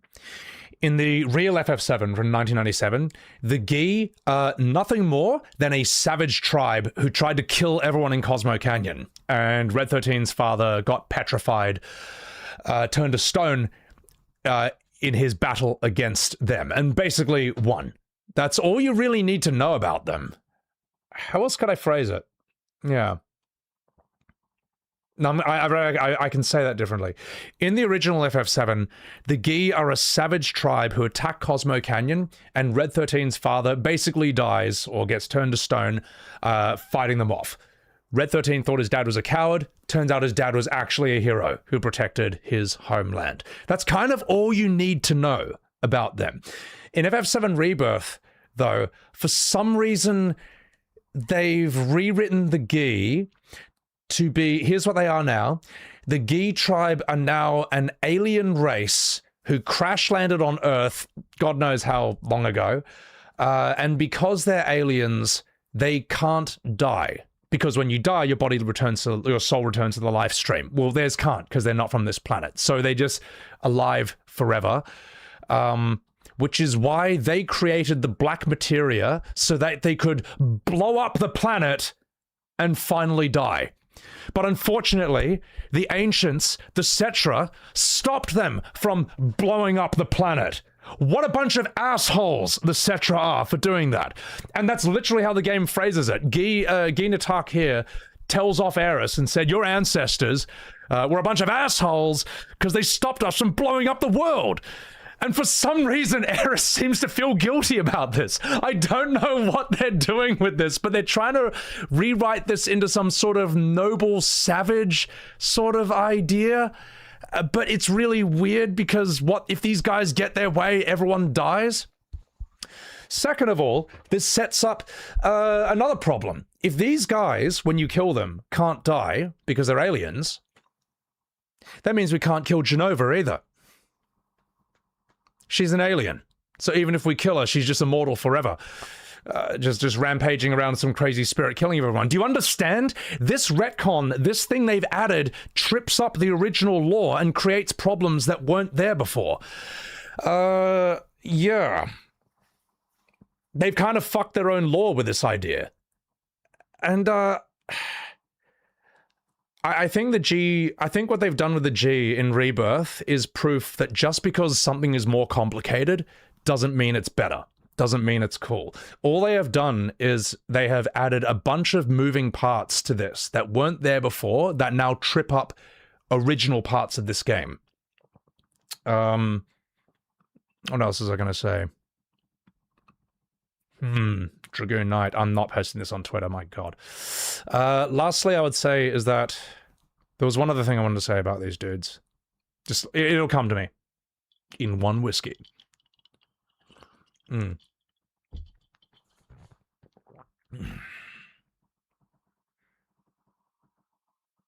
There's one other... God, this guy's face is just pissing me off looking at it. Oh, yeah. So then this guy takes you... So, remember in the original FF7, after this scene... You're just back in Cosmo Canyon around the bonfire, and then you leave. Well, in Rebirth, this guy then brings you across the river Styx to the G village, and on the way there, you get interrupted by a Zack multiverse scene where he just walks around with Biggs and does absolutely nothing. I think they go and buy cookies for Marlene. The game's filler has filler. How this is even possible, I don't know, but they found a way. I guess it's the future of gaming. Yeah. So that's the G tribe, ladies and gentlemen. And I'll say this again, I think that the G, or the Gi, whatever they're called, I think the Gi tribe work better as they were written in the original game. They're just a bunch of crazy, intense savages who tried to kill everyone in Cosmo Canyon, and Red 13's dad beat them. That's all you need. That's fine. I don't think you need to go any further than that. And thank you, ladies and gentlemen. I hope you enjoyed today's shot-by-shot comparison. Was the FF7 Rebirth version of this scene better than the original? Well, the scores are in, the judges have voted, and it was not better than the original. I give this scene 0 out of 10. All right, like and subscribe, and catch me live on Twitch. Ubu Sugoi, video's over. Now get out of here. Get out of here. I'm walking here. It's done. All right. Okay. God, I'm actually, sorry, chat, if I seem a bit distracted, it's because I'm freezing right now. It's suddenly gotten really cold. It's really cold, and I hate it. So, the best Red 13 voice was in Advent Children. I'm going to turn the music back on here. There you go. God, that was dreadful. Okay. Please make a video with this side-by-side. Don't you worry. I will. It's timestamped. Liberated Phoenix. The gear coming to get you. Oh no. Anyway. Ikara, thank you for the $5 super chat. Good Will Hunting is your favorite movie of all time for many reasons, but you can only watch it every 3 to 5 years because it's emotionally intense draining. Yeah, no, Good Will Hunting's like amazing. It's so good. If you guys have not seen Good Will Hunting, do it. It's some of Robin Williams' best acting. It's just superb. It's excellent. So, Dr. Sid, welcome back. I might just change my top. Chat, I might change my top so I'm less cold. I'll be right back. I'll put on something thicker. Enjoy the music.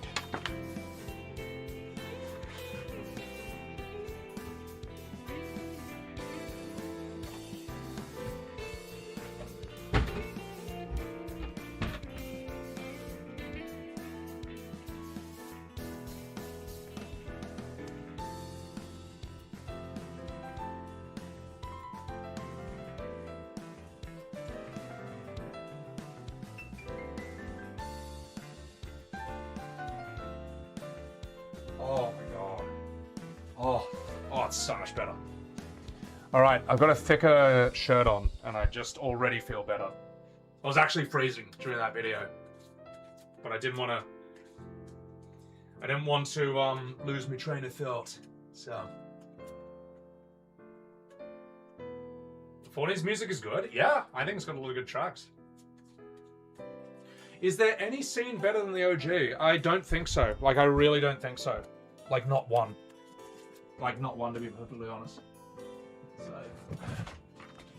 Screech. Oh, shit. Screech. And after you know Red's voice, that scene in Junon is more cringe when Eris talks to him, you don't know who it is, and he just walks out. Yeah, it's so dumb. And I remember being like, I don't get it. And then I was like, God, I wish I didn't get it. So. The other day, you watched Akira for the first time. Oh, that's awesome. No, Akira's fucking sick. Yeah, Akira's dope. Alright, I'm in a grey shirt now. Shut. I'm in a grey bloody shirt. You started replaying OGFF7, and it just kills you how they took something that had emotional intelligence and subtlety and sucked it dry of all that. Yeah, not great.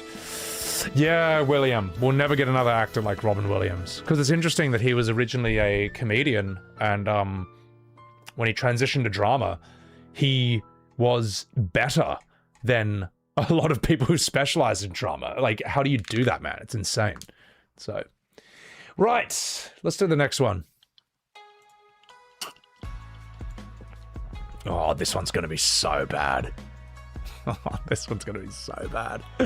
You know what? Fuck it. We're doing it. We're fucking doing it, boys. What timestamp is this? Okay. Has Sebi ever played Forspoken? Oh god, no. I mean, if you like it, you like it, but it ain't for me, Sonny Jim. Alright. I'm gonna open my window a tad. Now that I can handle it. Now that I've got the clothes for it. Okay. It's interesting how FF8 Sid is, it looks very much like Robin Williams. I'm not sure why they chose to do him that way. Maybe they just watched Good Will Hunting recently and were like, hey guys, yeah, that works. Versovenia, thank you very much for the 6 months. Glad I caught your stream. Wasn't sure if I would. Hope you're doing well, and please hug Billy for us. Billy had his little squish times on stream. All right, we did squish Billy, but he's off asleep now, so. One of your favorite tropes is a character who doesn't change, but circumstances change around them. Okay. I was thinking characters who just don't change, and I'm thinking Quina from FF9. In FF9, every character has a character arc. They all sort of change and learn and mature. Except Quina, just completely unchanged from start to finish. Quina comes already, you know, at max level, max power level. It's just like, it's fine. Like, all they want to do is just be a fat gronk and just eat food. And that's it. There's really no greater motivation outside of that. But that's one thing I like about Quina so much. They are the cool Jar Jar Binks, whatever the hell they are. So, the static protagonist, yeah. So, yep, he likes his frogs and nothing else. So, and you know what? You know what? Food is pretty damn good. And at the end of the day, have a look at this chat. How old is Quina, FF9? Quina is 89 years old. So whatever they're doing, it's working for them. Some of you probably didn't know that, did you? But no, Quina is 89 years old because apparently frogs are good for longevity. But this just makes Quina even more interesting. It's like, what is this thing? Any human being that was 89 years old would not be able to come on these journeys and do these fights. Like, what are Qs at the end of the day? Like, what a strange creature. So, he had a whole life before FF9. I mean, Quina probably just, like, caught frogs and every now and again, I don't know. Did they spend 89 years in that swamp? What an absolutely useless character. Because, like, Quina's chief says, can you guys take Quina with you? They haven't seen the world yet. There's plenty of good things to eat other than frogs. Oh, Quina, you're bloody useless. 89 years old in one swamp, you stupid bastard. Oh, that's so funny, man. Maybe 89's young for their species. Yeah, it could be like if you watch Overlord, there's 2 dark elves who are part of his crew of Nazarick, and they're both like 70, but they look like kids because for the dark elves, that's still like their child phase or whatever. So I don't know what their lifespans are, like probably like thousands of years. Also, those elves in Overlord are really fucking strong. 89 years of frog genocide. No, you're not supposed to genocide the frogs. You're supposed to leave a male and a female so they can reproduce after you've left. All right? It's important. It's important. So. All right, I'm just raising my power level for the next video. Raising my power level for the next video. All right. Enough fucking about, chat. Let's do it. Wait, read the paragraph on the screen. Quina is canonically 89 years old during the events of Final Fantasy IX. Born in the year 1710, Quina is the oldest playable character in the game, though due to the longer lifespan of the Q species, they are still considered to be quite young by their people's standards. There you go. Nailed it. No, we're not doing Bahamut. We're doing something else. Also, I love this image of, what's her name? Reen and Gaia. Yeah. And the Great Serpent. Yeah. All right. Okay, here we go. Ladies and gentlemen, we're going to do another shot by shot. Let me just get the volume right. Oh yes, ladies and gentlemen, we're going here. We are doing this. This is going to be rough. How do I set this up?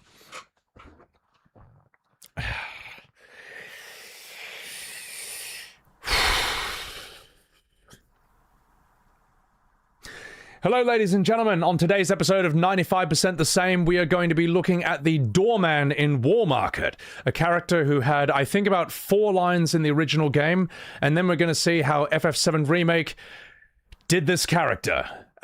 Without further ado, let us begin. This is the mansion of Don Corneo, the most powerful man in War Market. Hey, look, the Don ain't in a men, so don't let me catch you around here. Hey, you got a cute one with you. Hey, this looks like Don's mansion. I'll take a look. I'll tell Tifa about you. No, you can't. I'm Cloud, played by Ben Starr. Why? Do you know what kind of place this is? Then what am I supposed to do? You want to go in with me? Well, you know, being a man would be pretty hard. In fact, I'm feeling pretty hard right now. Sorry, for God's sake. Hang on. Well, let's try. Sorry, we'll do that again. Wait for it. Okay. Well, being a man, that'd be pretty hard. Besides, if I bust in there, oh, come on. If I bust in there, it'll cause too much of a commotion. But I can't just let you go in alone. Oh, fuck. First, we need to find out if Tifa's alright. What's so funny? Cloud, why don't you dress up like a girl? It's the only way. Oh, what? Just wait. I got a cute friend I want to bring along. She's also Scottish. Eris, I can't. You are worried about Tifa, aren't you? Then come on, hurry.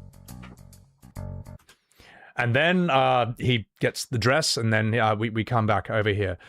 Question, how is the volume, before we continue? Is it too loud, too quiet? Or is it just right? No, we've got Cloud played by Ben Starr, so... How is that so far to you guys? Is it okay? Seems fine? Alright, cool, let's continue. Damn, your friend's hot too! Come in, come in! Two ladies coming through! They're walking here! Right, that is that character's entire part in all of OG FF7. Let's see how he got remade. Not so fast, buddy. Back it up. Got no need for pretty boys here. Yes, that's... Man, let's get him. Someone. Let's get him. Not so fast, buddy. Back it up. Got no need for pretty boys here. Wow. It's like I'm playing the same game. I can't tell the difference. You know this guy is a self-insert main character because he is not designed like any of the other NPCs. He's got main character design. We're looking for someone. Let me guess. First time in Wall Market. Yeah? So? So people can't just walk through the Down's front door.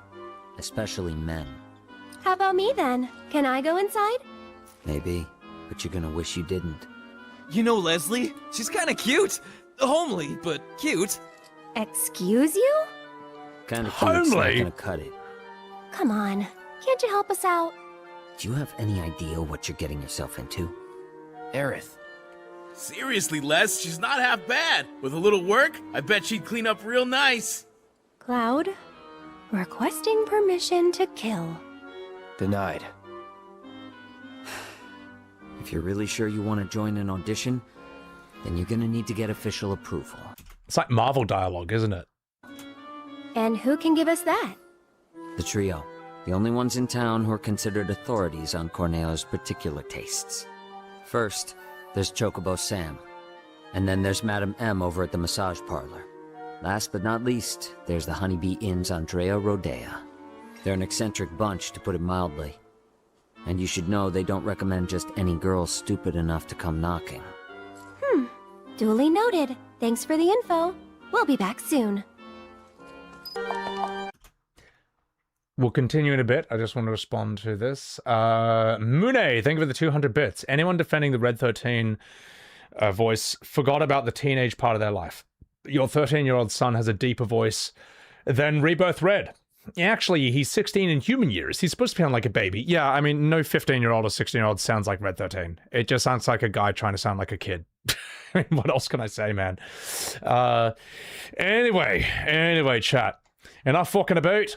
Right, so, Cloud comes back in the dress. That should be the end of this guy's part, right? Right? No way. Here you are. Letters from Andrea Rodea and Madam M. That ought to do the trick, right? You serious? Is there a problem? I hope you know what you're in for. Oh, we'll be fine. If you say so. Come on.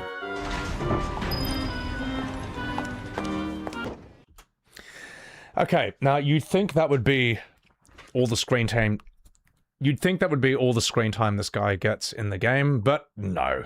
Why not? This is FF7 Remake after all. So after... What part is this?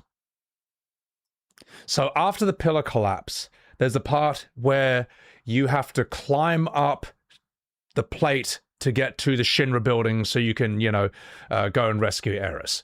Well, due to hardware limitations, we couldn't do that in Remake, so instead, we now team up with Leslie, the doorman, and go on a riveting adventure with this filler character from the novella The Kids Are All Right, which is a story that takes place between the end of OGFF7 and the beginning of Advent Children. That is where this absolutely brilliant character comes from. And he's about to hijack this entire sequence and make every single scene about himself. And then Barrett's going to tell us that we need to care about him. I'm not making this up. Welcome to FF7 Remake. This is how they stretched the first 5 hours of the game into 40. Also, Nikonai! Thank you for the primary! Sounds made up? It's not.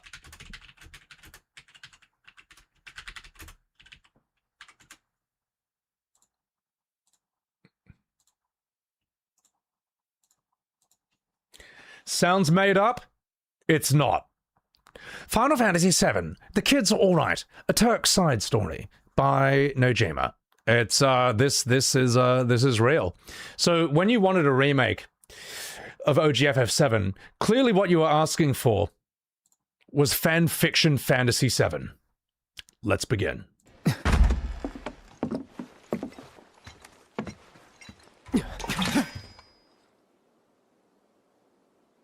Long time no see. What brings you back here? Oh, God. Well, we need to find a way to get topside as quickly as possible. And we figured Corneo ought to know one. Is that so? In that case, I can help. You serious? Then tell us! Follow me. You can also tell he's not an NPC when you first see him because he doesn't look like a shitty, bare-bones, stock standard PS3 design. You know what I mean? All the NPCs in this game look like PS3 models compared to the insanely high-budget, over-designed main characters. Leslie has the same main character design as the party. That's why he sticks out like a sore thumb, and you can just tell, oh god, we're gonna have to see a lot more of this guy.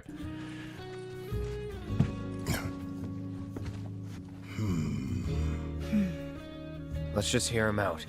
No, let's not hear him out. We don't need this.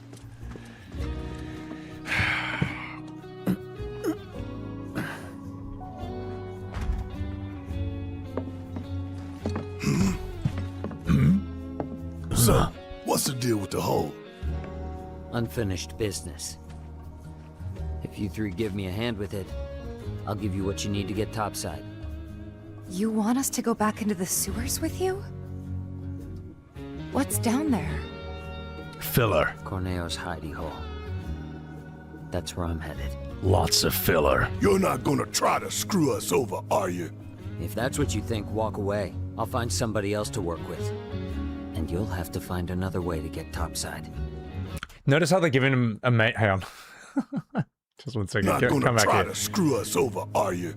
If that's what you think, walk away. I'll find somebody else to work with. And you'll have to find another way to...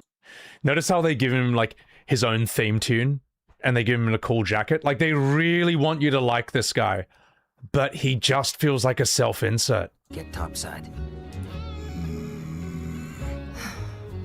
All right, we're in. Say what?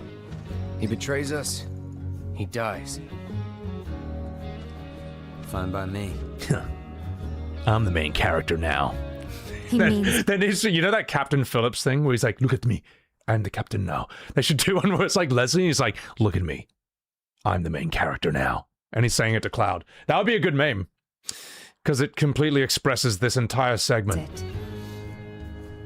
I'll tell you more after we've climbed down. When you're good to go, let me know. You guys ready? Okay. Follow me. Seriously, what's the deal with the hole? It's a Repetitive trap for the Don's dialogue. enemies. What? No one's ever gotten out alive. Well, until recently, that is.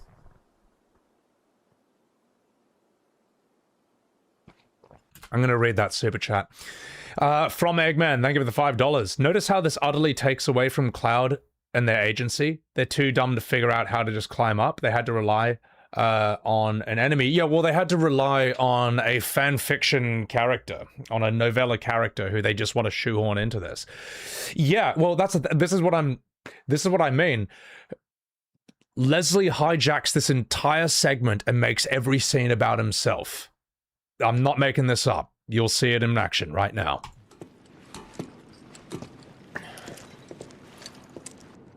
I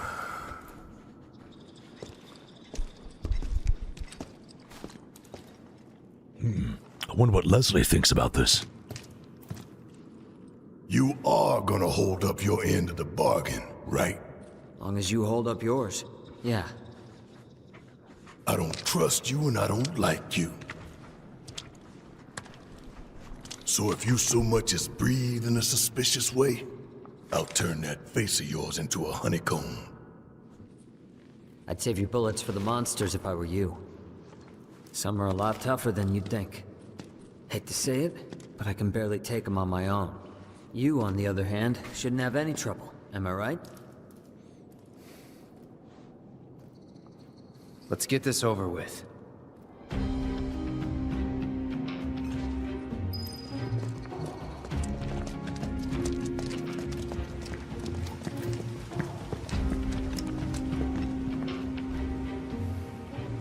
Head for the trunk line. It marks the border with Sector 7. You three lead the way. I'll follow a short distance behind. But look at yeah, I'm the main character. Oh, right. God. Jesse and Big stashed the skeleton key down here. I just want to respond to this. Oh,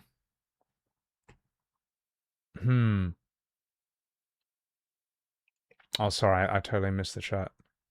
It's constantly like this? Yeah. You bought a PS4 for 7 Remake, but you didn't buy the game because it just didn't feel right? Well, I mean, if you're looking for a remake of FF7, you're not going to find it here. Remember this part of the OG chat? Remember this part of FF7? Ah, yes, this is my favorite part. I never got the chance to thank them for what they did. Tifa. Let's just keep moving, okay? Hate to interrupt, but the trunk line's just through that door. The one over there. Piss off, Leslie! Hate to interrupt you guys feeling sad about Biggs, Wedge, and Jesse, but I'm the main character. Just wanted to remind you. Yeah, we heard you. Yes, thank you for that, Barrett. Oh my god. Why is the writing so bloated? Because they had to find a way to stretch the first 5 hours into 40. This way. There should be a door with Corneo's mark on it around here somewhere.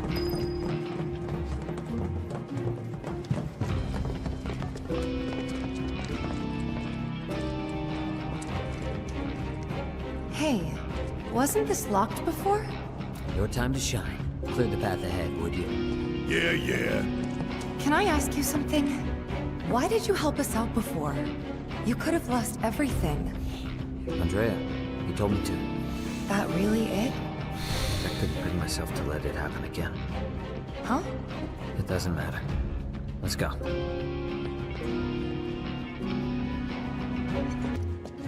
Wait. We're getting close to Corneo's hideout. From here on, I'll take the lead. You probably don't remember any of this, do you? That's how forgettable FF7R is. People think that the problem started with Rebirth. That's actually not true. Rebirth was just so obscenely bad that it woke millions of people up. The problems were there from the start. They were there in Remake. The thing is that you didn't notice it. None of us did, because we were all on autopilot. We all knew that this was the only remake of FF7 we were ever gonna get, so we put up our blinders, we ignored the most obvious red flags in the world, and we just tried to enjoy it. But the truth is, it was as bloated and bad from the first game, and you just don't remember it, because that's how forgettable it was. But when you look at it now, just look at it. Just look at it. It was always this bad. Oh god, not the bench. I don't know. This it? Yeah. So how are we supposed to get topside? Through here. Then you're telling me we're not done? Sorry, guys, but it's not that simple. What do you mean we're not done, Leslie? Oh yes, this part! This is the best part. No! Wait! We gotta catch him! You're at the door. He'll explain it, actually. Took the key to the door! You're at the door. You're about to go through, but then suddenly a goblin appears out of nowhere and steals the key and runs off with it, and you have to chase multiple goblins down just to get the key back. It doesn't serve the story. All it does is pad the game time out and waste everyone's time, and we are going to sit here and watch all of it. Without it, we're screwed! Let's go. You alt F4'd as soon as this happened. Oh, God. I remember hating this when I streamed this game for the first time. I was like, I know this is some bullshit. When this happened, I was like, this had better have happened for a very good story reason. I'm on it. And it didn't. It didn't. It was just a waste of time. It was just a waste of time. The only good part in this whole thing is when he stands up there on the thing and just dances like this heaps, almost as if the game's devs are taunting you themselves for wasting this much of your time. I do like his little shit-eating dance, just because it's so crap. Look at him! Oh my god, it's so annoying. You fucking Gronk. Hello from France. Welcome in, Chidi. Bonjour. He's so slippery. Just like his owner.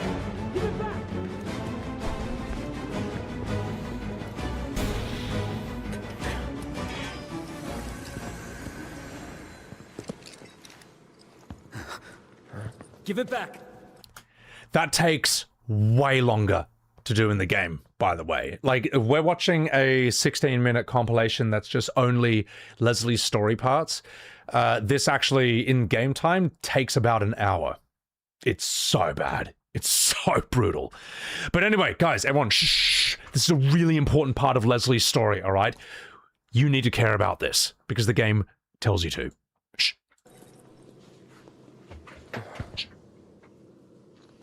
That's... Give it back.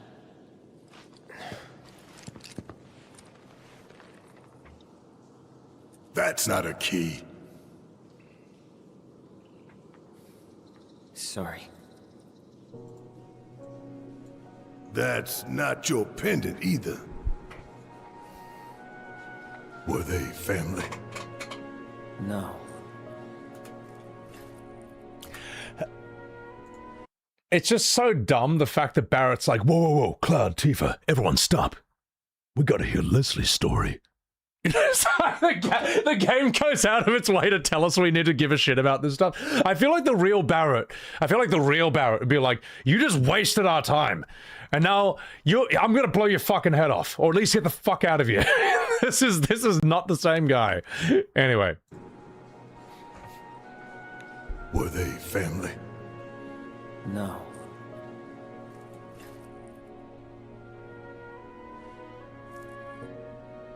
It was all just a dream, wasn't it?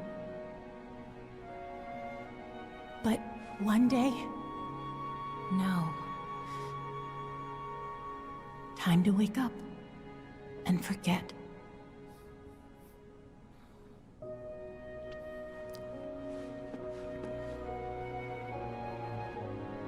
"6 months ago.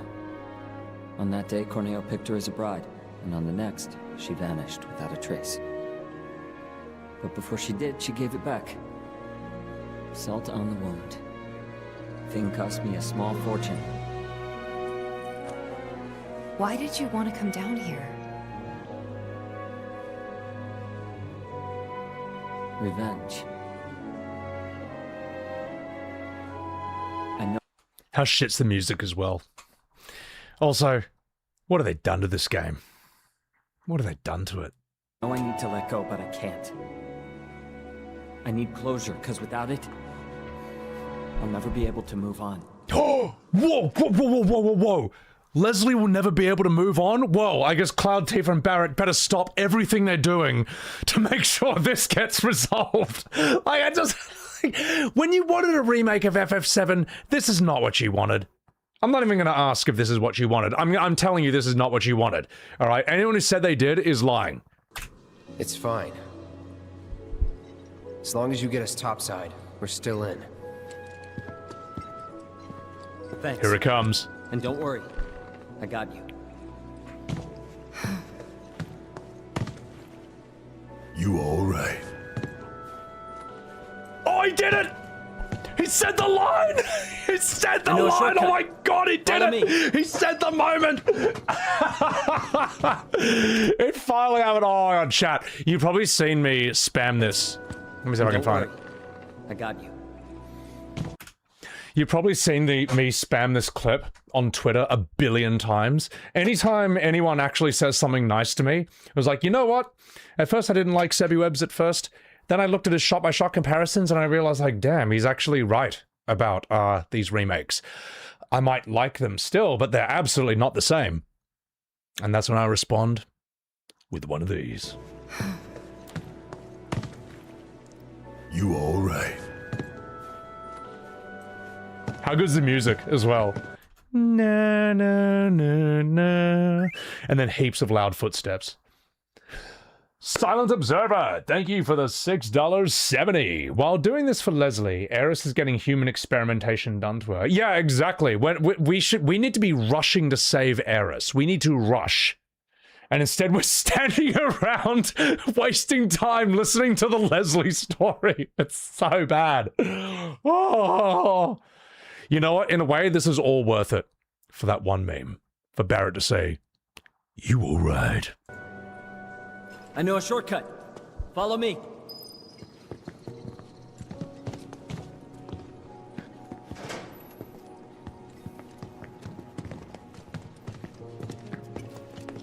That twisted piece of shit. I'm gonna enjoy beating him to a pulp. Corneo's mine, and mine alone. Huh? Please. Fine. What do you mean Corneo's Leslie's? And none of ours? What do you mean? Wait You outside. shouldn't even be in the game. You're not even supposed to be in the game. What do you mean Don Corneo's yours? Oh. Jeez Louise.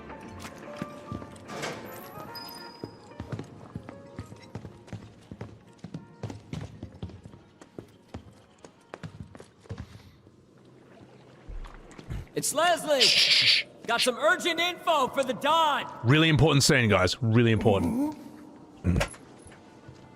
Come alone. Of course. Really? Without my little avalanche kittens? I thought I told you to round them up and bring them to me. Actually, it's them I came to talk about.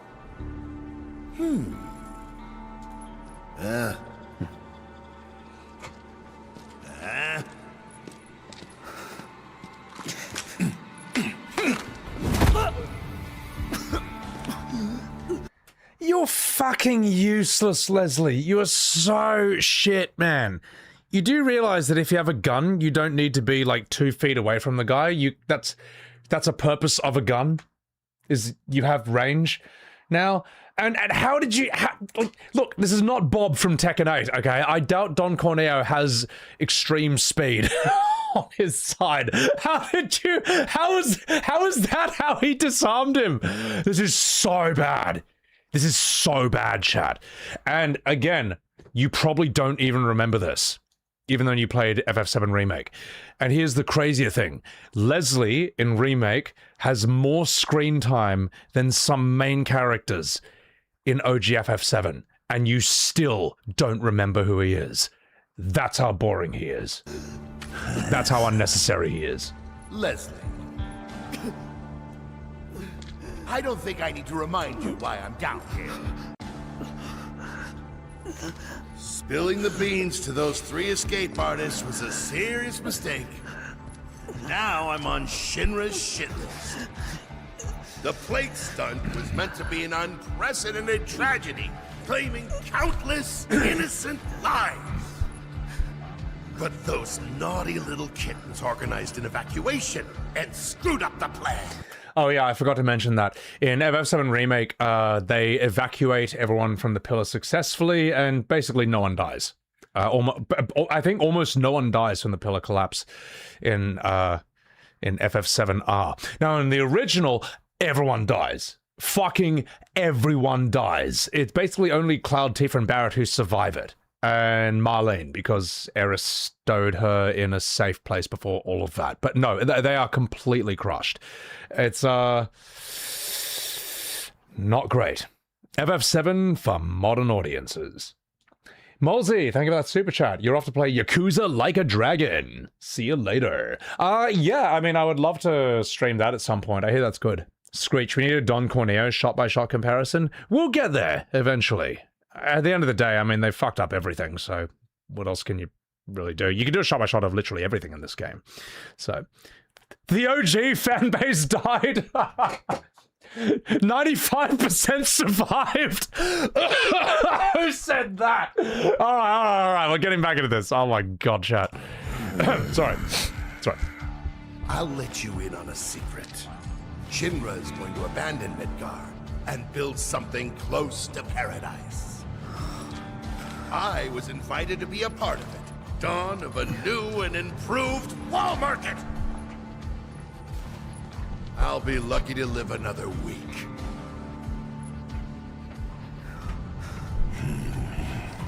Leslie, I was gonna let you run your own place. Give you a piece of the action. What a shame. Pop quiz time, kiddo! Villains like us only divulge our evil plans in a certain situation. But what is that situation, Now, people would say, well, he has to act like that because the blocky representational field characters in OGFF7 moved like that. But no, it's, this is basically theater acting on screen. You don't need to... The reason the OG character models move like that is because they were so stylized that they sort of had to use theater acting so we could see what their emotions were. But when you use that acting for realistic 3D models, now it just looks really weird. It looks like, let me put it this way. Like, they should have just used naturalistic acting. There's a reason that, say, Claire Obscure Expedition 33's mocap looks so subtle and believable, and the characters feel alive, whereas a lot of the mocap acting for FF7 Remake Rebirth is like, welcome to my humble abode. Would you like a cup of tea? Well, you know what I mean? It's just like way too big, it's way too over the top, and it just looks stupid. It doesn't look right. It doesn't work. And anyone who says, oh, it's anime acting, yes, anime acting works in cartoon. This is not cartoon. Anyway, let's keep going. When you think you've already won. Goodbye. Think again, Dawn. Huh? It's you. You were talking about the Sector 7 plan. Keep talking, asshole. Ah! Over there! Over there, look! Don't try to bullshit us. But that's the thing. It's not technically bullshit when it's true.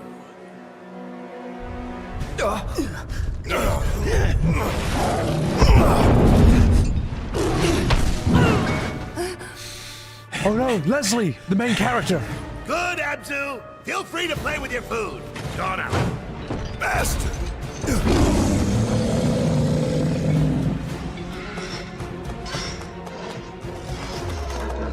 First him, then Corneo.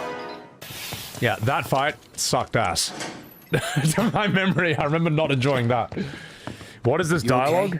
Okay? Filler Fantasy 7. Sorry, bastard got away. It's fine. I'll track him down eventually. Not like I have anything better to do. No one cares about you, Leslie. I can't imagine Cloud, Tifa, and Barrett being like, all right, we'll leave this one to Leslie, the new main character. Oh, God. You know, I wouldn't be so sure about that.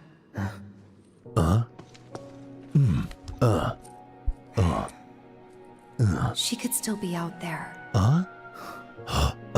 Can never be sure how much someone means to you till they're gone. Don't give up on her yet.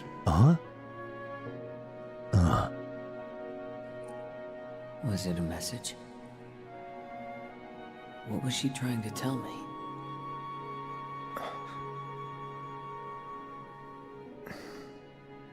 We'll meet again. Huh? It's a symbol of reunion. God, that's a bit on the nose.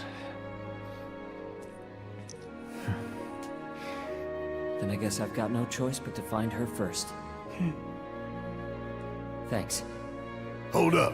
I think you might be forgetting something. I haven't. Found it. Let's get out of here. And then I'll give you what you need.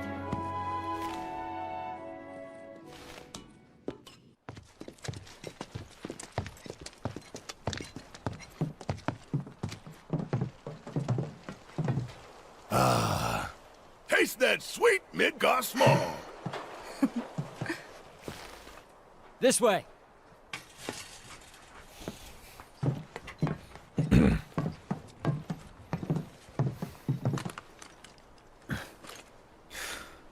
Grappling guns.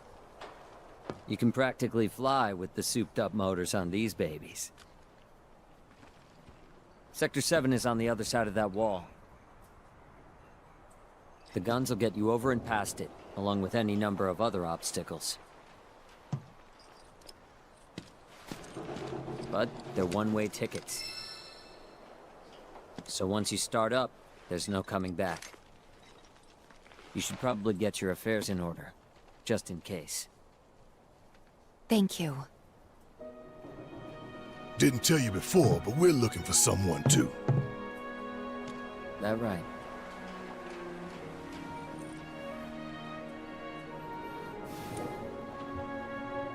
Hope you find them. You too.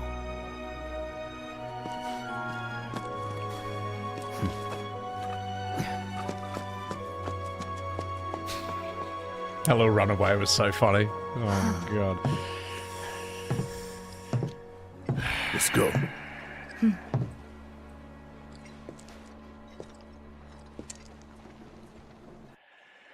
And sane.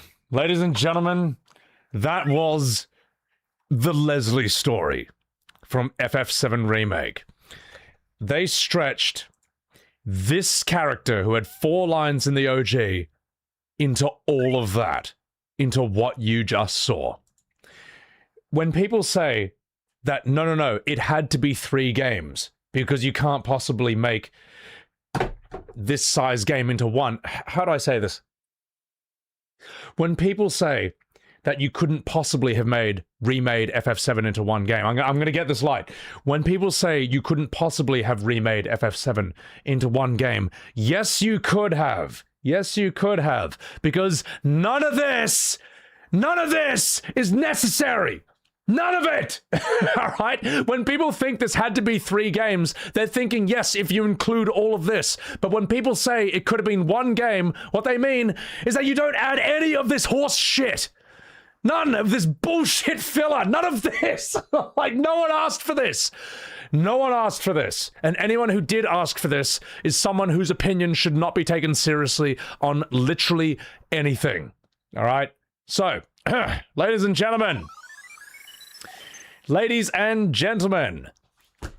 was that 95% the same? Well, the judges have voted, the scores are in, we're processing the results, drum roll, and it was not 95% the same. No, this was not 95% the same, ladies and gentlemen. I don't know how anyone could possibly think it was, but, you know, this is the... But you know, that some people do, and I don't know why. But anyway, thank you for enjoying that absolutely riveting study of Leslie, the extremely necessary character, the character who needed to be in this game. It just couldn't work without him. Like, subscribe, catch me live on Twitch, and yeah, Uwu Sugoi, get out of here. The video's over, it's done. Get out of here, it's over. I'm walking here. Holy shibbly wibbles. Well, chat, that's it. We've done the Leslie story. You're flabbergasted? Yeah. Oh, actually, I will conclude one last thing to put into the video. I'll conclude one last thing to put into the video before we continue. In conclusion, those of you who think that Rebirth is where the problems began, you are wrong. They were always there in FF7 Remake. You just didn't notice them. Willingly. We put up our blinders, we just ignored all the red flags, we just wanted to enjoy it, because we knew this is the only remake we were getting. But yeah, I'm sorry to break it to you, it was that bad from the start. Alright, now that's good. We'll chuck that into the video. Yeah, that's absolutely fucked. Oh, God almighty.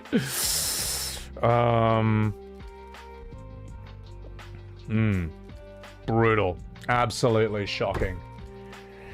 But you know, isn't that crazy, chat? Because I think the reason I need to make that video, and I will respond to super chats in a second, the reason I need to make that video is because a lot of people say Remake was fine, Rebirth is where it got bad. It's like, actually, you're wrong. We were all wrong. We were all wrong. Because as soon as you look at Remake, now that you're awake, now that your eyes are open, it's all there. It was always that bad. We just didn't notice. Because we didn't want to notice. So, alright, okay. Silent Observer. Thank you very much for the $6.07 super chat. DLC where Leslie gets punched fighting Don, lasting 10 hours and it costs £20. Is that too far? I wouldn't be surprised if there's a Leslie DLC. But I think even Square realized they screwed up, because when you see Leslie in Rebirth, he is a side quest in Corel prison, and he looks like he's been bashed. He looks like he's got a few bruises on him. It's like the devs pre-bashed him because they didn't want you to hate him as much. It's like, see, we bashed him for you, see? Please don't hate him as much. Embryo Mancer, thank you for that super chat. The whole scene seems out of place. Yeah, it's completely unnecessary. David Kang, thank you for the $5 super chat. The usage of boring, bland, forgettable music is insane, considering they have the FF7 catalog to work with. Yeah, notice how boring the music is in 7 Remake. In fact, let me ask you this, chat. During that whole remake segment, there was music playing. Can you remember the tune? Go ahead, try and remember the tune from any of that segment in FF7 Remake. You can't. It's that forgettable. It's brutal, man. Hannah, thank you for the 500 bits. Welcome in, welcome in, welcome in. J-Bone, thank you for the $2 super chat. You feel like you're losing brain cells? Yeah, it's fucked. Vander Black, thank you for the $2. Seventh Heaven mod. Yeah, I mean, well, they were more faithful to the source material in that way. Screech, thank you for the 100 bits. You haven't done the Leslie story. Remember in Rebirth? Yeah, no, yeah, we were just talking about that. Shacks for Life, thank you for the $26 super chat. Sebi, I hope you're good. Sorry for the off-topic chat, but you were driving around with the missus and the daughter. You played Lumiere, and your daughter started attempting to sing it, and she calls it the Dim Dim Da song. Oh, that's lovely. They both like it. Yeah, no, the Lumiere song is just beautiful. It's just fantastic. Unlike Remake, that music's actually memorable. So, Thank you for the $26. Absolutely massive, Shax. You all right? Oh my god. You haven't played OG FF7, so your only reference is the remakes. Is it really that bad compared to the OG Cali? Yes. Yes, it actually is. Like, it's like... I don't even know how to describe it in simple language, other than that it combines the original FF7 with all the poorly written fan fiction that comes after it, like the novellas, Crisis Core, the prequel, Advent Children, Dirge of Cerberus, just whatever else they just want to jam in. It's so bad. It's so bad. Do I think You Alright was a subtle nod to the kids Alright, Papa Bitch? Yes. Yeah, there's a reason Barrett says You Alright. Because the book is The Kids Are Alright. So, remake is less bad, but still bad? Yeah, it's really bad. It's so bad. Do we agree that Leslie is the best character in the whole saga? Oh, God, no, please. Oh.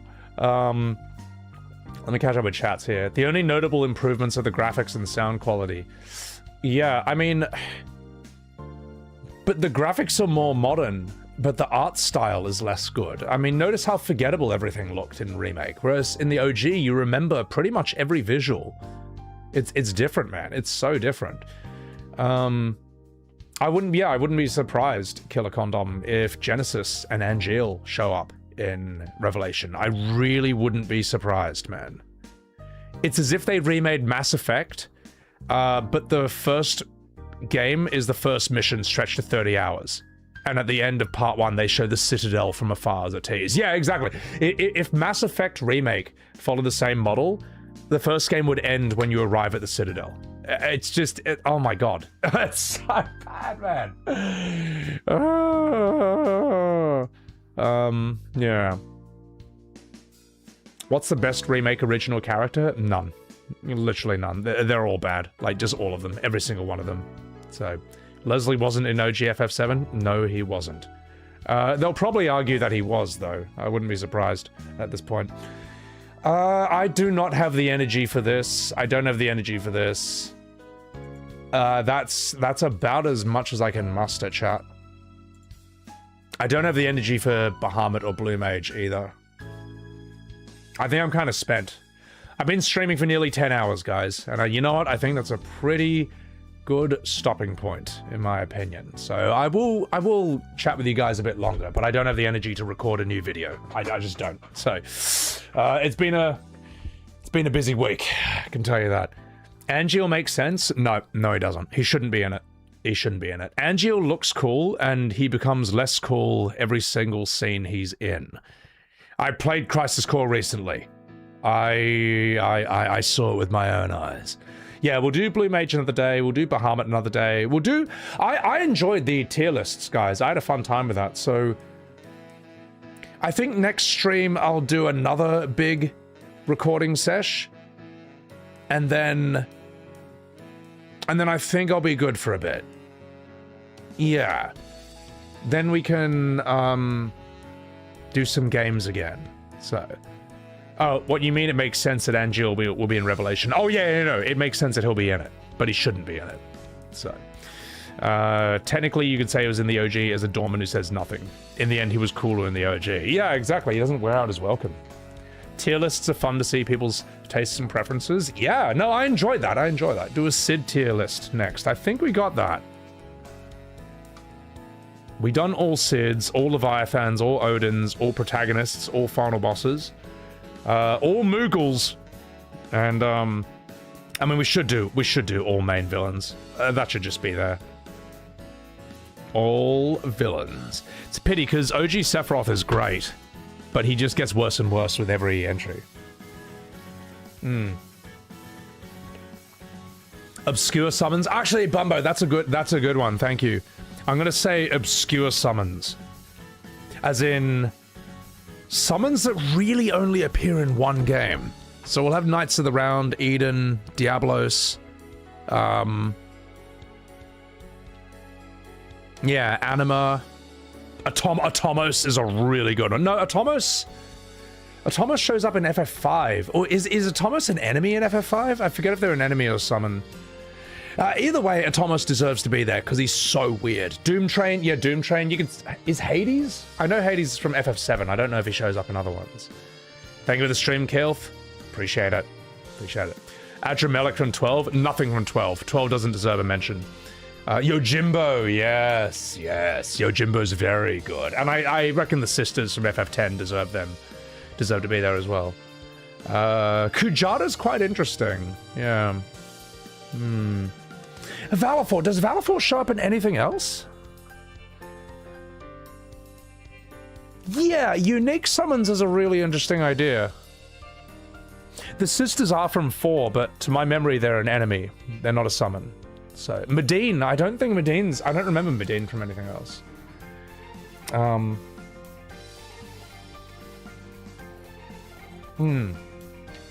Honkai Doom Train. Oh my god. So, the 3 insect ladies. Yeah, that's sick. Hades is a secret boss in 9. I didn't know that. Unless I just forgot. 9 I think is good, but I don't remember it as well as I remember games like 7 and stuff. So, Brothers I think are pretty unique as well from FF8. Yeah. They're just so dumb. So dumb. Cactua, I mean, is FF8 the only one where you get a Cactua summon? I don't remember you getting one in other games. Cactua's fucking sick, and you can summon a Tonberry King as well, which is pretty cool. I don't know if Chocomog's another one, etc. You can summon a Chocobo in FF4. I think it's like Rydia's most basic summon. He just runs up to you and just gives you a kick for 7 MP. It's complete shit. It's complete shit, so... Yeah. Most of FF8 is unique summons. Yeah, Quetzalcoatl. I would say... I don't know if Ixion is unique to 10, but I'm pretty sure Quetzalcoatl's unique to 8. I don't know. I don't remember him in any other game. 8's pretty sick. Yeah. Bug Zero. The stress to get to a certain point in FF9 to get the best sword had to be done in under 12 hours. I don't know why they did that. It's so pointless. It's like you have to rush the game to get a sword that... Is it even that good? Is it even that good? Is it even worth it? Or is it just so you can say you got it?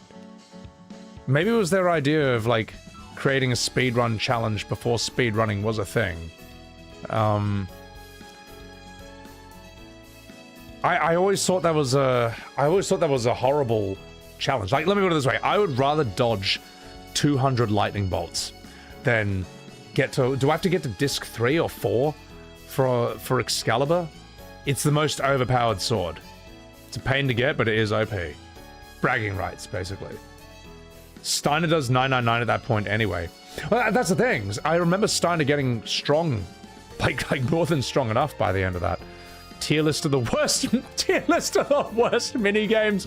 Do you realize FF7 Rebirth is going to have like 10 or 15 top tier spots in that? Oh my god. I think Cat Sith box throwing is just going to win that. It's going to win the game. So, yeah. There's a way to cheese it? Oh god. 200 isn't that bad if you know how to do it right. I've seen someone try it on stream and it just didn't look fun. Also, Keelth, thank you for the 300 bits. Appreciate that. There's a Temu version called Excalibur. Yeah, Gilgamesh has Excalibur, doesn't he? In FF8. That's one of the 4 things he can do. I don't know if he does that in FF5, though. Excalibur 2 is Steiner's ultimate weapon, boasting an attack power of 108 and teaching high-level abilities. To acquire it, you need to reach the gate to the space room in Memoria with an in-game time of under 10 hours, under 12 hours. That's the worst thing I've ever heard. Let's just see. FF9, gate to space, Memoria.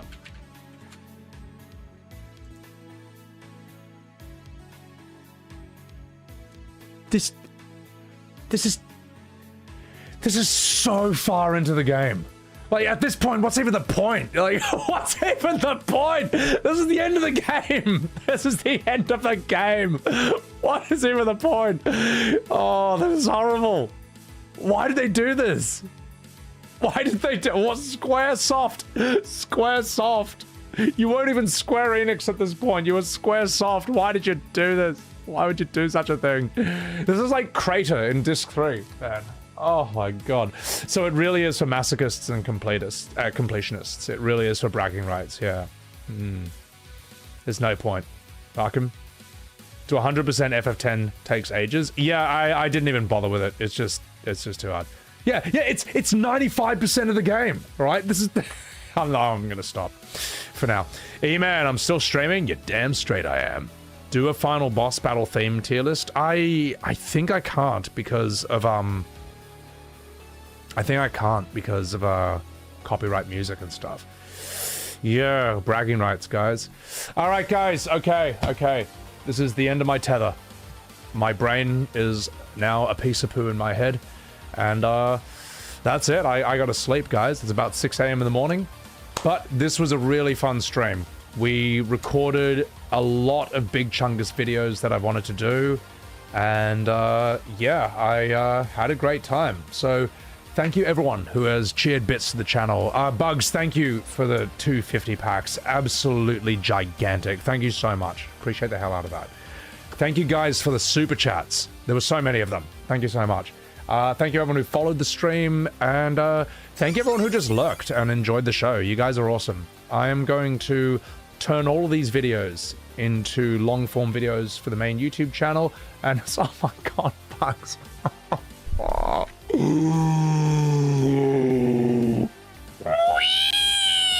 Bugs, holy shit, man. Thank you for another 50 gifted subs, man. That's absolutely huge, man. You know what? You alright. You are even more alright than Leslie from FF7 Remake. Dude, thank you so much, man. I don't know.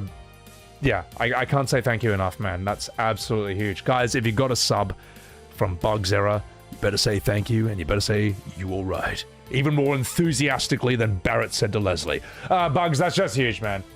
And thanks for sharing your thoughts about Excalibur, which you have to get in like under 12 hours. Excalibur 2. Oh god, that just hurts my brain just thinking about this challenge. It's so unfair. It's so brutal, man. But yeah, thank you for the 350 packs on one stream. That is absolutely, shockingly gigantic. You may have even rebirthed the stream. You remade it. So, and guys, thank you so much. Everyone who was just chatting with me and bantering back and forth, I appreciate you guys. And everyone who was lurking and just enjoying the show, thank you so much. Yeah, I got a VODs channel, which I'll throw in my Twitch stream. It's separate from the main YouTube channel, and I have a Twitter. If you want to come to Twitter and just yell at me with an anime profile pic, that's the place to do it. So, here's what we're going to do. We're going to play Raid Shadow Legends. Start now for free. We're going to find someone to raid. Shut. Gonna find someone to raid. Ooh. You know what? I've never raided this person in my entire life, but I think they're pretty cool. Alright? We're gonna raid the one, the only, Stormfall 33. She's the person I say you should learn from when it comes to shorts. Her shorts are fucking excellent. And I'm talking about YouTube. I'm talking about vertical videos, for God's sake, you goddamn goon lords. Oh my god, Midnight! Thank you for the 5,000 bits on SebiWebs TV. Midnight, holy shit, thank you for the 5,000 bits. I'm done, I'm leaving. Midnight, you alright. You are a true blue Australian, and I appreciate the 5,000 fucking bits. Enjoy the specialized emojis you get from that. Guys, thank you so much for enjoying the stream. I don't know what I'm streaming next, but I will do one last big recording session, and then we'll move on and we'll go back to games. Werewolf, Jeremy, Kitiara, Hannah, Dragoon Knight, Jeremy Fusen, Cozabella, Bugs Era, thank you so much. Midnight, thank you again for the 5K, for the 5 big ones. Holly, Gizmo Heath, Geneva, AK Easy, Tom, Wolfen, Cozabella, Sayun, Mr. Worldwide Warrior of Light, Nine Death Dark, Laguna Dreamer, Plastered Moogle, Sun Tzu, Fenwick, Krillidara, Z-Bird, Koidazimi, Bumbo Boy. Oh my god, this is a lot of people. Panda, The Last Doctor. Alright guys, Go say hi to Stormfall. She's absolutely brilliant. Big fan of her work. Brilliant content creator. She's doing Assassin's Creed 2. All right. Anyway, say hello to